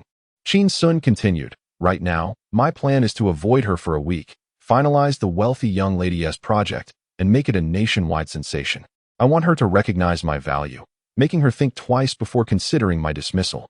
On the other end, Xiaoning remained silent for a long while, her voice softening as she asked, Why do you insist on staying at this company? Upon hearing this, Qin Xun sighed. To outsiders, it seemed she could easily switch jobs and would be highly sought after. However, she did not dare take that risk. Since starting her internship, she had worked at 3 companies. The first company's owner ended up in prison, and the second was involved in a car accident. On his very first day at work, Niu Xiaojun was harshly reprimanded and had his motorcycle confiscated by the traffic police. On the second day, he limped into the office, burdened by an unsettling sense of fate. He worried that if he were to leave this company, he might never encounter such a resilient employer again. Where else could he engage in leisurely pursuits? He certainly could not rely on delivering takeout at a meager rate of 10 yuan an hour to sustain himself. Noticing Qin Xun's prolonged silence, Xiaoning shifted the conversation. Where are you now? She inquired. In my rented apartment, came Qin Xun's response. I'll come find you, Xiaoning said. No, please don't. My previous place was vandalized by a group of utterly foolish individuals. The landlord moved me to a new location, and you wouldn't know where it is. After a brief silence, Xiaoning's voice returned. Give me the address of your new apartment. I'll come to you, and in the afternoon, we can visit that wealthy young lady you fancy. Qin Xun understood she was referring to the aspiring singer. My new apartment is shared with a rather foolish roommate. It wouldn't be convenient for you to come here. Please send me the contact information for the wealthy young lady and the location we agreed upon for this afternoon. And we can meet there. Xiaoning's voice seemed colder. Have you met your roommate yet? Qin Xun, somewhat puzzled, replied, Not yet. I don't even know if they're male or female. Xiaoning's tone grew sharper. So why do you call them foolish? Qin Xun chuckled softly. Anyone willing to share a living space with a stranger must surely possess a certain level of foolishness. Xiaoning fell silent, and the call ended abruptly. As Qin Xun listened to the beeping tone in his ear, he frowned. The little assistant was becoming increasingly arrogant and lacked any sense of decorum. Soon, a message from Xiaoning appeared on WeChat, providing only a location, 3 p.m., Red Forest Art Photography, Studio 6. Chapter 044. Has your school not taught you to liberate your nature? Your artistic qualities are rather lacking. At 2:30 in the afternoon. Within the opulent confines of the Red Forest Art Photography Studio, specifically in Studio 6, Qin Xun found himself engaged in lively discourse with a young man in his late 20s. Their conversation meandered through topics of wealth, women, aspirations, and the tumultuous affairs of the Middle East, creating an atmosphere of camaraderie as if they were old friends. Suddenly, the young man clutched his abdomen, his expression shifting dramatically. He removed the camera slung around his neck and placed it upon a nearby stool. Brother, I believe I've been afflicted by the ill effects of some drunken crab. My stomach is in agony. I must make a trip to the restroom. In pursuit of excellence for this project and to ensure customer satisfaction, Qin Xun adopted a serious demeanor, arriving at the agreed-upon location an hour in advance. Noticing that the studio housed only a solitary photographer, he approached to engage in conversation, only to discover that the photographer was quite the loquacious individual. They conversed for a full half-hour before the photographer departed. As Qin Xun gazed at the DSLR resting on the stool, he was reminded of a renowned photographer from his previous life, surnamed Qin, and felt a surge of temptation to handle the camera. He gingerly lifted it, appreciating its substantial weight and fine grip. To his surprise, he noticed a cowboy hat hanging on a nearby coat rack. He approached, adorned the hat upon his head, and then retrieved a mask, placing it over his face. This mask was a precautionary measure he had procured to avoid recognition by the notorious Niu Xiaojun during the forthcoming days, as he intended to feign an illness. With the camera now draped around his neck, he mimicked the photographer's stance, raising the camera to his eye and closing one lid. In a hushed tone, he murmured, "Ladies, spread your legs." Immediately, a shiver ran down his spine, and he shook his head in disbelief. Surely, that master could not have been so crude as to guide women into such suggestive poses? As he fiddled with the camera, a female voice resonated from a distance. "Teacher Ma, I have arrived."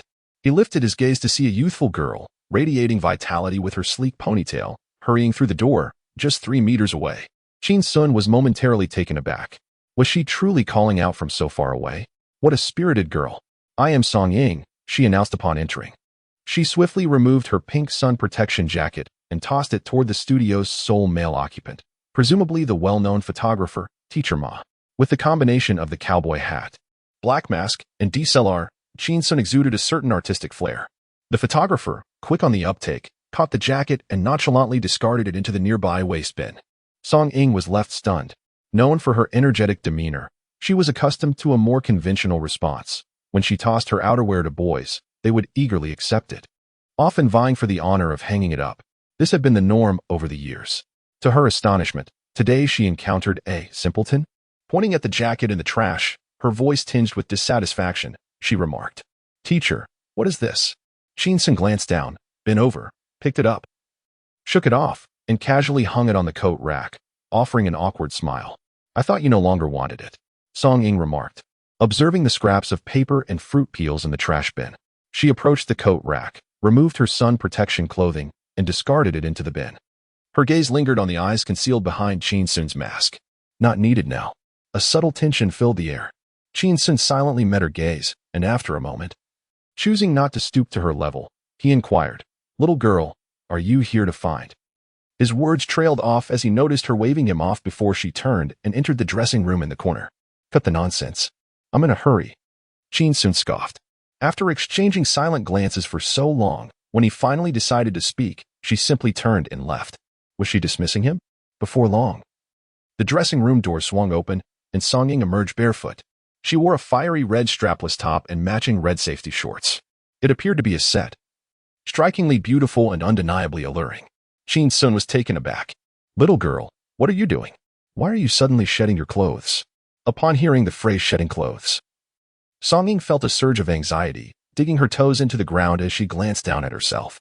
Raising her head, she met Qin Xun's gaze with a slight frown. "Mr. Ma, your tone suggests I'm overly exposed when, in fact, I'm not revealing anything at all, am I?" She endeavored to maintain a calm demeanor, infused with a hint of sharpness, seeking to assert her presence over the photographer before her.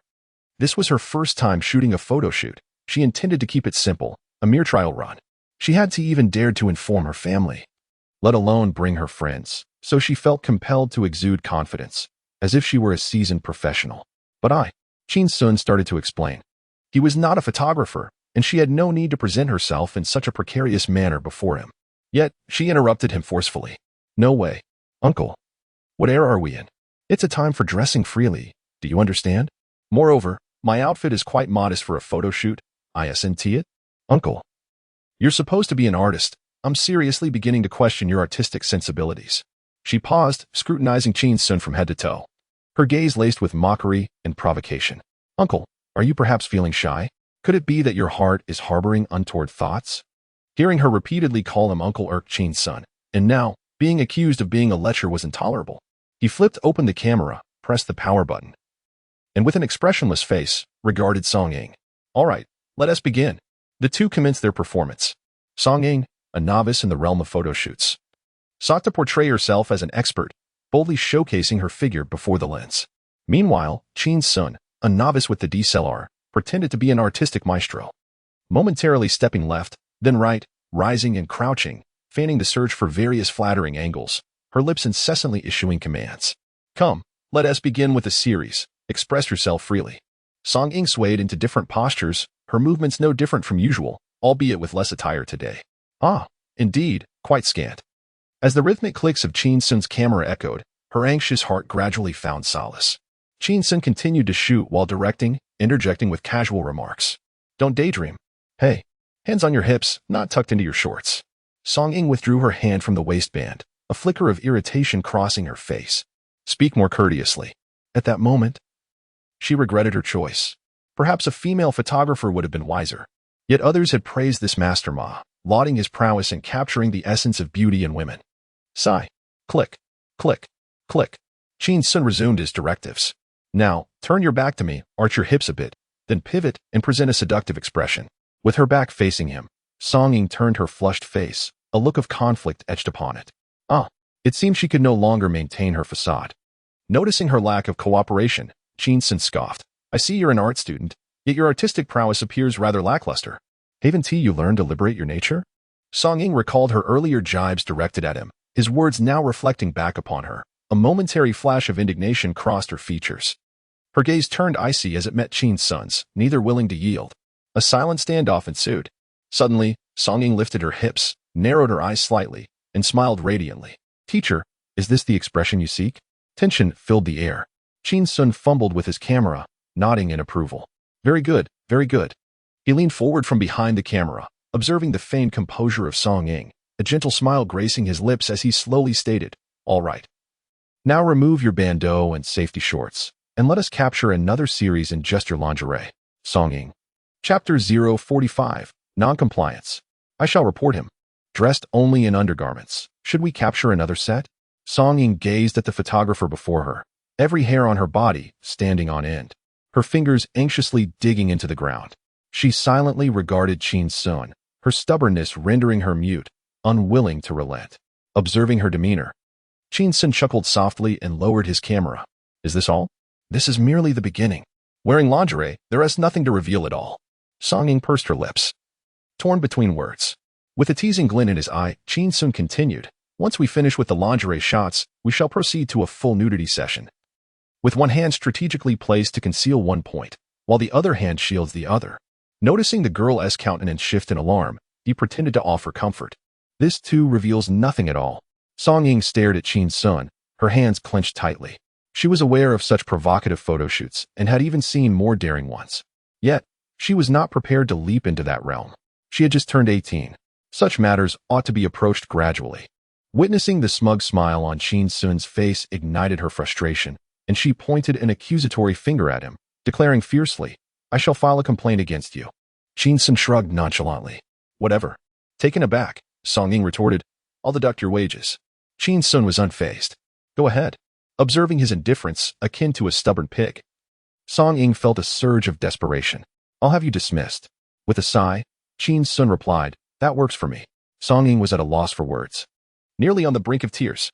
It was no wonder this photographer donned a cowboy hat and a black mask. It was not an artistic flair, but rather a peculiar demeanor. Looking at the youthful girl before him, Qin Xun adopted the tone of a school principal, earnestly imparting wisdom. "Young lady, in the future, do not expose yourself so freely in front of strangers. Men do not harbor ill intentions solely towards women who are completely unclothed. Song Ying found this peculiar. How had this photographer suddenly become a life coach? Wasn't he his job to take photos of various women daily? Was he intent on undermining his own livelihood? She frowned, retorting, "What business is it of yours?" Suddenly, a series of urgent sirens from an ambulance echoed from below. Qin Xun turned to glance out the window and witnessed a stretcher bearing a young man being loaded into the ambulance. It was the very photographer he had been conversing with earlier, likely suffering from severe dehydration. No wonder he hadn't returned for so long. Song Ying, feeling disregarded as Qin Xun became distracted by the commotion outside, grew increasingly dissatisfied and exclaimed loudly, "Hey, what are you looking at?" Turning back to the visibly exasperated girl, Qin Xun smiled faintly. "I'm observing this photographer from our studio being taken away by an ambulance. Isn't it curious?" Song Ying. At his words, the atmosphere in the room seemed to come to an eerie standstill, enveloped in an unsettling silence. Song Ying furrowed her brow, gazing intently at Qin Xun as she inquired, "Who are you?" Qin Xun removed the lanyard from around his neck, placed the camera back on the stool, and nonchalantly replied, "I am merely a passerby, an inconsequential visitor." Song Ying stared at Qin Xun, the previous scenes flashing vividly in her mind. An alluring pose, a suggestive stance, a provocative gesture. The liberation of one's nature. She was momentarily stunned, lingering in silence for what felt like an eternity until she regained her composure. Looking at the masked figure before her, a wave of terror washed over her. She clasped her hands over her chest and let out a piercing scream that nearly drowned out the sound of an approaching ambulance. Indecent behavior. Qin Xun winced, his eardrums throbbing painfully as he covered his ears, only lowering his hands once her cries subsided. He regarded Song Ying with exasperation. "You were the one who undressed. I did not coerce you." Furious, Song Ying retorted, "Why didn't you clarify that you weren't a photographer?" Qin Xun raised an eyebrow. "I attempted to convey that at least 3 times, but you interrupted me each occasion." Shaking her head and covering her ears, Song Ying declared, "I refuse to listen." "I don't care." Qin Xun muttered under his breath, "Damn it, this little shrew." Gradually, a crowd began to gather at the entrance, peering inside and murmuring amongst themselves. Suddenly, a familiar voice cut through the chatter. "Make way, please." Turning around, Qin Xun saw Xiaoning, dressed in professional attire, parting the crowd to enter. She surveyed the scene, taking in the oddly dressed Qin Xun with his mask and hat, then glanced at the scantily clad young woman beside him. Her expression one of suspicion and concern. "What transpired between you two?" Before Qin Xun could respond, Song Ying interjected, pointing accusatorily at him. "This sister here claims this rogue intended to take inappropriate photos of me." The revelation sent a ripple of shock through the gathered crowd. Qin Xun turned to Song Ying. Feeling more aggrieved than Doi, Song Ying, startled by the accusation, swiftly closed the door to shield them from the prying eyes of onlookers. She shot a glare at Qin Xun before turning her attention back to Song Ying, eager to ascertain the truth. Although Qin Xun was no saint, he hardly seemed capable of such villainy. "Young lady, you." Before she could finish her sentence, Song Ying dashed off to the changing room, returning moments later fully dressed and brandishing her phone. "I will call the police and have him arrested." Qin Xun was taken aback. Xiaoning, sensing the tension, hurried over and pressed down on her phone. "Let us discuss this calmly." Irritated, Qin Xun intercepted Xiaoning, seizing the camera from the stool and flipping through the photos. "Xia, take a look. Is there any inappropriate content here? What would the police believe?" Xiaoning glanced down at the screen, where only an image of a pair of small feet was displayed, no person in sight.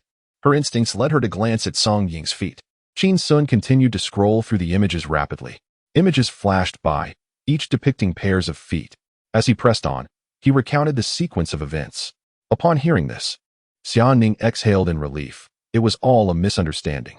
Suddenly, she noticed Song Ying leaning in, intently gazing at the camera for a moment, her expression darkening. Song Ying lifted her head, fixing her glare upon Qin Xun. You pervert with a foot fetish. This is utterly tedious." Qin Xun scoffed dismissively, choosing not to engage with her. Song Ying opened the door, directing a gesture towards Qin Xun and Xia Ning as if to invite them out. "So you're all in cahoots. Get out of here. I have important matters to attend to, and I will settle the score with you later." Though she appeared fierce, Xia Ning recognized that she had regained her composure. Reporting to the police would only serve to complicate matters further, yielding no victory for her. Qin Xun and Xia Ning maneuvered past the onlookers at the entrance and made their way to the corridor outside the studio. They settled onto a chair not far away. As the spectators realized there was no spectacle left to witness, they gradually dispersed. Xiaoning glanced at her watch. It was already 2:50. Just 10 minutes shy of her appointment with the wealthy heiress. Suddenly, both Qin Xun and Xiaoning were struck by a singular thought.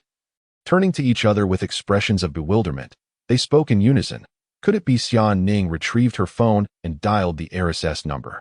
Qin Xun observed the name displayed on her phone, Ms. Song Ying, and glanced back at the firmly shut door of Studio 6. Through the door, the faint sound of a ringing phone could be heard. He couldn't help but mutter a curse, which coincided perfectly with Xiaoning's greeting. Xiaoning, hello? Qin Xun, damn. Chapter 046. This young lady is unbelievably sincere. Inside the photography studio, Song Ying heard the familiar sounds of hello and an expletive emanating from her phone, prompting her to glance toward the closed door with a suddenly animated expression. Could it be? On the other end of the line. Silence enveloped both parties for a moment. Xiaoning hesitated before politely inquiring, Miss Song Ying, I have arrived outside the agreed photography studio. When do you expect to arrive? No response came from the other side. Beep, beep, beep. Xiaoning turned to Qin Xun with a sigh before disconnecting the call. Qin Xun regarded the firmly shut studio door with a disdainful snort. This young lady possesses a remarkable lack of decorum. Suddenly, the door to the studio swung open, and Song Ying emerged, glancing over to their direction. Without hesitation, she bowed deeply and exclaimed, Mr. Qin, I sincerely apologize. Her voice rang out, resonant and articulate, akin to a trained vocalist, echoing throughout the entire photography building. Staff members and customers on both floors turned their attention toward her, transforming into a curious audience, eager to witness what seemed to be an extraordinary spectacle. Surely, only a profound betrayal could incite such earnest and vociferous contrition from a young woman. Qin Xun was taken aback. This girl, indeed, is a music student. Her voice is remarkably powerful. She truly knows how to command attention without a moment's hesitation. Xiaoning, noticing all eyes were upon them, tugged at Qin Xun's hand, signaling him to move toward Studio 6. This is not the place for business discussions. Let us proceed inside. The two made their way to the entrance, and as Song Ying heard their footsteps approach, she straightened up, looking at Qin Xun, who stood 2 meters away. With an awkward grin, Mr. Qin, Ms. Xia, greetings. I am Song Ying. Qin Xun cast a fleeting glance at Song Ying before remaining silent and stepping directly into the studio, choosing a sofa to settle upon. He removed his hat and mask, revealing his entire face. Xiaoning glanced at Qin Xun with a hint of exasperation, then turned to Song Ying with a warm smile. Shall we discuss matters inside? As they entered, Xiaoning gestured for them to sit. Song Ying, casting a glance at the stern-faced Qin Xun, mustered her courage to sit beside him. Nearly half a meter apart, she extended her hand and smiled. We meet without conflict, Mr. Qin. Qin Xun regarded her youthful features, his irritation dissipating. It was not a matter of being captivated by her beauty. He simply found it unworthy to engage in a quarrel with a child. He reached out and shook her hand. Indeed, we meet without conflict. At this, Xiaoning exhaled in relief. Song Ying, recalling the earlier awkwardness, felt somewhat constrained. Her hands resting on her knees, unsure of what to say next. Xiaoning, maintaining her smile, inquired, Ms. Song, your profile states you are 28 years old? Song Ying appeared slightly embarrassed. Actually, I'm only 18. I feared you might not take me seriously due to my youth, thus I claim to be 28. She scratched her head sheepishly. Initially, I merely sought to experiment, never anticipating that your esteemed company would truly accept my proposal for collaboration. Xiaoning cast a glance at Qin Xun, stifling a laugh. It was Qin Xun's intention to pursue a wealthy benefactor that led him to select this invitation from 8 others. Little did he realize he had been misled.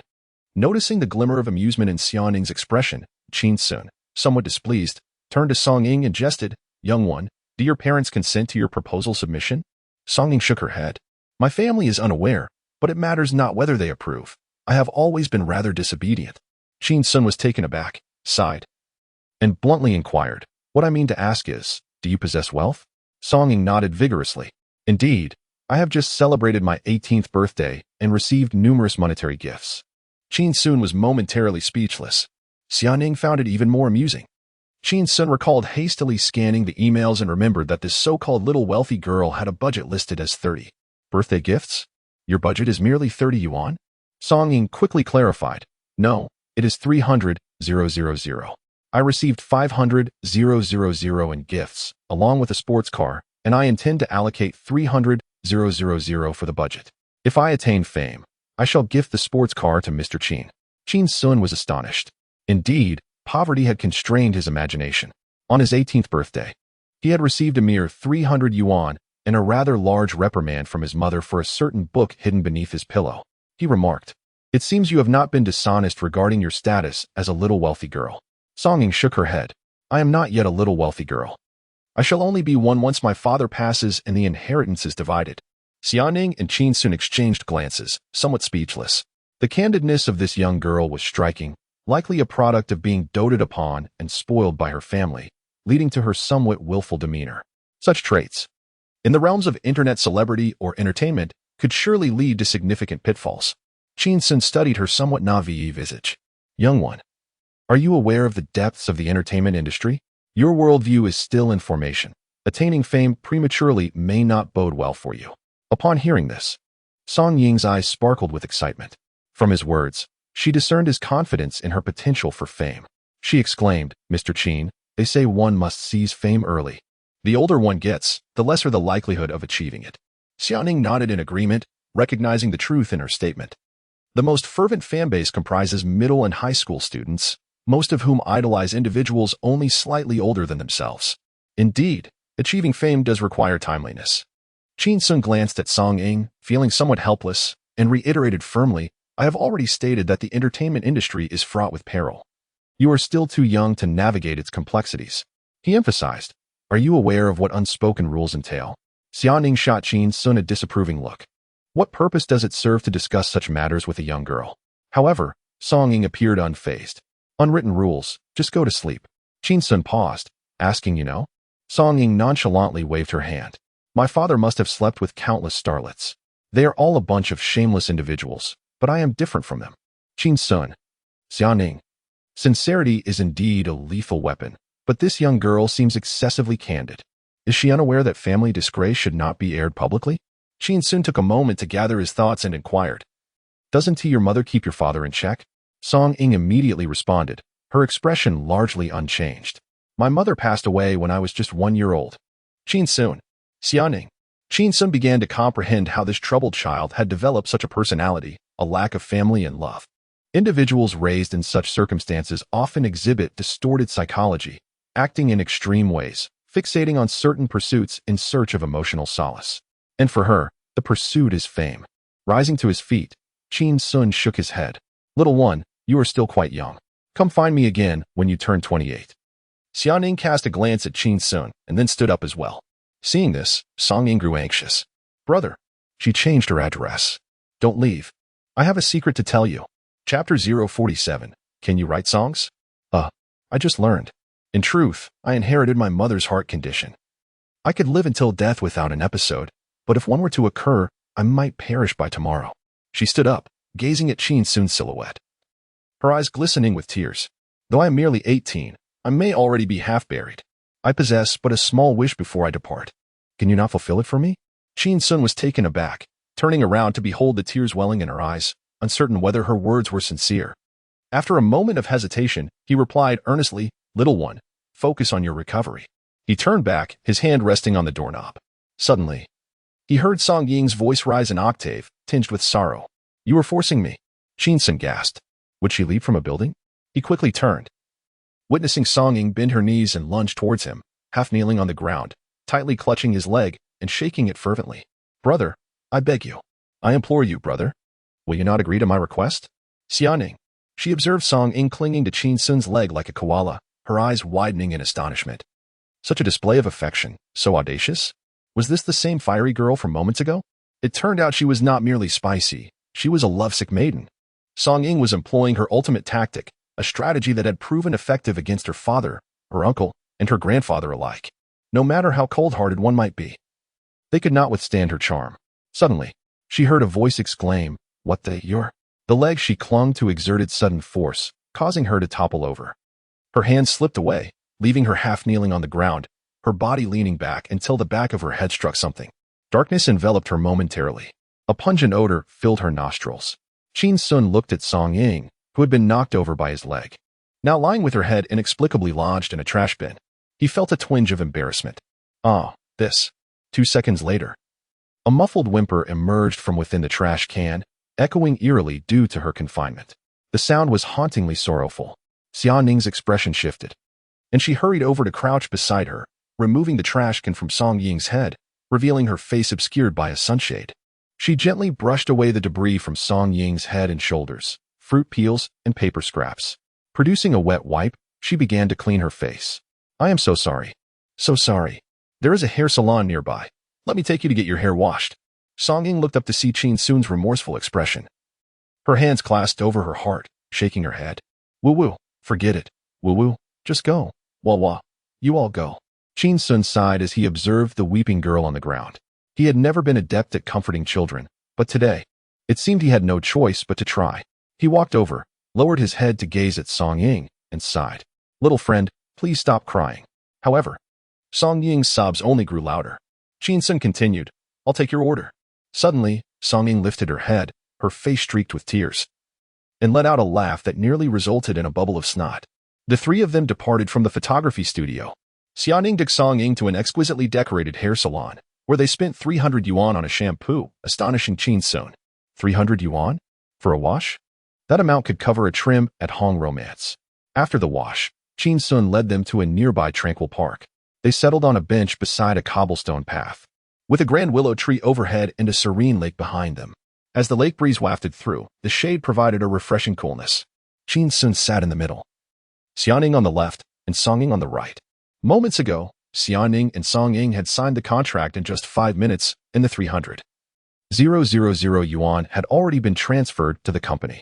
He found himself admiring the girl's boldness. Spending 300,000 yuan seemed almost as effortless to her as spending 30 yuan would be for him, giving him the impression of swindling a child's pocket money. Qin Xun turned to Song Ying. Little friend, you. Song Ying interrupted, Brother, my name is Song Ying, but you can call me Ying Ying. Qin Xun sighed in resignation. Song Ying, would you sing a song for me? Without a hint of shyness, she replied, I have an original song. Shall I sing it for you? Go ahead, he replied. No sooner had he spoken than Song Ying began to sing, her voice melodious and flowing, akin to willow branches swaying gently in the wind. I'll pick a small flower to give to an adult, but the flower blooms in vain. When the song concluded, Xia Ning gently applauded, engaging in mutual flattery. That was wonderful. Qin Xun turned to glance at Xia Ning, and only relented when he noticed her cheeks flushing, before returning his gaze to Song Ying. Are you hoping to become an internet celebrity with this song? Song Ying felt a bit embarrassed. Typically, boys were quite gentlemanly towards her, but Qin Xun seemed even stricter than her father, a testament to his marketing genius. A bit of temper was to be expected. She explained, I've only recently begun learning composition. Qin Xun turned his gaze towards a distant grove and remarked lightly, Your singing is satisfactory, it will suffice.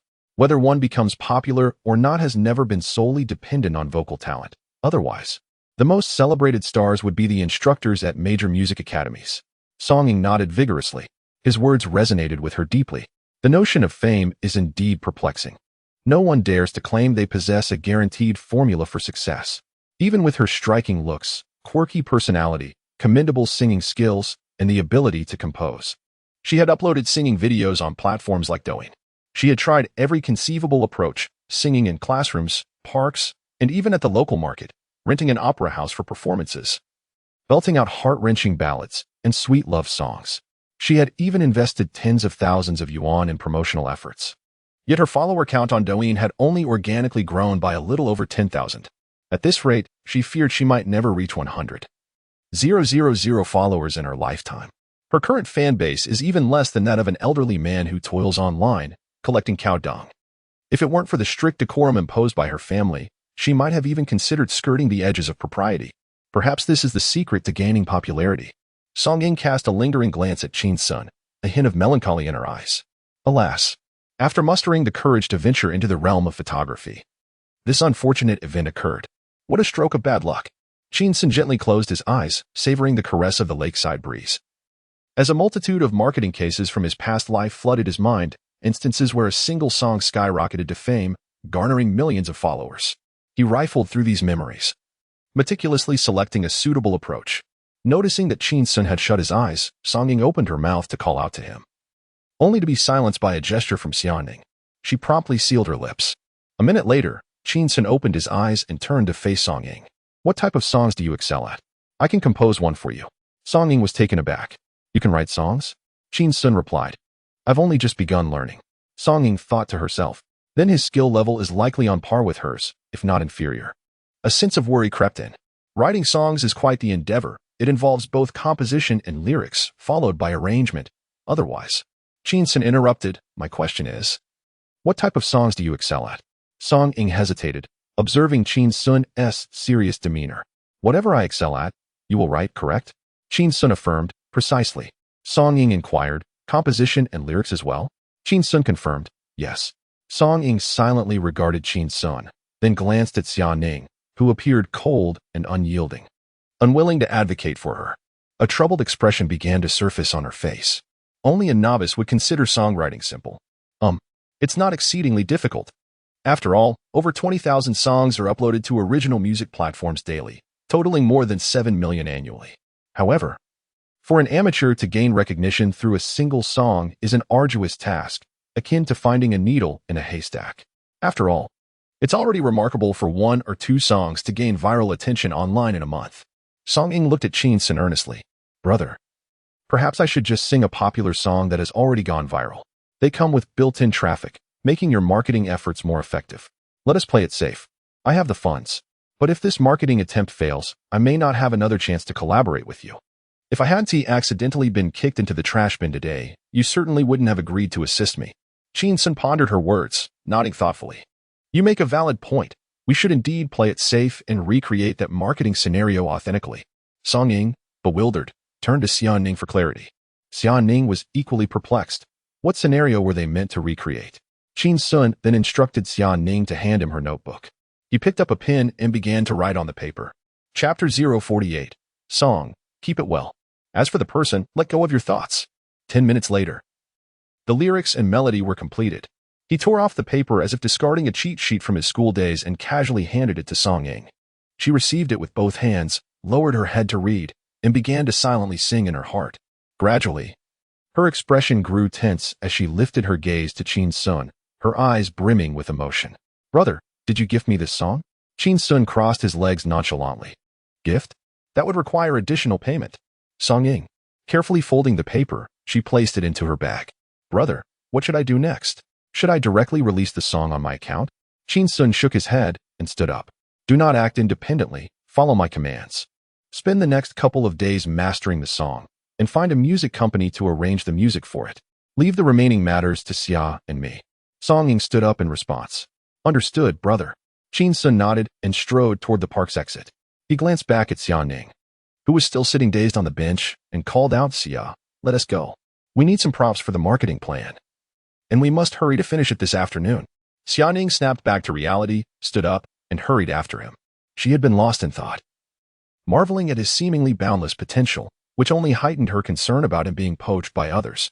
At this point, Qin Xun had already walked over 30 meters ahead. Xiaoning quickened her pace to catch up. Suddenly, she heard rapid footsteps behind her. Turning around, she saw Song Ying chasing after her. Sister, could you possibly give me my brother's WeChat contact? Hearing the mention of my brother, Xiaoning felt an inexplicable pang of jealousy and smiled as she replied. His temperament is peculiar. He never adds anyone on WeChat. Song Ying glanced at Qin Xun's receding figure, undeterred. What about his phone number? Xiaoning's expression became somewhat awkward. His private number is confidential. If you need to reach him, you can contact me directly. I am his assistant. You can reach out to me at any time, even at night. I am at your service 24 hours a day. Song Ying persisted, but I can't sleep at midnight and just want to chat with him. Xiaoning was taken aback. This girl had an audacity that was quite astonishing. Why? Song Ying gazed at Qin Xun's silhouette and replied dreamily, he understands music. And he understands me. Xiaoning felt a lump in her throat, completely at a loss for words against this girl's boldness. She looked at Song Ying and spoke slowly, treasure the song he wrote for you. As for him, you should let go of your infatuation. Seeing Song Ying frown, Xiaoning continued, he is attracted to men. Song Ying's eyes widened in shock, leaving her momentarily speechless. As she watched Xiaoning's figure gradually fade away, she finally regained her composure. She walked to a large willow tree by the lakeside, reached out to grasp a swaying branch, and pulled it down forcefully. Watching the taut willow branch, she smiled. Isn't this quite straight? As they were about to exit the park, Xiaoning finally caught up, her breath slightly uneven. Yet she said nothing, silently trailing beside Qin Xun.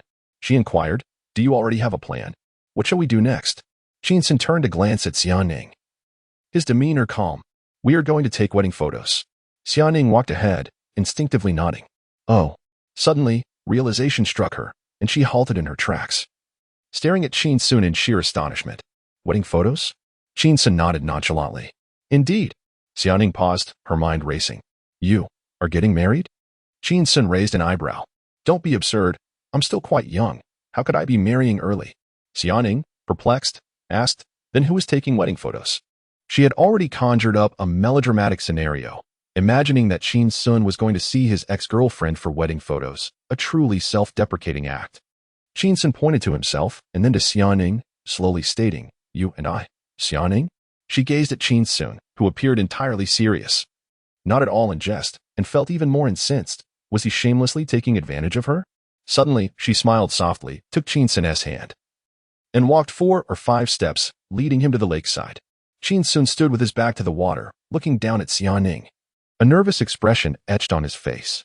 Had she misunderstood? He feared that Xiaoning might rise on her tiptoes, close her eyes, and lean in for a kiss. Just as he was about to clarify, Xiaoning released his hand, spread her arms, and playfully patted his shoulder, laughing. Qin Xun, can you swim? Qin Xun nodded. Not just swim, my skills are quite. Suddenly, his pupils constricted as he saw Xiaoning strike his chest forcefully with both hands. What the Qin Xun shouted, his body toppling backward into the lake, splashing water everywhere. As the ripples settled, Qin Xun emerged from the water, yelling, Xiaoxia, what are you doing? Xiaoning stood on the shore, arms crossed, looking down at him with an icy demeanor. That's what you get for being cheeky. Qin Xun scrambled onto the bank and rushed to Xiaoning's side, one hand firmly on her shoulder. Xiaoning appeared somewhat flustered but said nothing. I can't believe this. Qin Xun stared at her, suppressing the urge to push her into the lake, and upon releasing her, muttered a curse. Didn't I tell you to prepare the props? The venue designed for Song Ying's marketing plan is at the wedding site, and we need some props, including wedding photos. Xiaoning. Her earlier bravado diminished significantly. Why didn't you say so earlier? Qin Xun protested. Didn't I just mention preparing the props? Xiaoning thought for a moment, recalling his earlier shout about needing props for the marketing plan and their urgency to wrap things up by this afternoon. She glanced at the drenched Qin Xun, feeling somewhat awkward. Why does it have to be me? Qin Xun wiped the water from his face and waved his hand dismissively. You hold yourself in too high regard. It just so happens that you're beside me. This bride, Qingwan, would suffice, as would the cleaning lady, or even the portly Niu Xiaojun. Must it be you?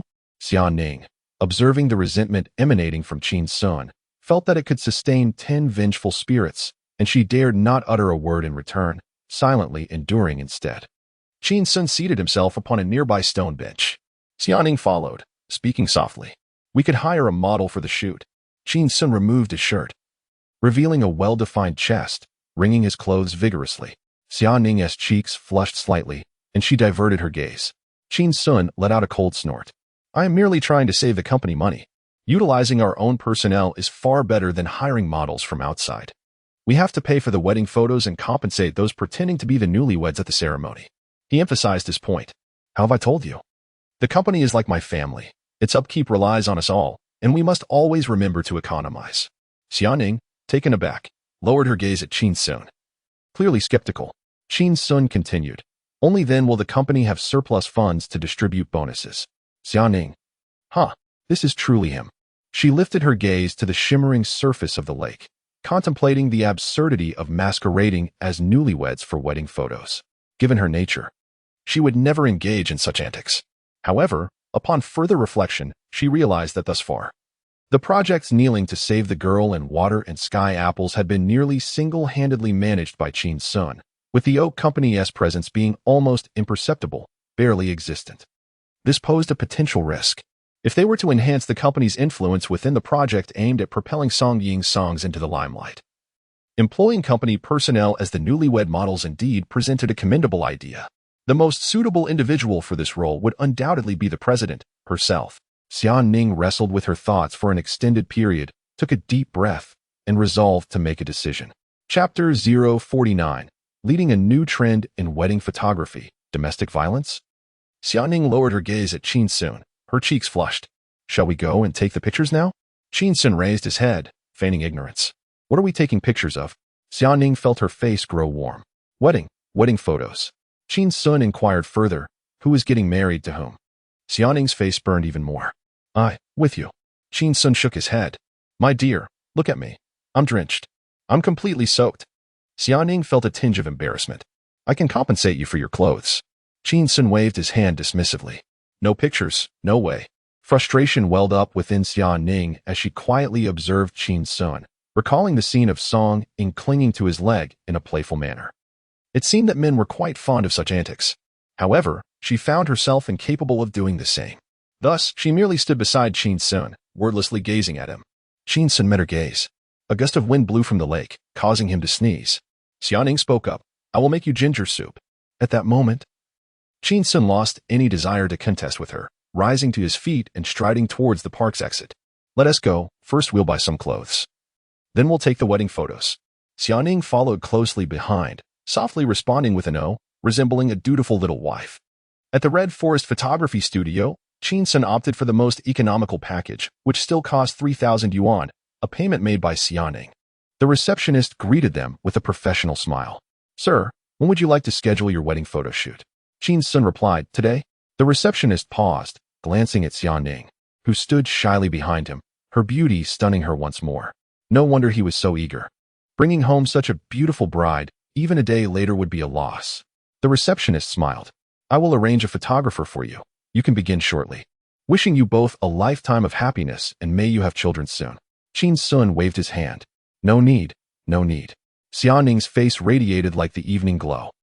On the third floor of the studio, Qin Xun and Xiaoning had changed into their outfits and completed their makeup, following the photographer into the studio. Qin Xun glanced back at Xiaoning, who was adorned in a pure white wedding gown, graceful, elegant, and breathtaking. He remarked, whoever marries you is truly fortunate. Xiaoning maintained a stern expression, pretending not to hear him. Her fists clenched slightly, palms sweaty, as she continuously reassured herself. This is just acting, just acting. It's all pretend. Inside Studio 1, the photographer instructed, all right, newlyweds, embrace one another. After much hesitation, Xiaoning finally settled into a gentle embrace with Qin Xun, leaving a significant gap between them. The photographer urged, come on, hold each other tighter. There's a mountain between you two. Your family now, why so distant? They exchanged reluctant glances but, under the photographer's insistence, inched closer together, feeling each other's warmth distinctly. Suddenly, Qin Xun frowned. Xia, why are you becoming increasingly hot like a heating pad? Upon hearing this, Xiaoning's face flushed with embarrassment as she glared at Qin Xun. Just then, a series of clicks echoed as the photographer shouted, indeed. This sulky demeanor is quite charming. Such a presence suggests that once married, she shall be the one in charge. Handsome guy, beware of becoming henpecked. Xiaoning remained silent, while Qin Xun appeared bewildered. Is the photographer always this flamboyant? He must get beaten often. The photographer called out again. Now, share a kiss. Xiaoning and Qin Xun exchanged a glance, as if struck by electricity, and abruptly pushed each other away, exclaiming in unison, no kiss. The photographer was taken aback. Are you two in a quarrel? Couples often bicker but reconcile afterwards.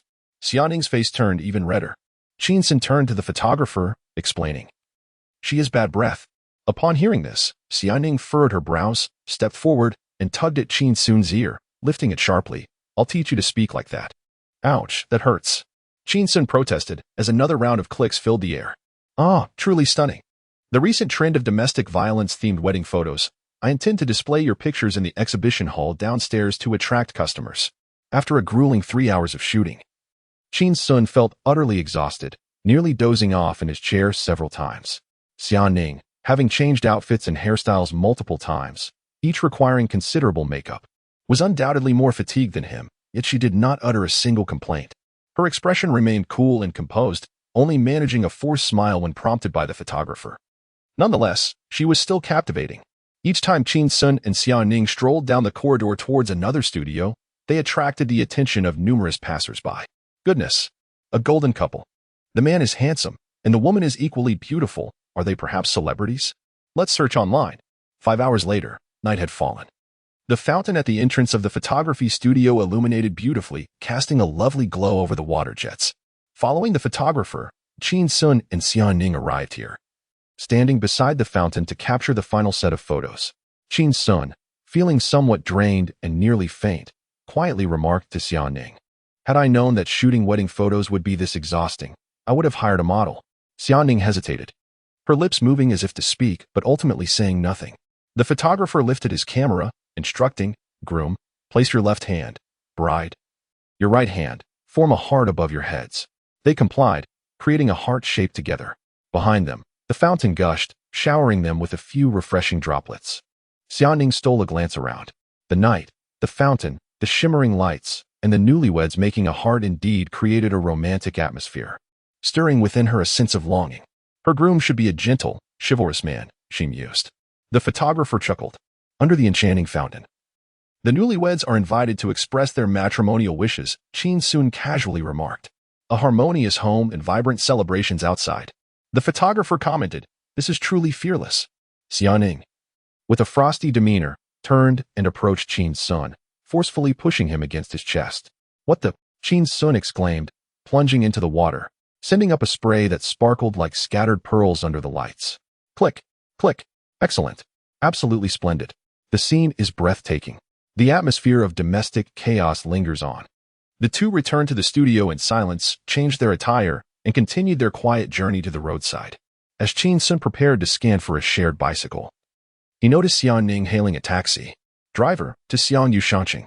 With an icy expression, Xiaoning opened the door and slid into the back seat. For reasons unknown. Upon hearing Qin Xun's wish, a surge of unnameable anger welled up within her. A harmonious home and vibrant celebrations outside? Nonsense. Just as she was about to close the door, a hand suddenly reached in, preventing it from shutting. Qin Xun squeezed into the cab and smiled at Xiaoning. "What a coincidence. We're headed the same way. Do you also reside in Xiang Yushanqing? Which unit and building?" Xiaoning felt a jolt in her heart. This is bad. Chapter 050. Can this guy be shy too? Xiaoning turned to gaze at Qin Xun, noticing the smile gracing his face, which only intensified her feelings of awkwardness. After a moment of contemplation, she stated, "There is a delightful roast meat shop at the entrance of Xiang Yushanqing. I plan to take some home for dinner." Qin Xun, who often took on delivery work after his regular job, albeit mostly slacking off, was well acquainted with renowned eateries in various locales. He cautioned her, "That place isn't very clean." Xiaoning was taken aback, but mustered the courage to reply, "I enjoy it." Qin Xun thought to himself, "This little Xia appears quite tidy on the outside, yet turns out to be such an unconcerned foodie."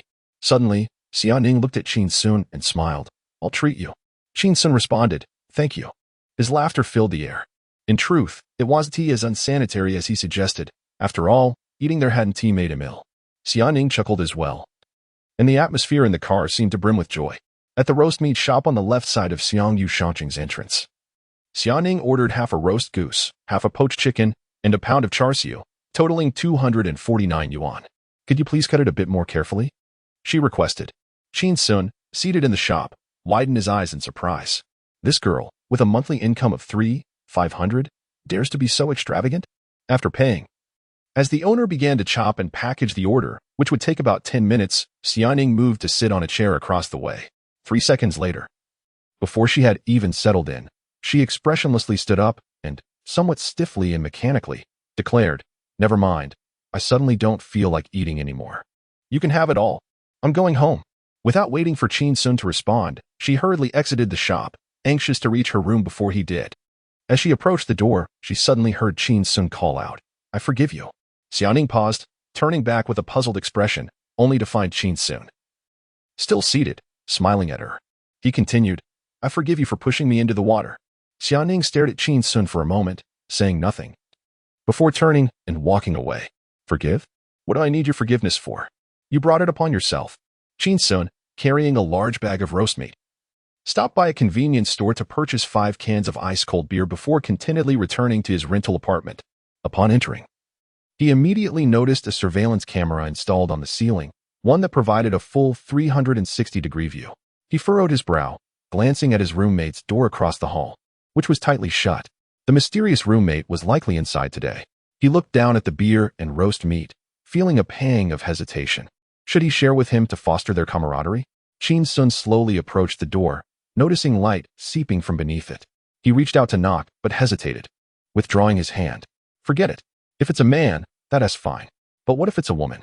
If she comes out in her pajamas and I'm offering her beer, wouldn't that seem rather inappropriate? What if she accuses me of harassment and I end up in court? Even if it's a man. What if someone is busy? In the bedroom. Xiaoning sat at her desk, gazing at the surveillance footage on her computer. Upon seeing Qin Xun approach her door with something in hand, she felt her heart race. She resolved to feign ignorance.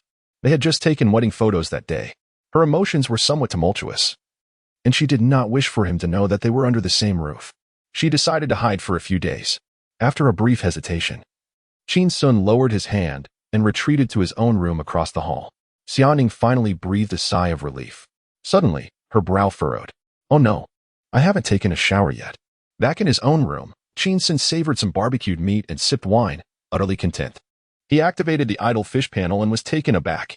Idle fish value, 1,000. Note, when the idle fish value reaches 50,000, a lottery can be drawn.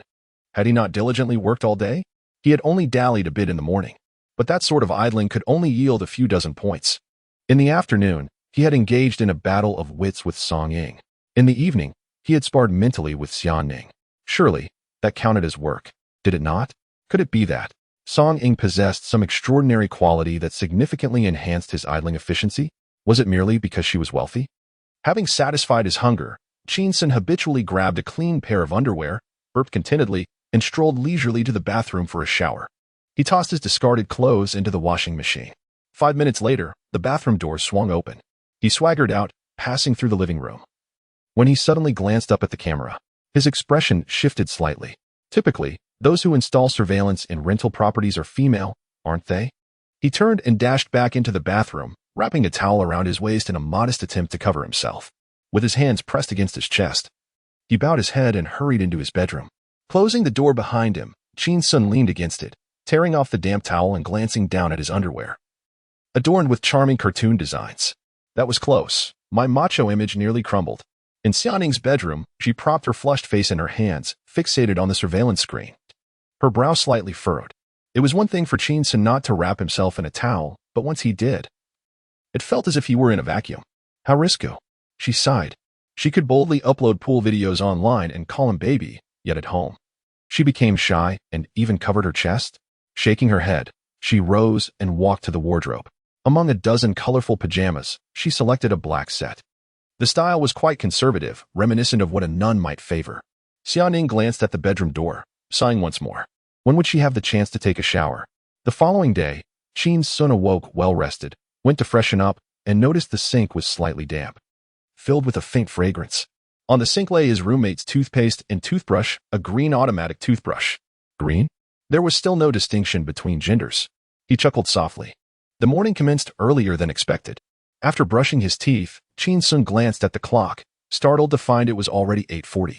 Goodness, I've overslept. I'm going to be late. With great haste, he rushed to the office, arriving just in the nick of time.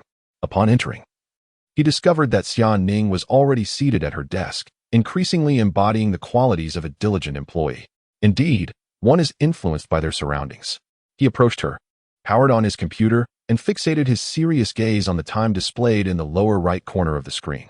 Xiaoning noticed that despite his mask, his eyes were vibrant and full of life, which piqued her curiosity.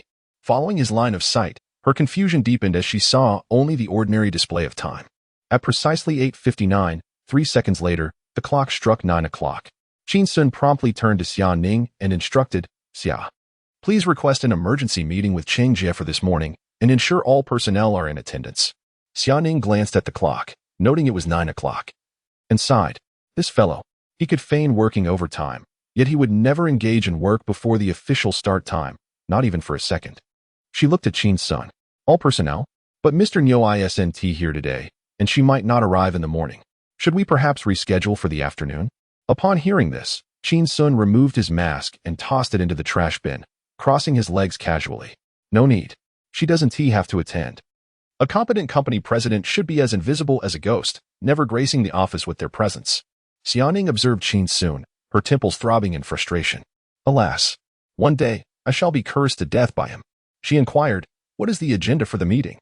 Qin Xun looked at Xiaoning, recalling her slight temper yesterday, and shifted his chair slightly before responding, to invite our colleagues to our wedding. Chapter 051. She appears aloof, yet her strikes are swift, accurate, and ruthless. Xiaoning's eyes widened in disbelief as she gazed at Qin Xun, who seemed utterly unafraid of the consequences. Anger surged within her. She glanced around and swiftly seized a gel pen from the pen holder on the table, removing its cap. With the pen's tip directed at Qin Xun, she fixed him with a cold stare, her silence betraying the heat rising to her cheeks. Qin Xun observed her for a moment, then suddenly broke into a smile, articulating each word slowly. Murder. Xiaoning, recognizing that he was about to utter the words "my husband," hastily discarded the pen and covered his mouth with her hand. You. Be quiet. Her voice rang out loudly, drawing the astonished gazes of over 30 colleagues in the office. Xiaoning, feeling the weight of their stares, gradually lowered her hand and turned her head away, no longer meeting Qin Xun's gaze. Her voice, now cold and barely above a whisper, echoed, "I truly owe you from my past life." At 10 a.m., a meeting was convened to discuss a project titled Wedding Singer Breakthrough Planning. Everyone in the company, except the general manager, was present. The 30-some attendees were arranged in 5 rows. Xiaoning sat in the last corner, a place out of the monitoring range. Her head bowed, lost in thought. At the front of the room, Qin Xun radiated confidence. "Hello, fellow oaks." The audience responded in unison, "Hello." Qin Xun picked up a laser pointer, circling the word wedding on the projection screen. "As you all know, our company has taken on a project involving a wealthy singer's breakthrough. This is my proposal. The setting is a wedding. We need to construct a faux wedding scene, requiring the cooperation of everyone in the company." With the general manager, Niu Xiaojun, absent, the atmosphere in the meeting was relaxed. Moreover, as Qin Xun was the company's rising star, already a reserve manager, it was clear he would soon be second only to the top echelon. Many were eager to curry favor with him. Cheers erupted from the crowd. "Absolutely. We'll cooperate." A voice boomed from the back. "How about we select a beautiful girl from the finance department to play the bride?" This was followed by a chorus of playful female voices. "How embarrassing. Oh, Wang Gu. What are you doing? Most of us are already married. Another wedding? Why not?" Laughter filled the conference room as Xiaoning kept her head down, too timid to look up, doodling erratically on her notebook, creating a chaotic mess of lines. "Dear sisters, it is indeed a pity. To save costs for the company, we haven't hired models. Instead, we'll be using our own staff for the new roles. I will be the groom, but alas, my heart belongs elsewhere." Qin Xun chuckled lightly, clicking the pen to turn the page. The PowerPoint transitioned to the next slide, unveiling a photograph on the projection screen. It was an expedited electronic negative that Qin Xun had commissioned for 300 yuan just yesterday, arriving this morning. The meeting room fell into a hushed silence as a wedding photo came into view.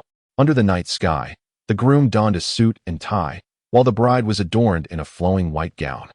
The couple stood before a resplendent fountain, their hands raised above their heads, forming a heart shape.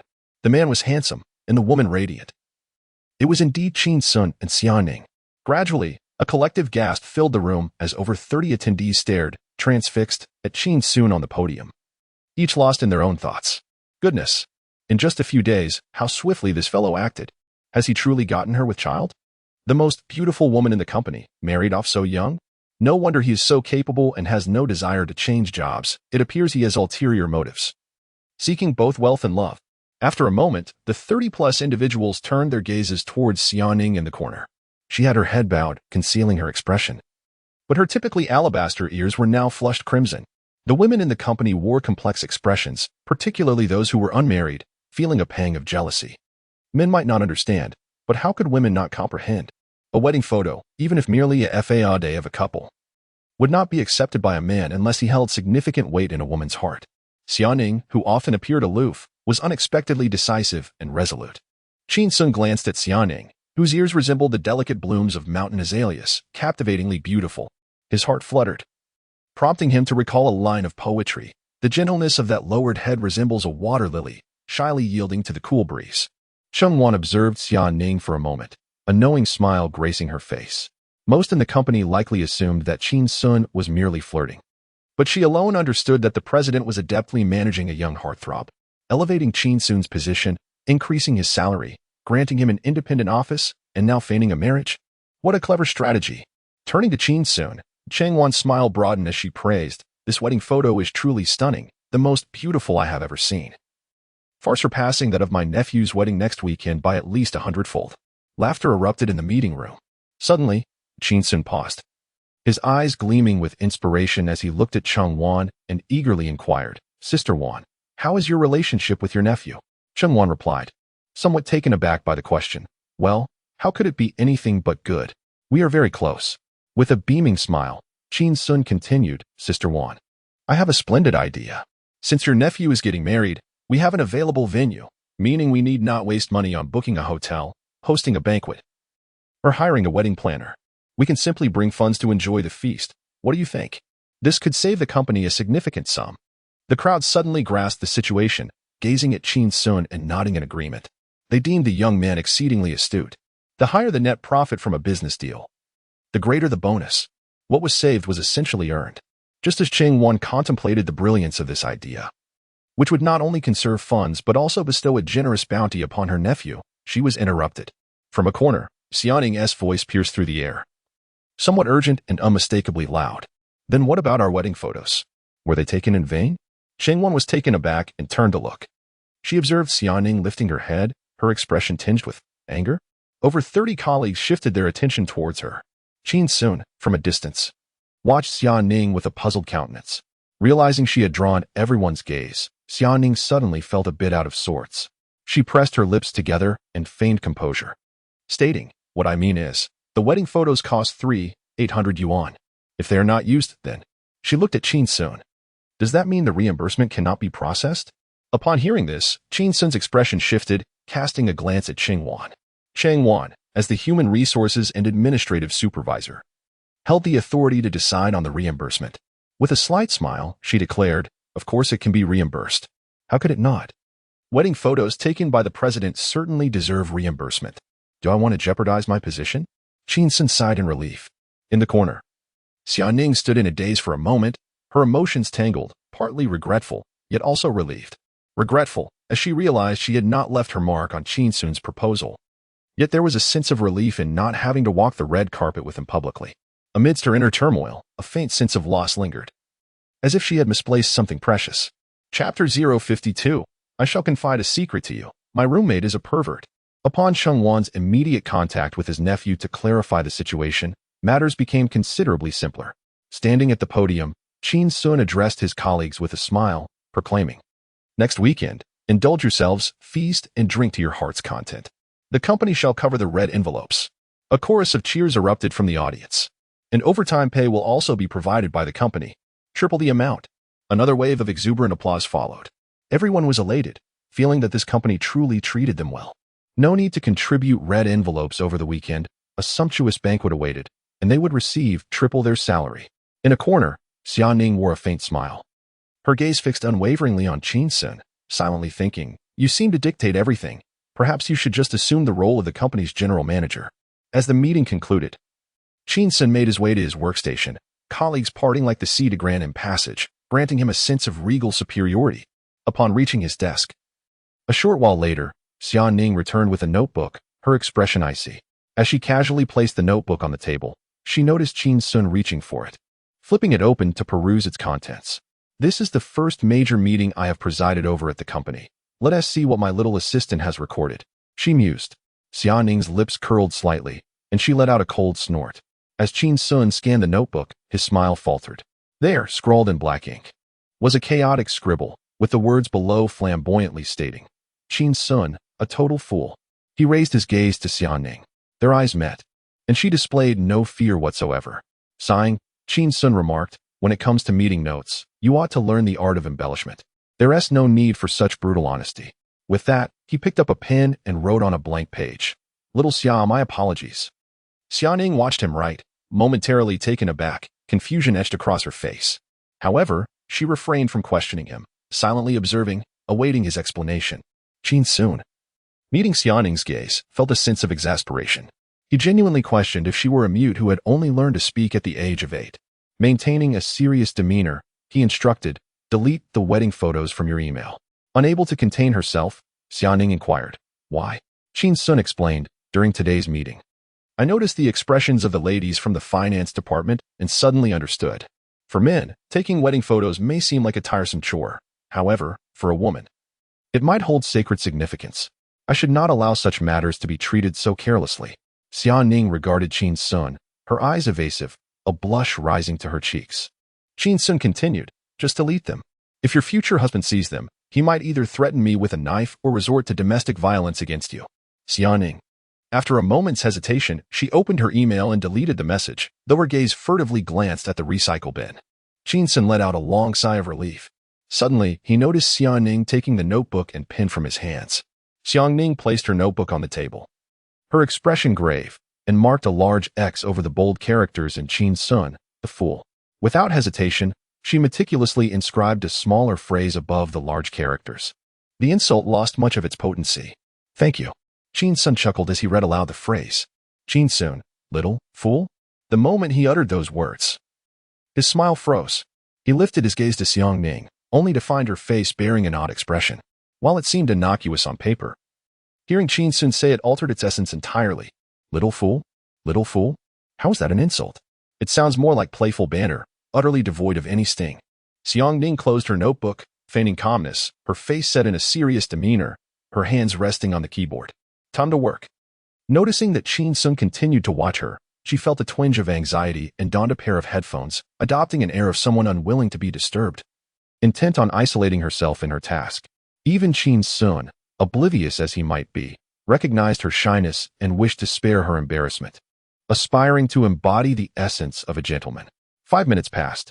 His patience as a gentleman waned, and he turned to Xia Ning, who was still engrossed in her typing, exuding an aura of someone destined to exhaust themselves at their workstation. A hint of concern crept in. Yesterday, inexplicably, he had accrued 1,000 points in leisure time. So how could he embark on an outing today without his little assistant? Observing Xia Ning's earnest dedication to her work, he resolved to alleviate the awkward atmosphere. He possessed a reliable strategy for such situations: gossip. When one offends another and seeks reconciliation, they often feign casualness while discussing juicy tidbits. For instance, whose husband was caught soliciting, who was entangled with the boss, or the truth behind that hefty child not being the husband's offspring. Such tactics never failed. Women are inherently drawn to gossip. It is in their nature. Qin Xun lightly nudged Xia Ning's arm, but she remained unresponsive, still diligently typing. He then removed one of her headphones. Xia Ning turned her face, furrowing her brow. Lowering his voice conspiratorially, he said, Xia, I must tell you something. Seeing his solemn demeanor, Xia Ning sensed it was significant and leaned in slightly. Qin Xun extended his right hand, mimicking the behavior of a neighborhood gossip. Shielding his mouth as he whispered, I must tell you. My current roommate, who I share the apartment with, is actually. Xia Ning's heart raced. Had he discovered something? But then she heard Qin Xun continue. He is a pervert. He has installed a surveillance camera in the living room, likely intending to spy on me. Xia Ning? She stared at Qin Xun, her eyes wide. The camera was indeed installed to monitor Qin Xun. But why resort to such a sordid term as spy? Observing her expression, Qin Xun misinterpreted her intrigue. At 2 o'clock last night, I heard the door across the hall creak open. To my astonishment, he had risen in the middle of the night. He lowered his voice as if confiding a matter of great importance. Bathing. Xia Ning recalled the previous evening. She had been exhausted from a wedding dress photo shoot and returned to her room without finding a suitable moment to bathe. She could only wait and wait until she believed Qin Xun had fallen asleep, sneaking out to take a shower. Little did she know, he was still awake. Xia Ning forced a smile, a facade of amusement. Hiki. Qin Xun inquired, do you think he's a pervert? Xia Ning replied, are you feeling bored? Qin Xun scratched his head awkwardly. A little. As Xia Ning prepared to put on her headphones, he quickly interjected, let's head out for some field work. Contact that wealthy young lady, Song Ying. I need to conduct urgent training with her. Time is of the essence, the tasks are substantial, and there are many nuances. He maintained a serious demeanor, striving to appear earnest. We must act swiftly. Xia Ning observed Qin Xun's serious expression but sensed that he merely wished to have some fun. Nonetheless, this was indeed Qin Xun's project, and he was the only one capable of overseeing all the details, since the aim was to achieve fame through singing. The quality of the performance was undoubtedly paramount. She had already witnessed Qin Xun's vocal prowess at the KTV. She was confident in his ability to guide Song Ying. With a sigh, Xia Ning looked at Qin Xun. I will trust you one last time. She took out her phone and arranged a meeting time and place with Song Ying. Half an hour later, At the entrance of the lakeside park where Qin Xun had fallen into the water, he and Xia Ning approached, only to spot a fashionable young woman clad in a miniskirt and crop top standing at the entrance. It was indeed Song Ying. As they drew within 5 meters, Qin Xun noticed Song Ying's eyes light up upon seeing him, and she dashed over, her skirt fluttering, unperturbed by the potential exposure. She called out, "Brother, brother." Qin Xun, feeling a sense of urgency, quickly hid behind Xia Ning. Chapter 053, Additional Update. Who would have thought that the meal on the plate is extraordinary? Upon witnessing the formidable approach of Song Ying, Qin Xun feared she might leap onto his neck. He hastily concealed himself behind Xia Ning, peeking out from her shoulder. As Song Ying charged forward and halted in front of Xia Ning, she paused for a moment before attempting to bypass her. Xia Ning spread her arms wide, resembling a protective hen, and coldly commanded, "Stop." Song Ying had no choice but to relent. Her gaze traversed over Xia Ning's shoulder, landing on the somewhat fearful expression of Qin Xun, and she furrowed her brow slightly, inquiring, "Brother, do I look unappealing today?"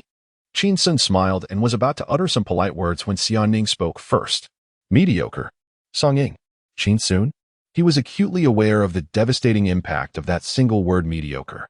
Observing the stunned Song Ying, he could even envision her inner turmoil. Mediocre? How could it be mediocre? The sun shines upon the field at noon. Sweat drips into the soil beneath the crops. Who would have thought that the meal on the plate is extraordinary? Xia Ning maintained her composure, slightly raising her head to gaze at the distant lake, exuding an air of a concealed master.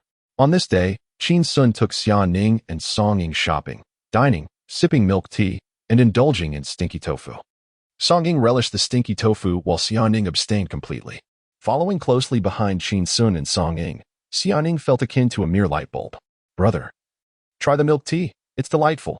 "Brother, the octopus balls are scrumptious." "Brother, shall I feed you the pan-fried buns?" "No, never mind. I'll eat them myself." Song Ying turned back, glancing at Xia Ning. "Sister, you should eat too. If you want to eat, I want to feed you." Xia Ning. Childish. On this day, Song Ying wore a constant smile, as if she hadn't been this joyful in ages. In contrast, Xia Ning's expression remained as frigid as a glacier. As the clock struck 6 in the afternoon, Song Ying expressed her desire to visit the amusement park. Qin Xun waved his hand dismissively, stating, "I have pressing matters to attend to." With that, he took Xia Ning away. Xia Ning understood that his pressing matters referred to delivering takeout, feigning diligence while actually slacking off. Suddenly, Qin Xun instructed, "Xiao Xia, remember to reimburse me for today's expenses." Xia Ning. Her countenance darkened further. "Is this what you call special training?" Qin Xun sighed and pretended to be profound. "She is a troubled child on the first day. It's about providing psychological comfort to foster a closer relationship, which will facilitate my sternness later. She must be able to endure it. Do you understand?" Xia Ning did not comprehend and turned to leave. She aimed to finish her bath before Qin Xun returned home to avoid being labeled a weirdo. On this day, Qin Xun still did not catch sight of his roommate, yet upon returning home, he discovered a puddle of water in the bathroom, further deepening the mystery surrounding him. Bathing at will, with no semblance of routine, the image of his roommate grew increasingly bizarre in Qin Xun's mind. Suddenly, Qin Xun glanced at the balcony, noticing only his own clothes, devoid of any belonging to his roommate. He was momentarily taken aback, exclaiming in disbelief, "Goodness, you don't change clothes after a shower? How filthy." In Xia Ning's bedroom, she observed the surveillance, hearing his complaints through her headphones, her expression darkening. She murmured, "You eat stinky tofu, yet you have the audacity to criticize my cleanliness?" Her clothes had long been sent to the laundry, as some items required dry cleaning and couldn't be washed in a machine. Lying in bed, Qin Xun checked his panel and, filled with excitement, struck the bed with his fist. Fish catching value, 10,000. Is it already 10,000? An increase of 90,000 in a single day? At this rate, I could reach 50,000 in just a week for the lottery. The following day, Qin Xun and Xia Ning crossed paths at the office, clocked in, and promptly headed to the field to meet Song Ying. Once again, they found themselves at Lake Park. Without hesitation, Qin Xun led them on a shopping spree throughout the day. Song Ying chattered incessantly, her demeanor far from the cool, composed woman he had first encountered. She was like a lively sparrow. Meanwhile, Xia Ning remained silent, resembling a beautiful mute. During a shopping break, Qin Xun encouraged Song Ying to sing, offering her a few pointers. Your pitch shouldn't quaver at the end of that line. Avoid excessive transitions between your chest voice and falsetto. as it detracts from the emotional expression of the song. Following his guidance, Song Ying sang again, her eyes sparkling. "Brother, you truly understand me," she exclaimed, wrapping her arms around his. Qin Xun. Xiaoning approached, exuding an icy and unyielding aura, casting a fleeting glance at Song Ying. Song Ying hesitated, releasing her grip, feeling intimidated. This sister possesses a formidable presence. In a mythological tale, she would surely be a queen of demons. That evening, Qin Xun noted the continued absence of his roommate, a sense of unease creeping in. What if she had perished in her room? Upon entering his own room and checking his fish-catching value, he found it at 21,000. Content, he felt his efforts of a long day had paid off. With a gain of 11,000. It appeared Song Ying indeed had a unique quality. If only she were my assistant, following me daily. On the third day, aside from dining, shopping, and watching movies, Qin Xun taught Song Ying about stage presence in the park. "Your singing is quite good. Now, let us work on your stage presence," he demonstrated by singing while shaking his legs. Xiaoning. Song Ying watched, feeling a bit shy. Turning her head away, unable to continue watching. "Brother, you are so flamboyant." On the fourth day, Song Ying performed for Qin Xun and Xiaoning in the park. Xiaoning nodded frequently, approvingly. "Not bad." Qin Xun noted as well, "It's sufficient. If you don't become popular now, it will be my fault." Hearing this, Song Ying dashed over, standing before Qin Xun, lifting her face, and playfully tugging at her ponytail, bringing it before his eyes. She smiled and asked, "In a few days, I intend to get a haircut, a short style. No more than 3 centimeters in length." Qin Xun was taken aback. "Have you transcended worldly desires, Song Ying?" She tilted her head to gaze at Qin Xun, her eyes sparkling like stars in the night sky. "This way, I will appear even more masculine." Qin Xun was momentarily stunned, unable to comprehend her words. He glanced towards Xiaoning, who had silently turned away, presenting her back to them, seemingly indifferent to the situation. At 6 o'clock, Qin Xun departed with Xiaoning. Song Ying stood alone, watching their receding figures, her gaze eventually settling upon Xiaoning. She sighed. "When will I possess femininity like hers?" On the road, the two walked in silence until they reached the intersection where they typically parted ways. Suddenly, Qin Xun heard Xiaoning utter a softly spoken remark, almost imperceptible. "After this transaction concludes, keep your distance from Song Ying." Qin Xun turned his head, noticing Xiaoning staring straight ahead, avoiding his gaze, and inquired, "Why?" Xiaoning replied softly, "She is attempting to entice you." Still, she did not look at Qin Xun. Expressionless as she hailed a taxi and climbed in, Qin Xun watched the taxi disappear into the distance, lost in thought. After a long pause, he muttered, "She's delusional." After a moment, he added, "We're all delusional." Upon exiting the taxi, Xiaoning wandered along the street, contemplating what to have for dinner, when she suddenly spotted a stall selling stinky tofu. After a moment's hesitation, she approached. "Boss, I'll have a serving." "Boss, large or small?" The aroma wafted toward her, and her mind wandered, pondering the sizes, large or small. After a brief hesitation, she replied, "Small." The enjoyable day of fieldwork drew to a close, and tomorrow marked the wedding of Cheng Wan's nephew. Qin Xun lay in bed, opening his app with a hint of delight. Fishing points, 45,000, just 5,000 more to qualify for the prize draw. I should at least engage with little Song Ying for another day. I'll draw the prize first. Suddenly, in the company group chat, Cheng Wan shared an electronic invitation followed by an announcement. "Dear Oak Tree colleagues, please retire early tonight. So tomorrow you can attend the wedding with vigor and enthusiasm. All will heed Qin Xun's command." Almost immediately, "Received. Received. Received." The responses were orderly. Qin Xun also replied with a confirmation, but then he noticed that Xiaoning had not responded. He found this peculiar. This young lady has always exhibited great professionalism, typically responding more promptly than anyone else. Chapter 054. Why are you acting so childishly? What is wrong with Xiaoning? Qin Xun pondered for a moment, then decided to disregard her. He thought it inappropriate to send a message just because she had not responded. What could he possibly say? "Are you okay? Do you feel unwell? Have you encountered a problem?" Wouldn't he that make him appear overly eager? Half an hour later, he suddenly felt a sharp pain in his abdomen, prompting him to seek relief. As he stepped out of his room towards the bathroom, he discovered the door was firmly shut, with a light illuminating from within. Someone was inside? Qin Xun was taken aback, marveling at the sudden appearance of his elusive roommate. He returned to his room, waiting for 10 minutes, but as the pressure intensified, he ventured out again, only to find the bathroom door still tightly closed. Frowning slightly, he moved closer to listen intently. There were no sounds of running water, indicating that his companion was engaged in a rather private affair. Qin Xun felt a surge of helplessness. Urging someone to expedite their time in the restroom was an exceedingly rude act. He could not bring himself to do such a thing and retreated back to his room. 5 minutes later, he was drenched in sweat. As the saying goes, one can endure thirst for 1,000 miles, but restraint from nature's call is a daunting endeavor. With beads of perspiration dotting his forehead, he stepped out once more, only to find the bathroom door still firmly shut. Growing anxious, he called out, "Hello?" Inside, Xiaoning was seated on the toilet, holding a shampoo bottle, her attention absorbed by its ingredient list. Perhaps the stinky tofu she had eaten earlier that evening was not fresh. She had rushed into the restroom, forgetting her phone. Now, she was left to entertain herself with the shampoo and body wash labels. Time passed, and she remained seated. Suddenly, she heard Qin Xun's voice, startling her and causing her cheeks to flush. Was it polite or impolite for someone to stand outside a lady's restroom, inquiring about her well-being? Outside, Qin Xun's voice rang out again. "Hey, can you hurry it up?" Xiaoning chose to remain silent, her imagination conjuring a scene of embarrassment should they meet at the bathroom door. Outside, Qin Xun's tone grew more urgent. "Buddy, if you're constipated, I can go first. I'll be quick. Just give me 3 minutes." Xiaoning's face flushed even deeper, and she dared not respond. Outside, Qin Xun's voice took on a hint of concern. "Hey, are you all right? Did you faint in there? You've been silent for too long." After a brief pause, he added, "I'm about to kick the door down to rescue you." Xiaoning, startled by his words, lost grip of the shampoo bottle, her hands instinctively covering herself in modesty. In a hushed tone, she managed to whisper, "There is someone."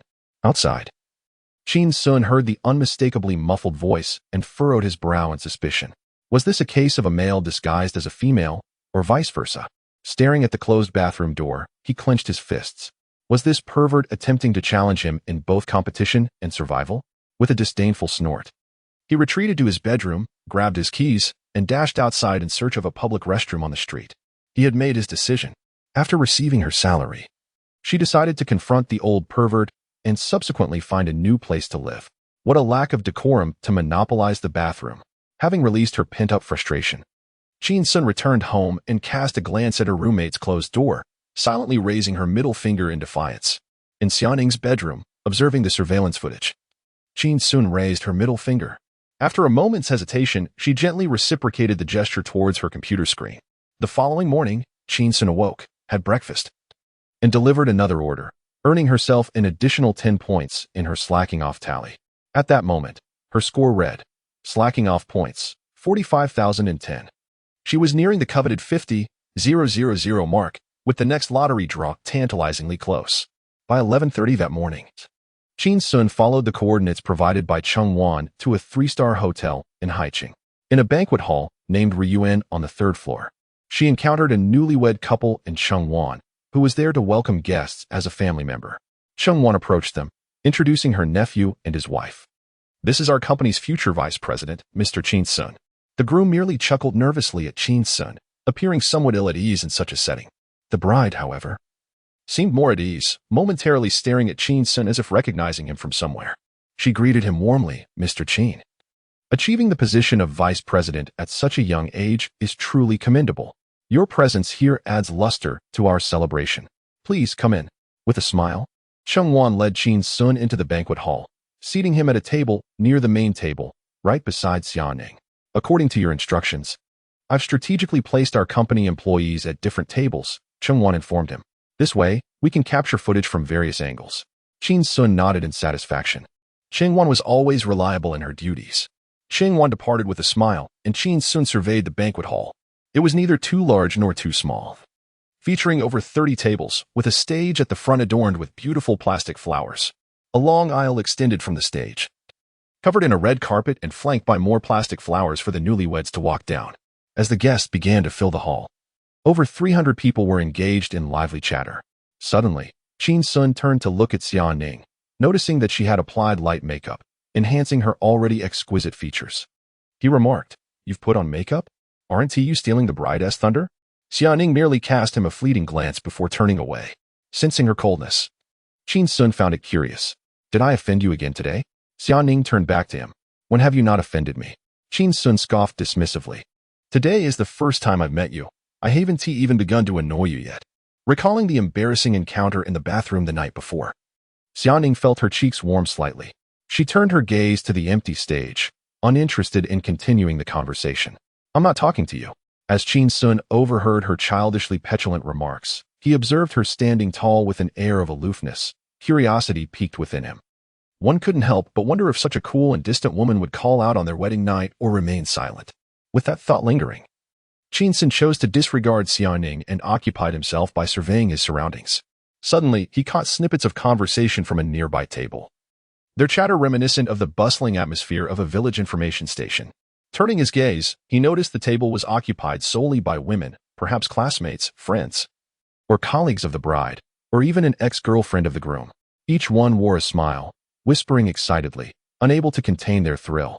Qin Xun listened intently, finding the spectacle rather modest. In a small place like Haiqing, it was decent enough. Yet, it was rather commonplace. Did they not even use fresh flowers, opting instead for the plastic ones that had graced the hotel countless times? Shouldn't newlyweds desire everything to be new? Frugality is a virtue, they say. Zhou Lily's husband appeared slightly portly, seemingly somewhat awkward and reticent. Word has it he is a man of integrity. Zhou Lily mentioned that her husband had hired a singer with a following of 400,000 in Haiqing to elevate the occasion. That must have cost quite a bit. Zhou Lily certainly values appearances. Jianjia, we're all colleagues. Now that we're here, we shouldn't bring personal grievances into the wedding, one woman remarked. TCH. I've spent 600 yuan. Can I voice my thoughts? Qin Xun felt his ears sullied by their words. Such is human nature. There are those who harbor animosity and others who revel in joy. Family, friends, colleagues, they wish you well but never better than themselves. With a wry smile, Qin Xun murmured, torn between hoping his brother fares well and fearing he drives a luxury vehicle. Xiaoning turned her head. What did you say? Qin Xun straightened his posture, fixed his gaze ahead with an air of cool detachment. I'm not conversing with you. Childish, Xiaoning retorted. To which Qin Xun placed a chopstick on the table between them as a symbolic boundary. This is the line, do not cross it. Xiaoning regarded the chopstick. Recalling that in some schools, when deskmates were at odds, they would inscribe a line between them, known as the 38th parallel. She stared at the chopstick, holding back for a considerable time before finally glancing up at Qin Xun. Fool, she exclaimed, momentarily surprised at her own fluency and profanity. A habit she deemed unhealthy and in need of reform. Yet, she saw Qin Xun smile and inquire, the big one or the small one? Xiaoning froze. Instantly comprehending the double entendre, her cheeks flushing a deep crimson akin to the wine in her glass. Big fool? Or small fool? She turned away, exasperated.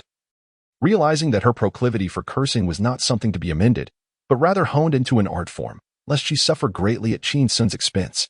Suddenly, the lights dimmed. The wedding MC ascended the stage, proclaiming, distinguished guests, dear friends, men are the vessels, women the sails. And the family is the harbor. Chapter 055. As the melody concludes, it seems to create no ripple. The wedding unfolds, with servers beginning to serve the dishes. The MC conducts the ceremony, adhering to a monotonous routine. The couple makes their entrance. The groom awaits the bride at the floral arch, taking her hand as they proceed to the main stage. The groom welcomes the bride, who is led by her father towards him. He takes her hand and presents her with the bouquet. The officiant delivers a heartfelt address. The couple gazes only at each other as they exchange rings. They partake in a tea ceremony, formally addressing their elders. On stage, the newlyweds are overwhelmed with emotion, while below, a throng of guests busily indulges in their meals, occasionally looking up to follow the MC's cues, shouting out to enhance the atmosphere. Qin Xun, with a chicken leg in his mouth, claps enthusiastically. Bravo. Summerning glances at Qin Xun, feeling a twinge of exasperation. She sets her chopsticks down, focusing on the couple illuminated by the stage lights, and reflects on the wedding dress shoot she had with Qin Xun a few days prior, clapping earnestly and whispering, wonderful. In a corner of the stage, the MC, filled with emotion, announces, at last, the bride harbors a small wish to toss her bouquet. With the MC's repeated encouragement, over 20 unmarried women shyly gather at the foot of the stage. Amidst a cacophony of excited shrieks, the bride tosses the bouquet over her shoulder, and it soars into the crowd. Qin Xun watches as the bouquet is batted around by eager hands, tracing a high, graceful arc before landing on the table in front of him and Summerning, knocking over a pair of chopsticks in the process. Summerning is momentarily stunned. She understands that the bouquet symbolizes happiness, fortune, and protection, The one who catches it is believed to be the next to enter the realm of matrimony. She gazes at Qin Xun, feeling somewhat lost.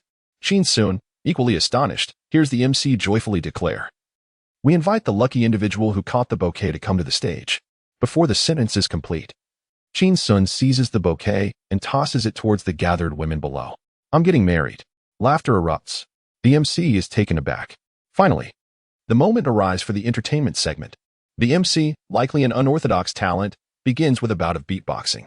The atmosphere shifts from a wedding to a nightclub in an instant. With the audience cheering, the MC gains momentum, launching into a love song, albeit with amateurish skill. As the MC performs on stage, the bride changes into a cocktail dress, moving from table to toast. After finishing at Qin Xun and Summer Ning's table, she approaches the one behind them, a hub of gossip and lively chatter. The bride beams, addressing her friends. "Ladies, is the food to your liking?" The chorus of responses is enthusiastic. "Delicious, delicious." She raised her glass, and the atmosphere became even more delightful. At that moment, the MC on stage, having completed his antics, picked up the microphone and resumed his role as the host. "I must apologize for my earlier performance," he announced. "Next, we have a charming young lady from our entertainment company, just 18 and freshly graduated from high school. A prodigy in music, she will now grace us with her performance." Below, the audience was preoccupied with their meals and mobile phones, and only sporadic applause broke the silence. Qin Xun took out her phone and sent a message to the company's WeChat group. "Everyone, prepare for the shoot." Immediately, responses flooded in. "Received." "Acknowledged." "Understood." Suddenly, Qin Xun heard a rather acerbic woman behind her, speaking with a mocking tone. Li, didn't you say a celebrity with 400,000 followers would be performing? I was hoping to capture a video for some traffic. Instead, we have a summer intern?" Qin Xun turned around to see the groom's face flush with embarrassment and the bride's smile frozen in place. The middle-aged woman continued her tirade. The banquet hall had been chosen for its modest reunion room, and the internet celebrity had been replaced with a temporary singer. Even the flowers were made of plastic. She chuckled derisively. "I even prepared tissues, ready to weep at your wedding, and instead, you've given me a reason to laugh." As her words echoed, the table fell silent. A group of women exchanged glances, unsure of how to respond. Suddenly, a hand tugged at the incessantly chattering woman. "Sister Wan, you've had too much to drink." The bride plastered a smile on her face, raised her glass, and downed its contents before turning towards the back of the stage. The groom hurried after her. "Lili." The bride's voice trembled. "I'm tired. I need a moment to rest."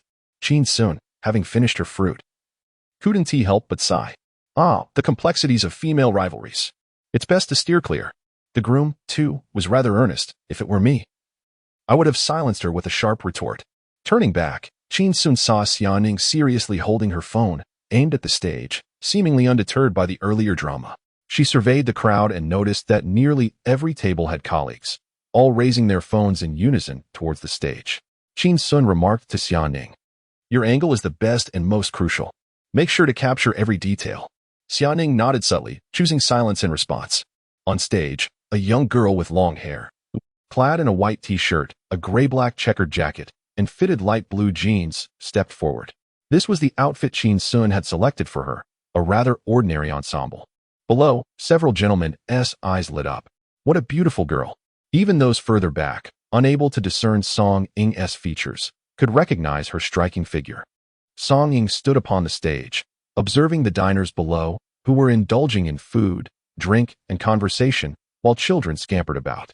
She took a deep breath, her gaze sweeping over the multitude of phones raised in her direction, a clear indication of Qin Xun's orchestration. Ultimately, her eyes found him, and she offered a subtle nod, her confidence radiating. "Brother, just wait and see. I shall dazzle them." As the music began to play, Song Ying commenced her performance. In this world, where wisps of smoke rise and romance dances amidst the winds, flowers, snow, and moon, lovers often succumb to their desires for love and hate, enmity and affection, are all captivating. As her voice resonated, the guests in the banquet hall found their ears piqued, many retrieving their phones to capture the moment. Qin Xun watched her performance, noting how she effortlessly swayed to the rhythm, aligning perfectly with the musical beats, and he nodded with satisfaction. This seemingly unreliable girl had evidently devoted herself to mastering her craft. She must have practiced diligently. Song Ying continued to sing, delighting in the attention as more people recorded her from the audience. To question the heavens, how fleeting is life, fearing the days that pass are fraught with hardship. Reflecting upon the past, yearning for a sip of nostalgia, if this time I remain as steadfast as before, nurturing an obsession for you alone. Then perhaps I am the one who is overly sentimental. Upon concluding her song, Song Ying bowed in gratitude. The sound of sparse applause reached her ears, punctuated by a few scattered cheers. Straightening up, she surveyed the banquet hall. The elderly gentleman remained ensconced in his drink, the chatters continued unabated. Children persisted in their playful chaos, and women remained engrossed in their phones. Aside from a few tables near the stage, several men continued to gaze at her, their stares unmistakably predatory. The conclusion of her performance seemed to create barely a ripple, overshadowed by the raucous atmosphere generated by the previous host's beatboxing. Casting a distant glance at Qin Xun, she pressed her lips together, turned, and descended the stage, her silhouette tinged with a sense of melancholy. Chapter 056, Spending 300. 000 feels akin to being scammed.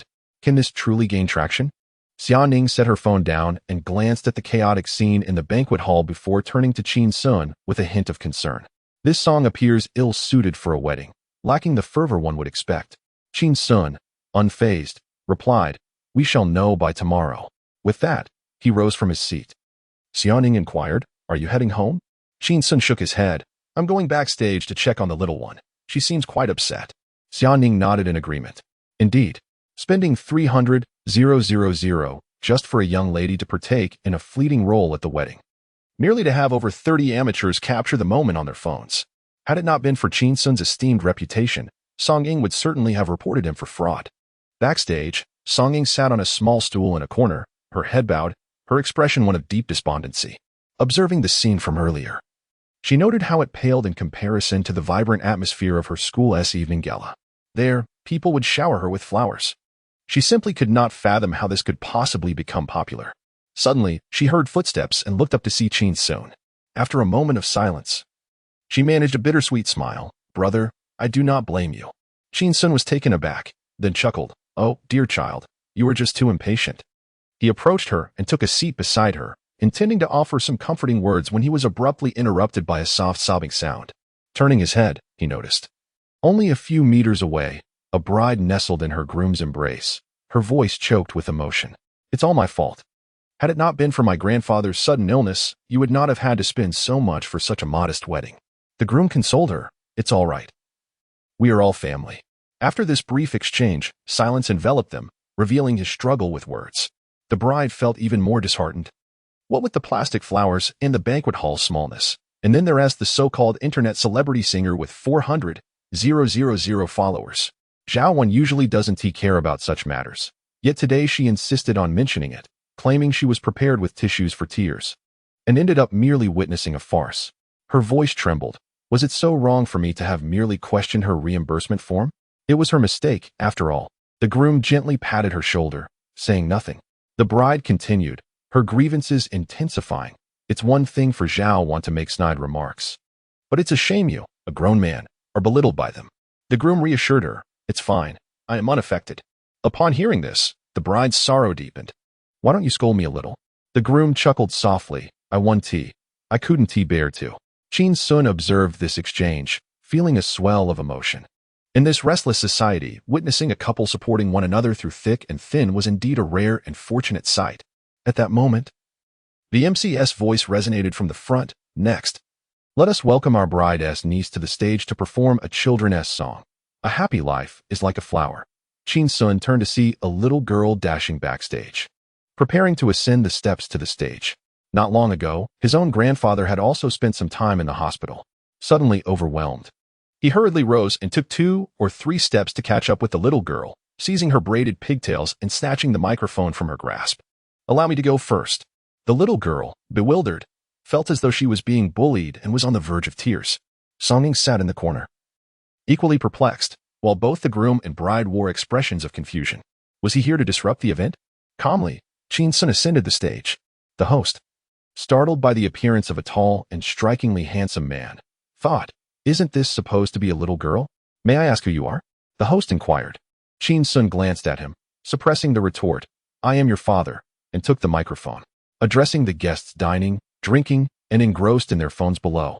He spoke in a deep, resonant voice. devoid of the host's affected charm. I am the singer hired by the groom for a sum of 100,000 yuan.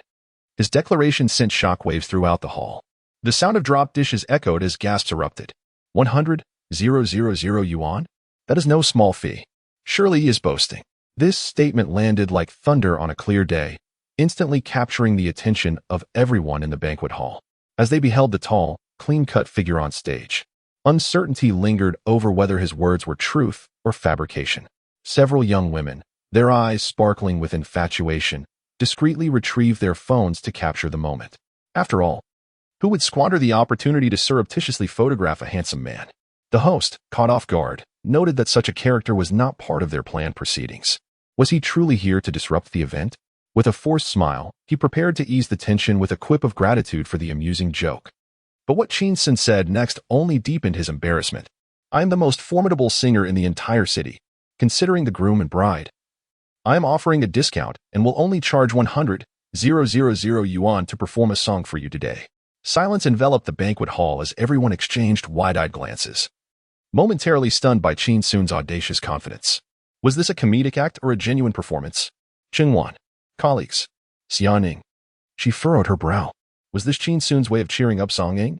Taking the stage to entertain? What a significant sacrifice. Backstage. The bride looked up at the groom. Is this for real? The groom, visibly anxious, replied, no. The bride's concern deepened. This is bad. Xiaowan will have a laugh at our expense. On stage, Qin Xun held the microphone, slightly bowing his head. His deep, magnetic voice flowed like a gentle stream. He will be your groom, and from this day forth, he shall be your lifelong companion. Everything about him will be intricately connected to you. Both fortune and misfortune shall be shared. As the spotlight illuminated Qin Xun, his heartfelt and melodious singing enveloped the banquet hall, creating an atmosphere akin to rain, mist, and wind. She shall be your bride, entrusted to you by another with utmost care. You must cherish and nurture her throughout your life, sharing both joys and sorrows alike. Upon the conclusion of this segment, the banquet hall stood still, many couples entranced by Qin Xun's melodious voice. Within the notes, they discerned the weight of a man's responsibility and the trust of a woman, the preciousness of her spirit and the obligations of him. Misfortunes and blessings were intertwined, shared in both sorrow and joy. The song stirred the hearts of all couples present, plunging them into deep reflection as they recalled fragments of their past. Gradually, tears welled in many eyes. The couples gazed adoringly at Qin Xun on stage, emotions swelling within them, creating an uncomfortable tightness in their chests. Just as they struggled to hold back their tears, avoiding a display of vulnerability, the final straw gently fell. Qin Xun sang, "It must be a special fate that has allowed us to journey together and become a family. The more he loves you, the more you reciprocate. The possibility of happiness is no longer solitary. In every moment, thoughts of us shall prevail. The love you give completes the circle of fulfillment." Suddenly, from a corner of the banquet hall, the sound of a woman weeping pierced the air. Chapter 057. Additional update. What kind of fate must one encounter to transform from strangers into family? The sounds of crying swiftly subsided, only to be replaced by another wave of sobs from a different corner. Gradually, the cries resonated from 7 or 8 tables. At one table, a little boy, no more than 5 or 6 years old, perched on his mother's lap, raised his head and asked, "Mom, why are you crying?"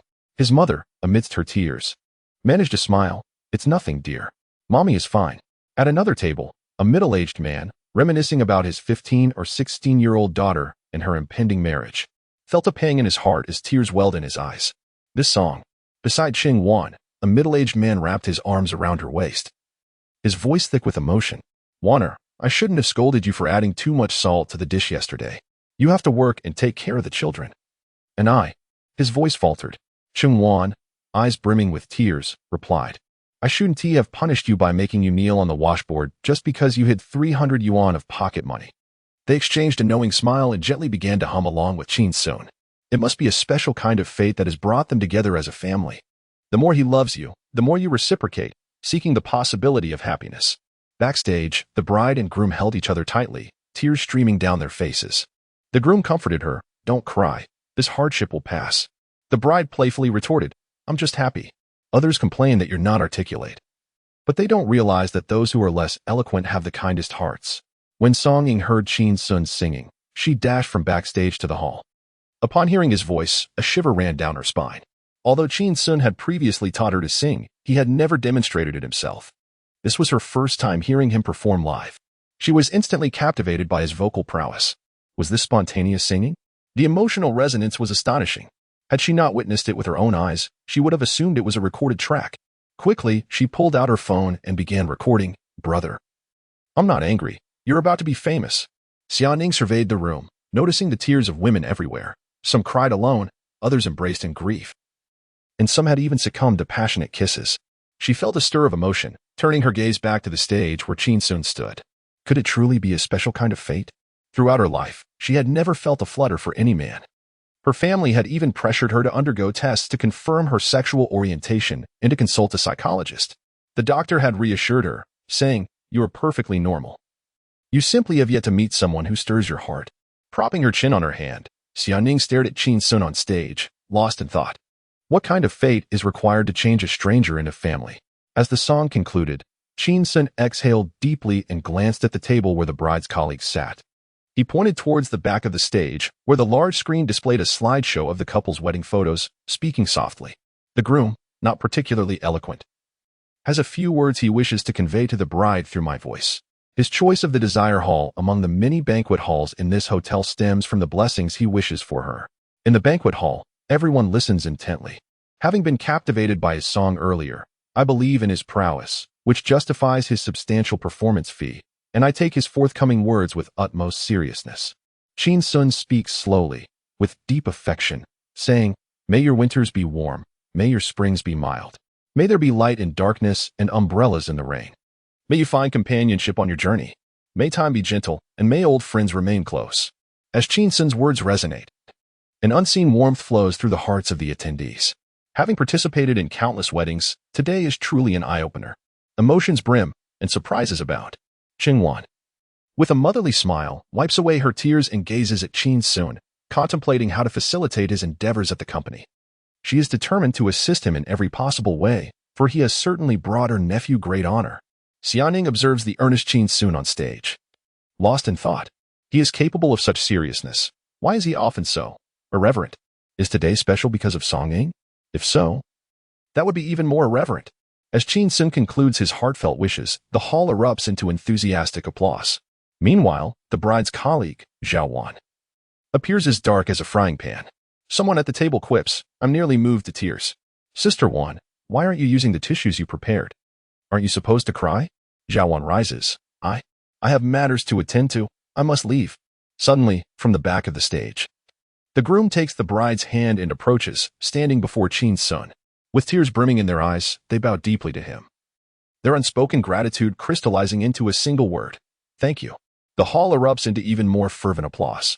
To evade the onslaught of well-wishers, Qin Xun quietly departs after his performance. He sends a message in the company group. Everything is proceeding as planned. The tech department, please prepare for overtime, all colleagues. Send the recorded videos to the tech department. The tech department will edit the videos as per my previous meeting instructions, blurring everyone's faces except for Xiaoning's, ensuring the audience cannot see Song Ing's face. Each video will only include a brief segment, not the entire song. Once edited, submit for my review. Responses flood in quickly. Tech department, Lu Hong, received. We will have it done within 2 hours. Qin Xun hops onto his electric bike and returns home. He opens his computer to play games, losing himself for over an hour. Suddenly, a notification pops up in the bottom right corner of the screen. Upon opening it, he sees a message from Lu Hong of the tech department. "Supervisor Qin, the videos have been edited. Please review them." Qin Xun opens his email, skimming through the content, and nods in approval. The 35 videos merely need to obscure the faces and lack complete songs. Everything else holds little significance. Qin Xun replied to Lu Hong's message. "Very well. Please send each person's video back to the original owner." Shortly thereafter, a message was disseminated in his company group. "Dear Oak colleagues, upload the videos to your Douyin. Creating new accounts is acceptable. Simultaneously, invest 1,000 yuan in Dojia to purchase 50,000 views. Company reimbursement is assured." Before long, Cheng Wan responded, acknowledging the message. Utilizing her administrator privileges, she tagged everyone. In a brief moment, replies poured in. "Received. Received. Received." Qin Xun glanced over and noted that Xiaoning was the first to respond after Qin Wan. He scoffed, "Ha! A sycophant of the capitalists." Suddenly, he recalled the Moyu value and opened the panel. Moyu value, for 5030, having increased by a meager 20 points. Sigh. I should have taken Xiaoning and Songying along for some leisure earlier. Even during overtime, engaging in leisure could count, right? He picked up his phone and sent Xiaoning a message. "Xia, please arrange a meeting with Songying. Let us go to the milk tea shop and console this unhappy little friend." In Xiaoning's bedroom, she confirmed through her phone's monitoring interface that Qin Xun had entered his room, having recently returned with trepidation. Suddenly, she noticed Qin Xun's message and frowned, replying, "Uncle. She's just a little girl, no meeting." Quickly, Qin Xun responded, "You are older than I am, Granny." Xiaoning was taken aback, her expression growing cold. She moved to the corner of her room, dragged out a red lockbox, and extracted a stun baton, pepper spray, a collapsible baton, and needle-nose pliers. Laying them out on the floor one by one, she turned to gaze at the firmly shut bedroom door. "Qin Xun, you will eventually meet your demise at my hands." Meanwhile, in a villa in Haicheng, Songying languished in the rooftop pool, lamenting, "I cannot let my classmates discover that I squandered 300,000 yuan. They'd mock me endlessly." She covered her face with her hands, feeling utterly humiliated. What if a classmate sees the video of me singing at the wedding? How will I explain it? I worked a summer job for 300 yuan a day? Minutes later, 35 videos of the same young girl singing at the wedding from different angles were uploaded to Douyin. From that moment forth, bolstered by monetary investments and views, many users began to encounter them, leading to a flurry of likes, collections, and comments. This ignited an even greater wave of organic traffic. The series of videos seemed to have mastered Douyin's algorithm, spreading like a contagion at a terrifying pace, gradually culminating in a storm poised to sweep across the entire internet. Meanwhile, the instigator, Qin Xun, remained engrossed in his computer game, unfazed by the rising tide. Firmly anchored in his fishing spot. "Fairy, where are you running?" Chapter 058, Astonishing Data, Flattery in the office the following day, before the alarm clock had even sounded. Qin Xun awoke as per his usual routine. Such is the nature of humanity. Unable to find rest on workdays, yet unable to sleep on days of leisure. Rising to freshen up, he discovered that his enigmatic and peculiar roommate had long departed. He had grown accustomed to such oddities, after all. It was understandable for someone so dedicated to their work to be at the office on a Sunday. As he brushed his teeth, he perused his phone and noticed an announcement in the company group chat, posted at 10 the previous evening. "Dear Oak Tree colleagues, we sincerely apologize. But the upper management has made a last-minute decision to schedule an additional day of overtime tomorrow. Please adhere to the dress code and arrive punctually." Following this, Niu Xiaojun had sent a substantial red envelope, prompting a flurry of enthusiastic responses from colleagues. Received. "Thank you, General Manager Niu." Grateful. With a scowl, Qin Xun opened the envelope to find an amount of 44. 44? He raised an eyebrow. How auspicious. The chat was inundated with an extensive array of messages, but he felt no inclination to delve further. What a bunch of sycophants, so easily excited by a bit of cash. He arrived at the office just in time, donning his mask to avoid encountering that detestable Niu Xiaojun. As he stepped through the entrance, he noticed that all his colleagues had already gathered. They truly resembled a herd of sheep, ready to be led to slaughter. The moment he entered the corridor, nearly everyone stood in unison, their movements synchronized as if rehearsed. With beaming smiles, their gazes fixated on him. Taken aback, Qin Xun halted in his tracks, sensing that something was amiss. "Good morning, everyone," he greeted with a smile. Instantly, a cacophony of responses erupted. "Good morning. Good morning, Supervisor Qin. Good morning, Supervisor Qin." Each reply was imbued with enthusiasm, resonating throughout the office. Startled, Qin Xun discreetly retreated a step towards the entrance, preparing for a hasty exit if necessary. He observed his colleagues, their faces alight with joy and zeal, as though they had been invigorated by some elixir. He felt as though he had unwittingly stumbled into a cult. With both hands resting on the doorframe, he glanced at Xiaoning, silently seeking her opinion. Yet, she merely cast a fleeting glance in his direction before averting her gaze. At that moment, Cheng Wan emerged from the office, her face adorned with a smile as she led the applause. "Let us warmly welcome Supervisor Qin, who successfully orchestrated the Little Singer Goes Viral event, contributing greatly to our company's achievements." The applause was thunderous, echoing for a full minute, unrelenting. Amidst the genuine smiles directed towards him, Qin Xun adjusted his appearance and re-entered the office. With the demeanor of a seasoned veteran, he raised his hand to signal for silence, adopting a tone of mock formality. "Oh, come now. We are all colleagues here. There is no need for such formality. This is merely my duty." The applause grew even more fervent, only gradually subsiding after several seconds. With a smile, Qin Xun addressed the group. "Everyone, please report on your progress to Supervisor Qin. I shall begin." She cleared her throat. Yesterday afternoon, around 3:30, a video of Song Ying singing at the wedding was released, garnering an impressive 600,000 views and 40,000 likes. The applause resounded. The voice of the finance supervisor was notably loud, tinged with pride. "I have 800,000 views and 60,000 likes," he boasted, prompting another round of applause. The voice of the technical department supervisor was even louder, brimming with self-satisfaction.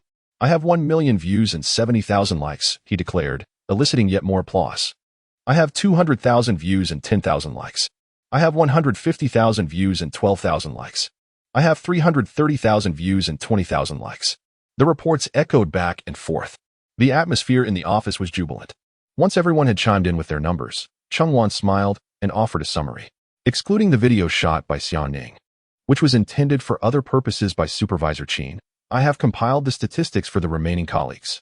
In total, there were 33 videos, accumulating 8,320,000 views and 780,000 likes.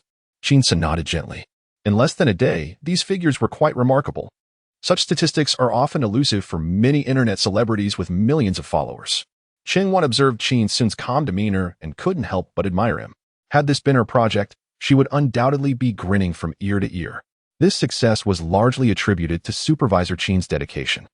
His meticulous planning prior to the wedding and assertive direction during the event significantly enhanced the colleagues' execution capabilities.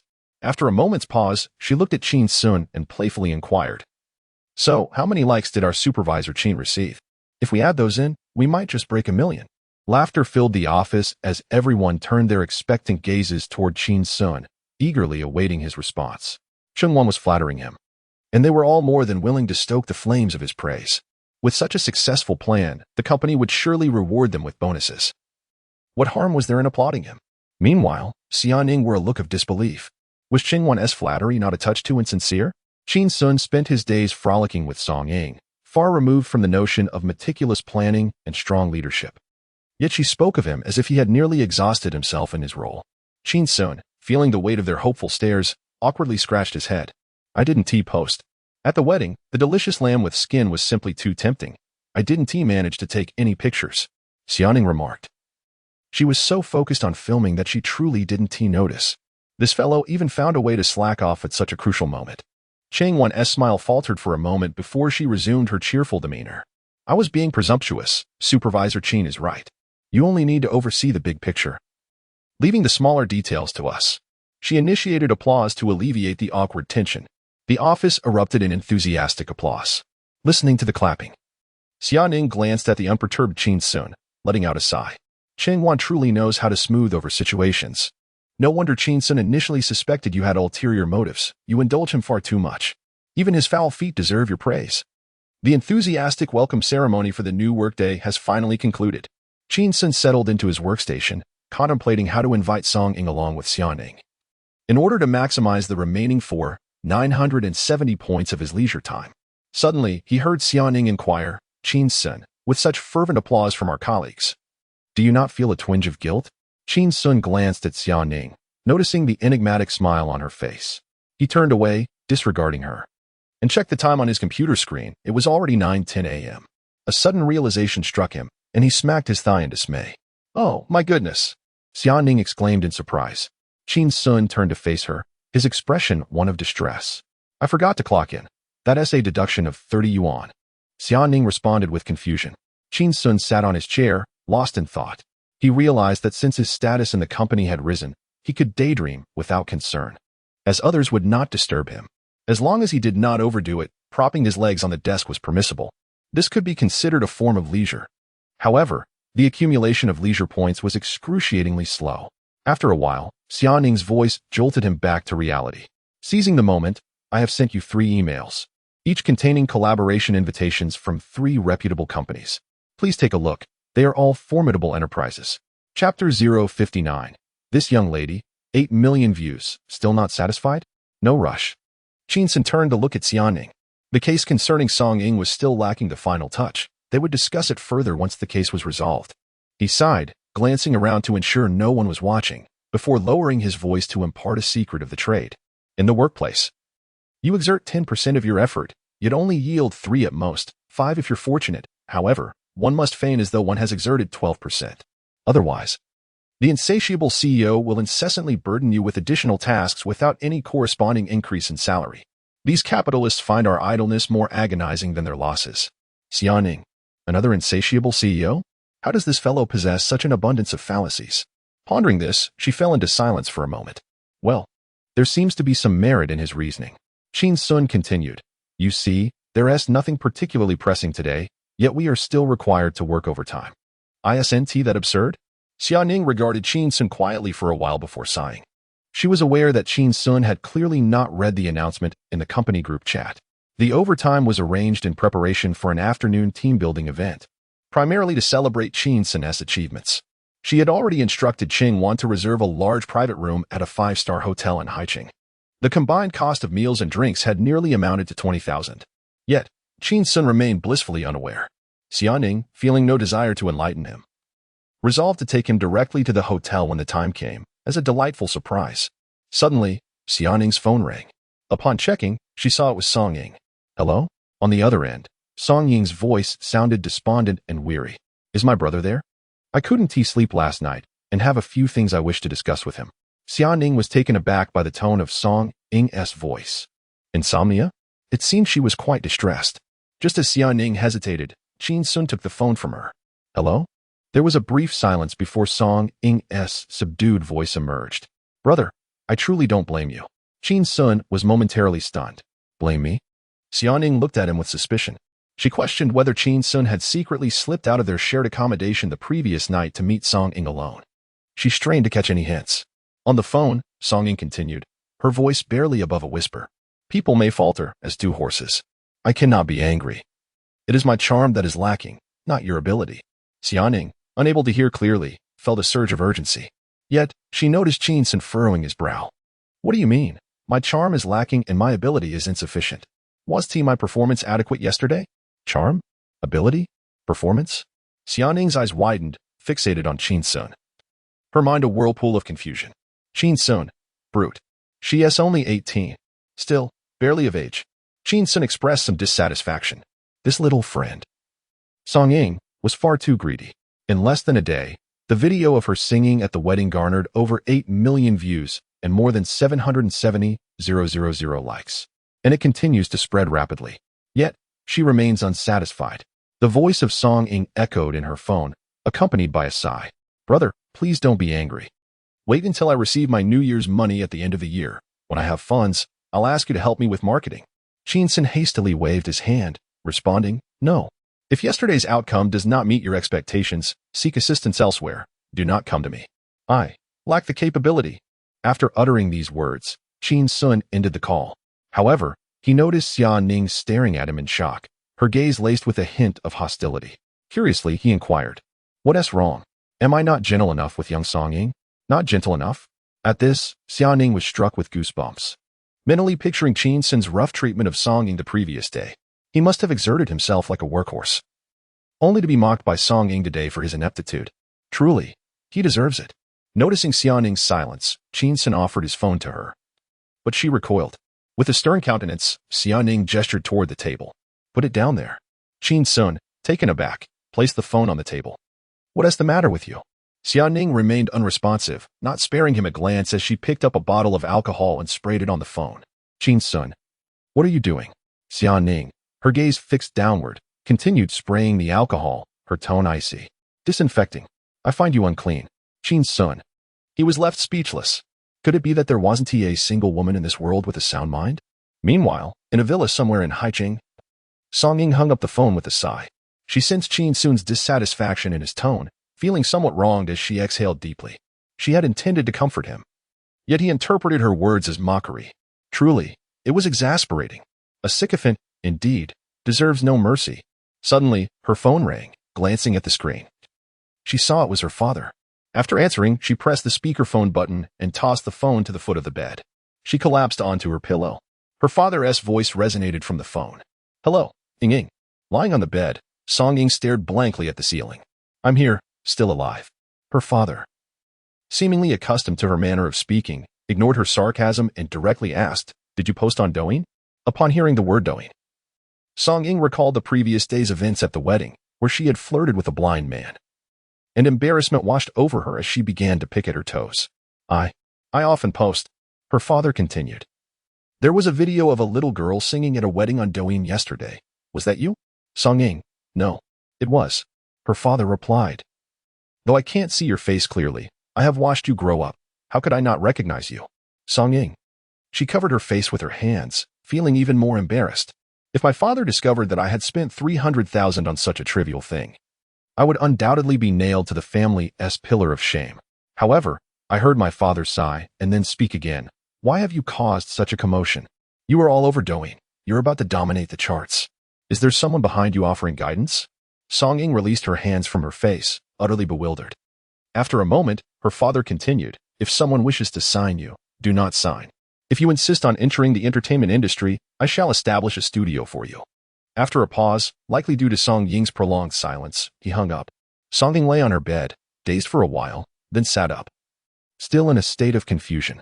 Regaining her composure, she lunged for her phone and opened Douyin. Since returning home from the wedding yesterday, she had felt somewhat dejected. Reluctant to check Douyin for fear of encountering herself, yet equally anxious about not finding herself at all. Nonetheless, from the atmosphere at the event, she had surmised that it was unlikely she would gain any fame, which is why she had refrained from scrolling. But upon hearing her father's words and recalling Qin Xun's remark about her impressive performance yesterday, she seemed to grasp the situation. Song Ying swiftly scrolled through Douyin, swiping past video after video. To her astonishment, on the 10th swipe, she found herself. On her phone was a video of a young girl dancing at the wedding. Her face obscured, but her slender figure and graceful movements were apparent. The lyrics were not from a complete song, but rather a brief clip of a few seconds. Yet it had already garnered 100,000 likes. Song Ying trembled with excitement, her foot tapping anxiously as she hurriedly clicked into the comments section. Chapter 060, Xiaoning. You are so indecent. In the comments section, over 10,000 remarks had already accumulated. Pray tell, who is she? From Haiqing, age, 18, unmarried, occupation, summer intern. Name, Kai Jinhua, height, 176 centimeters, weight, 46 kilograms. Brothers, this is all the information we have for now. What she is trembling is not her foot. It is shaking the heart of an old man's youthful spirit. I believe her feet must not smell. Those legs, I could indulge in for an entire year. The sound of a heart racing. Heaven bless this meal. Could it be that another internet sensation is about to emerge from Haiqing? This is probably the cheapest appearance fee she will ever have. From yesterday to today, I have watched it dozens of times. Spare me. Woe is me. Just one last look. Song Ying. Reading those praises, felt an unexpected flush of embarrassment, her cheeks reddening as she burrowed under the covers to continue scrolling. She skimmed through several videos. Watching herself for a while, she liked, followed, and saved. As she swiped through more videos, she stumbled upon herself again. Watching for a moment before engaging in another round of likes. Hiki. As she continued scrolling, a peculiar thought crossed her mind. Where is my face? Why can't I see it clearly? Is it intentional? Brother Qin Xun truly knows how to tease the audience's curiosity. Meanwhile, at Chengwan's nephew's home, the bride, surprised, was watching footage of her own wedding and turned to wake her husband, who was fast asleep. Darling, look, our wedding has gone viral. Chengwan's nephew woke up, watched for a moment, and broke into a hearty smile. The bride felt a swell of pride. Can a web celebrity with 400,000 followers create such an impact? This will surely infuriate Zhao Wan. She wrapped her arms around her husband's neck. Yesterday was truly a splendid day. Meeting such a wonderful person, the vice president of your aunt's company, handsome, a good singer, and so eloquent. Today, to see our own wedding again, how delightful. Chengwan's nephew, are you? The bride chuckled softly. Look at you, so anxious. How could I possibly be worthy of him? At 9:35 a.m., Qin Xun had been sitting in silence for half an hour. He noticed that Xiaoning had grown even more aloof since receiving the call from Song Ying. Not uttering a single word to him, it felt akin to experiencing the discomfort of a monthly cycle. Just as he was about to reach his limit, Xiaoning's phone rang. She glanced down to see it was Song Ying, contemplated for a moment, and answered, deliberately activating the speakerphone. "Sister, I'm looking for brother." Xiaoning maintained a stoic expression, simply pushing the phone towards Qin Xun without saying a word. Qin Xun glanced at the frigid Xiaoning before looking down at the phone. Noticing the speaker mode, he paid it no mind. "It was just right for his colleagues to hear my work ethic," he said. "Song Ying, it's me." Song Ying's voice was cheerful and vibrant, markedly different from their previous conversation. "Brother, I'm so sorry. I misjudged you. Yesterday, your performance was commendable, and your abilities are truly remarkable. Last night, it seemed as though I became popular. Today, I realized that I may no longer be the naive girl I once was." She was somewhat exhilarated, her voice resonating loudly. Through the amplification, it echoed around her. Qin Xun lowered his head, swiftly grasping the situation. The stark contrast in this young lady's demeanor suggested that she had refrained from indulging in any online antics the previous night. With his head bowed, he remained oblivious to the astonished gazes of his colleagues, who turned to look at him in disbelief. Commendable performance? Exceptional abilities? Popular in a single night? No longer a girl? What outrageous claims were these? Could it be that Qin Xun had somehow garnered her admiration? As Xiaoning absorbed the sensational conversation, she noticed the gazes of her colleagues and sought to discreetly signal Qin Xun to turn off the amplification. However, to her astonishment, Qin Xun, utterly unashamed, confidently proclaimed, "This is merely the beginning. My capabilities extend far beyond this. Allow me to showcase my talents once more today." Xiaoning, however, flushed with embarrassment, felt as if her ears had been sullied.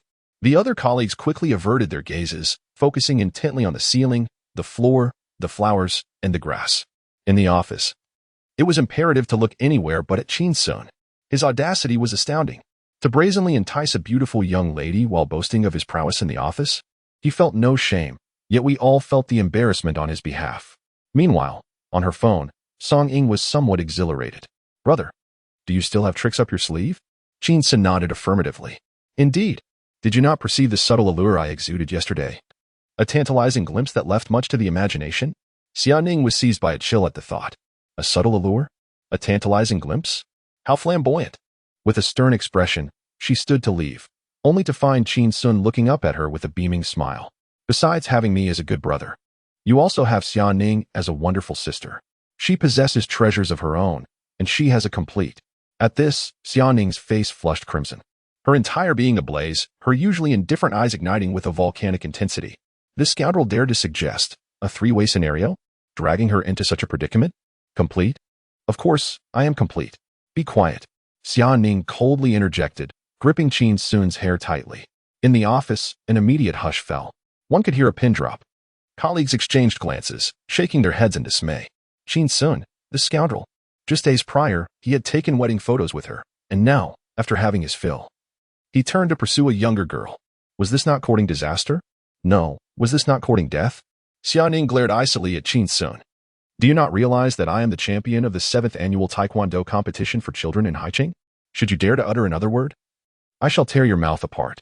Qin Xun, gazing at Xiaoning's stern countenance and noticing the redness in her eyes, was left utterly bewildered. He slightly tilted his neck, casting a glance at the hand of Xiaoning resting above him. "It is not that I doubt your capabilities, but as a champion of children's Taekwondo, a master of leg techniques, would it not be beneath your dignity to tug at someone's hair?" Upon hearing his jest, Xiaoning recognized it as his way of tolerating her.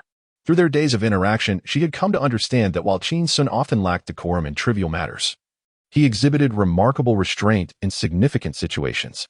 For instance, had it been anyone else pulling at his hair, he would likely have retaliated with a swift kick. Perhaps, reflecting on their camaraderie over the past few days, he chose to employ humor to prompt her to release her grip.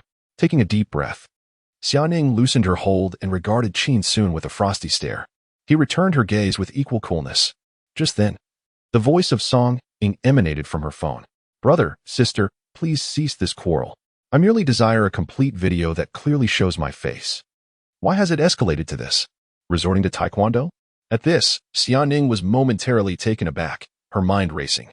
Had she misunderstood? The reference to strong capabilities pertained to Qin Xun's marketing prowess. Being famous, was it about popularity? That night indeed lasted only a single evening as the pieces fell into place. Her face flushed crimson, yearning to vanish into a crack in the ground. Embarrassed, she glanced at Qin Xun, wishing to apologize, yet words eluded her. Observing the flustered expression on Xianing's flushed face, Qin Xun suddenly grasped the situation, his eyes widening in astonishment as he pointed at her, stammering, "What the hell? You are shameless." Xianing remained speechless, her face burning even more. In the current predicament, she could only endure the verbal assault in silence, refraining from retaliation. Suddenly, Qin Xun gestured towards the computer, coldly instructing Xianing, "Please send the complete video to the client, namely Ms. Song Ying." Xianing obediently sat down and sent the video to Song Ying. From the phone, Song Ying's voice chimed in, "Brother, I have received it. What shall we do next?" Chapter 061. Additional update. Is it him? Indeed, it is. Qin Xun pressed the speakerphone button, silencing the amplification, and brought his phone to his ear. With a solemn demeanor, he spoke slowly. "Song Ying, due to the 33 videos from yesterday, I invested 1,000 in Dojia for each, totaling 33,000, which garnered over 1,600,000 views. Hence, the virality of your wedding performance video has exceeded my expectations." He emphasized his words. "Now, it is imperative to seize the moment. While the entire internet is searching for you, it is crucial that you make an appearance at the opportune time to avoid exhausting the patience of the viewers." Song Ying's voice was tinged with anxiety. "Brother, what should I do now?" Qin Xun chuckled and replied, "By tonight at the latest, while the audience is eagerly anticipating. You must upload the complete video to your Douyin. Assess the situation to determine if further investment in Dojia is warranted. Do not squander resources. Attract all the scattered fans, views, likes, and comments from our colleagues' Douyin accounts to your own." Song Ying appeared somewhat dazed. "Is it really that simple?" Qin Xun smiled. "Just follow my instructions." Song Ying exuberantly exclaimed, "I will absolutely obey, without fail." After hanging up, Qin Xun reflected on her question of simplicity, shaking his head in resignation. Truly, she was a girl untouched by the harsh realities of society, unaware of the vastness of the world. Simple? Her perception of simplicity stemmed from ignorance of the countless struggles endured by aspiring influencers behind every successful online personality. In his past life, Qin Xun had witnessed numerous creators go to extreme lengths for fame, those who sang, danced, engaged in absurd acts, rolled in rice paddies, or rode pigs down mountains. In his previous existence, Douyin saw a staggering 15 million videos uploaded daily. Yes, 15 million. That amounts to over 100 million in a week. Yet, how many videos truly broke through the noise? Although Dojia investments could purchase views, they merely served as a supplementary measure. 1,000 could yield over 50,000 views, reaching more than 50,000 individuals. This explains why, while scrolling through Douyin, one might encounter videos with paltry likes yet devoid of entertainment value. Those creators had spent money. However, merely spending on views does not guarantee success. The content must be compelling enough to engage viewers, prompting them to watch until the end, like, comment, follow, and save. If the metrics are impressive, they will trigger the platform's recommendation algorithms, generating organic traffic and expanding reach. Gradually, it becomes a snowball effect. Thus, many media companies faced the daunting challenge of determining which video among the 7 or 8 produced for an artist should receive the Dojia investment. Investing in all would be prohibitively expensive. Choosing just one, however, carries the risk of misallocation, leading to wasted funds, a truly precarious predicament. Yet, for Qin Xun, such concerns did not trouble him. His mind was filled with numerous ready-made marketing cases, aware of what was likely to become popular. In a villa in Haicheng, in Song Ying's bedroom, she repeatedly watched the video sent by Xianing, scrolling through Douyin multiple times. She stumbled upon several videos of girls singing at weddings, and her anticipation grew. Enough is enough. It's time to post. Unable to wait any longer, Song Ying concealed her previous videos and uploaded the complete wedding performance. With a determined heart, she invested another 10,000 yuan in Dojia, purchasing 500,000 views. 10 seconds later, Song Ying refreshed her Douyin interface, only to find no likes or comments. She forced a smile. "I am too hasty." A minute later, she refreshed again, and still, there was no change. 5 minutes passed, and the situation remained unchanged. Feeling a bit disheartened, she placed her phone on the bed and covered it with a blanket. 10,000 yuan. Was it all in vain? Little did she know that after investing in Dojia, her content would not be immediately promoted but would undergo an approximately half-hour review period, as the platform aimed to prevent the promotion of potentially inappropriate content. After a while, Song Ying peeled back the blanket, retrieved her phone, and refreshed it once more. Disappointment washed over her, again and again. She felt a wave of frustration. Why could others go viral while her complete upload seemed to falter? Setting her phone aside, she lay down on the bed, attempting to sleep. Yet, sleep eluded her. Half an hour later, in a fit of irritation, she pulled out her phone to check and was taken aback, sitting upright in bed. 20,000 views, over 1,000 likes, and more than 200 comments? How sudden. She hurriedly clicked into the comment section. Wow. Finally, the complete version. Is that really her in the profile picture? She resembles my long-lost wife. Finally seeing the real person. Honestly, I had suspected she was a beauty all along. Oh my, what should I do? I'm falling in love. What should one be cautious about when marrying her? Resist the allure, starting with you, but I cannot do it. I just messaged her. She is genuinely nice, polite, and even asked about what kind of toad I am. Song Ying perused the comments, joyfully shaking her legs and rolling around on the bed. In a moment of clumsiness, she accidentally liked a comment. After a while, that netizen excitedly commented back, "Oh my, I got a reply. I got a reply." An hour passed as she continued scrolling, witnessing the continuous surge in views, likes, and comments. Laughter turning to tears of joy. At this rate of fan growth, would she not accumulate hundreds of thousands of followers within a day? She lifted her head, feeling a touch of melancholy. Have I truly stepped into the limelight? She smiled. My brother is remarkable. After some contemplation, Song Ying decided to upload her performance of For You from the wedding stage to her Douyin. Meanwhile, marketing companies across the nation were buzzing with excitement. To the outsiders, it was mere entertainment. To the insiders, it was a goldmine of insight.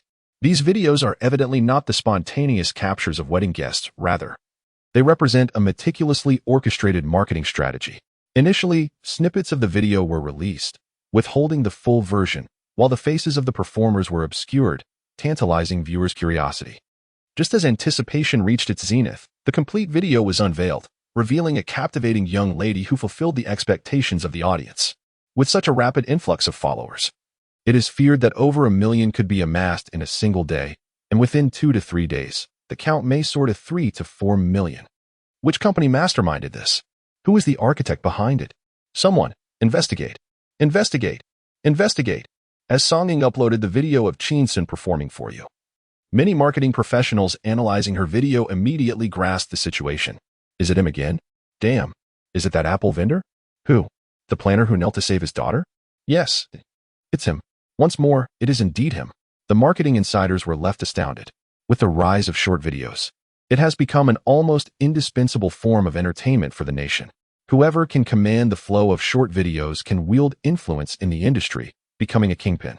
In less than half a month, he has orchestrated 3 campaigns, all of which skyrocketed to trending status, igniting discussions nationwide. Who is he really? Is he the godson of Douyin? No, he must be the very progenitor of Douyin.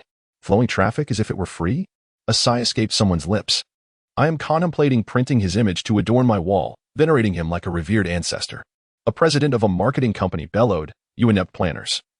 The collective effort of dozens of you amounts to less than a single hair of his.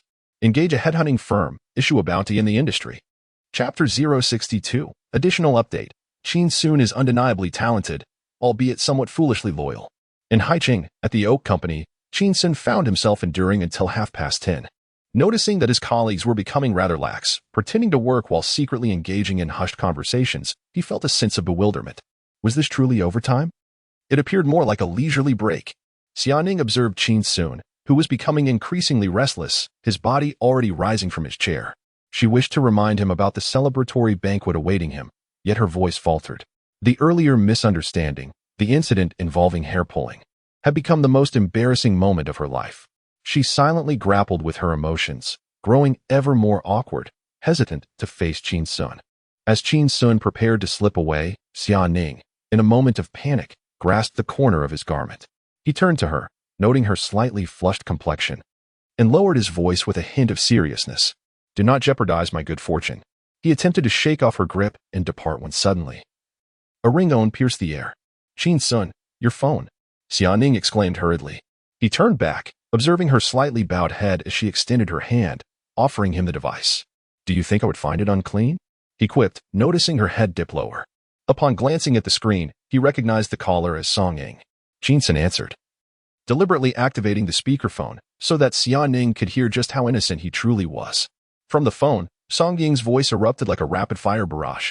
Brother, I now have 100,000 followers, and it's growing at a remarkable pace. Where are you right now? I'm so happy. I have an incredibly precious gift for you. Brand new, still unopened. Qin Xun replied. Perhaps another time. Xiaoning suddenly lifted her head, her eyes widening in surprise at Qin Xun's response. He cast a casual glance her way and explained, Come find me when your follower count surpasses 3 million. With that, he ended the call. Xiaoning exhaled in relief, realizing his intent. As Qin Xun placed his phone on the table and prepared to leave, she quickly interjected, Qin Xun, wait. We are about to go. To the hotel? Qin Xun abruptly turned, fixing his gaze on Xiaoning, momentarily stunned. He took a subtle step back. It was merely a minor misunderstanding. There is no need for you to sacrifice yourself in apology. Xiaoning, flustered, quickly stood and gestured towards their colleagues who were now looking their way. At noon, our entire team is going to the hotel to throw you a celebration. Please do not speak out of turn. Qin Xun sighed. What a truly frustrating day. And now I cannot even take a break. By 11 o'clock, many colleagues who had driven to work were eagerly vying for the chance to chauffeur Qin Xun, willingly offering their services as his personal driver. Ultimately, he settled into the vehicle of Lu Hong from the technical department, while Xiaoning joined Chengwan's car. In the passenger seat, she sat silently, leaning against the seat, her face turned towards the passing greenery outside, her complexion alternating between crimson and pale. Suddenly, she heard Chengwan's voice, tinged with concern. Mr. Xia, I need to share something with you. Xiaoning turned her head to look at Chengwan, who was driving while managing a bitter smile. A friend of mine at the headhunting firm just discreetly informed me that several recruitment agencies have received the same assignment, offering substantial commissions to poach Qin Xun. She even offered me 20,000 yuan to assist in luring him away. Xiaoning paused for a moment, unperturbed by the revelation. Next month, your salary will increase by 3,000. Chengwan chuckled, visibly pleased. After a brief silence, she sighed, her expression growing peculiar. As a result, they even issued a sort of bounty notice. Xiaoning raised an eyebrow, amused. How childish. Chengwan hesitated before continuing. They even released a assassination order. Xiaoning gasped, what? Chengwan clarified. It means that whether through money, women, or cunning strategies, they are determined to find a way to entice Qin Xun away. After listening, Xiaoning exhaled heavily through her nose, nodding in understanding. I see. She then took out her phone and sent a message to Niu Xiaojun. In addition to what I mentioned last night regarding the benefits for Qin Xun, add one more, a 10-stake in Oak Company. In a 5-star hotel, within a private dining room equipped with KTV, Niu Xiaojun sat on the sofa, reading the message from Xiaoning. Enraged, she threw her phone onto the sofa and jumped up, her short legs stomping furiously on the ground, giving him a stake. A stake? I don't even have a stake myself, and yet he gets one? 10%? How much is that worth? I'd give it to my grandfather. Upon arriving at the hotel, everyone surrounded Qin Xun, guiding him to the reserved room, making sure he walked ahead. Under the guidance of the waiter, they reached the door of a private room. Pushing the door open, Qin Xun stepped inside to find a lavish KTV room with a massive dining table at the center. At the head of the table sat a woman with black-rimmed glasses, short hair, and a slightly plump figure, none other than Niu Xiaojun, the one who had argued with him fervently the other day. Noticing Niu Xiaojun looking over, Qin Xun pretended she did not recognize him and greeted her warmly. Good afternoon. Ms. Niu. Niu Xiaojun did not respond. Chengwan, sensing the awkward silence as Niu Xiaojun remained unresponsive, quickly took charge, enthusiastically inviting everyone to take their seats. The colleagues gathered around the table occasionally glanced at Qin Xun in the corner, offering him friendly smiles. Qin Xun felt compelled to smile back continuously, his face nearly stiffening from the effort. Suddenly, he observed Niu Xiaojun at the head of the table, her expression devoid of emotion, seemingly displeased. It felt less like a celebratory feast and more akin to attending a funeral. Abruptly, Chengwan stood up, her smile as warm as spring. Hello, everyone from Oak Company. Today marks a celebration, a moment of jubilation where solemnity need not prevail. However, I shall commence with a few words. As you are all aware, our company, having been established for less than 20 days, has already orchestrated 3 remarkable marketing campaigns. The first, known as Kneeling to Save the Girl, catapulted our company into the limelight, earning us considerable acclaim. The second, which remains a hot topic online, is the Apple of Water and Sky. This initiative not only amplified our company's influence, but also attracted numerous enterprises eager to extend a hand of collaboration. Furthermore, it directly secured an impressive turnover of 1 million, yielding an equivalent profit. At this juncture, she paused momentarily. Colleagues in the conference room, visibly moved, turned their gazes towards Qin Xun. 1 million, achieved merely through a few short videos on Douyin, with nearly zero expenditure. It undoubtedly qualifies as a genuine profit of 1 million. If it were them, they might have absconded with the company's resources, selling accounts privately to claim that sum for themselves, rather than sharing any profits with the company. Qin Xun, this young lad, undoubtedly talented, yet perhaps a tad too loyal. Recognizing the thoughts swirling among his colleagues, Qin Xun remained unfazed.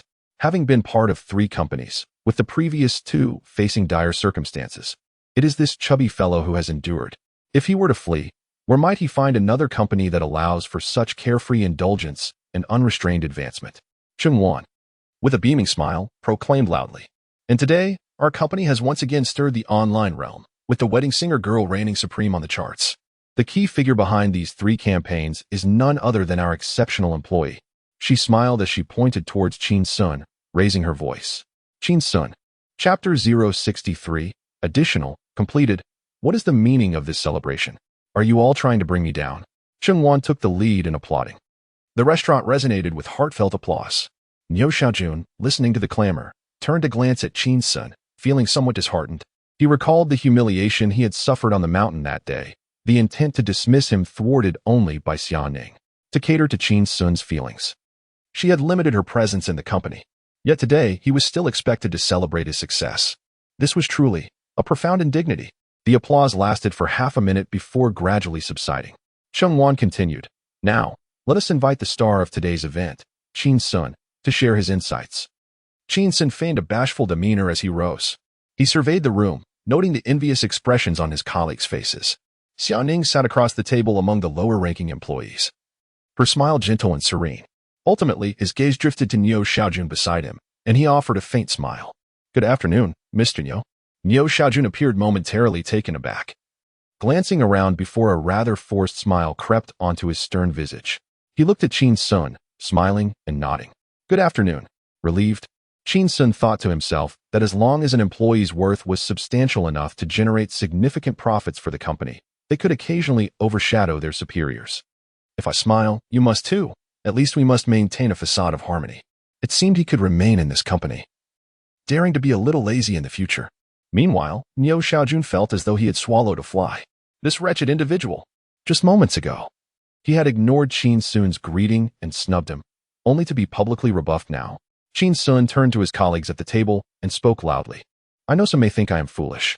Why would I choose to sign a cooperation contract through the company when the CEO, Zhao Dihai, clearly intended to purchase my personal Douyin account? I could have simply taken the money and run with a clean 1 million. The room erupted in astonishment. Colleagues widened their eyes, unable to suppress their admiration for Qin Xun. Wow, this young man is audacious. Is it permissible to speak so boldly? Some voiced their disbelief. No, I never thought that. Niu Xiaojun's eyes widened as he glared at Qin Xun, pondering, indeed, with such a character, he should have absconded with the funds. Could it be? Niu Xiaojun shifted his gaze to the corner where Xia Ning stood, her expression inscrutable. Is there something more to this? Could this be the power of love? As the host, Chungwan found herself momentarily flustered, uncertain how to alleviate the awkward atmosphere. Sincerity truly is a potent weapon, sharp and precise. Just as she was at a loss, Qin Xun spoke again, his words resounding with grandeur. Why would I leave? Because I have always said, if you work in a field, love that field. The company is my home, and its maintenance relies on us all. I am deeply grateful to the platform of Oak Tree for facilitating my growth. After hearing Qin Xun's words, Chungwan erupted into fervent applause, as if invigorated by a surge of enthusiasm. Well said. The colleagues around her were taken aback by Qin Xun's remarks. This. Surely, apart from Chungwan, no one else could possibly believe this. How could one utter such words? Is it not rather audacious? Though such thoughts crossed their minds, they could only manage to smile and join in the applause. Xiaoning extended her hand, gently clapping, increasingly perplexed within. Is this truly the same person? Does he genuinely harbor some mental affliction? Or is there a more grandiose scheme at play? As Qin Xun absorbed the fervent applause, he slightly bowed, casting his gaze downward. feeling a sense of resignation. It was not that he wished to abscond with funds. Rather, a conducive environment for idleness was far more valuable than a mere 1 million. Throughout his internship, he had traversed 3 companies, where owners either languished in prison or suffered tragic accidents. There were few resilient bosses like Nyo Pongzi remaining. As the applause subsided, Chengwan cheerfully announced, "Now, let us invite General Manager Nyo to share some delightful news." Upon hearing this, Nyo Xiaojun appeared somewhat reluctant, discreetly rubbing his hands together, before rising and turning to face Qin Xun. Their eyes met, creating an atmosphere charged with tension. After a brief pause, Nyo Xiaojun placed a heavy hand on Qin Xun's shoulder in an encouraging gesture, his expression a mix of amusement and seriousness. "Qin Xun, thank you for taking care of my family that day." In that instant, Qin Xun understood that she referred to the day they had exchanged heated insults, hurling expletives at each other. However, how could such a day be labeled as caring for family? Feeling the sting of Nyo Xiaojuan's hand on his shoulder, Qin Xun managed to smile, patting Nyo Xiaojuan's shoulder in return. "I, too, thank you for looking after my family." Xia Ning, seated in a corner, deciphered their unspoken dialogue, her brow furrowing in confusion. Though the scene appeared harmonious, it was fraught with underlying tension. Were these two indeed on the verge of a public altercation? The colleagues gasped at her words, casting peculiar glances at Qin Xun. No wonder he was so favored within the company. It seemed his connections with the general manager extended beyond mere professional competence. Had their relationship evolved to the point of mutual familial concern? Were they relatives? Or perhaps something else? Nyo Xiaojun scrutinized Qin Xun for a prolonged moment before releasing her grip, her smile devoid of warmth yet radiating authority. "I am a person of straightforward discourse. Let us get straight to the point." She addressed her colleagues in the dining hall. "First, I am promoting Qin Xun to the position of junior manager, with salary adjustments effective next month." At this announcement, the room erupted in astonishment. Within less than a month, he had ascended from intern to manager in a meteoric rise? Secondly, in addition to the previously mentioned bonus of 300,000, I am awarding an additional 50,000 for the planning of the wedding dance girl project. This would be dispersed at the end of the month alongside salary payments. The colleagues were envious, for the bonus he received in this single month surpassed the earnings of many present over 2 years. People can be infuriating. At this moment, Nyo Xiaojun cast a glance at Xia Ning, who was seated in the corner, wearing a faint smile, and frowned. She turned her attention to Qin Xun. Feeling an immense reluctance, swallowed hard, and cleared her throat. "Ahem. I shall." As she spoke, she let out a heavy sigh. The onlookers found it rather perplexing. What sort of reward could elicit such a troubled expression from the president? Qin Xun, equally baffled, stared at Nyo Xiaojuan's round face. Nyo Xiaojun coughed a couple more times, struggling to continue. "I shall do." Suddenly, Qin Xun felt a wave of dread wash over him and took a step back, knocking over the chair behind him. He exclaimed, "I want to do it. I absolutely refuse to do it." The restaurant fell into a hush, as all the colleagues seemed to hold their breath. Was the unspoken rule being laid bare for all to see? Is this something we are allowed to hear? Who said that good looks cannot be a form of currency? Qin Xun certainly seemed well-fed. What with promotions, raises, and bonuses, one could only feel envious. Xiaoning stared in disbelief. What on earth? Nyo Xiaojun was momentarily stunned, glancing at her colleagues only to find them averting their eyes in shame. Her round face flushed like a ripe apple. Suddenly, she shouted, "How dare you!" Nyo Xiaojun charged at Qin Xun, her hands gripping his neck. "Who the hell asked you to do that? I'm going to fight you." Qin Xun broke free from Nyo Xiaojuan's grasp and retaliated with a swift move, grabbing her hair. "You little brat! You're asking for it." Xiaoning stood up, utterly astonished. Did he just mimic me? Chapter 064, Alas. You have fallen in love. Little fatty, are you choking me? Qin Xun scoffed as he seized Nyo Xiaojuan's hair. Do you know who won the championship at the 7th Children's Taekwondo competition in Haicheng? Xiaoning remained silent, realizing he was indeed imitating her. Nyo Xiaojun struggled helplessly, her hands flailing as she was unable to free herself. Suddenly, she let out a shrill cry, her right hand clawing toward Qin Xun's groin. "Watch your things," Xiaoning exclaimed in alarm. Qin Xun leaped backward, narrowly evading the treacherous strike, and gave Xiaoning a thumbs up. "Well done, Xia." Nyo Xiaojun was momentarily taken aback. Turning to Xiaoning, she felt an intense sense of betrayal, recalling their years of friendship. Noticing Nyo Xiaojuan's resentful gaze, Xiaoning quickly covered her mouth, her cheeks flushing with embarrassment. Niu Xiaojun then turned her attention back to Qin Xun. You, pale-faced brat, I shall make you pay today. Qin Xun shouted defiantly. I won't let you. Furious and desperate, Niu Xiaojun charged at him. At that moment, their colleagues at the dining table finally reacted, rushing over to separate the two. The male colleagues restrained Qin Xun, while the female colleagues held back Niu Xiaojun, pulling them apart until one was pressed against the left wall and the other against the right. The colleagues were utterly astonished. In all their years, they had never witnessed such a spectacle. Isn't this a celebration banquet? How could an outstanding employee strike the boss? How audacious of Qin Xun. After all, the boss was rather oblivious to the situation. Here was Qin Xun, a freshly graduated young man, feeling somewhat shy. Some matters should be discussed privately, not aired publicly. What kind of confrontation is this? Qin Xun and Niu Xiaojun were held fast by their colleagues, unable to reach each other, resorting to hurling insults across the divide. They even took jabs at each other's families.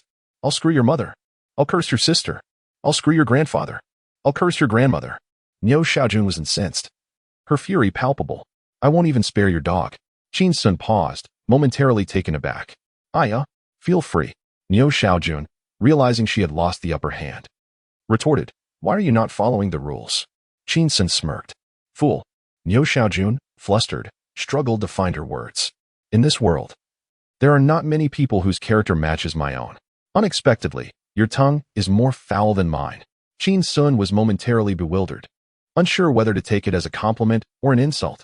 Niu Xiaojun, unable to contain her frustration, declared loudly, I'll promote you, increase your salary, and grant you bonuses, and I will also. She gritted her teeth. And I will give you shares, 10 of the company's shares. You dare to insult me after that? At her words, the private room fell silent. Colleagues widened their eyes in disbelief, and even Cheng Wan was taken aback, glancing at Xian Ning with astonishment. Shares. No investment, yet one could still receive dividends. In general, small and medium-sized enterprises offer a share of equity to retain talent. Yet how could one possibly grant a staggering 10? Qin Xun had scarcely been on board for a month, and he had yet to graduate. A 10 stake? Would that not elevate Qin Xun to the position of the company's second-largest shareholder? Within the organization, he would be second only to the topmost authority. Qin Xun stared at Niu Xiaojun, momentarily taken aback. Equity? 10. He shook his shoulders, prompting his colleagues to release him. Are you suggesting that I should sleep with you? Niu Xiaojun exclaimed, her frustration palpable as she stomped her foot. I would rather not. You should go sleep with Xianing instead. She is the one who desires you. I would not sleep with you even if it were the last option. Qin Xun retorted. His colleagues were taken aback, feeling a wave of awkwardness wash over them. How could the esteemed general manager Niu speak so boldly? They glanced towards Xianing, who sat gracefully in her chair, her typically composed demeanor slightly marred by an unmistakable blush. Cheng Wan sighed, reflecting on the situation. No wonder she is Xianing's close friend. She understands her thoughts well, but such matters should not be voiced so openly. Xianing feigned calmness, meeting the curious gazes of her peers with an air of confidence, embodying the notion that one who harbors no guilt fears no accusations. Suddenly, she caught Qin Xun's gaze, and her eyes flickered momentarily before she lowered them. Whispering silently, she mouthed, I did not. Qin Xun deciphered her unspoken words and turned his attention back to Niu Xiaojun, his expression turning icy. General Manager Niu. One should not hastily tarnish a young lady's reputation. Xianing had no such intentions towards me. Niu Xiaojun scoffed dismissively. A case of no silver here indeed. While one might be oblivious, others see the truth clearly. Qin Xun maintained his stoic demeanor, continuing, It is I who desires to be with Xianing. The room fell silent, his colleagues' expressions a mix of shock and disbelief, their minds racing with 1,000 exclamations. What on earth? Flower deliveries, serenades, love letters, unexpected kisses. They had witnessed countless romantic declarations, yet to boldly declare I wish to be with you in public? Is this even appropriate? Xianing suddenly lifted her head, her eyes wide with astonishment, fixating on Qin Xun. After a moment of contemplation, she deduced from their past interactions that he was fabricating his intentions. He did not genuinely wish to be with her. Was he merely attempting to shift the blame onto Niu Xiaojun? A subtle smirk graced the corners of her mouth, unnoticed by others. This fellow displayed a rare, gentlemanly side. Niu Xiaojun, discerning Qin Xun's subtle ploy, glanced at Xianing and was taken aback to find a glimmer of delight in her eyes. She extricated herself from her colleague's hold, striding towards the door. This is dull and unamusing. You all enjoy yourselves. I shall take my leave. Her colleagues exchanged puzzled looks, unsure of what to say as they observed Niu Xiaojun's retreating figure towards the private room. Chengwan cast a glance at Niu Xiaojun, then turned her attention to Xiaoning. Noticing Xiaoning rising to follow, she hurriedly trailed behind. Mr. Niu, please wait a moment. The crowd's gaze ultimately fell upon Qin Xun's face, perceiving the absurdity of the situation. What was meant to be a celebration banquet had devolved into a martial fracas. They couldn't help but feel a pang of sympathy for Qin Xun. The cooked duck had flown away. Promotions, salary increases, bonuses, and most importantly, equity shares seemed destined to vanish. Qin Xun watched as Niu Xiaojun opened the door to the private room and hurriedly inquired, Mr. Niu, will you still grant me equity shares? The colleagues around him were bewildered. What a foolish boy. How could he dare to ask such a question? Niu Xiaojun suddenly turned her head, surprised by the slightly bashful smile on Qin Xun's face, raising her eyebrows in astonishment. She scoffed twice, said nothing, and strode out. Chengwan and Xiaoning chased after her. Chengwan incessantly offered words of comfort, but Niu Xiaojun remained indifferent, her head down as she walked towards the hotel exit. It was not until they reached the entrance that Niu Xiaojun turned her head, her eyes slightly red, seemingly aggrieved. She pointed to her hair. Xiaoning, my hairline was already high, and now he pulls at my hair. Where's the law in that? Am I to be a president or a punching bag? Xiaoning gently adjusted Niu Xiaojun's hairstyle and patted her shoulder, feeling somewhat guilty. She whispered, in 3 months, you can do as you please with Qin Xun. Niu Xiaojun snorted dismissively, clearly skeptical. She then heard Xiaoning continue, however, for now, the 10 equity shares must still be granted to him. Niu Xiaojun was taken aback. Pointing a finger at Xiaoning, you're in trouble. You've fallen in love. She moved toward the exit. I'm going to tell your father that you intend to bring home a man as shameless as I am to the Xia family as a son-in-law. Xiaoning was left speechless. She realized that Niu Xiaojun was utterly furious. In her outburst, she had resorted to a strategy that harmed both her opponent and herself. Chapter 065. If you wish for my forgiveness, you must accompany me home. In the hotel private room, a profound silence enveloped the space. The atmosphere was somewhat awkward, with over 30 colleagues, regardless of gender, silently engrossed in their phones. Occasionally, they would lift their heads to glance at Qin Xun, who appeared unfazed, and could not help but let out a long sigh. Suddenly, the door swung open. Everyone quickly looked up to see Chengwan and Xiaoning entering the room. President Niu had not been persuaded to return. Chengwan surveyed the crowd and smiled. President Niu fears that his presence might dampen our spirits, so he decided to head home early. The colleagues exchanged skeptical looks, thinking, this is a tale suited for children. Clearly, he had been driven away by Qin Xun, right? Chengwan continued. President Niu insists that the celebration must go on. The room fell silent as everyone turned their gaze toward Qin Xun. Chengwan raised her voice, cheerfully declaring, President Niu has also stated that 10 of the equity will still be allocated to Qin Xun. Furthermore, to demonstrate that this is not merely a fanciful promise, he has decided to sign the contract with Qin Xun this Friday. Upon hearing this, the colleagues were left speechless, their expressions towards Qin Xun transformed in awe. Was this what they referred to as talent triumphing over capital? Despite having faced such humiliation from President Niu, Qin Xun was still set to receive 10 of the equity and ascend to the second-in-command of the company? This was beyond mere management. This was vice presidency.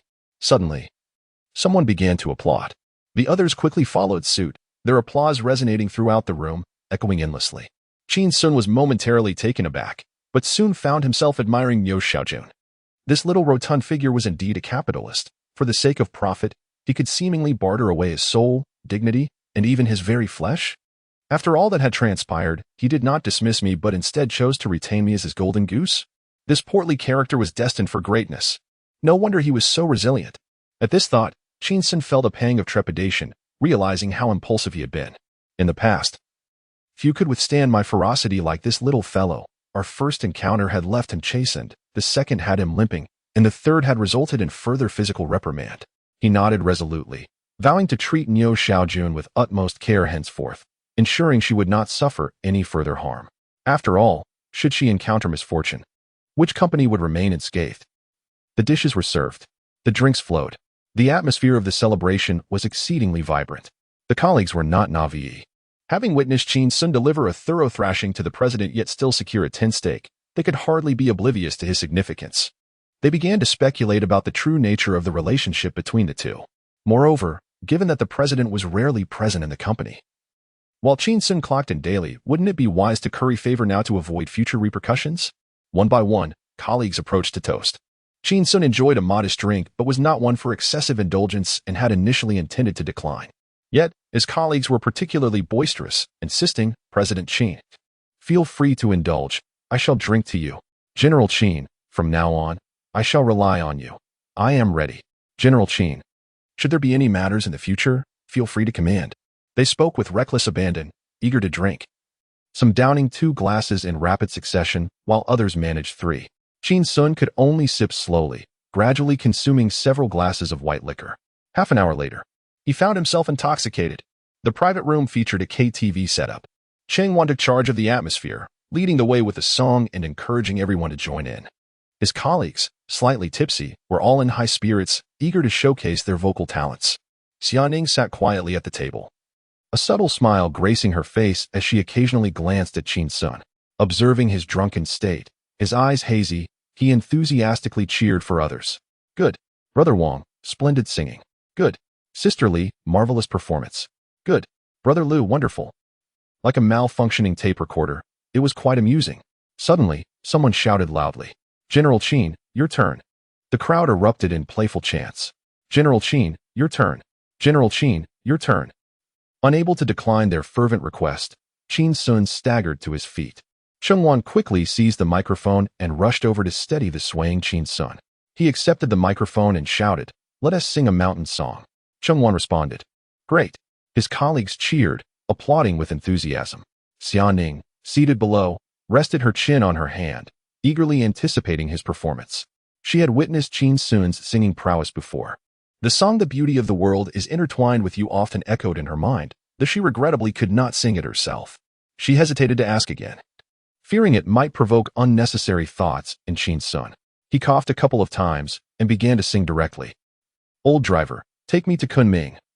Old driver, take me to the provincial capital. Xiaoning thought, he is truly intoxicated. As the song concluded, the room fell silent. Cheng Wan, with a forced smile, clapped and cheered. Bravo. Soon after, the colleagues joined in with their hollow applause. Excellent, excellent, wonderful. Just as Qin Xun was about to lower the microphone, content to bask in his modest glory, an audacious voice broke the silence. Sing another. The room quieted for a moment, casting reproachful glances at the audacious soul. To satisfy you, Qin Xun slurred, unashamed, picking up the microphone to sing again. I'll gift you a pair of floral shorts, once worn by my wife. Cheng Wan? Xiaoning? Colleagues? The man who had called for another song gently slapped himself across the face. Was this not self-inflicted torment? After Qin Xun finished this song, the crowd offered half-hearted and scattered applause, and no one dared to call for another. Qin Xun set the microphone down and moved to an unoccupied sofa, sinking into its depths. As the effects of alcohol took hold, his head grew increasingly dizzy.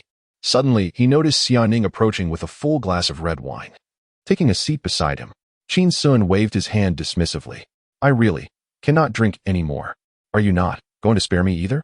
Yet he heard Xiaoning utter, I apologize. She downed the entire glass of wine in one go, leaving Qin Xun momentarily stunned. He realized she was apologizing for misunderstanding him as a brute earlier that morning and for tugging at his hair. He managed to smile, his tongue heavy with intoxication. Xiao Xia, the fact that you can apologize to me brings me great joy. However, I do not appreciate your thoughtless approach. Noticing the puzzled expression on Xiaoning's face, he continued, allow me to impart another workplace etiquette. This bottle of red wine costs 1,800 yuan. Paid for by the company, not by you. You have consumed nearly 400 yuan worth in that single glass. What would others think of you? Xiaoning glanced at her empty glass. How is this not my money? Qin Xun looked at her and said, Xiao Xia, I can forgive you. But you must assist me with a little favor. What is it? Xiaoning inquired. Qin Xun, inebriated, squinted his eyes and cautiously surveyed their surroundings. Ensuring no one was paying attention to them, he leaned closer to Xiaoning's ear and whispered, come, home with me. Xiaoning's eyes widened in disbelief, her face growing cold as ice. Qin Xun quickly covered his hair. Do not tug at my hair. There is a creep in my rented apartment. You must accompany me to confront him. Xiaoning. Qin Xun gasped for breath. I fear, if she turns out to be a woman, and I knock on her door, she might accuse me of sexual harassment. It is better to have a woman with me. After speaking, He could no longer resist the onset of sleepiness, turning away to rest his head on the sofa. Xiaoning stared at Qin Xun, lost for words. She felt somewhat helpless. Had her elusive presence finally pushed Qin Xun to his limits? Was he truly resorting to this drunken scheme to enlist her help? What was she to do now? Chapter 66. In this world, there are few women as gentle and delicate as you. The celebration banquet had concluded. Everyone, having indulged in libations, called for designated drivers if they had vehicles, while those without hailed taxis to depart. Meanwhile, Qin Xun lay sprawled on the sofa, and everyone discreetly left him to the care of Xiaoning. At this moment, Qin Xun was half inebriated. Xiaoning, having consumed only a modest amount of alcohol, remained quite lucid and assisted Qin Xun in making his way slowly to the hotel entrance. As they stepped outside, a brisk breeze enveloped them. Xiaoning glanced upward, observing the rustling leaves of the greenery in the wind, while a blanket of gray clouds loomed in the distance. It was raining. The rainwater dampened the ground, releasing a scent of earth and dust. With her bangs tousled by the wind, Xiaoning supported the semi-conscious Qin Xun, a smile gradually gracing her lips as she murmured, "It's raining. How beautiful." It seemed that those with a cool demeanor often favored rainy days. Just then, Xiaoning felt a warm breath near her ear. Turning her head, she noticed Qin Xun had opened his eyes. He offered an unconscious smile, gazing toward the horizon as he softly sang a line from a song. Then, he let his head droop, resting it against Xiaoning's shoulder. Xiaoning admired the profile of Qin Xun, the wind brushing against her face, intensifying her warmth. She recognized the song he was singing. The most beautiful isn't the rainy day, but the eves where we once sheltered together. In the taxi, Xiaoning and Qin Xun occupied the back seat. She gently leaned Qin Xun against the corner by the window while she settled beside him. Suddenly, the car took a sharp turn. Bang! Qin Xun's head bumped against the door pillar, eliciting a soft cry of discomfort, yet he remained with his eyes shut. Subsequently, his body tilted to the left, reclining on the seat, his head resting comfortably on Xiaoning's lap. Xiaoning was momentarily startled, wanting to lift him, but she noticed Qin Xun nuzzling his head against her thigh like a kitten, seeking a cozy position. He seemed reluctant to move. Observing this, Xiaoning hesitated before letting her hand fall back. The warmth of Qin Xun's breath brushed against her thigh, sending a tingling sensation through her, causing her to tense up involuntarily. After a while, Xiaoning spoke to the driver. "Excuse me, could you please turn on the air conditioning?" The driver, noticing the beauty seated behind him, complied and teased, "Miss, with this weather, are you still feeling hot?" Without faltering, Xiaoning replied, "I have a fear of heat."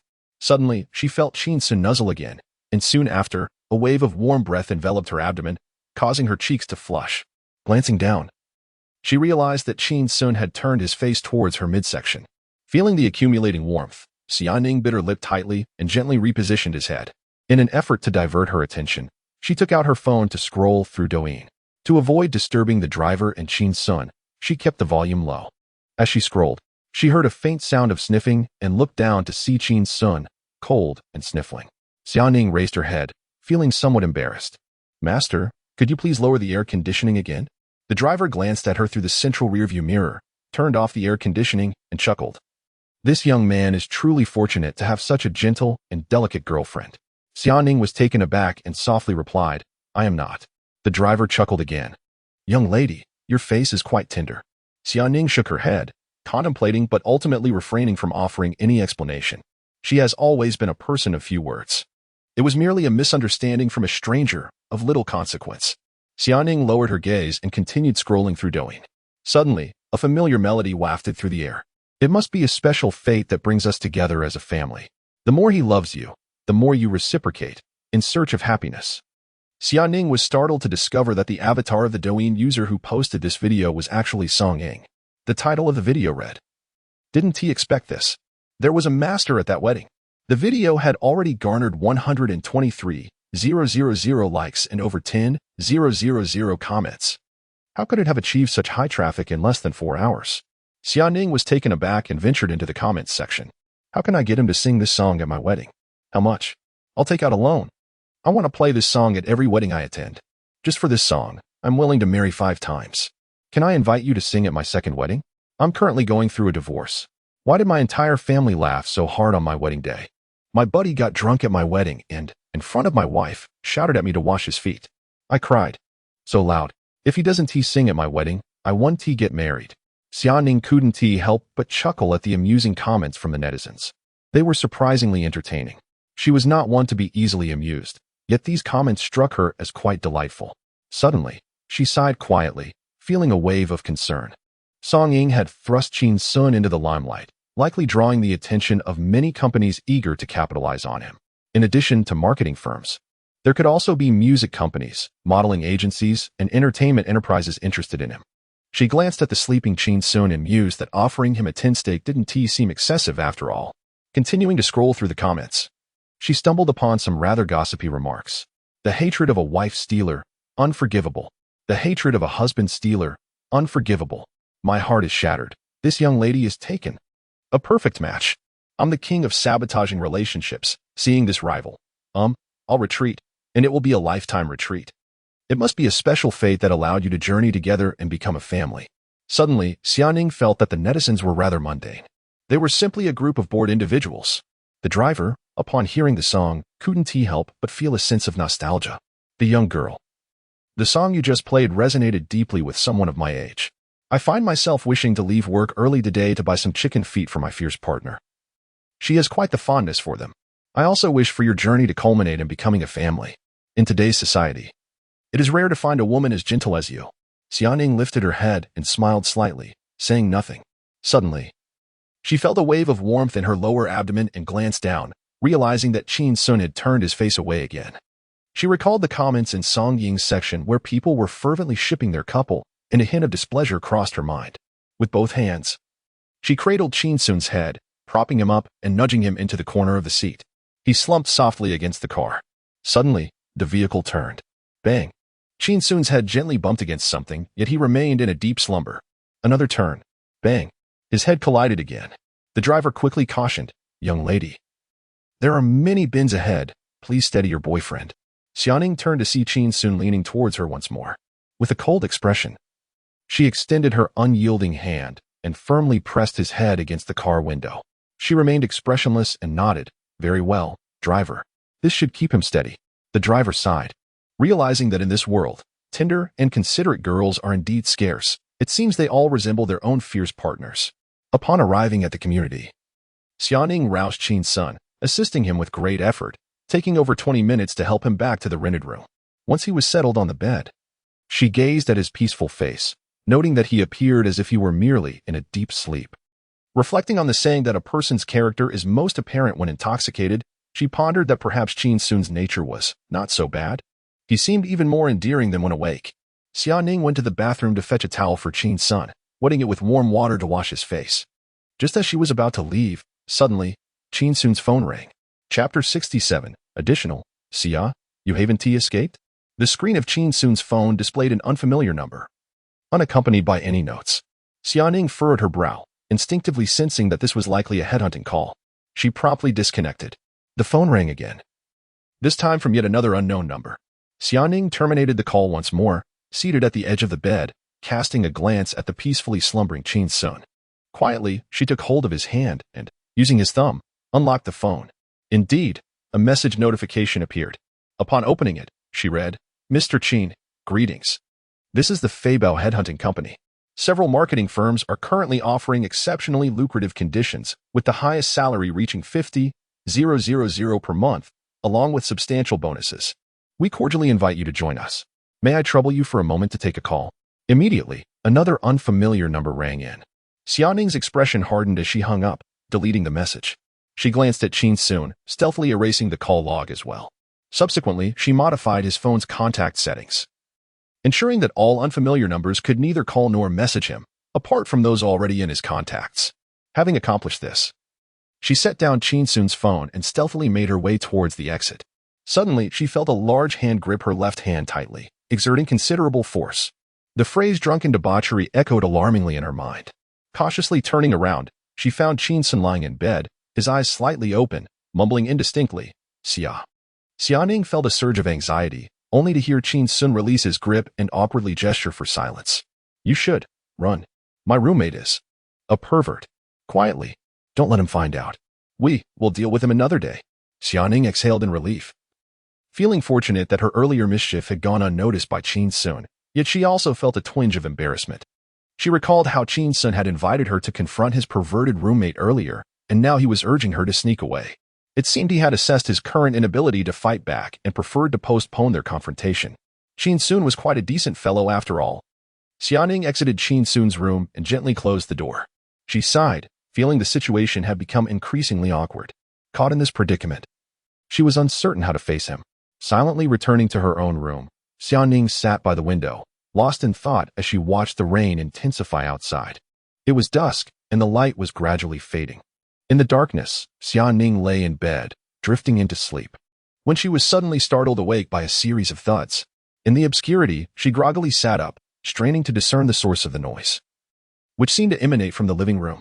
A sense of unease washed over her. What was that sound? Was Qin Xun inebriated and causing a ruckus? Xiaoning curled her legs, clutching the blanket tightly against her chest, and listened intently for a moment. The rhythmic thumping in the living room persisted, accompanied by indistinct voices. Wrapped in her blanket, Xiaoning reached for her phone on the bedside table and opened the surveillance interface. Upon seeing the feed, she was momentarily taken aback. The lights in the living room were aglow, revealing Qin Xun squatting behind the door of the rented apartment, gathering money from the floor. Bills were continuously being slipped under the door, one after another. Without hesitation, Qin Xun collected them, stuffing them into his pockets. The sounds from the living room were transmitted clearly to Xiaoning's ears.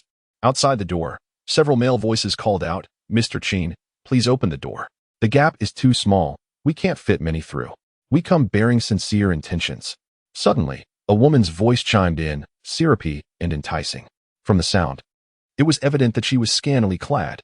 "Mr. Qin, just take a peek through the peephole. I assure you, my intentions are genuine as well. Please, open the door." Following her, a young girl's voice began to sing. "It must be a special fate that has brought us together as a family. Brother, open the door. I'm your fan. I've supported you since your apple selling days. Brother, please open the door." Qin Xun shook his head, feeling a sense of resignation. He finally understood why celebrities despised obsessive fans. Who would dare to sing outside someone else's door at such a late hour? If he opened the door, would his dignity still remain intact? Moments later, more red bills were slid under the door. "Mr. Qin, please open the door. It's just money. We have plenty." Qin Xun continued to stuff the bills into his pockets, yet he remained silent. The people outside grew anxious. "Mr. Qin, don't just take the money without saying a word. 100 yuan for a single word. What do you say?" Qin Xun remained unmoved, silently collecting the cash. Suddenly, he heard footsteps behind him. Turning around, he was taken aback. There stood Xiaoning, clad in a nightgown, her expression cool and seemingly displeased. Still under the haze of drunkenness, Qin Xun felt a flicker of confusion. Rising to his feet, he noticed the alluring nature of Xiaoning's attire, which made his heart race. With a tone laced with sorrow, he stammered, Xia, you didn't leave? Did my perverse roommate mistreat you?" Xiaoning was taken aback, her expression a mix of surprise and contemplation. She watched Qin Xun's face, filled with regret, sorrow, and anguish, and inexplicably, her mood lightened. Noticing Xiaoning's silence, Qin Xun's eyes reddened with intensity. Clenching his fists, he strode towards her bedroom.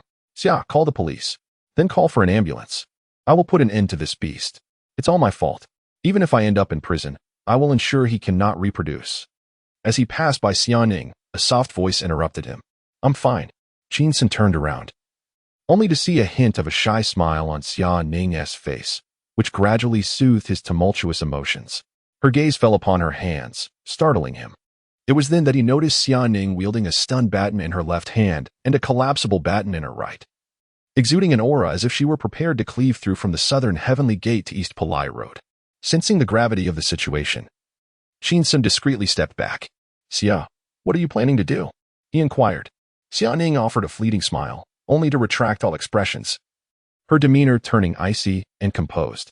She pivoted and approached the door, opening it with a decisive motion. As the door swung open, a small group of men, women, and young girls outside gasped in surprise. "The door is open! The door is open!" they exclaimed, greeted by the sight of an imposing woman, her left hand brandishing an electric baton and her right a collapsible baton. For a moment, silence enveloped them. After a brief pause, someone mustered the courage to speak. "Hello. We are looking for Mr. Qin." Xiaoning replied coldly, "You've come to the wrong place. He is not here." The person hesitated momentarily. Then, "Could you return the money I slipped to you?" Xiaoning pressed a button on the electric baton, causing it to crackle ominously, sparks flying. Leave.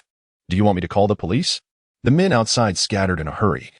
Realizing the gravity of disturbing a woman's residence at such an hour could lead to legal repercussions, Xia Ning cast a frosty glance at a young girl lingering outside. Dressed in revealing attire, her chic jacket slipped down, exposing her delicate shoulders. Xia Ning coldly commanded, "Put on your clothes properly and leave." The girl appeared somewhat taken aback. "Oh, all right." Once the area was cleared, Xia Ning closed the door and locked it securely. Turning around, she was met with Qin Xun's astonished expression. "Xia, you," he stammered. Xia Ning looked at him, her face gradually flushing, and lowered her head, speaking in a voice barely above a whisper. "Please, allow me to explain." Chapter 68, Additional Update. What kind of fate is this? A fateful entanglement. Qin Xun stared blankly at Xia Ning, utterly bewildered. After a moment, Xia Ning mustered the courage to glance at him, remaining silent. She placed the stun baton and the nunchaku on the coffee table, retrieved a bottle of tea drink from the refrigerator, and handed it to Qin Xun softly, saying, "You should drink this." Qin Xun naturally accepted the beverage, twisted the cap open, and took a sip. "You ought to explain. Why are you here with all these dangerous items?" Xia Ning lifted her head, took a deep breath. Her face slightly flushed. "Actually, I'm your roommate." Cough. Qin Xun sputtered, spraying a mist of drink that landed on Xia Ning's face. Startled, she wiped her face dry and walked to the coffee table, picking up the nunchaku, her voice cold as she turned her back to Qin Xun. "There is nothing to explain. I moved in first, and you came later. Yet you still call me a pervert every day? Can't you tell the difference between a king and a joker?" Just as she turned around, she saw a figure dart past, slipping into Qin Xun's bedroom and shutting the door. She exhaled a sigh of relief, feeling as if she had narrowly escaped a crisis. Perhaps being a stubborn woman had its advantages. No need for explanations. Suddenly, she sensed a sweetness at the corner of her mouth and instinctively licked it, only to realize it was from the drink that had sprayed from Qin Xun's mouth. "I hope this doesn't upset my stomach." Qin Xun lay on his bed for an hour, unable to comprehend the situation. What kind of fate had led them to become housemates? A fateful entanglement. Xia Ning had moved in first, and he had followed, making him appear like a pervert, chasing after her and clinging to her. Wasn't being together at work enough? He sighed. This house was becoming unbearable. The next day, Qin Xun was roused from sleep by the alarm clock. He tiptoed out of his room to wash up, only to find the sink wet. It dawned on him that Xia Ning had already left for work. He breathed a sigh of relief and, while washing his face, muttered, "How can you still call me a pervert? You, a filthy woman who bathes daily but never changes clothes." Suddenly, he felt a chill in the air and turned to see Xia Ning standing at her bedroom door, staring coldly at him. She held up a bag, her voice icy. "I take my clothes to the laundry every day." Qin Xun smiled awkwardly. "Xia, aren't you leaving for the company quite early today?" Xia Ning's expression remained impassive. "I'm hitching a ride today." Qin Xun chuckled. "Then I wish you a smooth journey." Xia Ning replied, "You're giving me a ride." Qin Xun, "All right." Xia Ning felt somewhat helpless. It was tea that she wanted to hitch a ride. It was just that she had experienced a few stomach troubles the previous night and still felt unwell. After lingering in bed for a while, she had no choice but to catch a ride. On that day, the two individuals arrived at the office, sitting at their respective desks in silence, neither acknowledging the other. Each harbored a sense of unease within. As the clock struck 9, Xia Ning's phone chimed, revealing yet another call from Song Ying. She handed the phone to Qin Xun, who reluctantly accepted it. "Brother, I'm at the elevator entrance of your building. Will you come down to meet me, or shall I come up?" Song Ying's voice rang out. Qin Xun sighed. "I'll be right down," before ending the call. He quietly instructed Xia Ning, "Please do not share my contact information with Song Ying. She is far too exuberant. It's bothersome." Xia Ning nodded impassively, maintaining her aloof demeanor. "Understood." Qin Xun cast a glance at her, inwardly lamenting, "You may not be boisterous, but you are still quite vexing." As the elevator doors opened, Qin Xun spotted a young lady in a strappy dress standing at the entrance, drawing the attention of numerous office workers. "Brother, I've finally been waiting for you." Song Ying beamed, rushing into the elevator and pulling Qin Xun back just as he was about to step out. She quickly pressed the button for the basement level. Upon reaching the underground parking lot, Song Ying joyfully pointed at a brand new black sports car, thrusting a set of keys into Qin Xun's hands. "Brother, this is what I promised you. If you help me become famous, this sports car will be your birthday gift. It's only 660,000. Please don't think it too extravagant." Qin Xun looked at the pristine vehicle, shaking his head vigorously. No, it's far too valuable. I cannot accept such a gift from a child. Song Ying puffed out her chest, her demeanor strikingly bold. I am not a child anymore. I keep my promises. As Qin Xun attempted to decline once more, he noticed Song Ying's expression harden, her head tilting dangerously as she feigned a charge towards the car. If you want to accept it, I'll smash it. Qin Xun exclaimed. Who would use their head to smash a car? That is utterly foolish. Seeing that Qin Xun remained unmoved, Song Ying, in a moment of determination, propelled herself toward the vehicle. Was she truly that reckless? In a panic, Qin Xun reached out, inadvertently grasping one of her straps. Song Ying felt a sudden halt, a gust of wind brushing against her back, causing her to turn and find Qin Xun staring at her in shock, still holding onto her strap. Their eyes locked, creating a profoundly awkward moment. Just then, a cool voice interrupted. Qin Xun, must you resort to tearing off a little girl-esque dress to be satisfied? Snapping back to reality, Qin Xun released his grip, resulting in a sharp sound. Ouch! Song Ying cried out, crouching down, her left hand moving to soothe her reddened back. Tears seemed to well up in her eyes. Qin Xun glanced over his shoulder to see Xia Ning, who appeared almost ghostly in her sudden presence, but she merely turned away, unwilling to intervene. Sighing, Qin Xun approached her, crouching down to retrieve the keys from her hand. The car is mine. The song is yours. Song Ying looked up, her expression brightening with excitement. From then on, she had her signature work. She opened her arms, ready to embrace Qin Xun in a grand hug. However, she saw Xia Ning stride forward, grasping Qin Xun by the collar and dragging him away.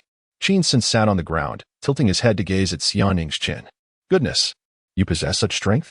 I believe it now. You truly were the champion of the 7th Children's Taekwondo Championship in Haicheng. Song Ying. She squatted on the ground, looking at Xia Ning with a face full of resentment. Sister, I am about to start university and leave Haicheng, only returning home during holidays. You mustn't always ruin my good fortune. Xia Ning glanced at Song Ying with indifference, saying nothing. She gently kicked Qin Xun, who was still on the ground. The company has received numerous new emails requiring attention. Far too many enterprises wish to seek your collaboration. Today, behave yourself and refrain from wandering about. Upon hearing this, Qin Xun's eyes brightened, and he rose from the ground. The busier the work, the more one must relax. It was the perfect time to indulge in leisure. How could he possibly miss out? Song Ying was soon to embark on her academic journey. Would they really extract the last vestiges of value from her? A vigorous attempt to seize a wave of leisure points? Xia Ning, feeling exasperated, had no choice but to comply. After all, should he be abducted by a headhunting firm on the way, it would spell disaster. Last night, he probably had tea fully sobered up, which was why he had remained unmoved by the enticing offer of a monthly salary of 50,000. Qin Xun and Song Ying proceeded to complete the vehicle transfer paperwork. He drove the car, taking the two lovely ladies on a few laps around the mountain. Then they visited an amusement park to ride roller coasters, followed by a stroll through the snack street. The afternoon passed swiftly. Song Ying was elated. Xia Ning, however, exhibited no discernible emotions. At 6 o'clock, Qin Xun glanced at his leisure points. 49,980, just 20 points shy of a lottery draw. He felt a tinge of regret. So close. He planned to deliver a couple of food orders in the evening to accumulate enough leisure points. Song Ying appeared tireless. Brother, shall we head to the North City night market? Qin Xun shook his head. No, I'm off work now. Song Ying. This time, she persisted, playfully coaxing. Let us go. Let us go. Let us go. Xia Ning could no longer bear to watch. Recalling what Song Ying had said about not ruining her good fortune, she suppressed her urge to intervene on Qin Xun's behalf. Turning, she walked away. After a few steps, she suddenly turned back, coldly remarking, if you stay out all night, just await your demise. Qin Xun? Song Ying's face flushed slightly. Qin Xun observed Xia Ning's retreating figure, then turned his gaze back to the still pleading Song Ying. His head felt heavy, particularly heavy. Chapter 069, completed. Rest assured, Xia, I am tight-lipped.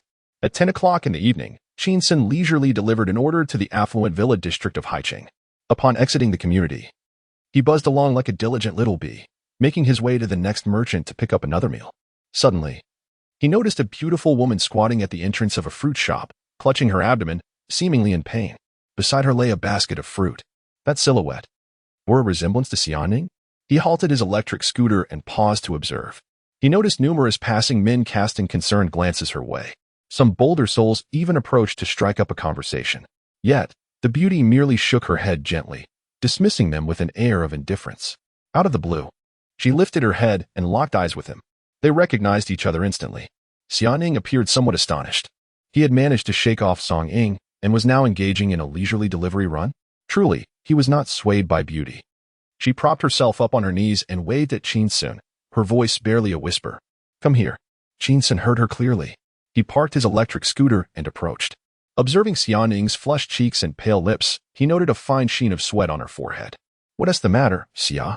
He inquired, having noticed her discomfort throughout the day. He had asked several times, yet she remained tight-lipped, as if harboring some unspoken burden. Xiaoning recalled the moment from yesterday, when she had tasted the tea Qin Xun had spat out, feeling a touch of embarrassment. Qin Xun, could you take me to Haixing Maternal and Child Health Hospital? My stomach hurts a bit. Upon hearing this, Qin Xun's pupils constricted, and he stood frozen for a long moment. The Haixing Maternal and Child Health Hospital was a renowned private institution in Haixing, known for its exorbitant fees and exceptional service, particularly in pregnancy care. No wonder she was reluctant to speak of it. Such a young and beautiful girl, possibly facing the prospect of a miscarriage. Anyone in her position would find it difficult to divulge. But damn it, why am I living with her?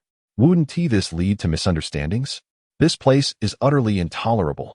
Qin Xun gazed at Xiaoning, taking a moment to collect himself before firmly refusing. In your condition, it's best not to ride an electric scooter. Taking a taxi would be safer. Xiaoning was perplexed, having ridden one just that morning, and insisted, but I'm afraid a taxi won't make it in time. The traffic is too congested. A tremor coursed through Qin Xun's heart as he glanced at Xiaoning's abdomen, suppressing a flicker of frustration. A sense of sacred duty welled within him. After all, there was a life growing within her. He raised his gaze to meet Xiaoning's eyes, nodding solemnly. All right. Trust me. I will ensure you arrive swiftly, smoothly, and safely. Xiaoning smiled, her eyes squinting into crescent shapes, truly beautiful. She bent down to pick up the fruit basket from the ground. Seeing this, Qin Xun hurriedly reached out to take it from her. Xiaoning was somewhat surprised. This lad rarely exhibited such gentlemanly grace. Glancing inside the basket, he noticed it was filled with grapes and caught sight of the price tag. He exclaimed, "This basket of grapes costs 196? Xiaoning understood the reason for his astonishment, yet she feigned ignorance, diverting the conversation. She had no desire to flaunt her wealth. Indeed, it was merely a basket of grapes. One knows that those with child often crave the tangy sweetness. Qin Xun fell into silence for a moment, nodding in acknowledgement, yet choosing not to speak further. The topic of a girl's pregnancy left him at a loss for words. Surely, he could not inquire whether the child was a boy or a girl, whether it would be kept or let go, or even who the father might be. Moreover, he was reluctant to ask such questions. How bothersome. Qin Xun placed the grapes into the insulated box, mounted his electric bike, and grasped the handlebars firmly. Xia, get on. Be careful, he urged. Xiaoning, somewhat taken aback, glanced at Qin Xun. His demeanor today was unusually gentle, which struck her as odd. She climbed onto the bike with caution. Qin Xun shifted into a steady pace, slowly starting the vehicle and merging onto the road with an unhurried yet remarkably stable speed, steady as a mountain, solid as a rock, calm as an old dog. To avoid the heavy traffic, he opted for a less traveled and smoother route. On one side, the vast ocean could be seen in the distance. The sea breeze blew in, refreshingly cool. Suddenly, he heard Xiaoning's voice behind him, calling out with enthusiasm, "What a strong wind!" Startled, Qin Xun reflected on their time together and concluded that although Xiaoning's heart was soft, she was inherently a person of few words, exhibiting little emotional fluctuation. He hadn't expected her to express such exuberance. Be careful, he reminded her. He soon heard Xiaoning's slightly apologetic voice. I'm sorry. I've just been under a lot of pressure lately. When I saw the full moon over the sea, I thought it was so beautiful that I felt compelled to shout. Qin Xun nodded, his gaze fixed on the road ahead. I understand. He noticed the absence of a wedding ring on her finger, and it dawned on him. The origins of this child were shrouded in mystery. Sighing, he mused that the mistakes made in youth fluttered away like autumn leaves, long gone with the wind. Behind him, Xiaoning gazed at Qin Xun's broad back, a wry smile gracing her lips. You understand? You don't understand. A significant portion of my stress stems from you. Listening to you curse me daily. Wishing my company to fail, bickering with the apparent general manager, while I'm inundated with emails and gallivanting with a young girl. Not to mention the constant worry of you being poached by headhunters. Anyone would feel overwhelmed. 15 minutes later, Qin Xun arrived at the hospital entrance. retrieving the grapes from the delivery box and courteously inquiring, "Would you like me to accompany you?" Xiaoning politely declined. "Thank you, but that won't be necessary."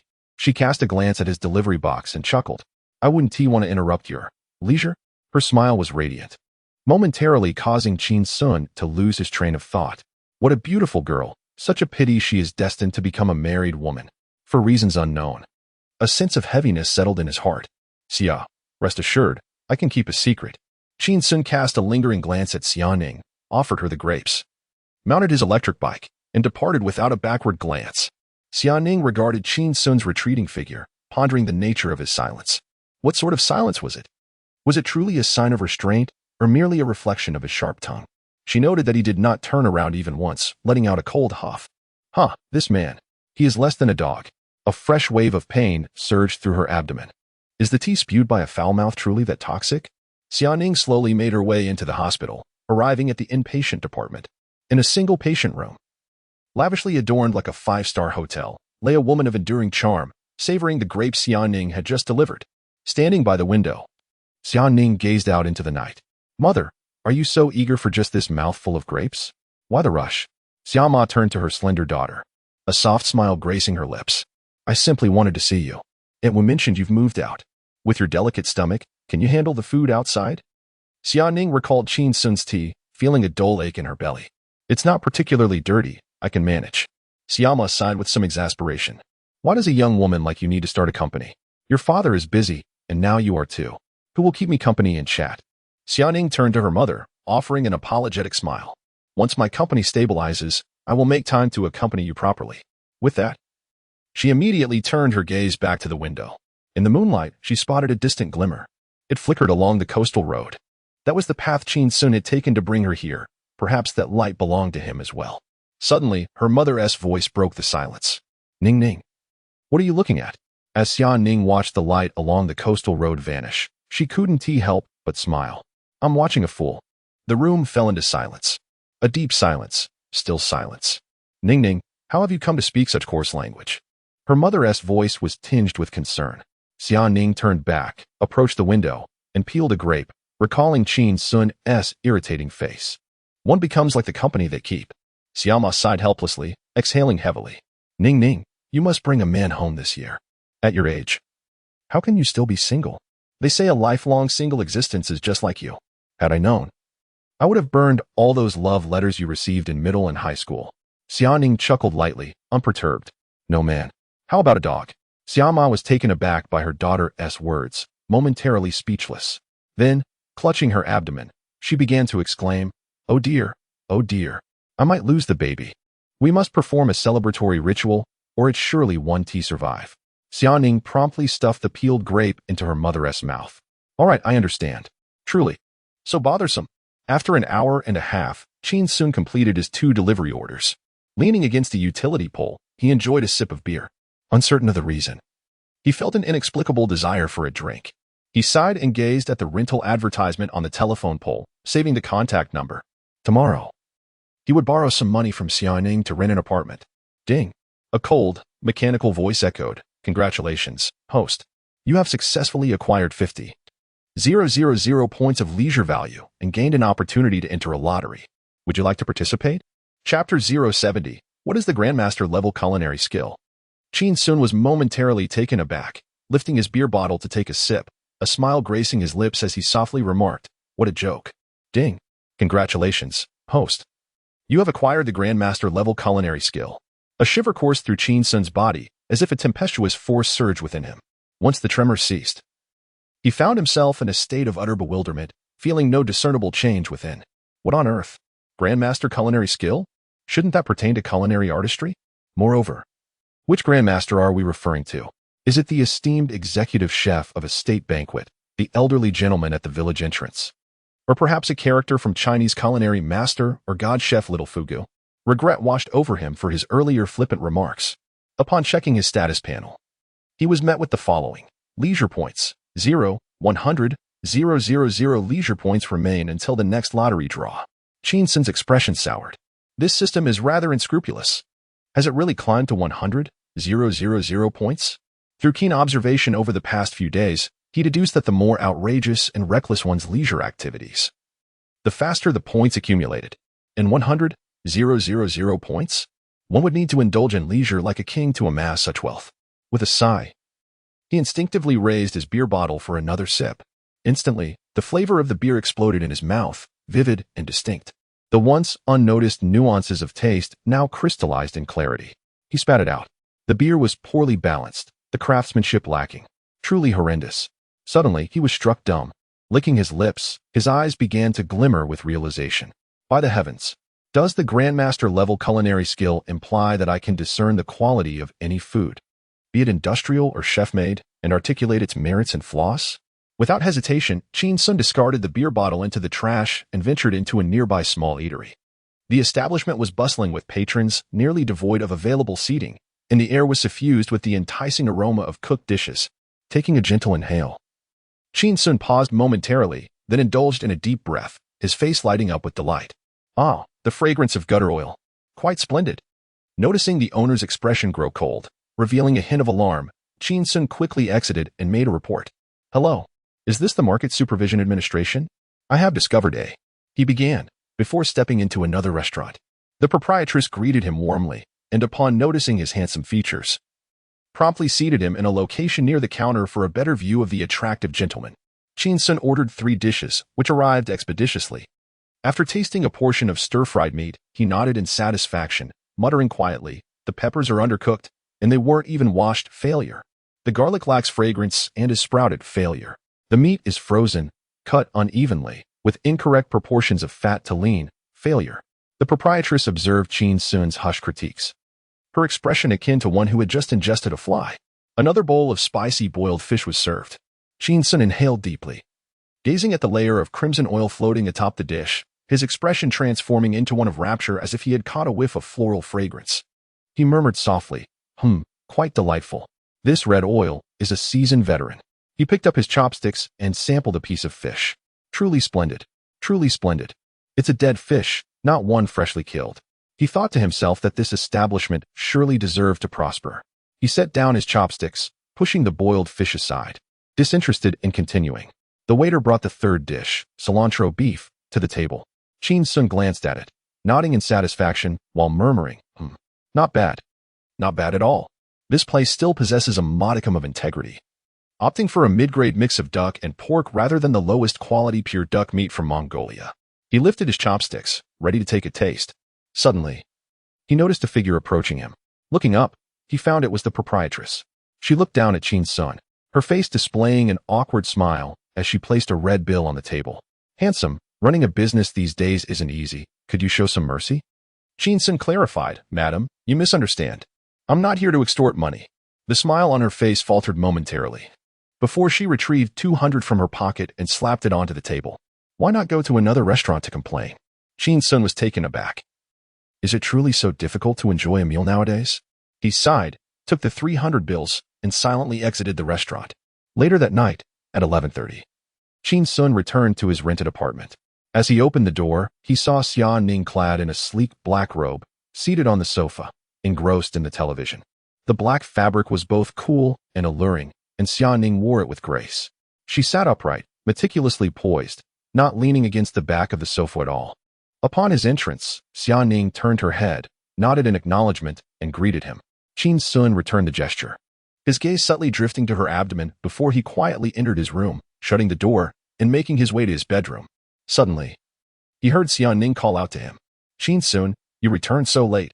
Don't you have anything to say? Qin Xun was taken aback, turning to look at her, bewildered, thinking, what am I supposed to say? You're not my mother. The moment the words left Xia Ning's lips, she regretted them. She had just returned from the hospital, showered, and anticipated Qin Xun's return. The tension of sharing a space with a lone male made her somewhat anxious. Yet, after waiting for what felt like an eternity without his arrival, she began to worry he might have been whisked away by headhunters and would never return. Finally, when he did come home, he said nothing and headed straight to his bedroom, leaving Xia Ning feeling the weight of an uncomfortable silence. In an attempt to ease the awkwardness, she felt compelled to break the ice. However, her efforts seemed to amplify the awkwardness instead. Qin Xun observed Xia Ning silently for a moment, noticing her slightly embarrassed expression, her right hand gently resting on her abdomen, a hint of helplessness in her demeanor. He reminded himself not to engage in trivial disputes with the pregnant woman. He slowly approached and seated himself at the opposite end of the sofa, hesitating for a moment, his expression revealing his discomfort. Indeed, there are certain matters I wish to discuss with you. Xiaoning felt a wave of anxiety wash over her. Fearing he might utter something inappropriate, she quickly averted her gaze to the television screen and softly replied, "Go ahead."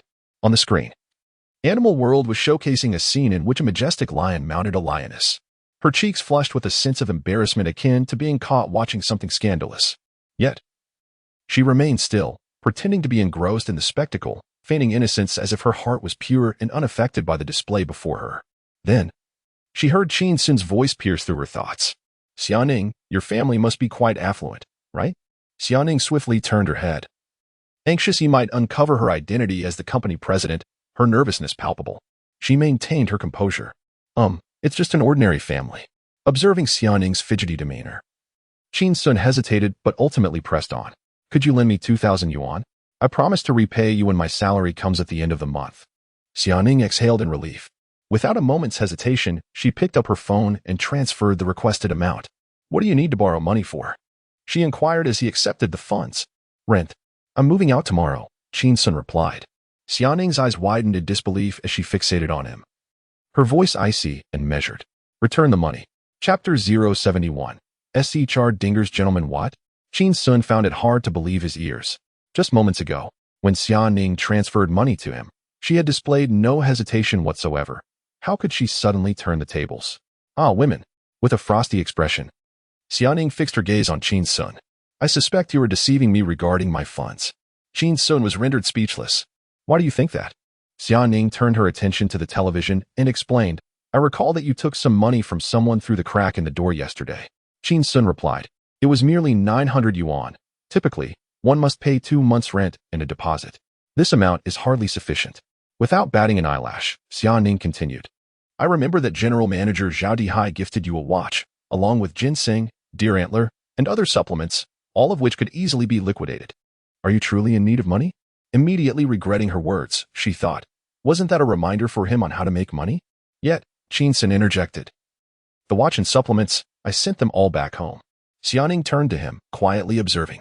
Qin Xun elaborated, "You may find it hard to believe, but I was quite the mischievous child, often causing trouble for my family, and I have always felt indebted to them." Xiaoning responded, "What is there to doubt? Some individuals are simply incorrigible from a young age. Take you, for instance."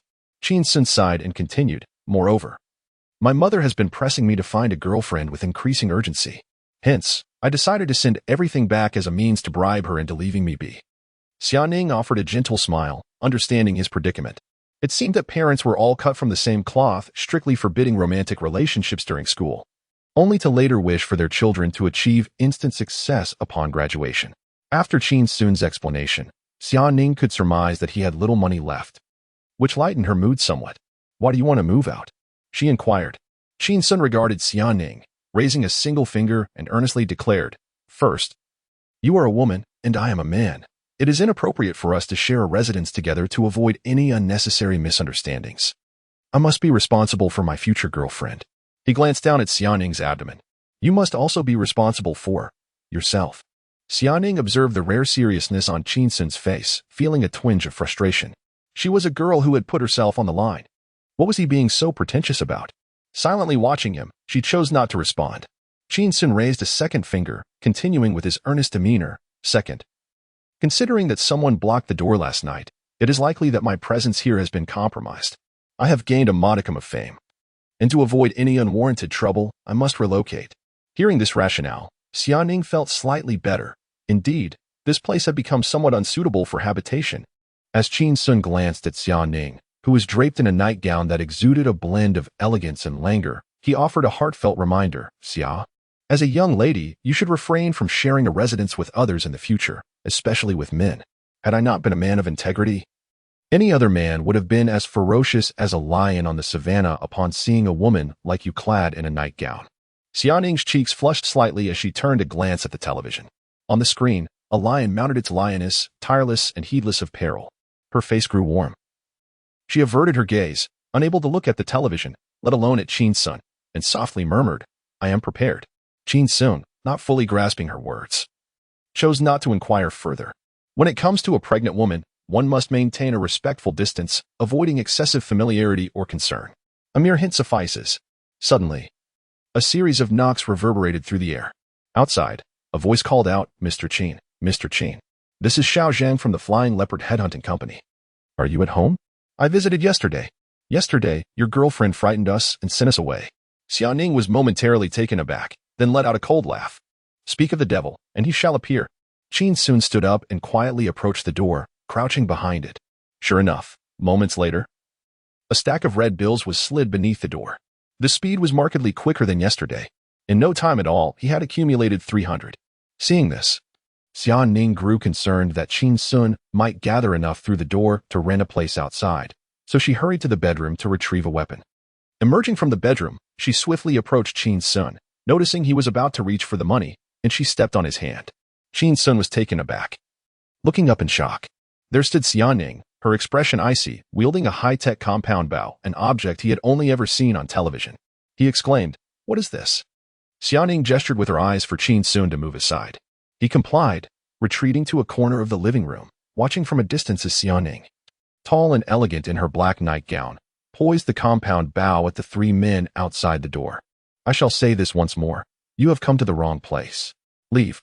The three men, seeing the arrow pointed at them, felt their foreheads tighten in fear, their resolve crumbling as they turned and fled without a word.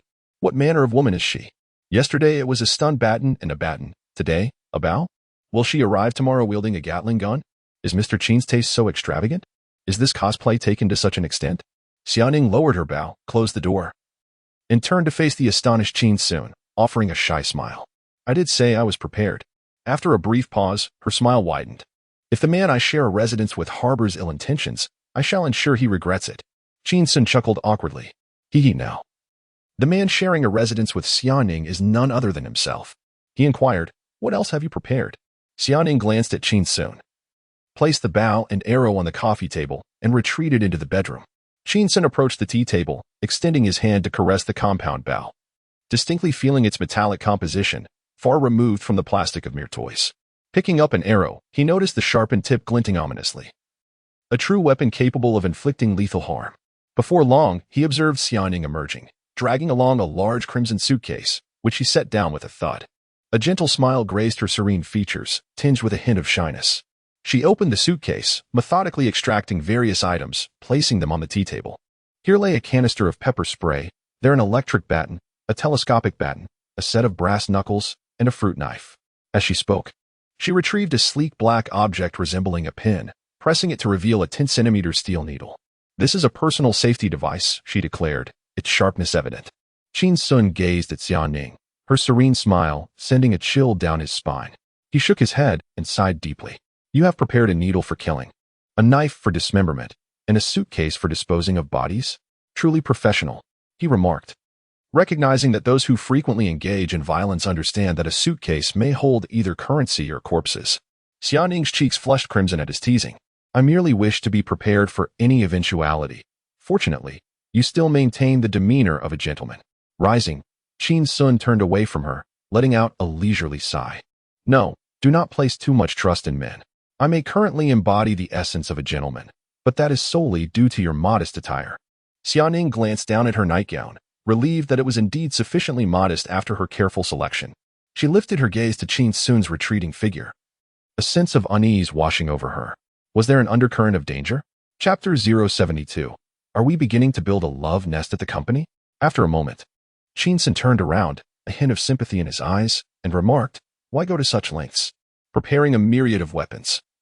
Waiting for someone to invade your space only to fight back? Would it not be wiser to eliminate the source and avoid cohabitation altogether?"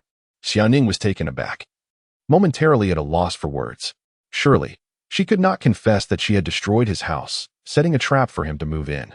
Noticing the steadfastness in Qin Xun's gaze, Xiaoning's eyes darted away, her voice barely above a whisper. "Living alone can be quite lonely. I merely wish for some companionship." Qin Xun paused, glancing down at Xiaoning's abdomen. With a sigh, he pondered the peculiarities of her behavior. Suspecting she might be pregnant and had suffered emotional trauma after being abandoned by her boyfriend. On one hand, she yearned for companionship. On the other, She feared the potential harm from men. How tragic. After a while, Qin Xun observed Xiaoning lift her head and look at him, extending her right hand. Money. Please return it. Qin Xun was taken aback. After playing the role of a confidant and psychological counselor for so long, had they circled back to this? He felt a twinge of dissatisfaction. I noticed you spent quite a sum on these weapons. You hardly seem short of funds. Could you not lend me a few for a few days? I promise to repay you with interest once my salary arrives. Xiaoning hesitated for a moment, contemplating, before she touched her abdomen. I've been feeling unwell these past few days. I need to see a doctor. Ever since she had tasted the tea that Qin Xun had spat out, her stomach had been in distress, causing her considerable discomfort. Now, it served as a perfect excuse for her request for money. Qin Xun, feeling helpless, transferred the money back to her. He thought to himself that if anything were to happen to the baby in Xiaoning's belly, and he were to be blamed for not returning this 2,000 yuan, he would indeed become a murderer. Upon receiving the transfer, Xiaoning was somewhat astonished. Why was he so agreeable? Noticing Qin Xun's less than happy expression as he sat sulking on the sofa, examining the compound bow on the coffee table, she felt a pang of embarrassment. She went to the fridge, retrieved 2 bottles of tea drinks, and handed one to Qin Xun. As she twisted open her bottle to take a sip, she heard Qin Xun's voice rise sharply. Do not drink that. Xiaoning looked down at him, puzzled. Qin Xun lowered his head, continuing to fiddle with the bow and arrow. It's cold. Be mindful of your abdomen. Xiaoning chuckled softly. This fellow seemed to have changed, becoming more caring. Quite delightful. The following day, as Qin Xun entered the company, he was greeted with cheerful hellos from his colleagues. Good morning, Mr. Qin. Good morning, Mr. Qin. Good morning, Mr. Qin. Qin Xun nodded repeatedly, smiling as he responded, good morning. Once he settled at his workstation, he heard a voice, cool and slightly mocking, call out, good morning, Mr. Qin. As Qin Xun turned his head, he beheld the exquisite visage of Xiaoning, adorned with a hint of a smile. He returned the gesture with a smile of his own. Good morning, Xiaoning. After exchanging pleasantries, he redirected his attention, contemplating how to embark on his quest for 100,000 leisure points. Observing the profile of Qin Xun, Xiaoning's brows gradually furrowed. He had just addressed me as Xiaoning, not as little Xia. Could it be that the wolf repellent spray, the fruit knife, and the compound bow from yesterday had unnerved him? Has he become so courteous? As Qin Xun pondered various ways to indulge in leisure, he suddenly noticed a bottle of fresh milk and a sandwich placed on his desk. He lifted his gaze to Xiaoning, who wore a smile. I noticed you often skip breakfast, so I brought this for you. Gazing at Xiaoning's smile, Qin Xun felt an unfamiliar warmth. It was a stark contrast to her usual aloof demeanor, now imbued with gentleness. Thank you, he murmured, unwrapping the sandwich and taking a bite, only to immediately sense something amiss. He retrieved the packaging from the trash bin, scrutinizing the date sticker, and indeed found signs of tampering. Little Xia, you should avoid sandwiches from this establishment in the future. The owner is unscrupulous. This sandwich should have been discarded yesterday. It's expired. With that, he took another hearty bite. Xiaoning, witnessing this, felt a twinge of embarrassment and contemplated reclaiming the sandwich, only to see Qin Xun devouring it with gusto. You advised me against eating it, yet you relish it so? She remarked, observing that he remained unperturbed. Can you compare with me? Your current condition is rather frail. Xiaoning chuckled softly. Perhaps he has genuinely begun to show concern for others? Could it be that he... No, surely not. Suddenly, Chang Wan approached, glancing at Qin Xun, who was enjoying his breakfast, and placed a contract on his desk. Mr. Qin, this is your 10 equity agreement. Kindly review it. If all is in order, Mr. Niu will sign with you in a few days. Qin Xun was taken aback. So urgent? Thank you, Wan Jia. I shall review it shortly. As Cheng Wan was about to depart, Xiaoning abruptly stood. Sister Cheng, I have something to discuss with you. Cheng Wan turned, surprised to see a hint of bashfulness on the otherwise composed face of the cold CEO, and she felt a pang of curiosity. Stealing a glance at Qin Xun. Little Xia, what is it? Xiaoning glanced down at Qin Xun, who was still eating the sandwich, and continued, lately, things have been quite busy, with numerous tasks at hand. Mr. Qin's presence here draws many eyes, and he is somewhat shy, which hampers his cognitive agility. This significantly affects work efficiency. Upon hearing this, Qin Xun abruptly raised his head. I'm shy? You dare to utter such words while possessing such audacity yourself? A subtle rustle of shifting chairs filled the air. Within a 5-meter radius of Qin Xun, all eyes turned towards him, astonished, first in disbelief, then in sheer astonishment. Did this young lady truly speak in earnest? In recent days, has Qin Xun truly sat at his workstation for more than 30 minutes? Has he not merely clocked in and then dashed off for fieldwork? Who has witnessed him laboring? Where can we ascertain that? What a farce. Changwon noticed the expressions of those around her. It was somewhat amusing, though she dared not reveal it.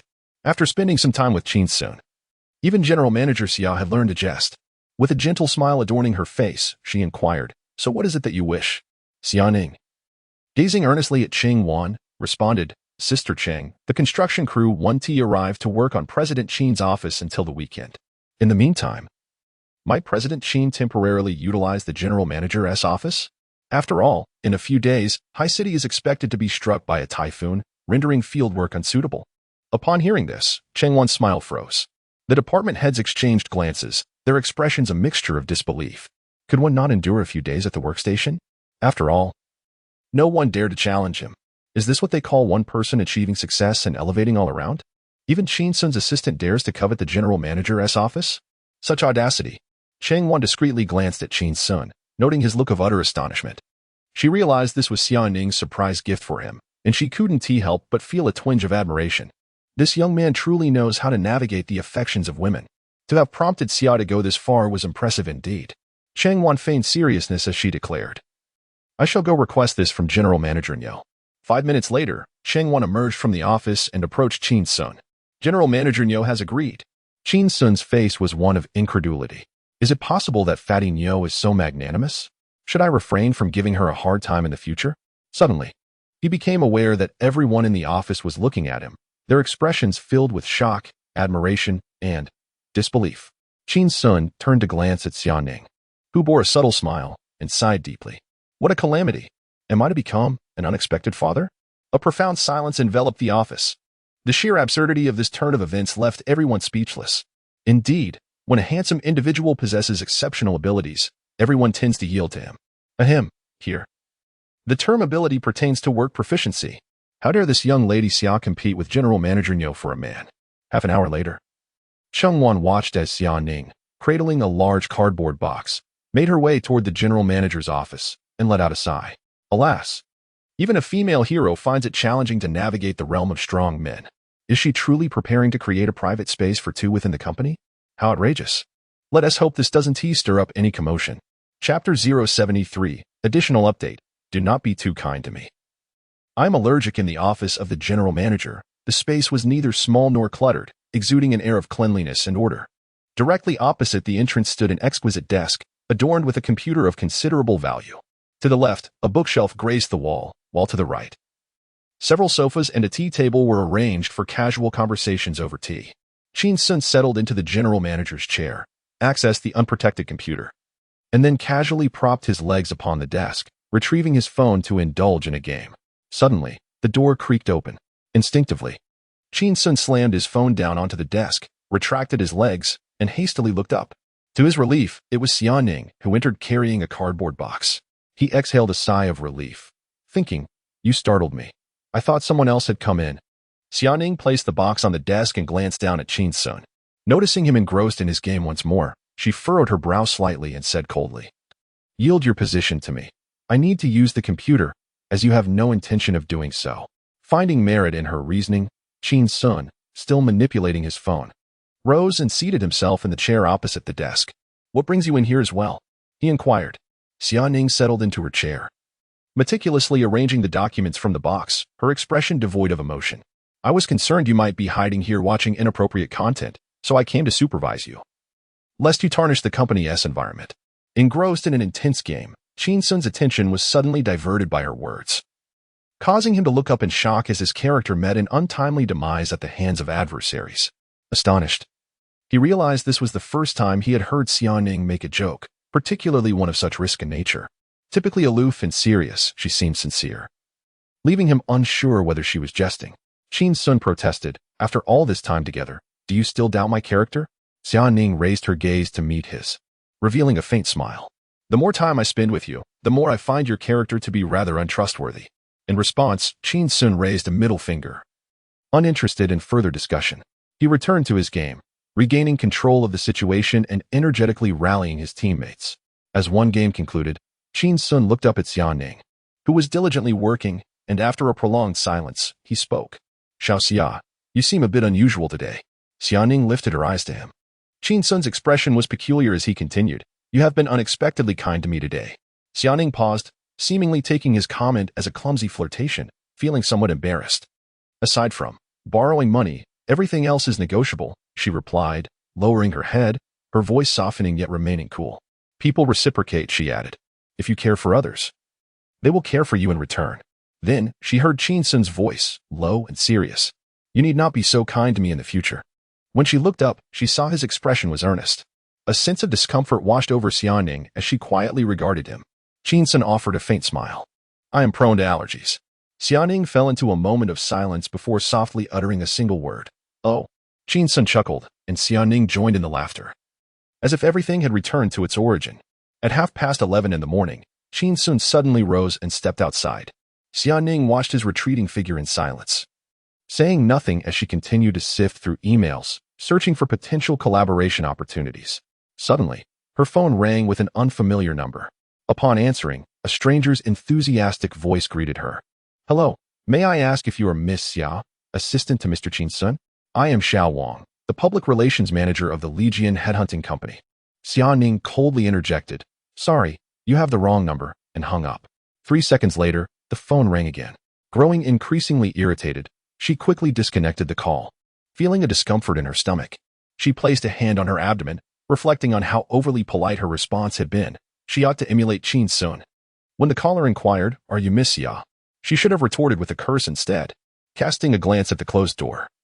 She cleared her throat and imitated Qin Xun's demeanor, declaring boldly, I am your mother. Just then, the door swung open. Qin Xun stood at the entrance, carrying a bag of takeout, and caught the tail end of her exclamation, noticing her hand resting on her stomach. He sighed inwardly, thinking, If you are indeed his mother, there's no need for such arrogance. Feeling a bit embarrassed, Xiaoning lowered her gaze, adopting a serious expression as she diligently tapped away at the keyboard, feigning earnestness in her work. Qin Xun placed the 3 dishes, 2 meat and 1 vegetable, alongside 2 containers of white rice on the coffee table, beckoning Xiaoning to join him for a meal. Xiaoxia. From now on, you should buy your meals from Fat Sister's Small Fry. I only just realized that among all the eateries around the office building, hers is the only one that can be deemed truly clean, albeit somewhat unpalatable. Xiaoning approached and settled on the sofa, opening a box of food. She recalled the day she had treated Qin Xun to barbecue, when he had remarked that eating unclean food without falling ill was rather amusing. With a smile, she echoed, Unclean food, yet no sickness. Qin Xun glanced up at her, his expression one of exasperation. As long as you're not afraid of dying, feel free. Xiaoning raised an eyebrow in surprise. Can it really cause death? Qin Xun returned to his meal, stating matter-of-factly, the larger ones won't die, the smaller ones might. Xiaoning found herself perplexed. Why had Qin Xun become so strange these past couple of days? After taking a brief nap on the sofa, Qin Xun awoke and continued lounging while engrossed in his phone. Xiaoning occupied the general manager's chair. Reflecting on the unexpectedness of sitting in such a position for the first time as a mere assistant, she chuckled softly, burying herself in her work. Her inbox was inundated with emails, over 20 in total, each one containing collaboration intentions from the business department. She opened them one by one, meticulously reviewing each to avoid being deceived by someone as immature as Song Ying. As she perused the messages, the corners of her mouth gradually lifted. They were from reliable companies, with several being formidable enterprises. She clicked on another email. It is a chain bubble tea store seeking to undergo a brand upgrade. Suddenly, the expression on Xiaoning's face shifted, the smile vanished. She discreetly glanced at Qin Xun, who was engrossed in a game on the sofa, sending a message to his father via WeChat on the computer. Dad, I have mentioned that I do not require your assistance. I intend to manage the company on my own. Why are you still sending emails to my company? Soon, Xiaoning's father replied. Is your idea of managing the company merely playing a spy drama? Pretending to be a little assistant, trailing behind an internet celebrity, waving flags and cheering? Xiaoning cast a somewhat awkward glance at Qin Xun. She knew that Niu Xiaojun had indeed reported to her father. My company is gradually getting back on track. Xiaoning responded. The orders were sent by the subsidiary of the group. I have no involvement in such trivial matters and only learned of it last night. Really? Her father replied. Do not be so arrogant. Your proposal may not necessarily meet the requirements for this bubble tea store's brand upgrade. This bubble tea shop is barely hanging on. It has lost 200 million over the past 3 years. I am prepared to withdraw my investment by the end of the year. As she read her father's response, a spark of determination ignited in Xiaoning's cool eyes. She raised her gaze to glance at Qin Xun, who was still focused on his game, and sighed. The fire of her ambition flickered momentarily, like a flame swaying in the wind. Chapter 074. A vengeful heart. Xiaoning gazed at her father's response on the computer screen, a flicker of resentment flashing in her eyes. Although her family possessed some wealth, they had no throne to inherit. Yet, her grandmother harbored an unwavering obsession with having a grandson. Her father, dutifully filial, adhered closely to her grandmother's wishes. After Xiaoning's mother gave birth to her, her health became unsuitable for further pregnancies, making conception quite challenging. However, 7 years ago, she unexpectedly bore a younger sister. Now, unbeknownst to Xiaoning and her sister, their parents had secretly undergone 2 years of artificial insemination, ultimately achieving success recently with the conception of a boy. Xiaoning harbored a sense of grievance regarding this. Was it not possible for her to accomplish what a man could? The thought of her mother spending days in the hospital to maintain the pregnancy only intensified her frustration. Her fingers danced swiftly across the keyboard as she replied, "Just you wait. What you can do, I can too. What you cannot achieve, I can." After a moment, her father responded with an emoji, a custom-made sticker derived from a childhood video of Xiaoning, used exclusively within their family. The animated image depicted a 5 or 6-year-old Xiaoning, her head raised defiantly, exclaiming, "I don't believe it. I don't believe it." Casting a glance at Qin Xun, she decided to log out of the messaging application, noticing he was still engrossed in his game. Fueled with determination, Xiaoning could no longer contain herself. She rapped her fingers on the table. "Qin Xun, I have come across an excellent collaboration opportunity with the chain milk tea brand, Tea. They are seeking to upgrade and revamp their brand." Qin Xun recalled the name Tea, recognizing it. The number of their outlets seemed modest, yet they were not entirely scarce, often spotted in various streets and alleys. The prices were neither exorbitant nor exceedingly low, and the taste of their milk tea was akin to its cost, neither unpleasant nor particularly remarkable. He continued to play, not lifting his gaze. For brand upgrades and transformations, it would be prudent to consult a branding strategy firm. Our current focus should be on marketing. Raising his eyelids slightly, he added, "Xia," politely declined their collaboration offer. Xiaoning's tone turned resolute. "I refuse." Noticing her voice had risen, Qin Xun found it peculiar but remained steadfast in his decision. "Our capabilities are insufficient. We shouldn't hinder their brand upgrade." However, Xiaoning stood up, her expression icy, and slowly approached him, snatching his phone away. Lowering her head, she began to manipulate the device. Qin Xun was taken aback. "You play mobile games too?" While navigating the screen, she replied, "Not really, but I know where the enemy's fountain is." Qin Xun was momentarily perplexed. Hearing the sounds of the game, he realized that his character was being brutally attacked en route to the enemy's fountain, leading to its demise. He retorted with a hint of sarcasm, "Is that so? You haven't even reached the enemy's fountain. You couldn't even navigate to the fountain properly." Xiaoning turned off Qin Xun's phone and tucked it into her pocket. Lowering her head to gaze intently at him, "Qin Xun, I genuinely want to pursue this deal." Qin Xun reclined on the sofa, quietly observing Xiaoning. The two exchanged glances for an extended moment.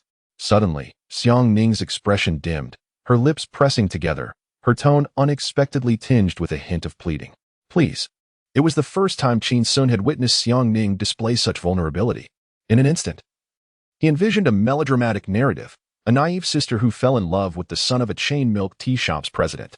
Their relationship was tumultuous, characterized by cycles of separation and reunion. Eventually, when she found herself pregnant and aspired to marry into wealth, her aloof demeanor led to disdain from her in-laws, resulting in her being cast out. From that moment on, the woman's heart grew colder, even suffering from severe psychological trauma, developing a penchant for collecting dangerous weapons.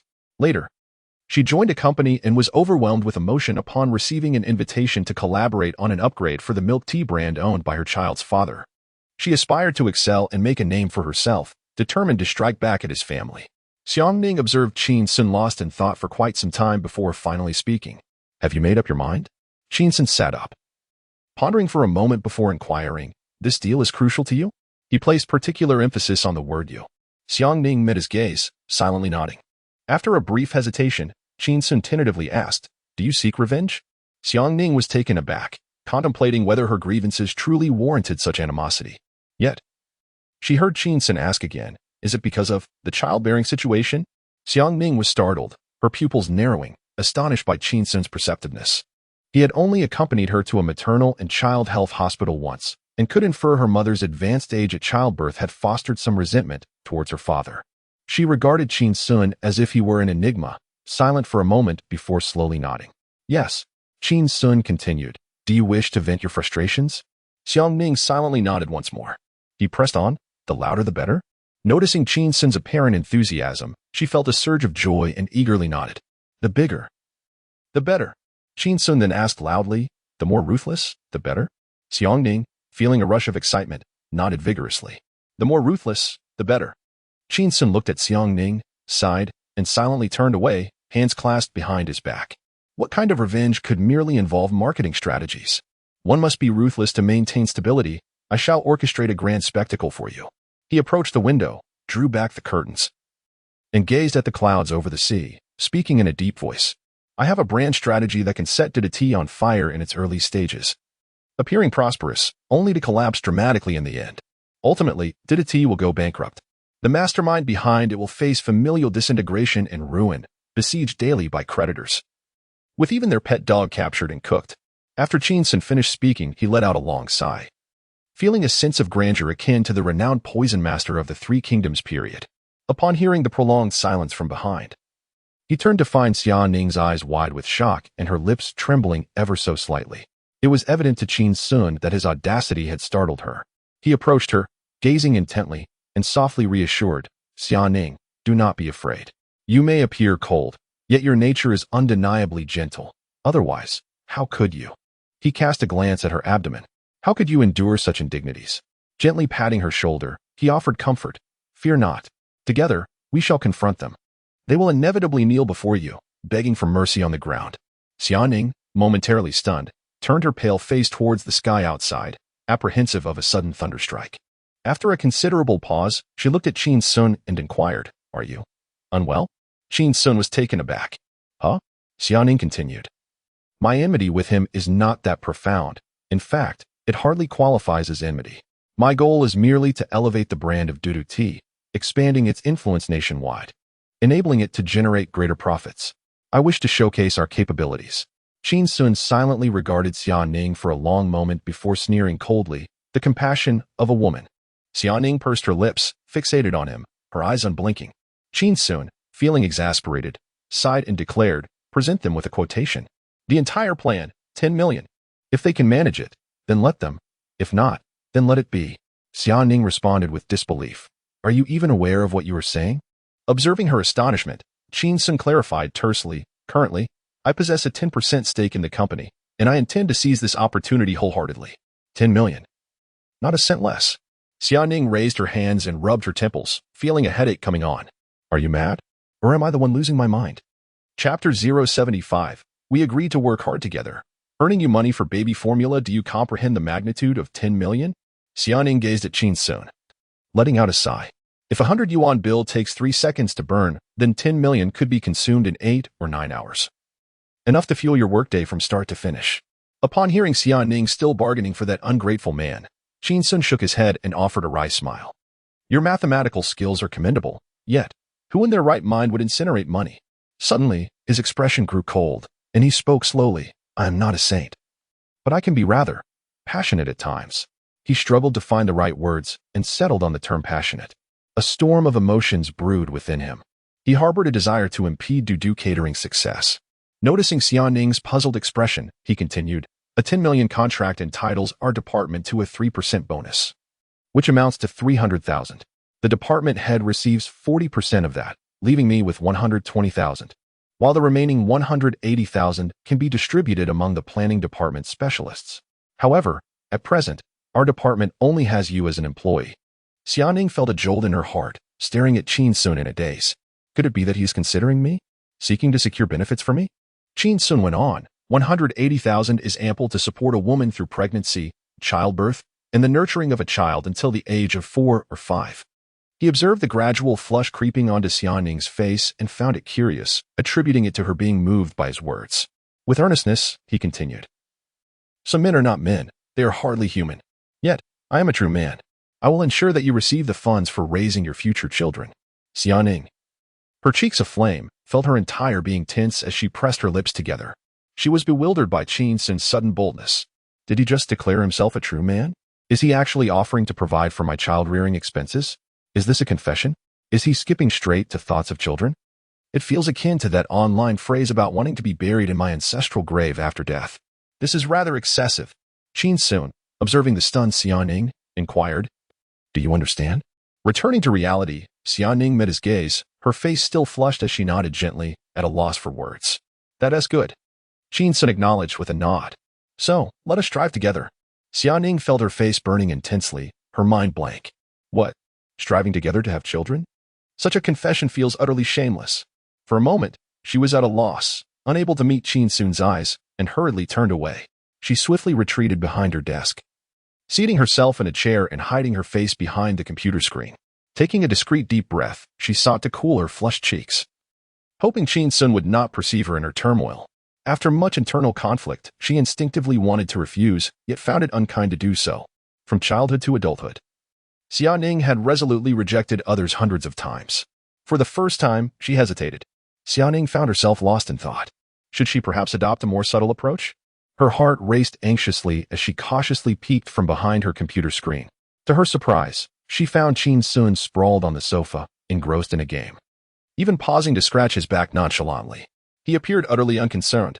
Xiaoning's expression instantly reverted to its icy demeanor, coldly scrutinizing Qin Xun, who lay there like a dog, completely dismissing any previous embarrassment. Qin Xun, is this your attitude towards confessing? You can't even wait a minute before diving back into your game? What a scoundrel. Half an hour later, Xiaoning glanced at her chat history with her father on WeChat, noticing the condescending tone throughout the messages, which ignited a spark of anger within her. She stepped away from her desk, gazing at Qin Xun on the sofa with resolute determination. "Qin Xun, this order is truly important to me." After a brief pause, her tone softened considerably. "I can lend you 2,000 yuan. I implore you." Xiaoning rarely asked for favors. The last time, she had sought help from Niu Xiaojun, her hot-tempered childhood friend, to discipline Qin Xun, only to end up on the receiving end of a beating. Qin Xun continued manipulating the game, only lifting his gaze to Xiaoning after finishing a round. Upon seeing her determined expression, he felt a twinge of disappointment. He had expected Xiaoning, with her sharp facial features and aloof demeanor, to embody the essence of a cunning, ruthless woman. To his astonishment, she turned out to be a naive fool, still yearning for approval despite having been abandoned after bearing a child. How pathetic. After a moment of silence, Qin Xun spoke coldly.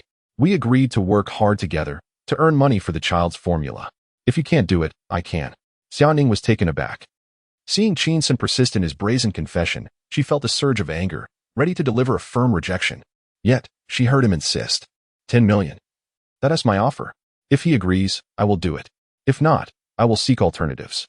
Xiaoning fixed a cold stare on Qin Xun, remaining silent for a long time before suddenly smiling, a distant, indifferent smile.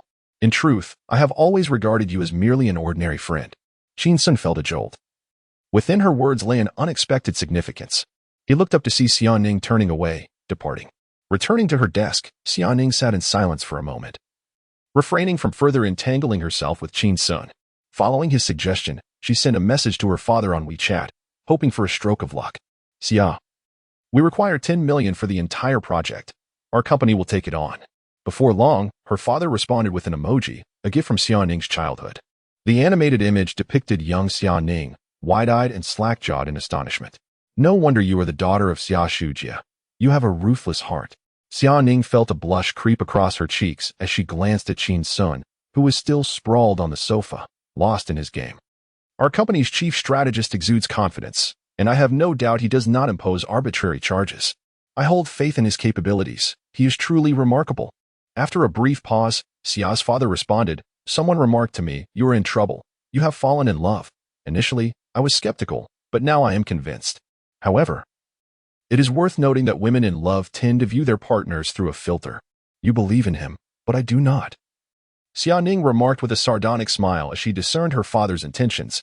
He sought to extract information from her, to ascertain whether she was genuinely in love. Her entire family, including her grandparents, parents, and even her 7-year-old sister, were particularly attentive to her romantic endeavors, treating her as if she were not 24, but rather 42, and perpetually single. Xiaoning quickly cast a glance at Qin Xun before replying, I am not in love. Shortly thereafter, her father responded, then who is Qin Xun? Chapter 76. Promotional video? Must it be so embarrassing? He is an idiot. A big one at that. Xiaoning responded swiftly. After a considerable pause, her father replied, You are doomed. You have truly fallen in love. Xiaoning gazed at her father's message, her lips pressed into a thin line, feeling somewhat unconvinced. Just moments ago, she had firmly rejected Qin Xun. Dad, about that 10 million deal, are you allowing our company to proceed or not? At worst, we will incur losses, and I will compensate you. Xiaoning waited for a while, but there was still no response. Just as her patience began to wane and she contemplated stepping out of the office to make a call in the hallway, a message popped up on WeChat. 10 million? Who is he? What gives him the right? Is he worthy? Let me see his capabilities. Otherwise, the gates of the Xia family will remain forever closed to him. The replies were rather ungracious, seemingly filled with resentment at the thought of his daughter relying on another man. It appeared that a father and his daughter's boyfriend were inherently at odds. Xiaoning quickly replied, her fingers nearly shattering the screen. Once again, I am not in love. After a long wait, there was still no reply. Frustrated, Xiaoning sat in her chair, feeling as if she could never clear her name. Was Niu Xiaojun insane? Was her father also unwell? And Qin Xun? He seemed to be increasingly unhinged. No, he had always been troubled. It was just that his condition had worsened. She glanced at Qin Xun, sprawled on the sofa engrossed in a game, the root of her ire, and snapped coldly, Qin Xun. He did not lift his head. Continuing to play. Hey. Seeing this, Xiaoning's anger flared further. I am in a bad mood. Oh. Qin Xun responded nonchalantly. Come here. What for? He replied. Still not looking up. Xiaoning rose, her expression devoid of emotion. Slap me. Qin Xun turned his head, astonished. Huh? Are pregnant women as fierce as pregnant dogs? He shot Xiaoning a glance, shook his head, and returned to his phone. Watching Qin Xun's apathetic demeanor, Xiaoning shut her eyes, took a deep breath, and, upon reopening them, restored her icy demeanor.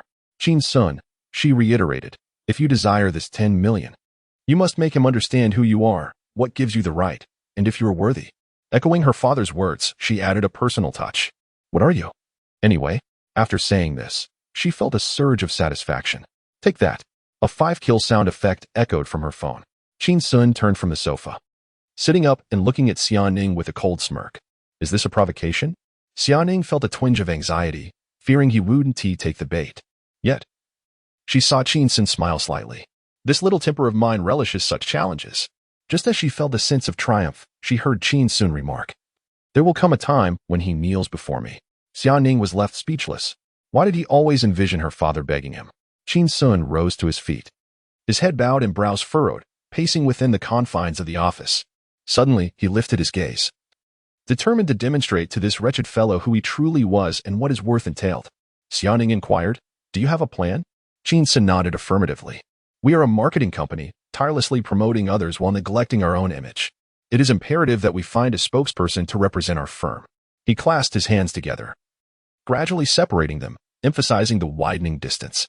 I aim to transform our seemingly precarious little company into a formidable titan within our industry.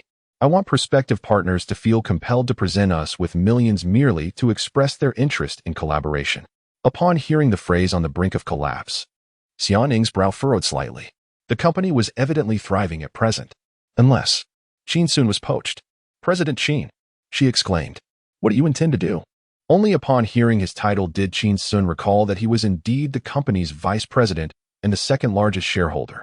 He quickly raised a hand to pat his mouth, dismissing his earlier concern. What do you mean on the brink of collapse? As long as I am alive, the company shall not falter. Xiaoning sighed in relief, contemplating whether the company's prosperous state warranted a reward for him at the annual meeting, perhaps a small apartment to bind him even more closely to the firm, making it impossible for him to break free. Turning, Xiaoning poured a cup of tea and approached Qin Xun, presenting it with both hands. President Qin, what are your thoughts? Qin Xun took a sip of tea. I intend to elevate our company's ace, myself, into a superstar within the industry. A subtle smile graced his lips. I want to make it abundantly clear who I am. Noticing Qin Xun's unwavering confidence, Xiaoning pondered before asking, are you planning to film a promotional video? Qin Xun nodded. I aim to create a promotional video that will resonate widely. Xiaoning offered a faint smile, though a flicker of concern crossed her mind. Such promotional videos were notoriously difficult to make impactful. Every celebrity had their own, but aside from their most devoted fans, who would truly watch them? Typically, they consisted of superficial praise, cleverly disguised compliments, culminating in cryptic, artsy phrases that seemed profound yet ultimately lacked substance. While ardent fans might find joy or excitement in these videos, they often proved tedious for the average observer, less captivating than a caterpillar on a leaf. Yet, reflecting on Qin Xun's track record, he had never faltered. He consistently delivered unexpected surprises. Xiaoning asked, "Have you already crafted the script for the promotion?" Her anticipation grew. For a succinct yet striking line could sometimes propel a video into the spotlight, and Qin Xun seemed adept at this. Qin Xun smiled. "Would you like to hear it?" Xiaoning gazed at him, nodding gently. He took another sip of tea, cleared his throat, and, with playful reluctance, began to recite, "My surname is Qin." Akin to the dragon's roar, gentle melodies cascade like mountain streams caressing the chain. "My surname is Qin," with a smile and a frown. "I feel as if you are but a stone's throw away. My surname is Qin.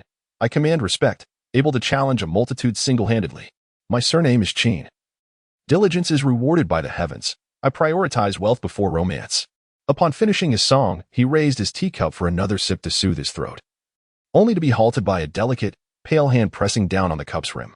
Lifting his gaze, he was met with a look of astonishment from Xiaoning. "Qin Xun, are you serious?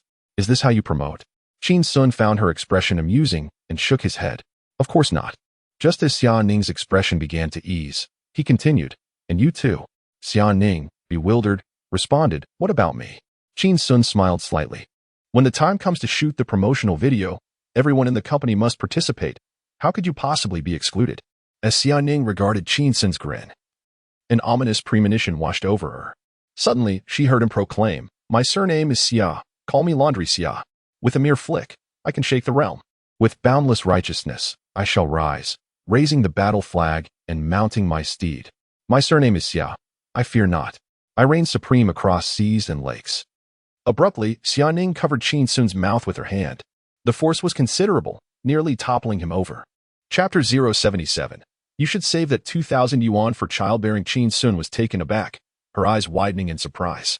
She noticed that a layer of goosebumps had formed on the pale, slender arm of Xiaoning, who bore a hint of anxiety on her face.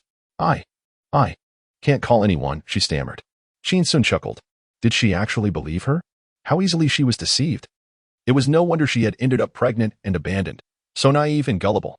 Xiaoning lowered her hand, which had been covering Qin Xun's mouth, her expression darkening.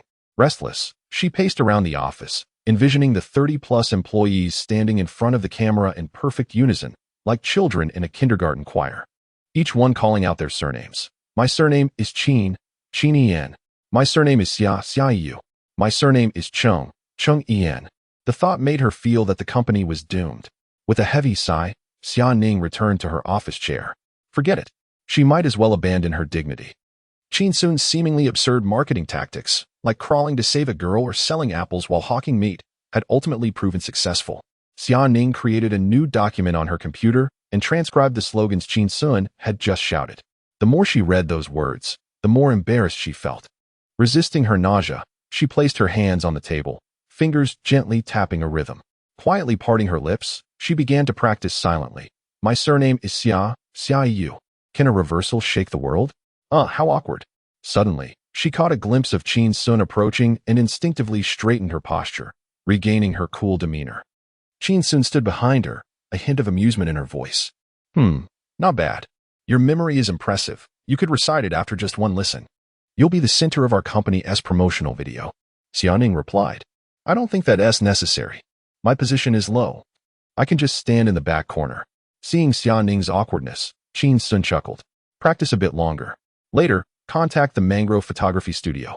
I recall they also handle short video shoots." Xiaoning lifted her head, considering Qin Xun's words, and nodded. Typically, corporate promotional videos are produced by advertising or film companies. However, Qin Xun likely already had a complete vision for the short film and merely needed to find someone at the studio who understood the tools of filming. Cost-effective, obedient, and efficient, Qin Xun returned to the sofa to play games. Xiaoning focused intently on her computer screen, practicing earnestly, silently mouthing, "My surname is Xia, Xia Yu. A reversal can shake the world. With righteousness and valor, I shall raise the battle flag and charge forth. 10 minutes later, Xiaoning closed the document and read through it once more, feeling sufficiently prepared. She glanced over at Qin Xun, who was engrossed in her phone on the sofa, and felt a flicker of comfort. Surprisingly, Qin Xun hadn't run off to waste time outside the company. How commendable! A faint smile involuntarily graced Xiaoning's face, only to quickly stiffen. Was my expectation of him truly so low? Qin Xun, engrossed in his phone, was perusing social news and stumbled upon a story about a cat avenging its owner after being neutered. Suddenly, a notification chimed from WeChat. Upon checking, he discovered that Xiaoning had transferred 2,000 yuan to him. After a moment of contemplation, he opted to refund the amount and returned to scrolling through his phone.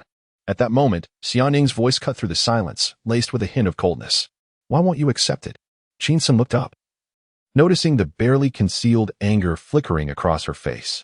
He offered a casual smile before lowering his gaze once more, intent on learning how furious the neutered cat could truly become. You might as well save this 2,000 yuan for having children, he remarked. Xiaoning. Without waiting for her response, Qin Xun returned to his phone, continuing to follow the cat's antics. He was a man of temperament. It irked him that the money he had just borrowed was being returned to him. No need, I don't want it. Xiaoning remained silent. The mention of children and the recollection of his earlier statement about working together to earn money for baby formula made her cheeks flush slightly. She pressed her lips together tightly, gradually furrowing her brow. How had Qin Xun learned to be so persistent? Had my previous refusal been too gentle? After a brief pause, Xiaoning, observing Qin Xun engrossed in his phone, resolved to clarify her stance. Coldly, she stated, Qin Xun, please refrain from discussing such matters in the future. Noticing him lift his head, she maintained a neutral expression, though her fingers pressed firmly against the desk. The two exchanged a silent stare. Xiaoning then offered him an out. This is the office, not a place for discussing relationships or children. Qin Xun smiled at her, nodding in understanding. I see. Don't worry, I can keep a secret. He then returned to his phone, fully aware of Xiaoning's feelings. Being unmarried and pregnant, abandoned, must surely evoke a sense of shame. She wouldn't want colleagues to know. Moreover, hiding it until after the probation period would grant her over 3 months of paid maternity leave. How delightful that would be. Suddenly, Qin Xun raised his head, fixating on Xiaoning. Ah, wait. I'm now the company's vice president. Doesn't that mean she is effectively deceiving me? Xiaoning had been covertly observing Qin Xun, anxious about any extreme reactions he might have following her rejection. When he suddenly looked her way, she flinched, quickly averting her gaze to the computer screen, letting out a silent sigh. Was he still holding on to hope? How persistent he was. Qin Xun scoffed internally. See? Feeling guilty. Are we? Finally, the clock struck 6. As he stood to leave, he heard Xiaoning call out from behind him. Wait a moment, let us go together. Qin Xun turned around, glancing at her belly, feeling somewhat conflicted. I ride an electric bike. Xiaoning, head bowed and gathering her belongings, replied, no worries. It's rush hour now. Riding an electric bike is faster. There was no response, and she lifted her head. Her expression grew cold. Were there still people at the entrance? Xiaoning shook her head and sighed. Had all gentlemanly decorum vanished after rejection? To conceal her family circumstances, Xiaoning had refrained from driving to work, opting instead to take a taxi home after leaving the office. The journey was fraught with congestion. At last, she arrived at her community.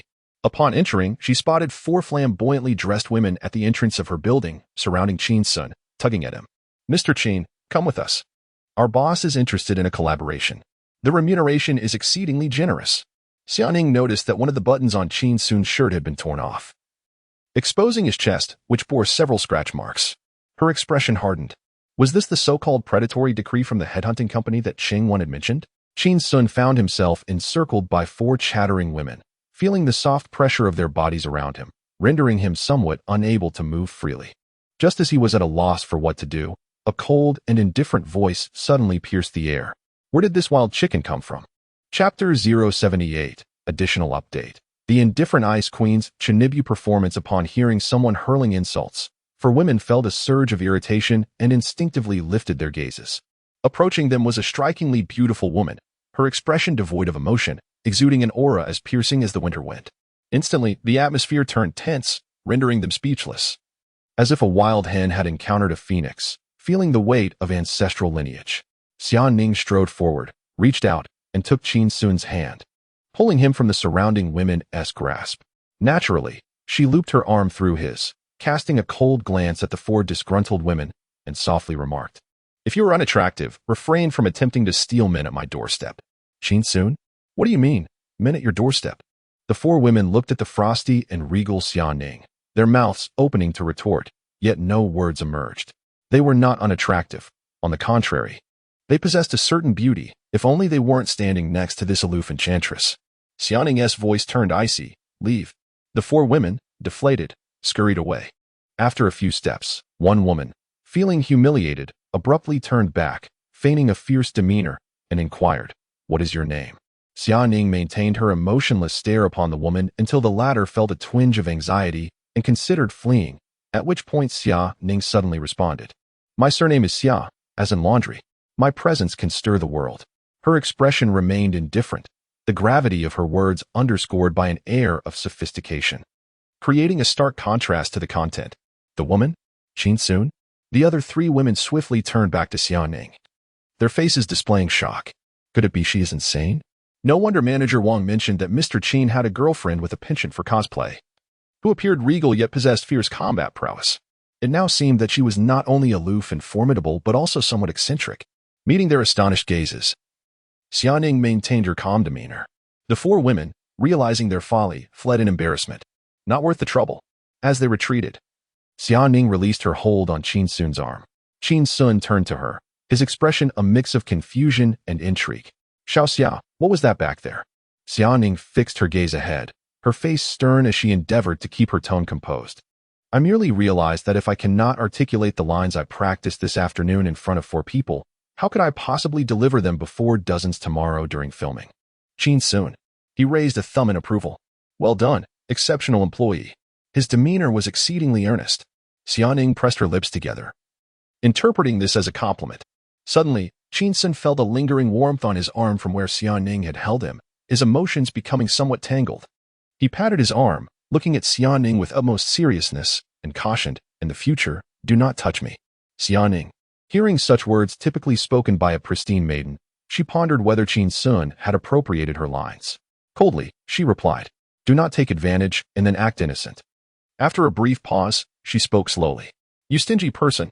Qin Xun, hearing the term stingy, felt somewhat helpless. Believing that returning the 2,000 yuan she had transferred to him had hurt her fragile and sensitive pride. Unbeknownst to him, Xia Ning was contemplating, "Is it really necessary to put on such airs just because I rejected your confession? I was quite polite in my refusal." The two exchanged glances. Suddenly, Xia Ning lifted her foot and stepped on the back of Qin Xun's foot with her high heel. The force was not great, yet Qin Xun let out a cry, akin to that of a pig. Xia Ning paid no heed to him, stepping into the building, taking the elevator, and pressing the button for the 6th floor before Qin Xun could join her. Upon returning to her rented apartment, she settled into the living room and turned on the television. Before long, Qin Xun returned, limping slightly. Seeing this, Xia Ning felt a twinge of guilt. "I didn't step down hard." Qin Xun shot her a glare. "You stepped on my little toe." Xia Ning responded, "I'm sorry." Yet, Qin Xun ignored her and entered the bedroom. Moments later, sounds of packing emerged from within. Xia Ning promptly got up and approached the bedroom door, discovering Qin Xun selecting clothes to stuff into a backpack. She furrowed her brow and inquired, "Qin Xun, what are you doing?" Qin Xun glanced at her without responding. Continuing to pack, she pressed on, "Is it because of what you said this afternoon, about having children?" Qin Xun zipped up the bag, slung it over his shoulder, and scoffed, "Whether you want to have a child or not is of no concern to me." In her mind, Xia Ning translated his words, "Whether you accept my confession or not, I'm not at your service." As she looked at Qin Xun, her expression turned cold. What a petty man he was. She had already made the greatest concession regarding his confession, yet he remained dissatisfied, throwing a tantrum like a child. Xia Ning said coldly, "You no longer have the money to rent a place." Qin Xun retorted with a snort, "I could work as a prostitute and still earn some money." He shouldered his bag and moved toward the door, only to find Xia Ning blocking his way, showing no intention of letting him pass. With a sigh, he explained, "Xia Ning, I was not just stopped by those four women at the entrance of the building. I was practically escorted away from my rented apartment. The exposure is already evident, and those shameless recruitment agencies have begun employing a four-woman beauty strategy that increasingly appeals to me. At this rate, I will inevitably fall into their trap." Xia Ning remained silent. Qin Xun continued, I need to hide out for a couple of days. He squeezed past her and made his way outside, but then he heard a hint of urgency in Xiaoning's voice. If you leave, what will happen to me? Qin Xun turned back and saw a trace of sadness on Xiaoning's face. If I leave, you will be safe. With that, he concluded. He left without a glance back. Xiaoning watched his departing figure, glancing at the empty house, and suddenly felt an overwhelming emptiness within. After a while, she walked into her bedroom and began to pack her belongings, preparing to leave as well. She returned to her villa. Suddenly, a thought crossed her mind. In this villa district, without the homeowner's consent, outsiders could not gain entry. Or could they? The next day, Qin Xun arrived punctually at the company. Heading straight to the general manager's office, where he found Xiaoning already seated behind her desk, typing away. He greeted her, "Good morning, Xia." Xiaoning did not respond. Continuing to type, seemingly still upset with him. Qin Xun, feeling helpless, walked over, picked up the milk Xiaoning had drunk and the half-eaten sandwich on the desk. Inspecting and sniffing them, the items from this convenience store appeared clean and hygienic. From now on, buy from this place. You won't have a stomach ache. Xiaoning paused her typing, lifted her head, and silently regarded him for a moment before returning to her work without uttering a word. Suddenly, she spoke. Last night, I practiced for quite a while and can now confidently announce, my surname is Xia, just like you. If you need someone to set an example during the filming later, please be sure to call me on stage. Her expression was serious, eager to shine in the promotional video and showcase her abilities to her father. Qin Xun was taken aback and then smiled. All right. I will certainly fulfill your wish. Chapter 079, finalized, Xiaoning. Have you ever braved the rain only to tear others' umbrellas apart? As the clock struck 9, Qin Xun instructed Xiaoning to summon Qingwan for a meeting. At the podium, Qin Xun spoke with fervor. Thus, in our quest to transform Oak Company into a luminary in the industry, we require a promotional video. A filming crew will arrive at 10 o'clock, and we shall select our actors from among our esteemed colleagues. Is that agreeable? Below, over 30 colleagues enthusiastically echoed their approval. Who among them had not dreamed of being an actor in their youth? Yet, how many possessed the experience to step onto the stage? Now, an opportunity had arisen for them to partake in this endeavor, igniting their excitement as they fervently recommended themselves, eager not to miss out. Mr. Qin, choose me. Choose me. Mr. Qin, I have harbored this dream since childhood. Mr. Qin, I have a thick skin. I can play anything. Mr. Qin, I once portrayed a rock in a kindergarten play, and my teacher praised my superb acting skills. At this moment, Qin Xun glanced at Xiaoning, who stood in the far corner, lightly nodding in his direction. He smiled and said, yesterday, I reviewed the initial draft with Xiaoning. Now, I invite her to demonstrate the performance content. The conference room erupted in enthusiastic applause. Xiaoning, her expression unyielding, strode confidently in her high heels to the podium, commanding the attention of her colleagues. She is stunning and exudes charisma.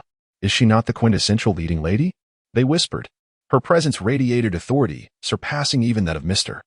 No, one might mistake her for the CEO herself.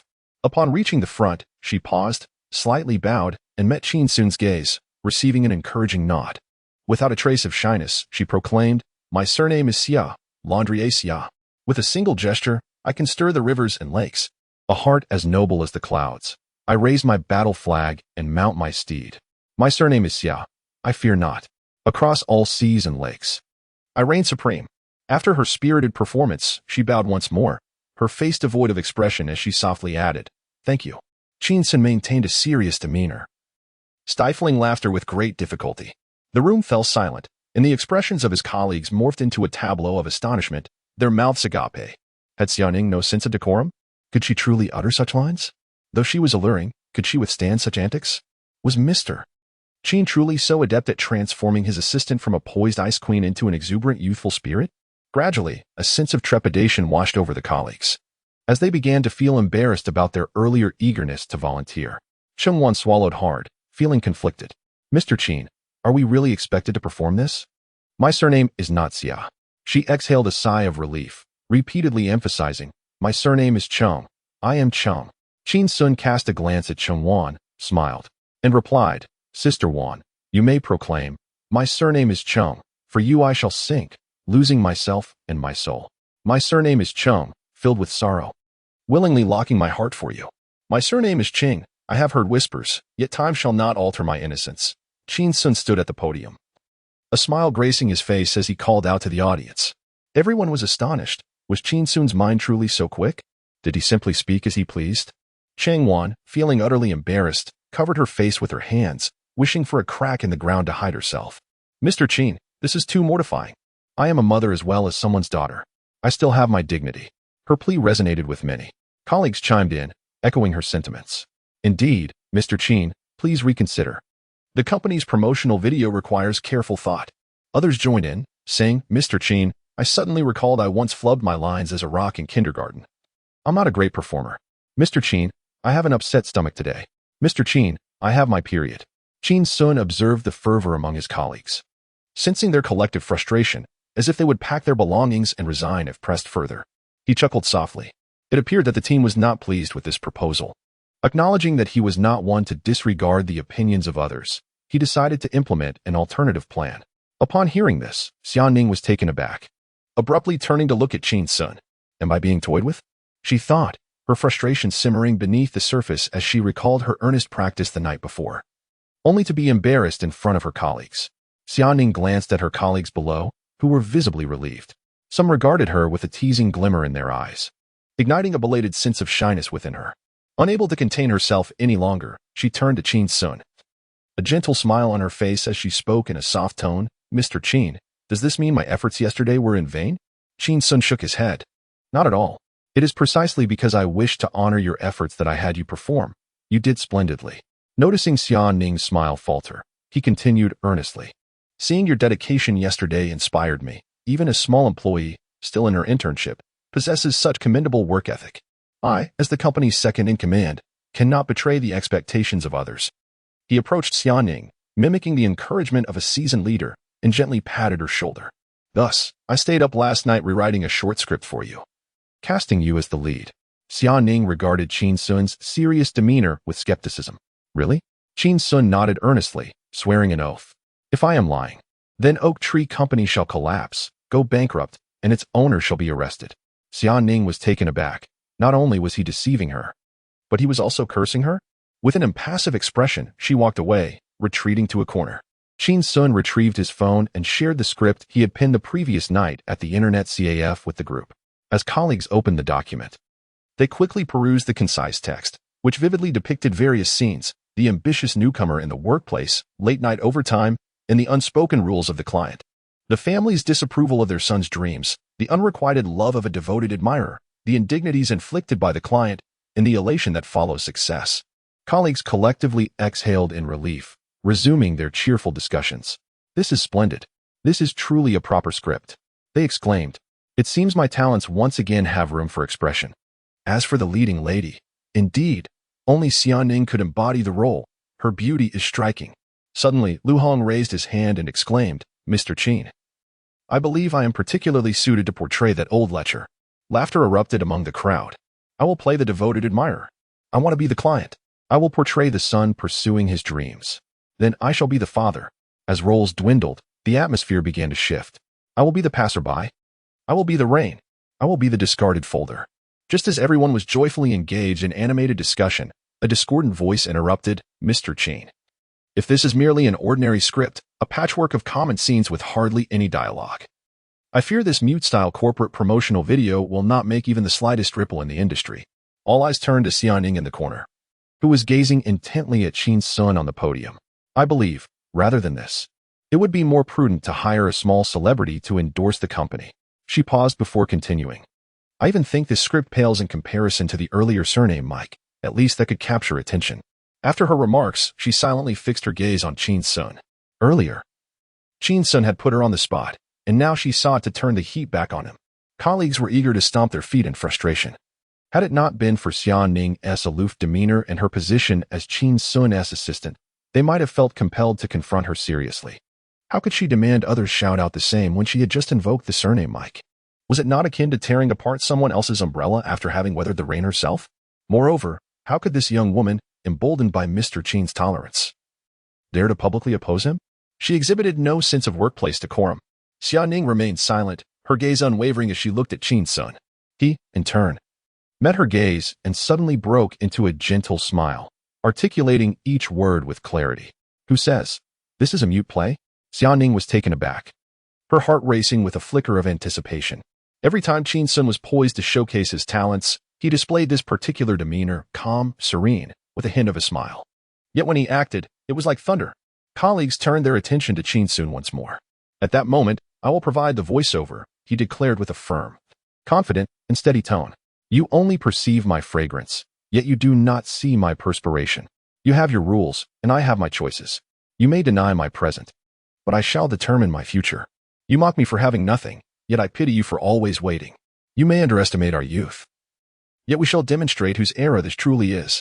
Dreams are destined to be solitary journeys, fraught with skepticism and ridicule along the way. But what of it? Even if we bear the scars of our struggles, we shall live beautifully. Everyone was rendered speechless. Cheng Wan wore an expression of astonishment, while Lu Hong was taken aback. Many were profoundly struck by these words, igniting a long-dormant fervor within them, causing goosebumps to rise. They felt an overwhelming urge to cultivate 3 acres of land on the spot. Xiaoning gazed at Qin Xun, her eyes shimmering momentarily. Qin Xun adjusted the collar of his shirt. I am Qin Xun. I speak on my own behalf. Chapter 080. President Qin, the oak cannot exist without you. Just as the West cannot forfeit Jerusalem. In the conference room, Qin Xun set his hands down after adjusting his collar. Xiaoning gazed silently at Qin Xun. Her earlier resentment dissipated, and the image of Qin Xun appeared increasingly enigmatic. He was always like this. One moment he would be laughing jovially, and the next, he could plunge his hand straight into someone's chest, gripping their heart with ferocity. I am Qin Xun. I speak for myself, she silently recited. I am Xiaoning. I speak for myself. The thought of this promotional video meant for her father brought a surge of emotion, and for a moment, Xiaoning felt the urge to weep. Were these not the very words she yearned to convey to her father? A profound silence enveloped the room. Time seemed to stretch indefinitely. Cheng Wan gazed at Qin Xun, awestruck, and began to clap vigorously, pride swelling in her heart. Qin Xun, I recruited him. I did. I initially spent 2,000 yuan to bring him on board. Soon after, a wave of enthusiastic applause erupted in the conference room. The way everyone looked at Qin Xun transformed. They overlooked his youth and position. Profoundly shaken by his talent. Established for less than a month, Oak Tree Company had only its core department heads recruited through headhunting firms. The rest were mere shadows from other companies, overlooked and undervalued. In the minds of many, Oak Tree was merely a makeshift ensemble. And with the unreliable management of General Neo, they felt the company was on the brink of collapse. However, since Qin Xun emerged, his creativity flowed like a torrent. One idea after another, attracting an ever-growing influx of business and bonuses. Their confidence gradually blossomed. It seemed that Qin Xun was single-handedly elevating his colleagues, propelling them toward remarkable success in the industry. Was this the taste of holding on to a powerful ally? Exhilarating. Some could no longer contain their excitement, shouting, President Qin, you are my eternal deity. President Qin, Oak Tree cannot thrive without you, just as the West cannot lose Jerusalem. President Qin, I want to have your children. Lu Hong, watch your language. I don't care, I want to. President Qin, I have a younger sister, she's 20 this year. President Qin, my mother just divorced. Am I fortunate enough to be your son? President Qin, may I tattoo your portrait on my chest? I want to pay homage. Laughter filled the conference room. Xiaoning stood in the corner, wearing a subtle smile, her gaze traversing the figures of her colleagues until it settled on Qin Xun's face. Suddenly, she snapped back to reality, discreetly pulling out her phone to send a flurry of messages to Cheng Wan. Looking up, she noticed Cheng Wan had caught on, and she excitedly sent a barrage of emoticons. In the front row of the conference room, Cheng Wan suddenly felt her phone vibrate, puzzled, and instinctively turned to glance at Xia Ning in the corner, where she caught Xia Ning's knowing glance. Quietly, she pulled out her phone, and upon reading the messages, her expression shifted noticeably. Cheng Wan put away her phone, a smile gracing her face. Mr. Qin, your advertisement concept for the promotional video is truly exceptional. I must report this to Mr. Neo and request additional funding for the shoot. Without waiting for Qin Xun's response, she swiftly exited the room. 3 minutes later, she returned, her presence brightening the still boisterous and laughter-filled conference room. Good news. Good news. I bring splendid tidings, she exclaimed, advancing towards Qin Xun to deliver her report. Mr. Neo is highly pleased with your advertisement concept and has approved a budget of 500,000 for the shoot. Instantly, the room fell silent. As professionals in the marketing industry, they possessed a modicum of understanding regarding advertising. An advertisement necessitates initial planning, encompassing creative conception, character development, and script writing, typically costing around 20,000. This groundwork had already been accomplished by Qin Xun. The subsequent phase involves filming, renting venues, purchasing equipment, props, and compensating the director, cinematographer, lighting technician, makeup artist, and other personnel, which could range from 100 to 300,000. With Mr. Nyo's approval of 500,000. Even at the highest production standards, approximately 200,000 would remain. Would they allocate this surplus for promotional expenses? Or perhaps as a bonus? The colleagues were astounded. Just days prior, Qin Xun had been playfully tugging at Mr. Nyo's hair, demanding funding. Now, in a mere 3 minutes, he had secured 500,000 for his project. Mr. Nyo appeared excessively indulgent towards Qin Xun. Anyone with a discerning eye knew that while this advertisement served as a company promotional piece, the Paisida assistance lay in the final line. I am Qin Xun, and I endorse myself. The primary beneficiary would undoubtedly be the company's second-in-command, Qin Xun. Colleagues gazed at Qin Xun with envy, some discreetly glancing towards the aloof Xia Ning, sighing inwardly. Who could have anticipated that within a modest company, the forces of wealth and beauty would collide? Ultimately, would it be Mr. Nyo's monetary power or Xia Ning's allure that could win Qin Xun's heart? Alas, what a twisted love this is. Qin Xun, observing the envious and astonished expressions of his colleagues, felt a twinge of dissatisfaction. 500,000 for an advertisement? That would equate to a reduction of the company's profits by the same amount, with 10% of that belonging to him. Xia Ning noticed Qin Xun's dazed demeanor and found it amusing, sensing he was overwhelmed by the astonishing news. As he remained lost in thought, Xia Ning approached him. Leaning close to whisper in his ear, Mr. Qin, mind your position. We are in a meeting. Do not be lost in reverie. Regaining his composure, Qin Xun glanced at his colleagues, slightly bowing his head to confide in Xia Ning, of that 500,000, 50,000 is mine, and I am reluctant to spend it. Xia Ning paused, lifting her gaze to meet Qin Xun's, suddenly breaking into a mischievous smile. She softly replied, I would not hesitate. Qin Xun, you would not hesitate? It is not your money, so of course you can be generous. Before he could grasp the meaning behind Xia Ning's words, he observed her turn around to face her colleagues below, her expression unwavering as she spoke. President Qin has just stated that he is solely responsible for the core operations of the company, while all trivial matters will be entrusted to me, his humble assistant, Qin Xun. The colleagues erupted in applause, ostensibly in support of Xia Ning, yet actually extending their respect to Qin Xun. Excellent. No problem. We shall comply with President Qin's arrangements. Xia Ning stood tall, her slender figure suddenly exuding a formidable aura. Firstly, we will change the photography team. The business department will terminate the collaboration with the Mangrove Studio and simultaneously reach out to the best advertising agency in Haicheng to engage their premier photography team. The head of the business department declared loudly. Understood, Assistant Xia. Xia Ning nodded, her expression impassive as she continued. Secondly, we will contact major influencers in Haicheng to prepare for the promotion of the filmed videos. Should the results be promising, we will seek to increase the investment for nationwide advertising.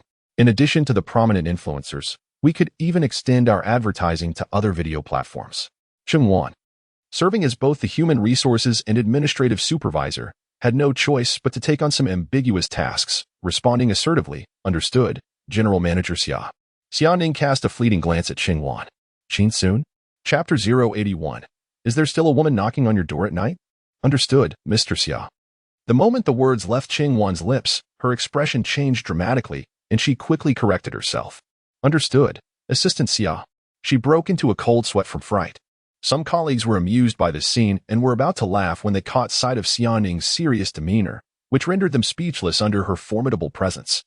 Laughter was not permitted. Qin Xun observed Xia Ning's profile, slightly furrowing his brow. Goodness, her aura is so commanding that it has left Qin Xun tongue-tied. Is she plotting a coup? Is she planning to invest more? This is my money. Xia Ning, oblivious to Qin Xun's gaze, continued speaking to the colleagues below, who had suppressed their smiles. Thirdly, the development department shall cease market expansion, and the business department must maintain good relations with the companies currently in negotiations. However, do not engage in price negotiations. The moment these words were uttered, the colleagues' eyes widened in unison. This little assistant dares to declare in front of the company's vice president to halt business expansion and refuse to negotiate with clients? Is a company that does not engage in business destined for demise? Qin Xun, I thought I was the oldest here. Turns out, Xia Ning aims to be the empress, undeterred by the astonished expressions around her. Xiaoning calmly elucidated that once the company's promotional video is released and elevates the company's standing within the industry, only then should they engage in negotiations. Based on the current foundation, prices should be increased by at least 30. The company's investment of 500,000 must yield returns of 10-fold or 20-fold. The colleagues gasped in astonishment. This young lady had clearly been holding back. Quite ruthless. Qin Xun regarded Xianing's profile, feeling a strange mix of unfamiliarity and familiarity, as though this was her true self. Aloof, elegant, and capable. His gaze drifted to her abdomen, and he sighed. Yet, in some aspects, she was quite naive. Suddenly, Qin Xun saw Xianing pull out her phone, lowering her head and silently sending 3 red envelopes of 2,000 yuan each to the group chat. The colleagues below could only see her engrossed in her phone and sense the vibrations from their own devices. They speculated she was sending a message, feeling puzzled. Would it not be better to speak face-to-face? It was meeting time, and one could not casually use their phone. Suddenly, they witnessed Qin Xun hurriedly pulling out his phone. Shouting, "Comrades, charge!" snatched the red envelopes. Everyone scrambled to retrieve their phones, frantically opening the 3 red envelopes, only to discover they contained substantial sums. Each envelope held nearly 200 yuan, amounting to almost 600 yuan in total. After snatching the envelopes, they looked at Xianing in shock. Bewildered by the intentions of a mere assistant earning a monthly salary of 500 yuan. However, they noticed Xianing's expression remained unchanged as she smiled lightly. She gave a slight bow. For the upcoming filming, I kindly ask for your cooperation in my work. Thank you. The colleagues wore complex expressions, and after a moment, they collectively shouted, "All right. We will absolutely cooperate. Ensure the task is completed." The meeting adjourned. Returning to the general manager's office, Qin Xun awaited Xianing's arrival. Closing and locking the door behind her, Xianing felt a twinge of anxiety. What is this? Qin Xun's gaze fell upon her, scrutinizing her from head to toe. Xianing took a step back, only to catch a glimpse of a cold smirk on Qin Xun's face. "Xia?" Startled, Xianing silently regarded Qin Xun. Her lips pressed into a thin line, a hint of guilt prompting her to avert her gaze. Just as she began to feel irritated by Chang Wan's unintentional slip of the tongue, unsure of how to elucidate the situation to Qin Xun, she heard his voice turn frigid. "Xia, you ought to refrain from drawing so much attention to yourself.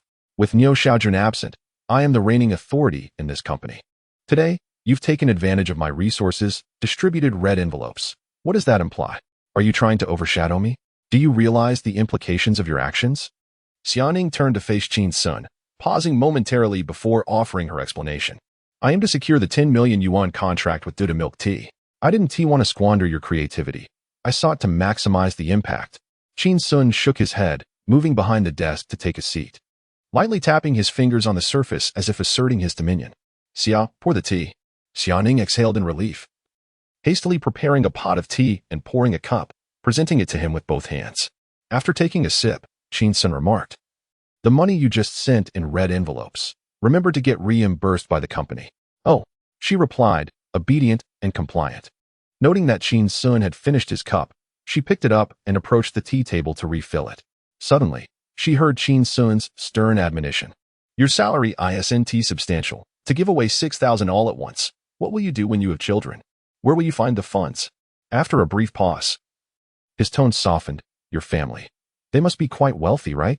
At the mention of children, Xianing's expression turned frosty.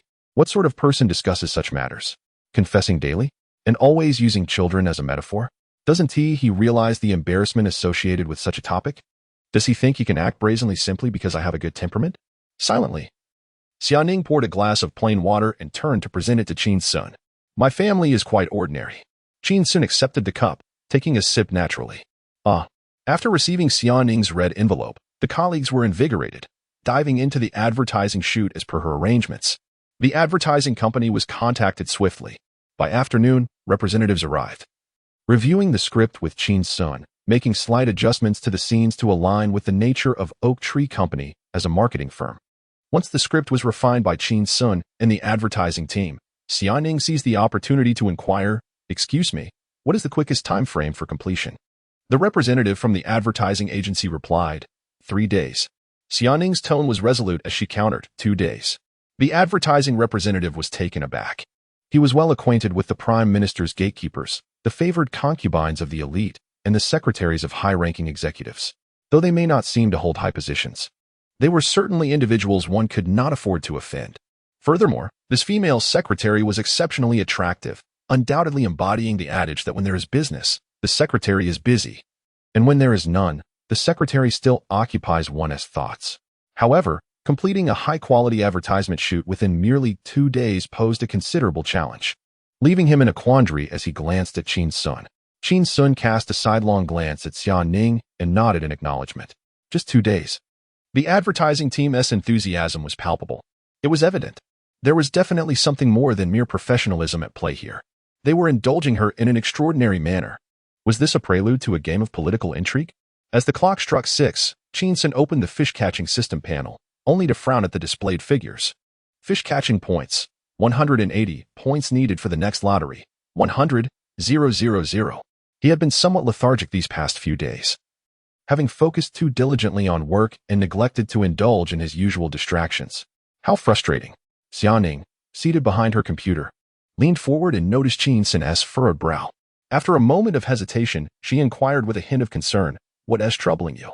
Qin Xun shook his head and remained silent. Xia Ning observed him in silence for a while before asking again, "Where did you sleep last night?" Her anxiety about Qin Xun being lured away was escalating, especially since he was no longer under her watchful eye. Turning his head, Qin Xun flashed a smile in bed. "Xia Ning." She retreated her head behind the computer screen, too weary to engage further with Qin Xun. After a while, her unease resurfaced, prompting her to peek out again at Qin Xun, who was now opening the door. Do you still have women knocking on your door at night?" Qin Xun paused, turning back to glance at Xia Ning without uttering a word, before stepping outside. As the door clicked shut, Xia Ning's expression turned cold, and she muttered to herself, "So, is there or isn't there?" Chapter 82. Do not spread gossip. Everyone already knows? In the evening, Qin Xun felt he could no longer succumb to despair. He stepped out of the hotel and hopped on his electric scooter to deliver takeout. After all, an hour of idling away was still worth something. After browsing the order platform for a while, he finally found a suitable delivery to the Haixing Maternal and Child Health Hospital.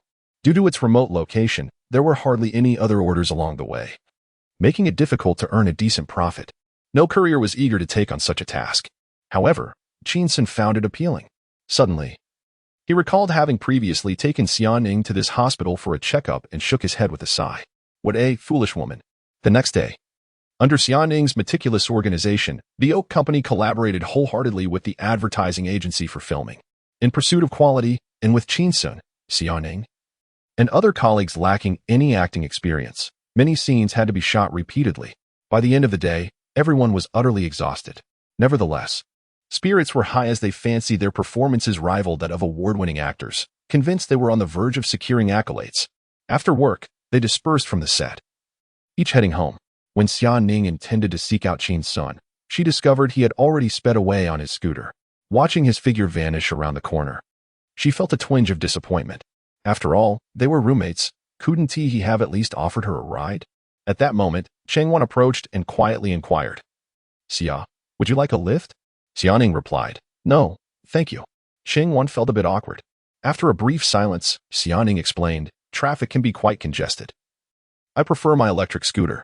Later that evening, Qin Xun lingered in the hotel for a while, feeling bored. He decided to ride his electric scooter again to deliver takeout and clear his mind. Perhaps it was the slow accumulation of idle time that made him feel restless. He yearned for conversation. Even a heated argument with a customer would suffice. Just as he stepped out of the hotel, he received a message from Xia Ning on WeChat. "Where are you staying right now?"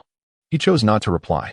As a man of basic morals, he felt compelled to maintain distance from a woman in her delicate condition, especially at such a late hour. Not long after, Xia Ning's voice call came through on WeChat.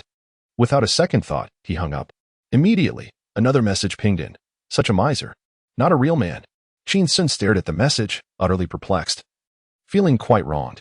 Only a true gentleman could turn down a woman's call in the dead of night. After all, on the delivery platform, he found another unclaimed order, this time also for the Haixing Maternal and Child Health Hospital, a cup of hot milk tea. Upon checking the notes, he chuckled. Was it the same lady from yesterday? Did her husband and son know how much she enjoyed ordering takeout? He felt a surge of joy because that Aunt Yang was exceedingly generous, often tipping an extra 66 yuan upon completion of the delivery. Truly a beloved figure.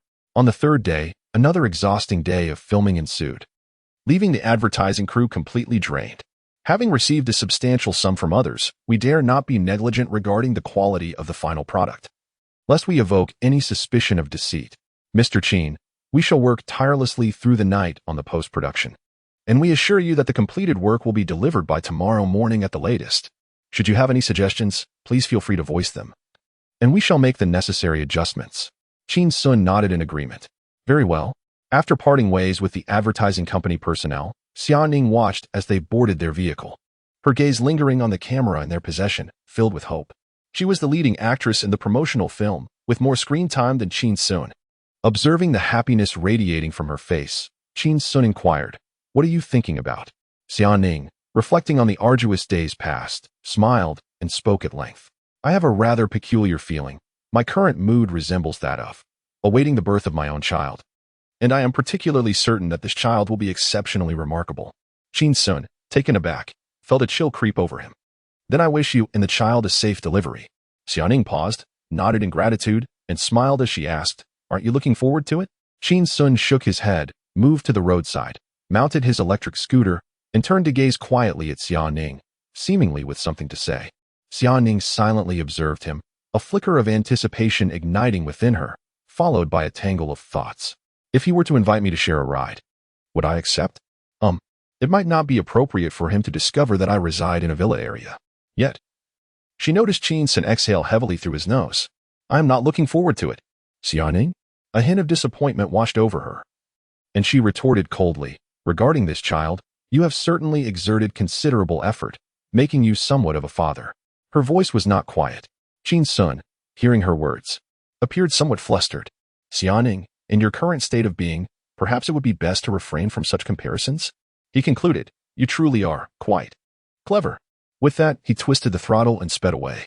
Xiaoning, watching Qin Xun's retreating figure, her expression turned cold. A dog cannot change its nature. "You insult me again."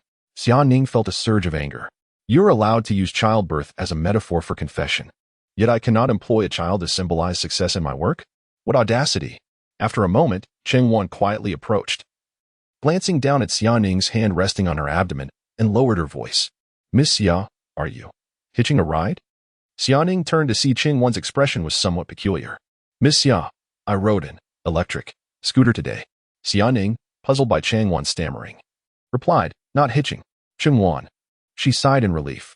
"Not hitching is fine. Not hitching is fine.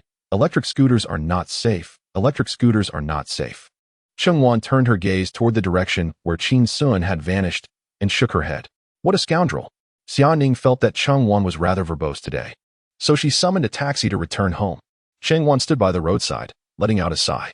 Suddenly, she noticed that several figures were gradually gathering beside her. Turning her head, she discovered a few female colleagues from the finance department, those notorious for their love of gossip. With a serious expression, Cheng Wan admonished them, stating that the advertisement video would be released tomorrow and that they had a tough battle ahead. "You must not spread any rumors." After saying this, she noticed 7 or 8 male colleagues slowly approaching, her face flushed with embarrassment. "Why haven't you all left?" After a moment, one replied, "The boss hasn't left." "How could we dare to leave first?" Pointing to the wall, he added, "Look, where are the rest?" Cheng Wan saw a group of people leaning awkwardly against the wall and felt a headache coming on, yet simultaneously breathed a sigh of relief. "Xia, you said it yourself. I did not speak ill of you." Later that evening, Qin Xun went out to deliver food. After refreshing the order platform for quite some time, he finally secured an order for Aunt Lu at the Haixing Maternal and Child Health Hospital. He arrived at the fruit vendor, gazing at a basket of seemingly luxurious purple fruits, and let out a sigh. $196 for a basket. Xiaoning loves these. But how much could she possibly earn? Does she deserve it? Qin Xun rode swiftly, not wasting a moment. Upon reaching his destination, he knocked and entered the hospital room. "Aunt Lu, I'm here." Aunt Lu, sitting up, smiled and nodded. "Xiao Qin, it's you again." Qin Xun smiled back. Just as he placed the fruit basket on the dining table, his phone suddenly buzzed. Taking it out, he saw it was Xiaoning, surprisingly sending a video call. How can a woman feel comfortable sending a video call to a man late at night? Qin Xun felt a hint of annoyance, glancing at the pregnant woman on the bed, and suddenly donned a harmless smile. "Aunt Lu, I would like to ask for your help to kindly refuse a shameless woman." Chapter 083, Additional Update. Promoting this advertisement and having to pay others? Absolutely not. Qin Xun gazed at the woman on the hospital bed, whose charm still lingered. He had heard her voice, gentle, composed, imbued with the grace that only time could bestow. He felt that once she spoke, many women would feel inadequate by comparison. Aunt Lu smiled at Qin Xun, remaining silent. Observing the smile on Aunt Lu's face, Qin Xun ended the video call with Xiaoning and let out a long sigh. She was a woman with child. Noticing the slight arch of Aunt Lu's eyebrows, he realized she was intrigued and continued, "Yet she insists on entangling me, wishing for me to be a father to her child. It is not my own. I refuse. I have no desire to become an inadvertent parent." He looked at Aunt Lu with pleading eyes. "Could you kindly say he is asleep for me on WeChat?" Aunt Lu found today's youth quite amusing. It reminded her of her own younger days, which seemed rather unremarkable. She chuckled softly and beckoned to the nurse sitting by the window. "Sister Zhang, please assist this young man." Soon, a robust nurse in her 50s, with a sun-kissed complexion and a physique akin to that of an ox, shyly approached Qin Xun. He gazed down at this formidable woman, who seemed capable of delivering a devastating blow, and mustered the courage to hand over his phone. Sister Zhang took the device, feeling somewhat anxious, swallowed to moisten her throat, and pressed the voice message button. Her voice was as coarse as the wind-swept sands of the northwest. "Nia has poured." Qin Xun. He began to regret his decision, wanting to reclaim his phone, but then witnessed Sister Zhang utter a phrase that seemed to ignite her theatrical flair. With a heavy accent, she continued to improvise. "Nia, don't seek him again. Our feelings are profound." Qin Xun snatched back the phone in a hurry, promptly retracting the voice message as he rushed out of the ward. Before long, a reply from Xia Ning appeared on WeChat. "Immature, Qin Xun. This is disastrous." She must have heard it all. Later that night, Qin Xun received the completed advertisement from the agency. He glanced at it, nodding in satisfaction. The outcome exceeded his expectations. The following day, Qin Xun arrived at the office, sending the advertisement video to Xia Ning. "Share it with Song Ying. Ask her to help post it on her Douyin. She is now a major influencer with 4 million followers, if the reach is substantial. We need to seek other promoters, which will save considerable expense." Upon hearing Song Ying's name, Xia Ning replied nonchalantly. She now commands a high price as a 4 million follower influencer. She opened the video and began playing it. "You only catch a whiff of my perfume, yet fail to see my sweat." As the video concluded, Xia Ning's thoughts drifted to her mother lying in the hospital, the pressure from her father, and the 3 failed entrepreneurial ventures, causing her eyes to well with tears. She promptly contacted Song Ying on WeChat to explain the situation. To her surprise, Song Ying insisted on not accepting any payment, foolishly inquiring, "How much should I pay my brother for playing the video he filmed?" After a moment's contemplation, Xia Ning replied, "You, free of charge." Song Ying quickly responded, "Oh yay, I truly hold a special place in my brother's heart." Xia Ning thought to herself, how naive an 18-year-old can be. It seemed she was utterly oblivious to the fact that a blogger with 4 million followers, whose numbers were steadily increasing, could command a substantial fee for merely sharing a video. The video was sent over, and shortly thereafter, Song Ying sent a crying emoji. "I'm so touched. I love it. I am Song Ying, and I will also endorse Qin Xun." Following that, she sent a frenzied bowing emoji. "Sister, please bow to my brother on my behalf. He actually gave me such a wonderful gift. I truly appreciate his kindness." Xia Ning mused. So it turns out that 18-year-old girls can be quite gullible. "I remember back in my day. I was different, right?" Suddenly, a knock echoed through the room. Cheng Wan entered, glancing at Qin Xun sprawled on the sofa, and placed some herbal tea intended for calming pregnancy on Xia Ning's desk. "Xia, these are all teas beneficial for your health." Xia Ning cast a wary glance at Qin Xun, fearing that Cheng Wan's inexplicable kindness might raise his suspicions. She feigned delight. "Thank you, Sister Cheng." Qin Xun turned to Cheng Wan, noticing her gaze linger on him, her expression reminiscent of one observing a scoundrel. He dismissed the thought as a misperception and continued to lay on the sofa, engrossed in his game. The office resonated with the repetitive loop of his own voice. "You only smell my perfume, yet fail to notice my sweat. You only smell my perfume, yet fail to notice my sweat." It played over and over, akin to a haunting melody. He felt a twinge of annoyance. A miscalculated move had resulted in his character's untimely demise. He turned to glare at Xia Ning, only to find her fixated on the computer screen, her right hand delicately covering her mouth, her eyes slightly reddened. Qin Xun fell silent, choosing not to intrude. He understood Xia Ning's emotions. In his past life, the first time he encountered that advertisement, he was equally captivated. There have been many catchy and brainwashing ads back then. This year, no gifts for the holidays. No gifts? Indeed. Only accept brain platinum. Oreo, twist it, lick it, dunk it, only Oreo. I want O-dunk. I want O-dunk, O-O-O. Hey, you're Yida. No, it's your Yida. Ting Mei, being a woman is beautiful. Hu Aaron's kidney treasure. He.S. good. I'm good too. Washing is healthier. Yet, these advertisements were memorized only after hearing them countless times, often deemed silly, awkward, and at times, embarrassing, until I emerged to endorse myself, exuding sophistication and grandeur. At that moment, Qin Xun imbibed this bowl of inspirational broth, and a surge of ambition arose within him.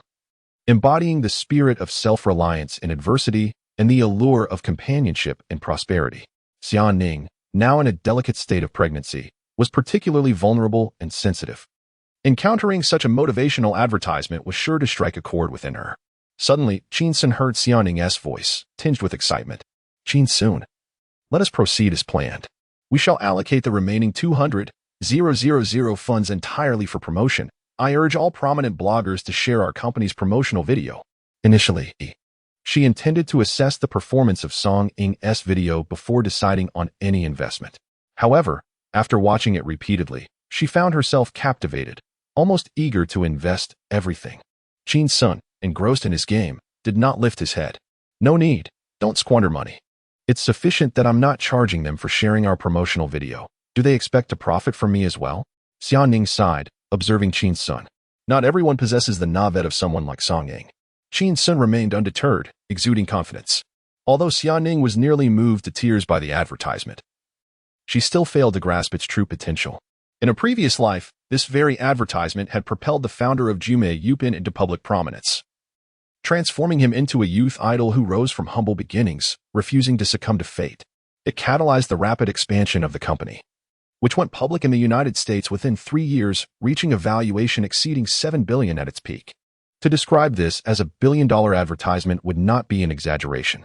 Such a game-changing advertisement, launched in today's age dominated by short videos, would undoubtedly create a sensation within mere days, given the current ease of dissemination. Xia Ning shared the video in the company's WeChat group, issuing an announcement. Dear Oaktree colleagues, per President Qin's request, please upload the company's promotional video to your Douyin accounts. Additionally, a contribution of 1,000 Do coins can be reimbursed immediately by finance. The individual with the highest number of likes within 3 days will receive a bonus of 3,000 yuan. She glanced at Qin Xun, still engrossed in his game, and after a moment's contemplation, added, those who fail to garner at least 300 likes must complete 100 push-ups. The last statement, suggesting a rather low threshold for likes, seemed almost superfluous, intended merely to lighten the mood. Yet Xia Ning was acutely aware that some in the company would indeed struggle to meet that challenge. Soon, responses poured in, orderly and prompt. Received, received, received. In the entire company, aside from the slothful Qin Xun, the remaining 35 employees each contributed 1,000 Do coins, totaling 35,000, which could purchase 1 million in traffic. Xia Ning heard the office outside erupt into lively chatter and busied herself by opening Song Ying's Douyin, locating the company's promotional video. She promptly invested 10,000 Do coins and purchased an additional 400,000 in traffic. Meanwhile, far away in the capital city, Song Ying received a notification from Douyin, noting that an ID named XL had contributed 10,000 Do coins to her. Immediately, she deduced it was Xia Ning. Unwilling to be outdone, she retaliated with a contribution of 20,000, acquiring 800,000 in traffic. She huffed in defiance. An elderly woman still wishes to contend with me? Chapter 084. I am here to complain, not to flatter him. At 3 in the afternoon in the bustling metropolis. Within a grandiose office located on the 20th floor of a towering building, a slender middle-aged man with slightly graying hair and an air of elegance gazed at Niu Xiaojun, who sat across the coffee table with a sense of resignation. Xiaojun, you flew all the way from Haiqing to tell me this? You mentioned someone named Qin Xun who is associated with Xia Ning during our phone conversation, did you not? Niu Xiaojun, a nickname for Niu Xiaojun, expressed her distress fervently. Uncle, that Qin Xun is truly despicable. You must take this seriously. Do not let Xiaoning fall into his clutches. Having reported the situation previously, Niu Xiaojun had waited several days, only to witness Qin Xun still thriving at the company, which drove her to a state of frustration. Consequently, she flew to the metropolis to confront the matter face to face once more. Seeing the intensity of Niu Xiaojun's grievance, Xia Shujia found it peculiar. Do you have a personal vendetta against him? Niu Xiaojun pointed at her own hair, which was thinning, trembling with indignation. Uncle, he publicly tugged at my hair. Xia Shujia glanced at her high hairline, stifling a laugh, and nodded gently. Tugging at your hair is indeed quite excessive. Niu Xiaojun, upon hearing this, nodded vigorously and opened the Douyin app, handing the phone to Xia Shujia. Uncle, search for Qin Xun. The first video that appears shows him lounging in a pool, calling someone baby. How disgusting. It's exceedingly sleazy. Such a man would surely have to deceive dozens of girls to achieve this effect. When Xia Shujia first heard Niu Xiaojun's complaint over the phone, he had already searched for Qin Xun online and discovered that this individual was handsome and possessed a pleasing singing voice. Indeed, he was quite a charming young man. If Xiaoning were to open her heart and consider romance, engaging with Qin Xun might not be a total loss, provided he did not cross the final line of propriety. Observing Niu Xiaojun's furious demeanor, Xia Shujia took the phone, feigning ignorance of its contents, and once again typed in the name Qin Xun. Instantly, a video popped up. Xia Shujia was taken aback. The video opened with a fashionably dressed woman, exuding confidence and radiance, striding through the expansive office while holding several documents. Colleagues, both male and female, cast admiring glances in her direction. To his astonishment, it was Xiaoning. Then, Qin Xun's deep, magnetic voice resonated. You only catch a whiff of my perfume. The scene transitioned. In the dead of night, Xiaoning remained alone in the office, toiling away at her computer, stifling yawns. Qin Xun's steady and measured voice continued. But you do not see my sweat. You have your rules, and I have my choices. You dismiss my present, yet I dictate my future. You mock my lack of possessions, while I pity your perpetual waiting. You may belittle our youth, but we will prove whose era this truly is.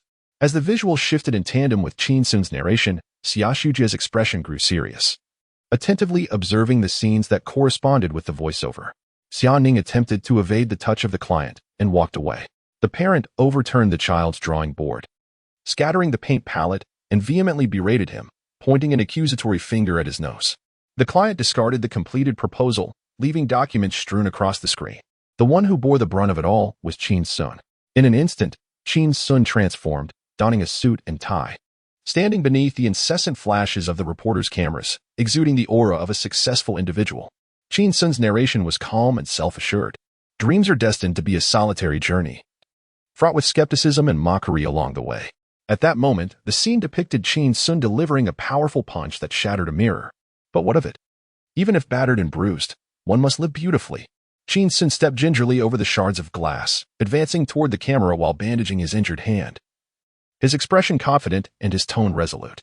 I am Qin Xun. I speak for myself. Xia Shujia tapped the screen, pausing the image, staring blankly at Qin Xun's figure. After a moment, he exhaled softly.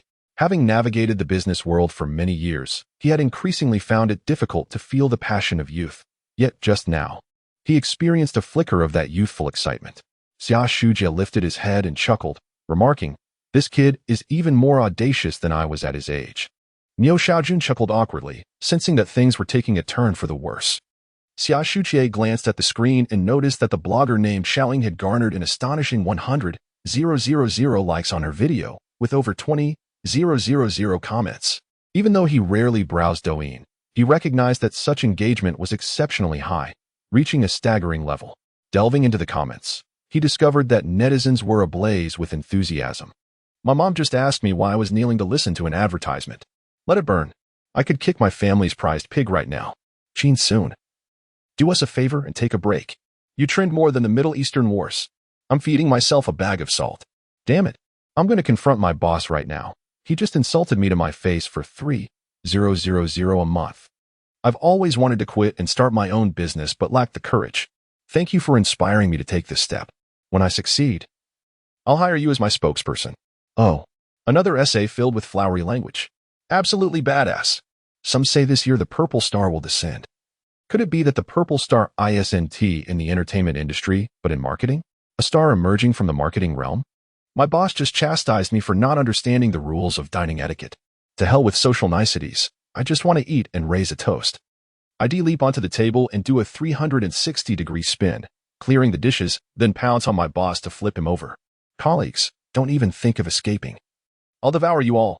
Xia Shujie found it amusing and chuckled, noticing a comment that resonated with him. I believe this advertisement shatters the stereotypes surrounding women in the workplace. Women can be dedicated, capable, and career-driven. Not every beautiful woman will succumb to unspoken rules.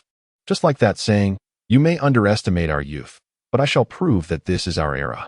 It is invigorating, absolutely electrifying. I feel as though I am destined to become a female CEO. After a moment of contemplation, Xia Shujie mused that this must be Xia Ning's inner monologue. She always seeks to prove something to me, yet entrepreneurship is far from simple. She has already driven 3 companies to ruin, incurring losses close to 20 million. He shook his head and sighed, casting a glance at the astonished Niu Xiaojun. If only Xia Ning were as obedient as you, Xiaoju. You were so well behaved. Never entertaining thoughts of starting a business. Niu Xiaojun, flattered, felt somewhat awkward and touched her head. Suddenly, she heard Uncle Xia's voice laced with surprise. The more I see of Qin Xun, the more I find him agreeable. I have a fondness for audacious young men. Niu Xiaojuan's expression soured as if she had swallowed a fly. She was there to lodge a complaint, not to extol Qin Xun. She was aware of the promotional video the company was working on, but hadn't they just received the final cut that morning? How could such a commotion arise by afternoon? Were they brandishing firearms to compel netizens to like it? At that moment, Xia Shujie's phone buzzed incessantly with notifications. He glanced and saw it was from the Oak Company group chat. He looked at Niu Xiaojun and inquired, Xiaoju, would you mind if I took a look at the messages in the Oak Company group? Niu Xiaojun shook her head. No, not at all. Xia Shujie stood up, moved to the opposite side, and sat beside Niu Xiaojun, placing the phone on the coffee table for both to see. He had no inclination to invade anyone's privacy. He merely wished to observe Xia Ning's small enterprise. Meanwhile, in the Oak Company group, colleagues were fervently reporting their achievements. Report. Likes count, 6,666. Report. Likes count, 10,000. Report. Likes count, 12,000. Report. Likes count, 20,000. The atmosphere was exceptionally lively as they competed with one another. As Xia Shujie watched, a smile involuntarily spread across his face, feeling a sense of comfort. Since Xia Ning found love, her fortune had notably improved. Perhaps this venture would indeed succeed. What if he let her try the brand upgrade plan for Duda Tea? The one worth 10 million? Suddenly, a message popped up, and the entire group fell silent. No one dared to report any further data. Xia Shujie's usually gentle face turned frosty, radiating an aura of menace. Qin Xun, this is unjust. The child in Xia Ning's womb is not mine. Chapter 085. My stomach aches, and is it not because of you? Let us turn back time to that fateful morning. After Xia Ning uploaded the video to Song Ying, she incessantly refreshed her Douyin app, yet the number of likes and comments remained stagnant. She was aware that after casting a vote for Dojia, the video would undergo a review period of approximately half an hour. However, considering that Song Ying boasted 4 million followers, it seemed implausible that she would require promotion to garner significant traffic. A sense of unease settled in Xia Ning's heart, prompting her to rise periodically and pace around the office, refreshing her phone once more, only to be met with disappointment. Venturing outside the general manager's office, Xia Ning observed her colleagues animatedly rallying friends on their phones, showering their own Douyin videos with likes. This sight provided her with a modicum of comfort.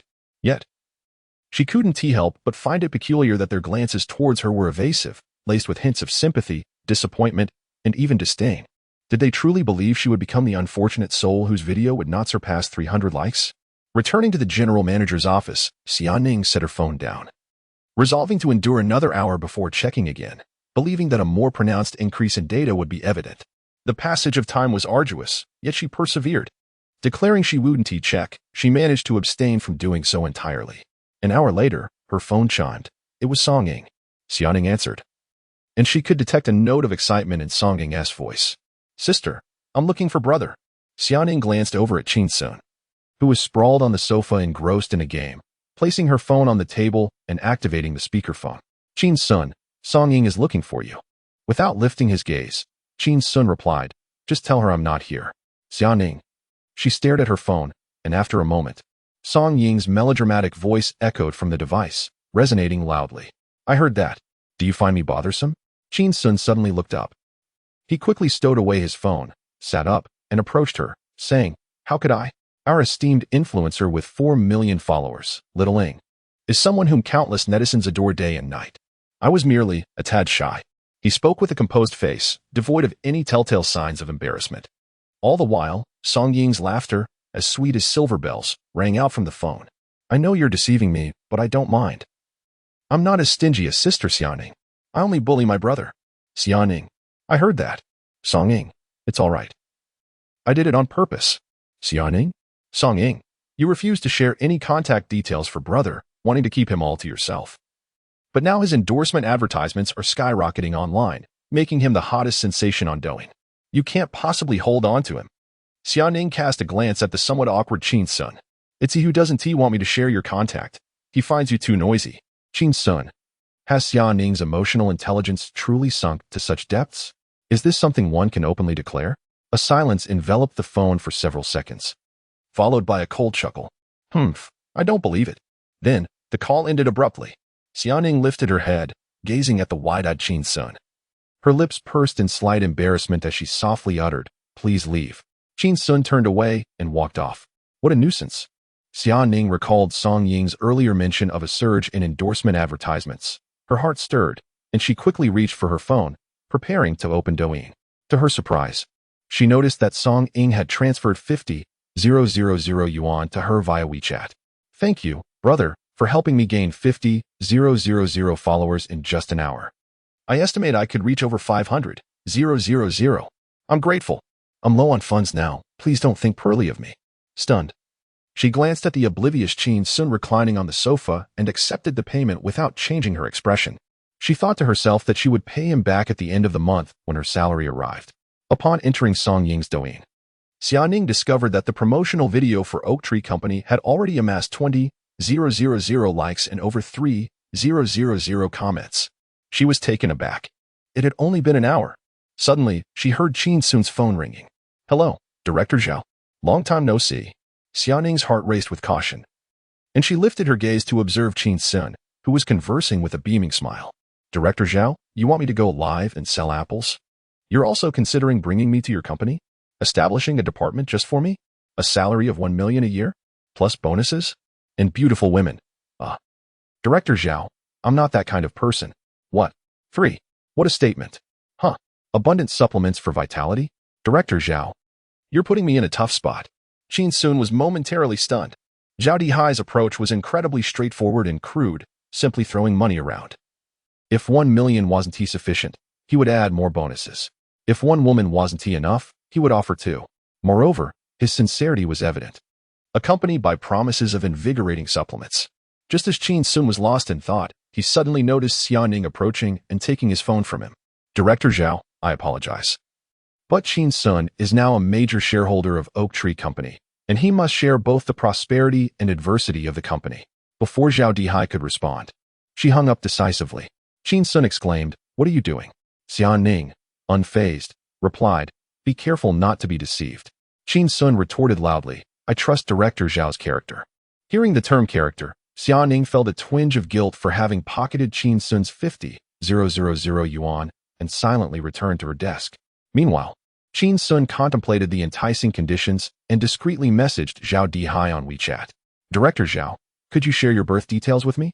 After a while, Zhao Dihai responded with his birth date and time, even including the name of the hospital. "Mr. Qin, what is going on? Do you believe in fate?" Qin Xun copied the date and searched for a fortune-telling website on his phone, spending 10 yuan to inquire of the master. "Master, is his fate strong?" After a while, the master replied on the website, "If he avoids calamity, he may live for 100 years. Qin Xun was taken aback. This was hardly insightful. "Fraud. Refund me." The master responded. At this moment, Zhao Dihai sent several messages in quick succession. "What is wrong, Xiao Qin? Why do you need my birth date? What is going on?" Qin Xun sighed and replied, "Zhao, our fates are not aligned. Our birth dates do not match, and I cannot bring harm upon you." As the morning faded into afternoon, Xiaoning observed Qin Xun engrossed in his game. She caught his fleeting glance, which made her heart flutter, prompting her to lower her gaze. She reassured herself, telling herself that giving him something later was not akin to theft. The promotional video I speak for myself was spreading like wildfire on Song Ying's Douyin account. Colleagues' accounts were also beginning to show signs of improvement. Xiaoning felt a surge of joy, though her expression remained placid. She pondered when her father would finally see it, filled with both anticipation and anxiety. She rose and approached the bookshelf, her slender fingers gently gliding over the spines of the books. It was somewhat therapeutic.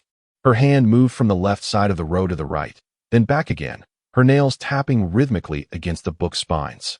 Qin Xun, sprawled on the sofa, playing his game, found the tapping bothersome. Xiaoxia, if you're so idle, why not go shovel manure in the village? Startled, Xiaoning turned to see Qin Xun focused intently on his game, completely oblivious to the data on the advertisement's viewership. Anger bubbled within her, causing her stomach to churn once more. Noticing her silence, Qin Xun looked up, puzzled, and saw her pale expression as she gently rubbed her abdomen, which made him uneasy. Is your stomach bothering you again? Xiaoning met his gaze, pausing in silence, then recalled the day she had spilled tea all over herself and coldly retorted, my stomach hurts, and it's all because of you. Qin Xun's expression was one of confusion as his phone slipped from his hand, leading his game character to be overwhelmed and perish. Chapter 086, Am I becoming a father? Qin Xun was taken aback. He widened his eyes, gazing at the woman before him, who appeared aloof yet was brimming with unreasonable complaints. After a moment of calculation, he concluded, impossible.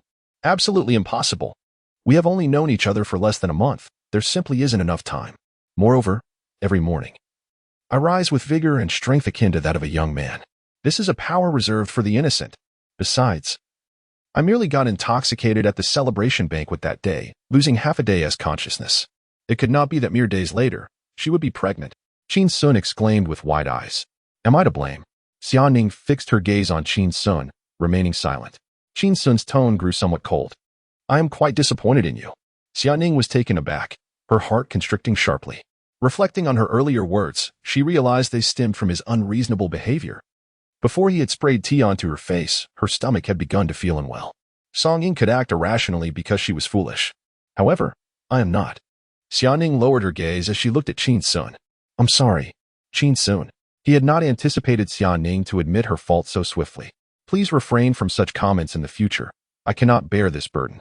Xiaoning spoke softly. Oh. After saying this, she gently placed her right hand on her abdomen and walked toward the office door, intending to visit the restroom. Noticing her holding her stomach, Qin Xun inquired, where are you going? Xiaoning turned back, her face a mixture of surprise and slight embarrassment. I just need to step out. Qin Xun, eager to assist, offered, shall I accompany you? Xiaoning's eyes widened, her cheeks flushing. No need. She hurried to the door, feeling that Qin Xun was rather strange for suggesting to escort a woman to the restroom. Just as her hand twisted the doorknob, she heard Qin Xun's gentle voice from behind. Be careful on your way, take care. Xiaoning froze. After a moment, without looking back, she swiftly turned the doorknob and exited, slamming the door behind her. In the corridor leading to the restroom, Xiaoning walked briskly, her expression dark. Pervert. Qin Xun was becoming increasingly bizarre. The colleagues in the office, who had been joyously discussing their Douyin viewership, noticed Xiaoning's hurried steps and displeased demeanor, instantly igniting their curiosity. They began to glance toward the general manager's office. Someone sighed softly, who is without flaws. The more capable a person is, the less likely they are to cherish beauty. It's all fate. Observing Xiaoning storm out, Qin Xun remained stunned for a moment, feeling somewhat displeased. A dog biting El Dombin. Reflecting on the past few days, where his efforts had yielded little success, his mood soured further. I went out of my way to stand up for you, yet I couldn't even catch a big fish. And you dare to turn your back on me? Can I indulge you? Qin Xun rose from the general manager's office and swiftly made his way toward Ching Wan's office. As he walked through the corridor, he noticed his colleagues looking up at him. However, as he prepared to greet them, they all averted their gaze. How peculiar. Had this group of people also begun to be afflicted by the madness of Xiaoning? Entering Ching Wan's office, Qin Xun got straight to the point. Sister Wan, please recruit another assistant for me. Ching Wan, engrossed in her Douyin data, felt a flicker of joy at this request, interpreting it as Qin Xun's concern for the pregnant Xiaoning. However, upon noticing the displeasure on Qin Xun's face, a sense of foreboding washed over her. She forced a smile and inquired, why do you need to hire another assistant, President Qin? Qin Xun, visibly agitated, replied, Xiaoning has been in a foul mood lately, constantly throwing tantrums and acting as if she were above me. Qin Xun could only respond with silence, realizing the irony in his words. Observing Qin Xun's insistence, she suggested, "You could reassign her, but do not keep her in close proximity."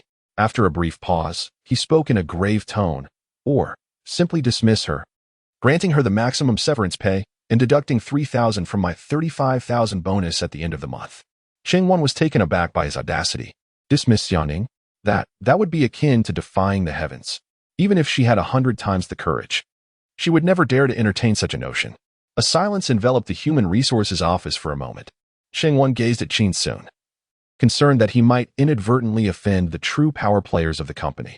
Lowering her voice, she cautioned, "President Qin, a woman's emotions can be quite unstable during pregnancy. It would be wise to exercise patience." Qin Xun, perplexed, turned to glance at the closed door. Returning his gaze to Qin Xun, he appeared anxious. "Sister Xun, even you noticed?" Qin Xun, feeling a hint of disdain in her tone, retorted, "Everyone in the company, save for the cleaning lady, is aware." Qin Xun, taken aback, realized the gravity of the situation. He had promised to keep Xianing's condition confidential, yet it seemed the entire company was in the know. At that moment, Qin Xun spoke in a conspiratorial tone, "President Qin, once Xianing gives birth to your child, your life will be complete." Qin Xun was left speechless. "Our child?" It was as if a thunderclap had echoed in his mind, followed by what felt like a barrage of rockets and the cacophony of galloping horses. His head buzzed with confusion. He recalled the expressions of his colleagues and their evasive glances, and the realization hit him like a ton of bricks.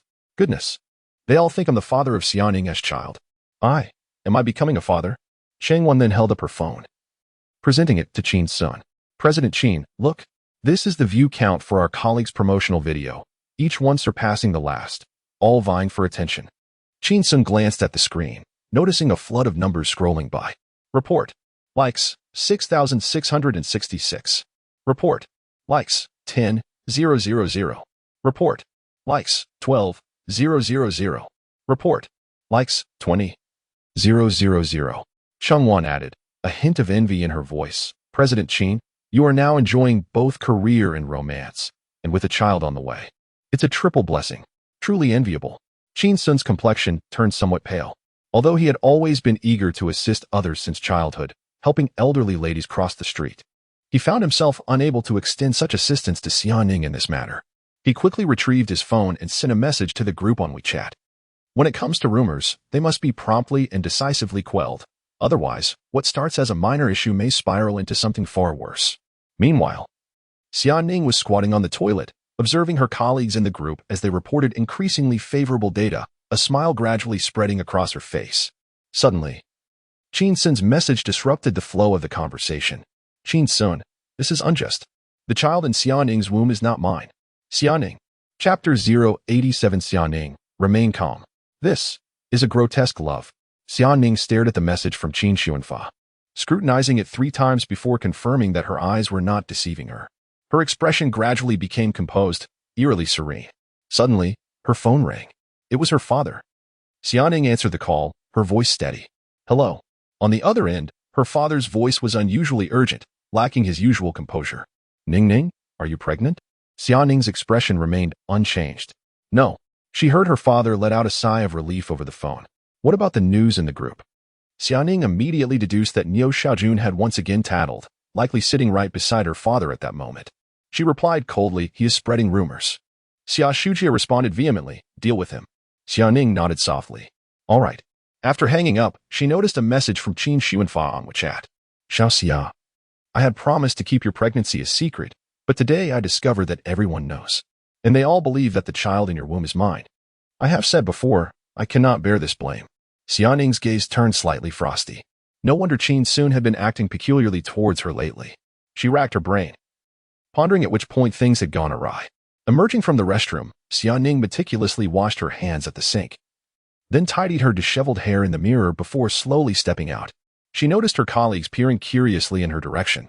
With a cold glance, she frightened them into lowering their heads. Xianing lifted her chin, marching step by step towards the general manager's office. Upon entering, Qin Xun, reclining on the sofa, was startled.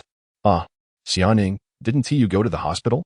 Xianing paused for a moment, shook her head, and silently seated herself behind the desk.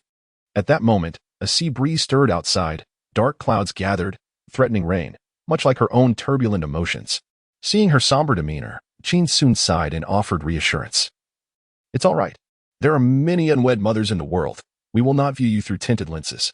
Xiaoning remained silent, taking a deep breath without responding. Observing her silence, Qin Xun inquired, "Are you okay?" Xiaoning shook her head. He pressed on, "You are not angry with me, are you?" After a brief silence, Xiaoning revealed a faint smile. No. Seeing the smile on her face, Qin Xun felt relieved and approached her desk. He picked up the flower tea that Qin Xun had sent and prepared a cup for Xiaoning. Sister One truly cares. She brought you some excellent tea for your health. Xiaoning. She lifted the teacup and sipped delicately. Within the company, everyone exchanged bewildered glances, ultimately stealing furtive looks towards the general manager's office, straining their ears. After waiting for an eternity, they heard nothing. The crowd couldn't help but feel a sense of admiration. How could it be so quiet? Was it due to President Qin's remarkable ability to train his assistant, or was it that Xiaoning was truly burdened with guilt? Perhaps for carrying an illegitimate child, and thus refrained from causing a ruckus? In the general manager's office, Qin Xun, noticing Xiaoning's reluctance to engage in conversation, shook his head in resignation and reclined on the sofa, returning to his game. Xiaoning finished her cup of tea and discarded the remaining herbal tea leaves into the trash bin. She sent a photo of her hospital diagnosis to her phone, revealing a diagnosis of chronic gastroenteritis. Almost immediately, she sent a follow-up message, "I am not pregnant." In the HR office, Chang Wan was momentarily taken aback before bursting into laughter, collapsing onto her desk, tears streaming down her face. What a situation. I can't believe I frightened President Qin to this extent. Suddenly, her laughter faded. Oh no, I delivered several packets of pregnancy tea to Xiaoning this morning. Have I inadvertently stepped on a landmine? Meanwhile, the office staff exchanged glances, ultimately turning their attention towards the closed door of the general manager's office. Goodness, this is so dull. I even brought sunflower seeds. I told you all not to spread rumors, yet you were the most fervent in your gossip. Back in the general manager's office, Xiaoning glanced at Qin Xun, who was still engrossed in his game, oblivious to the messages circulating in the group chat. Of course, he had muted the company notifications. Any decisions made at the company were relayed to him solely by his devoted assistant, whom he never bothered to check in on. Xiaoning buried her face in her hands, growing increasingly embarrassed and flushed, her mind swirling in confusion. She reluctantly lowered her hands and glanced at Qin Xun still playing his game. Anger coursed through her, causing a slight tremor as she quickly unlocked her phone, searched for a stun button on a delivery app, and placed the order with fluidity, all within 30 seconds. She was determined to show Qin Xun a thing or two. 15 minutes later, Xiaoning received a call from the delivery person, stepped out of the office, and received a beautifully packaged bag, swiftly returning to her office. She locked the door behind her. Hearing the unmistakable click of the door locking, Qin Xun looked up to see Xiaoning standing behind it. Her hands were clasped behind her back, seemingly hiding something, her lips curled into a menacing smile. A chill ran down Qin Xun's spine. "Xiaoning, what's wrong?" With a smile, Xiaoning replied, "Nothing, just a little gift I prepared for you." Seeing the smile on her face made Qin Xun feel uneasy. He sat up from the sofa, slipped on his shoes, preparing to make a hasty exit. "What have you prepared for me?" he asked. Xiaoning, still positioned behind the door, made a gesture with her hands, and the sound of a plastic bag being opened filled the air. Moments later, a blue plastic bag dropped to the floor. Suddenly, Xiaoning revealed a stun baton from behind her back, her smile unwavering as she slowly approached Qin Xun. Enunciating each word clearly, "Qin Xun, today I intend to take you down." Qin Xun was left speechless, upon glancing at the familiar stun baton in Xiaoning's hand. Then observing the perilous smile gracing her face, and finally casting a gaze upon the securely locked door, his expression transformed into one of utmost intrigue. With Xiaoning barely half a meter away, he lowered his voice, cautious of his colleagues outside the office, and exclaimed sternly, "Xiaoning, you must remain calm. In broad daylight, under the clear sky, how could you, a pregnant woman, engage in such despicable acts?" In an instant, the smile vanished from Xiaoning's lips. This was a testament to the strength of women, challenging the notion that only men could resort to violence. She brandished the stun baton and pressed the button, aiming for Qin Xun's waist. He swiftly pivoted to evade her assault. This was love in its most grotesque form. Xiaoning, overexerting herself, tumbled headlong onto the sofa. Suddenly, the sound of a lock being turned reverberated behind her. Bang! The door swung open, only to slam shut again. accompanied by the sound of hurried footsteps receding. Xia Ning hastily rose, gripping the stun baton tightly, and in her high heels, pursued the retreating figure. Don't run. On the office floor, a plastic bag that Xia Ning had discarded bore a small inscription in the lower right corner. Trained stun baton, more exhilarating than vibration. Chapter 088, Additional Update. This enchanting lady, please lower that weapon in your hand. Huh, what is that? Outside the office building, the leaves rustled, and a light drizzle began to fall from the sky. Qin Xun circled the building, shaking off Xia Ning, before returning to the office, prepared to gather his belongings for an unwavering field assignment. Such dedication. Reflecting on the terrifying scene he had just witnessed, Qin Xun could only think that Xia Ning had lost her mind, truly lost her mind, more explosive than the plots of films from the islands. This is the epitome of twisted love. As Qin Xun stepped into the office building, he had barely taken a few steps when he suddenly felt something pressing against his lower back. Xia Ning's indifferent voice echoed behind him. Where we are going together, the most dangerous place is the safest. Qin Xun turned his head to glance at Xia Ning. His gaze fell to the electric baton in her hand. He sighed. You can do as you please, but must you insult me in this manner? At that moment, a security guard in the lobby noticed a woman brandishing a weapon and approached timidly, feeling quite intimidated yet trying to sound authoritative. Hey, what are you doing? Please put down that weapon. Do not harm anyone here.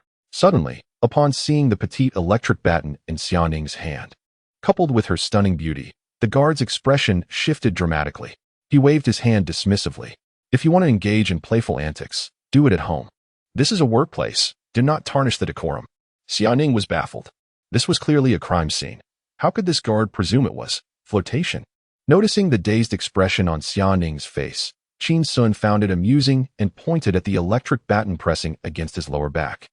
What are you planning to do with that? Xia Ning narrowed her eyes and coldly replied, I intend to show you a thing or two for your incessant chatter. Qin Xun chuckled. In what manner? Xia Ning, not understanding, asked, Huh? Suddenly, Qin Xun pressed the button on the electric baton, emitting a faint whirring sound, causing his body to tremble slightly. You bought this from the beauty store, didn't you? Be sure to look closely next time. This is a playful electric baton for couples. Xia Ning was taken aback, glancing down at the small, seemingly harmless electric baton, which now appeared rather cute. Her fair complexion flushed crimson in an instant. Xia Ning felt a wave of dizziness wash over her as she recalled chasing Qin Xun down the stairs with such an object in hand. Unaware of how many people had witnessed her, the impatient voice of the security guard interrupted her thoughts. Miss, please put that away. There's no need for such public displays of affection. It's quite scandalous. Suddenly, Xia Ning snapped back to reality, tossing the electric baton outside, where it rolled into the rainwater. She turned to face the grinning Qin Xun. You still find this amusing? As she spoke, she reached out to grab his hair. My hair. Qin Xun took a graceful step back. I had long suspected that this Taekwondo champion intended to tug at my hair. Such a violation of martial ethics. He turned and fled. Xia Ning instantly gave chase. Qin Xun dashed into the rain. Hearing the footsteps behind him, he called out anxiously, Be careful not to miss Scary. Xia Ning followed him into the downpour, her cheeks flushed, indifferent to the rain drenching her. Your mother. He ran, and she pursued.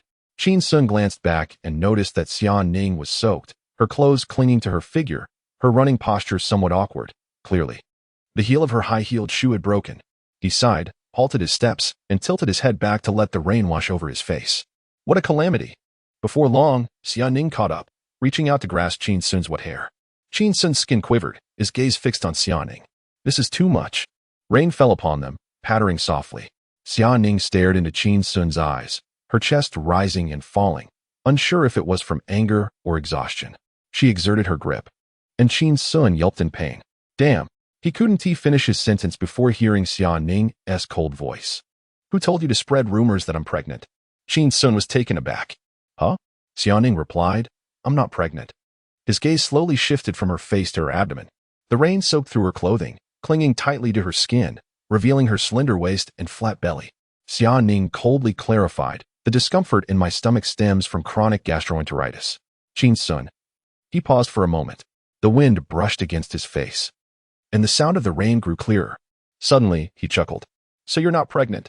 Xia Ning held on to his hair, refusing to let go. Qin Xun laughed again. That is wonderful. Xia Ning. Seeing Qin Xun looking overly delighted made her a bit anxious. So she quickly turned her gaze to his small tree swaying in the rain by the roadside and released her grip on his hair. Yet, she heard Qin Xun say, "I thought you were trying to con me out of the maternity benefits from my company." Xiaoning.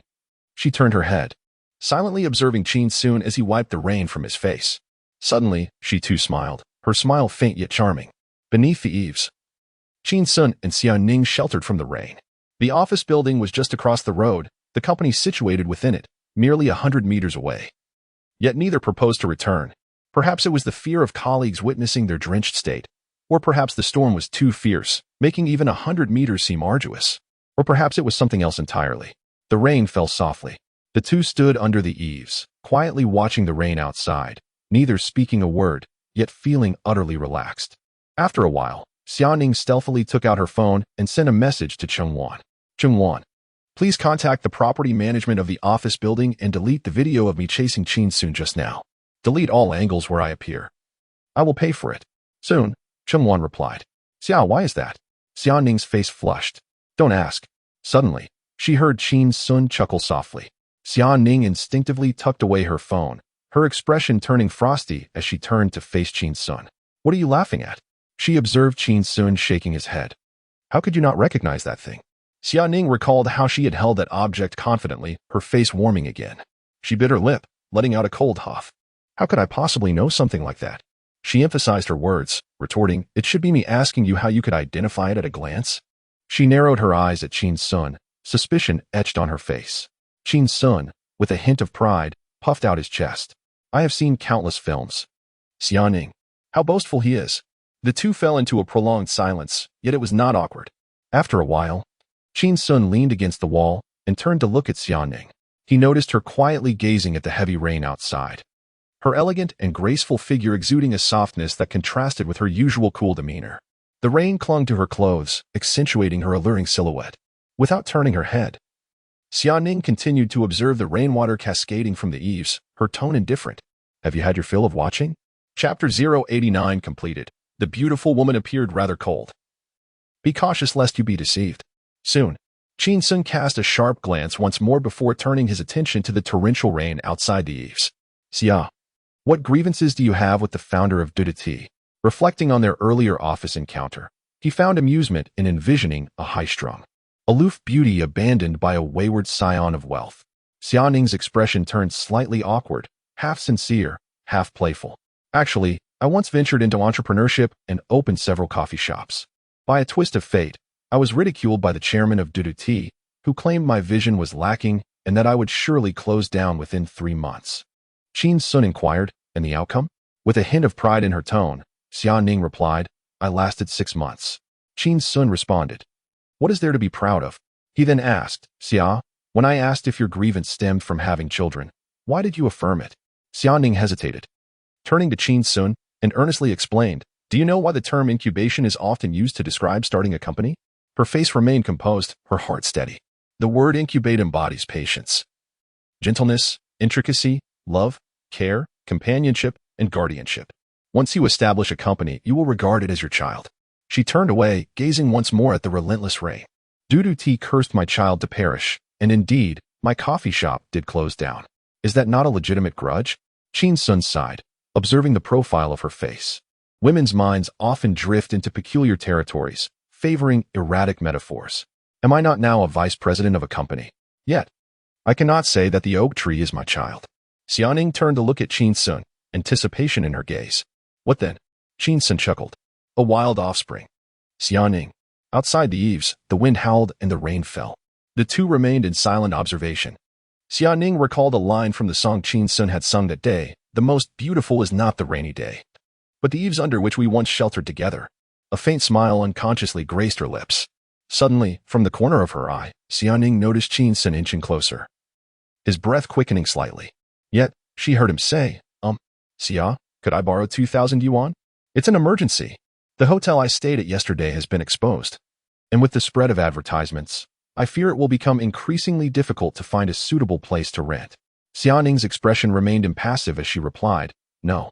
She then saw Qin Xun silently curse under his breath, pulling out his phone and opening the camera, directing it towards them. If you want to lend it, so be it. Come on, Xia, smile. Xiaoning turned her head, staring at her disheveled hair in the selfie lens. What do you intend to do? Qin Xun insisted. It's useful. Just smile. Xia Ning slightly parted her lips, not smiling, yet still looking splendid. Qin Xun disregarded her reluctance and pressed the shutter. Then, he sent a message to the Empress Dowager via WeChat, accompanied by a voice note. Mother, I just found myself stranded under an eave with a beautiful woman due to a sudden downpour. I think I've fallen for her and urgently require a sum of 2,000 yuan to initiate this romance. As the month drew to a close, he felt no guilt in deceiving her, promising to repay her promptly. Summer Ning. How could he utter such words with a straight face? Is he even human? Soon, a reply arrived on WeChat, in the form of a voice message. Qin Xun clicked to listen. While Summer Ning could clearly hear the voice of a woman. I thought you preferred sweet, cute girls, but to my surprise, you fancy an older woman. Summer Ning pursed her lips. She then heard Qin Xun respond with a chuckle. Older women are like gold bricks. Summer Ning. Before long, Qin Xun received a transfer of 2,000 yuan along with another voice message. The woman in the photo seems rather cold. Be cautious of being deceived and treated like a mere admirer. Summer Ning. She was well aware of whom Qin Xun inherited his penchant for reckless words from. Qin Xun replied, Don't worry. He was about to accept the payment when suddenly, a hand, still damp from the rain, reached out and snatched his phone away. Summer Ning opened the transfer icon, clicked to refund, and sent a voice message. Auntie, your son is deceiving you. I do not know him. I am merely a passerby. Qin Xun? He watched as Summer Ning turned to him, offering a gentle smile that narrowed her eyes. His lips quivered. Xia, are you truly leaving me to sleep on the streets? Summer Ning remained silent, stepping into the rain. If there was a place to stay, and she chose not to return, then he deserved to suffer outside. She had been monitoring the surveillance footage on her phone for the past few nights and noticed that Qin Xun had never returned to his rental apartment. Meanwhile, in Shanghai, in the office of Xia Shuqie, he sat behind his desk, facing a middle-aged man standing respectfully before him, Shou Qiang, the head of his Group S planning department. Xia Shuqie inquired, Shou Qiang, what do you think of the Oak Tree Company's advertisement? I speak for myself. Shou Qiang slightly inclined his body. Chairman Xia, I have worked for many years at a well-known advertising company in the country and have achieved some success. From my professional perspective, this advertisement has numerous flaws. At this, he glanced at Xia Shuqie, who nodded for him to continue. The advertisement is excessively lengthy, lasting over a minute, and the average viewer lacks the patience to watch it in its entirety. Furthermore, I cannot grasp its central message. It is unclear whether it promotes the company or the individual. What does Oak Tree Company do, and what is his role? This is not adequately conveyed in the advertisement. Xia Shuqie took a sip from his teacup, setting it down as he regarded Shou Qiang, already sensing that there was more to come. Shou Qiang continued. However, this advertisement, which appears to be riddled with flaws in the eyes of professionals, quickly gained traction, resonating with millions and promising to influence even more individuals. The phrase, I am Qin Xun, I speak for myself, is destined to elevate him to the status of a youth icon. He paused momentarily, extending a finger. In my view, the intrinsic allure of Qin Xun alone, if managed properly, could be valued at a staggering 100 million. Xia Shuqie smiled softly and replied, How so? Shou Qiang, visibly excited, responded, I believe that Qin Xun is not merely talented. He is a genius, a prodigy, a remarkable talent, a rare genius. He opened the folder in his hand, producing a document and presenting it to Xia Shuqie. Xiaodong, take a look. These are the top 10 videos currently trending on the short video platform Douyin as of August. Xia Shuqie glanced at it. Shou Qiang elaborated. There are 4 videos related to Qin Xun, kneeling to save a girl, selling apples at the pool, singing at a wedding with a little figurine, and performing at a wedding for you. Given the current dissemination speed of I am Qin Xun, I speak for myself. It won't be long before it breaks into the top 10. Observe, the other videos in the top 10 are sensational social news or scandals involving celebrities, which naturally attract attention. Under Qin Xun's meticulous planning, his influence has reached a level comparable to that of many stars. His excitement grew, and he sighed deeply, his expression almost pleading to take Qin Xun under his wing. Xiaodong, I strongly recommend that we recruit this individual. His value will undoubtedly surpass his current worth. If the marketplace is akin to a battlefield, as the old adage goes, Qin Xun is worth 5 battalions. Xia Shuqie nodded, his demeanor calm as he waved Shou Qiang out of the office. He sighed, muttering to himself, 10 million, just to court you? I still feel somewhat dissatisfied. That evening, at 8:30, Xia Yi sat in the living room, gazing at the empty villa, suddenly feeling a twinge of loneliness. After a while, hunger struck, prompting her to pull out her phone and order a portion of boiled fish. Meanwhile, Qin Xun received an order to deliver a dish of boiled fish valued at 218 yuan to a renowned affluent villa district in Haicheng. Upon receiving the order and catching a whiff of the boiled fish's aroma, he recognized it as a novice's attempt. He frowned, thinking, what a foolish abundance of money. How can one have the audacity to sell such subpar food at such a price? Those with sensitive stomachs might suffer for 3 days after consuming this. Xia Ning had been waiting in the living room for over half an hour, occasionally checking the delivery app to track the rider's progress. She noticed that the rider was moving frustratingly slowly, despite the direct route he was supposed to take, seemingly intent on arriving precisely on time. She shook her head, declaring, "For this order, I shall not offer any additional tips." Chapter 090. The Red Dragon Fish. May it bless my company with longevity akin to its own. Outside the window, the moonlight shimmered softly. Xia Ning, clad in a silken nightgown, sat in the living room, lost in thought. Suddenly, a gentle sound of water stirred her from her reverie. Turning her head, she noticed a 3-meter-long aquarium against the wall directly opposite her. Within it swam a vibrant, blood-red dragonfish, approximately 30 centimeters in length, gliding gracefully through the water. This auspicious fish had been a gift from her father, presented as a token for the establishment of Oak Company. Reportedly costing nearly 200,000, it was said to attract wealth. Reflecting on the recent flourishing of her company, Xia Ning rose and approached the aquarium, quietly observing the fish as it moved back and forth. Perhaps this little creature was indeed of some use? She recalled her father's words that with proper care, a red dragonfish could live for nearly 20 years. A gentle smile graced her lips.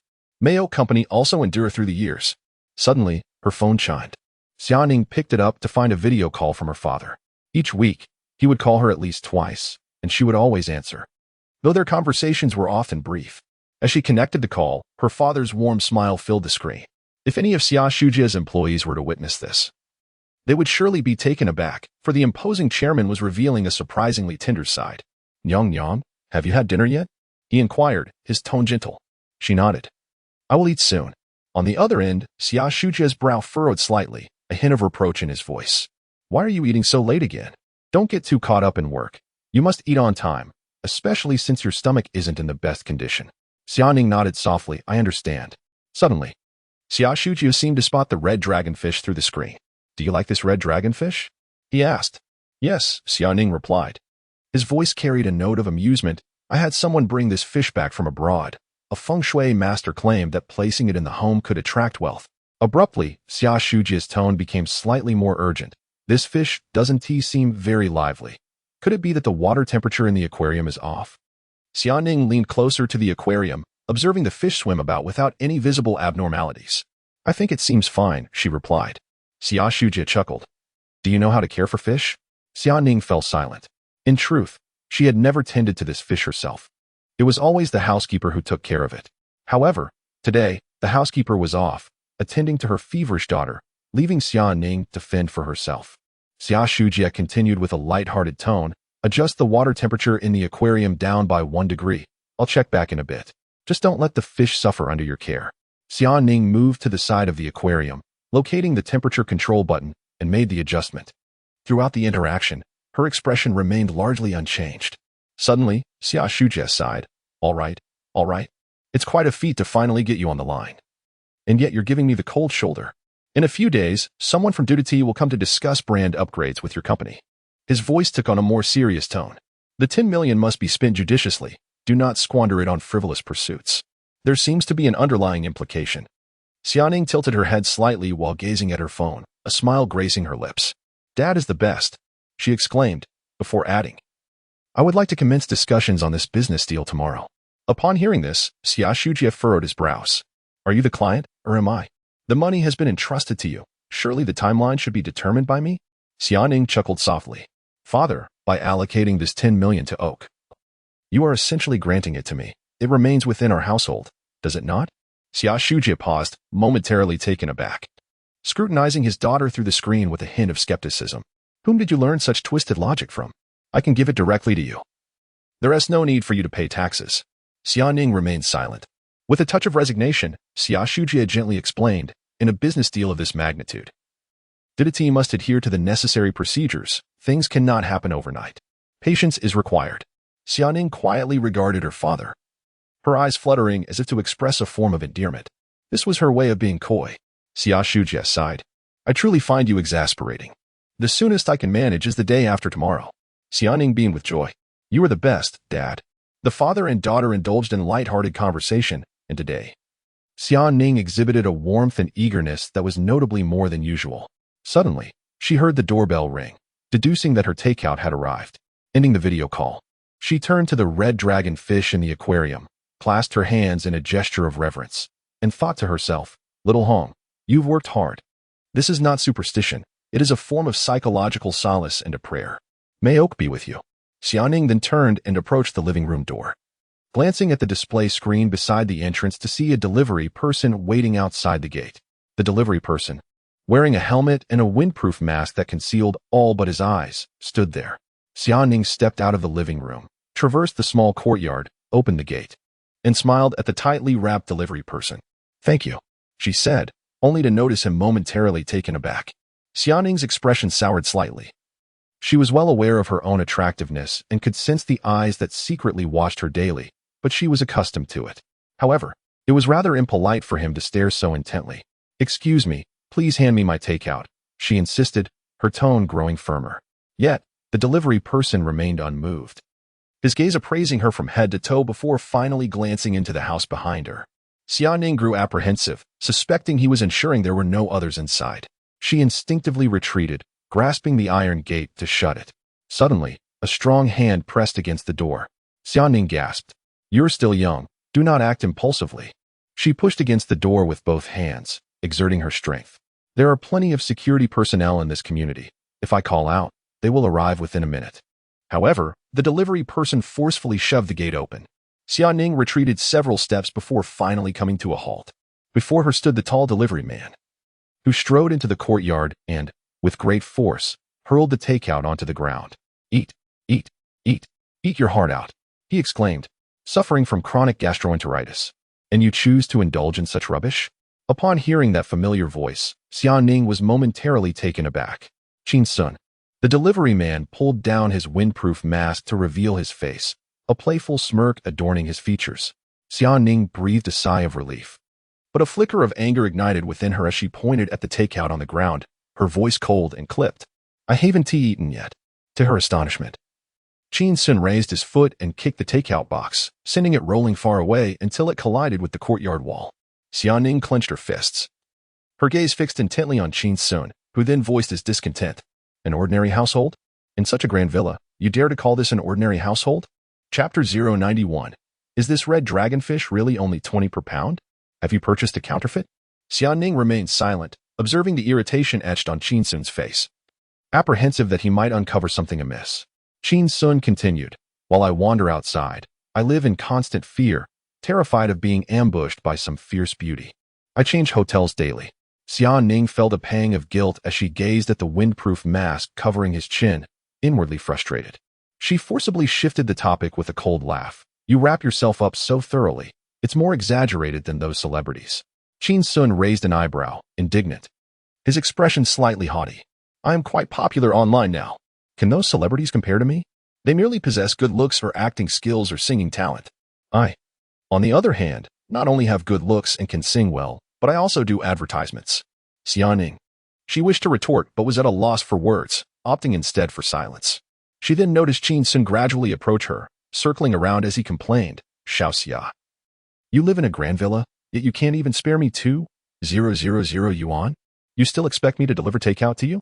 Xiaoning stood quietly, resembling a schoolchild caught sneaking candy, feeling somewhat flustered. After a moment, she finally spoke. Don't misunderstand, this villa is not mine.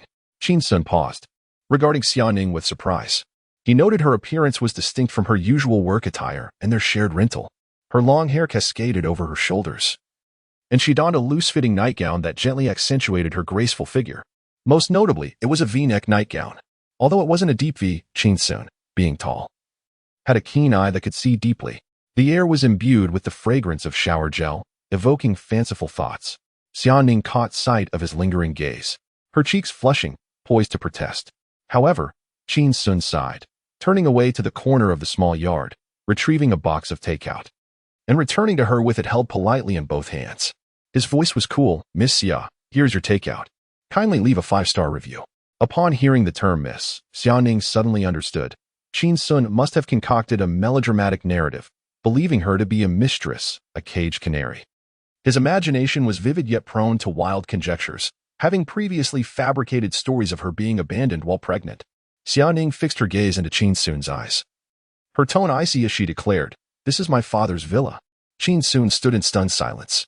After a considerable pause, he suddenly leapt, arms raised high, and forcefully slammed the takeout box to the ground, akin to a basketball dunk. "Duh. Eat your mother ass." Xiaoning? She had never anticipated that Qin Xun possessed such athletic prowess, capable of such a high jump. He landed gracefully, frowning as he scrutinized Xiaoning. "Is there any distinction between your father and yours?" Xiaoning remained silent, unsure of what to say. She bent down to pick up the takeout bag lying on the ground and walked over to the trash bin in the corner of the small courtyard to discard it.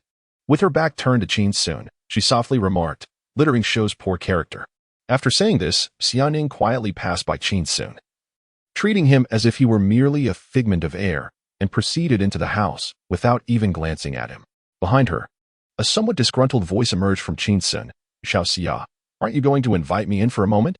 Xiaoning paused her steps for a brief moment, said nothing, and entered the house, leaving the door ajar. She sat quietly on the sofa, instinctively crossing her legs. 10 seconds later, Qin Xun entered the living room, and his gaze was immediately drawn to the red dragonfish in the aquarium, exclaiming, "Is that a golden dragonfish?" Xiaoning corrected him. "It should be a red dragonfish." Qin Xun approached and leaned down to observe the red dragonfish, captivated by its graceful, lively form, which exuded a unique beauty. He clasped his hands in a gesture of prayer. "Red dragonfish, please bless me with a smooth day at work." Xiaoning remained silent. After a moment of watching the fish, Qin Xun inquired, "Is it expensive?" "Not at all." Xiaoning hesitated, sensing he might not believe her, and added, "Less than 20. Qin Xun appeared surprised. "Only 20 each?" Xiaoning replied, "Per pound."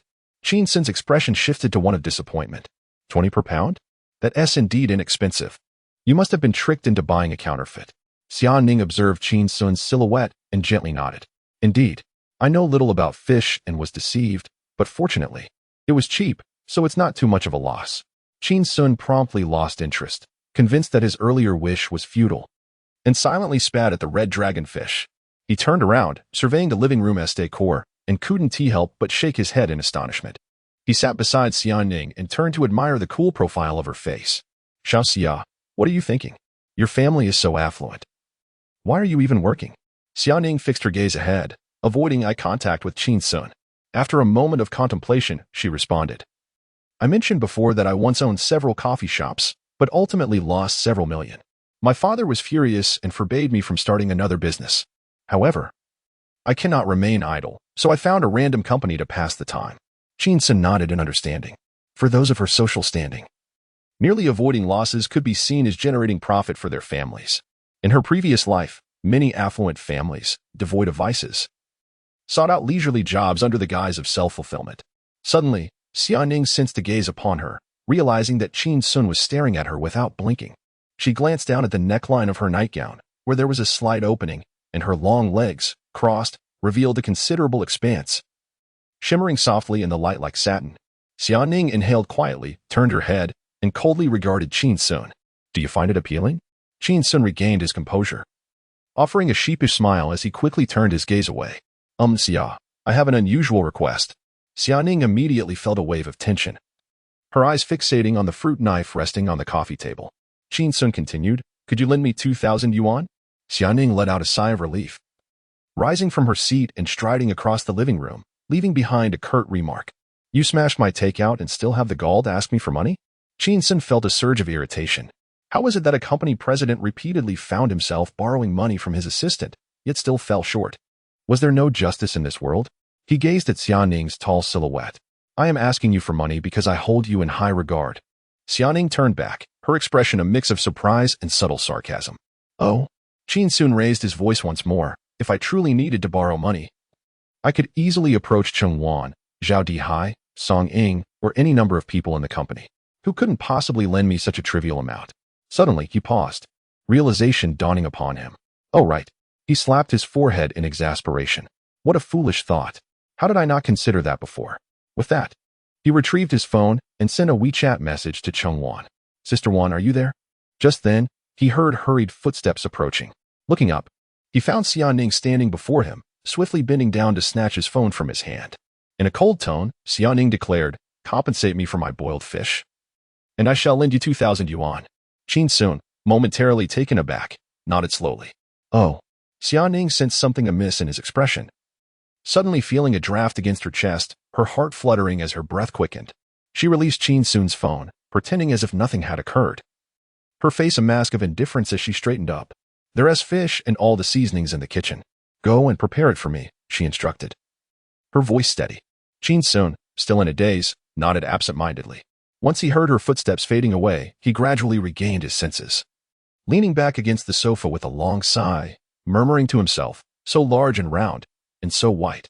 Chapter 092, Household Chores. A modicum of skill, not worth mentioning at all. On the second floor, in the cloakroom, Xia Ning stood before the mirror, observing her reflection. Her complexion visibly flushed.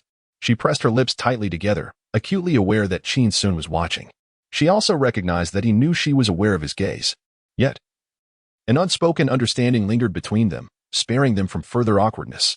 Instinctively, Xia Ning crossed her arms over her chest, only to inadvertently accentuate her figure in an exaggerated manner, nearly overflowing. Startled, she quickly lowered her hands, her heart racing uncontrollably. How frightening. After a prolonged moment of composure, Xia Ning began to sift through her wardrobe. From a plethora of nightgowns, she meticulously selected those that were backless, revealing, sheer, and lace-trimmed, ultimately choosing the most modest option. She was not a conservative person by nature, merely possessing a gentle disposition. As a woman, she was willing to experiment with any beautiful attire, regardless of style. Typically, in the absence of men, she dressed as she pleased, but today an unexpected guest had intruded. With a sigh, Xia Ning commenced the slow process of undressing, preparing to don her nightgown. Suddenly, Qin Xun's voice echoed from downstairs, muffled through the door. Xia, where's the fish? Xia Ning called back, in the fish tank in the kitchen.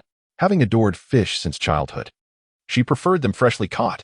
After her father purchased this villa, he had converted a room adjacent to the spacious kitchen into an area for several fish tanks, where fish and shrimp were kept year-round for the convenience of the housekeeper.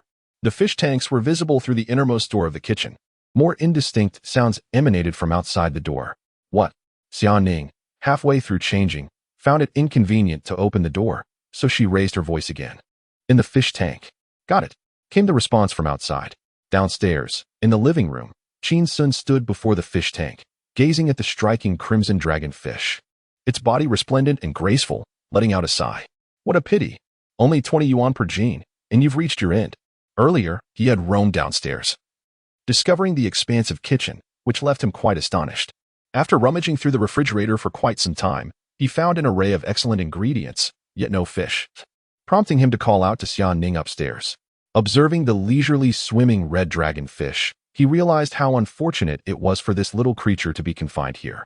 After studying the tank for a considerable while, he finally lifted the lid, deftly grasping the slippery fish with an unyielding hand and sauntering into the kitchen. Xia Ning, now clad in a sleek black nightgown, examined herself in the mirror from various angles, ensuring there would be no wardrobe malfunctions. Satisfied, she descended the stairs, hearing commotion from the kitchen. Upon entering, she was taken aback to see Qin Xun, adorned with an apron, having already prepared the fish, neatly arranged on a plate on the countertop. She was astonished. So quick. Although she had never cooked before, she understood that gutting, scaling, slicing, and marinating a fish required considerable effort. Such culinary skills are typically possessed only by those seasoned chefs who have spent countless days filleting fish in bustling supermarkets. Xia Ning quietly entered, standing behind Qin Xun to observe his cooking, her mouth gradually agape in astonishment. She watched as Qin Xun skillfully added oil, seared fish bones, poured in boiling water, and concocted a pot of creamy fish broth. After 5 minutes, he ladled the broth into a basin for later use. He blanched bean sprouts and wood ear mushrooms, then heated more oil, adding scallions, ginger, Sichuan peppercorns, and debanjiang, allowing the fragrant aroma to waft through the air. Next, He poured in the fish broth, seasoned it, and added the fish slices. Once plated, he garnished it with chopped scallions and minced garlic, drizzling a spoonful of hot oil over the dish. The entire process was seamless. As the enticing aroma filled the kitchen, Xiaoning gently applauded, exclaiming, "Impressive, truly impressive." Turning around, Qin Xun was met with Xiaoning's incredulous expression. She inquired, "How do you cook so well?" Standing tall, Qin Xun carried the basin outside, responding, "I recall mentioning that my mother taught me from a young age that children of the less fortunate must mature early. Household chores are something I've dabbled in. It's no big deal." Xiaoning remained silent as they served the boiled fish at the dining table. Sitting down, she gazed at the steaming dish, a smile gracing her face. Suddenly, she noticed Qin Xun looking at her with astonishment. "What's wrong?" she asked nervously, fearing he had caught a glimpse of her in an unflattering light. Qin Xun's gaze slowly drifted to her hands. Xiaoning glanced down, seeing no issue, then raised her head, puzzled. "What is it?" With an arched eyebrow, Qin Xun inquired, "Where are the bowls and chopsticks?" Xiaoning, slightly embarrassed by her oversight, stood up to fetch 2 sets from the kitchen. She placed one set in front of Qin Xun and sat down as he began to eat. Picking up her chopsticks, she sampled a piece of fish, which was tender and flavorful. She couldn't help but squint her eyes in delight, savoring the taste before placing the fish bones on the designated plate, turning to Qin Xun with a compliment. "It's delicious." Feeling her initial praise insufficient, she raised her voice slightly. "It's truly exquisite." She took another piece, relishing it thoroughly, and shook her head in astonishment. "How can it be so delectable? Where did you learn such culinary artistry?" Qin Xun chuckled, lacking Xiaoning's grace and precision. With fish still in his mouth, he replied, "While idling at work, I watched numerous cooking videos. With enough exposure, it becomes second nature." Xiaoning felt the fish lost some of its allure upon hearing his explanation. Nevertheless, she picked up another piece and savored it, her eyes narrowing in pleasure. After finishing that morsel, she sighed with a hint of regret. "What a pity. There is no rice." At once, Qin Xun set down his chopsticks, saying, "Xia, please wait a moment." Xiaoning watched as Qin Xun stood up, turned, and crossed the living room, exiting through the door. Suddenly, something struck her, and her expression shifted slightly as she called out urgently, "Qin Xun, there's no need for that." Qin Xun paused, turned around, and smiled. The takeout, though the fish was poorly prepared, likely the result of an apprentice's practice, was accompanied by perfectly cooked rice. Xiaoning waved her hands repeatedly. No, I cannot bring myself to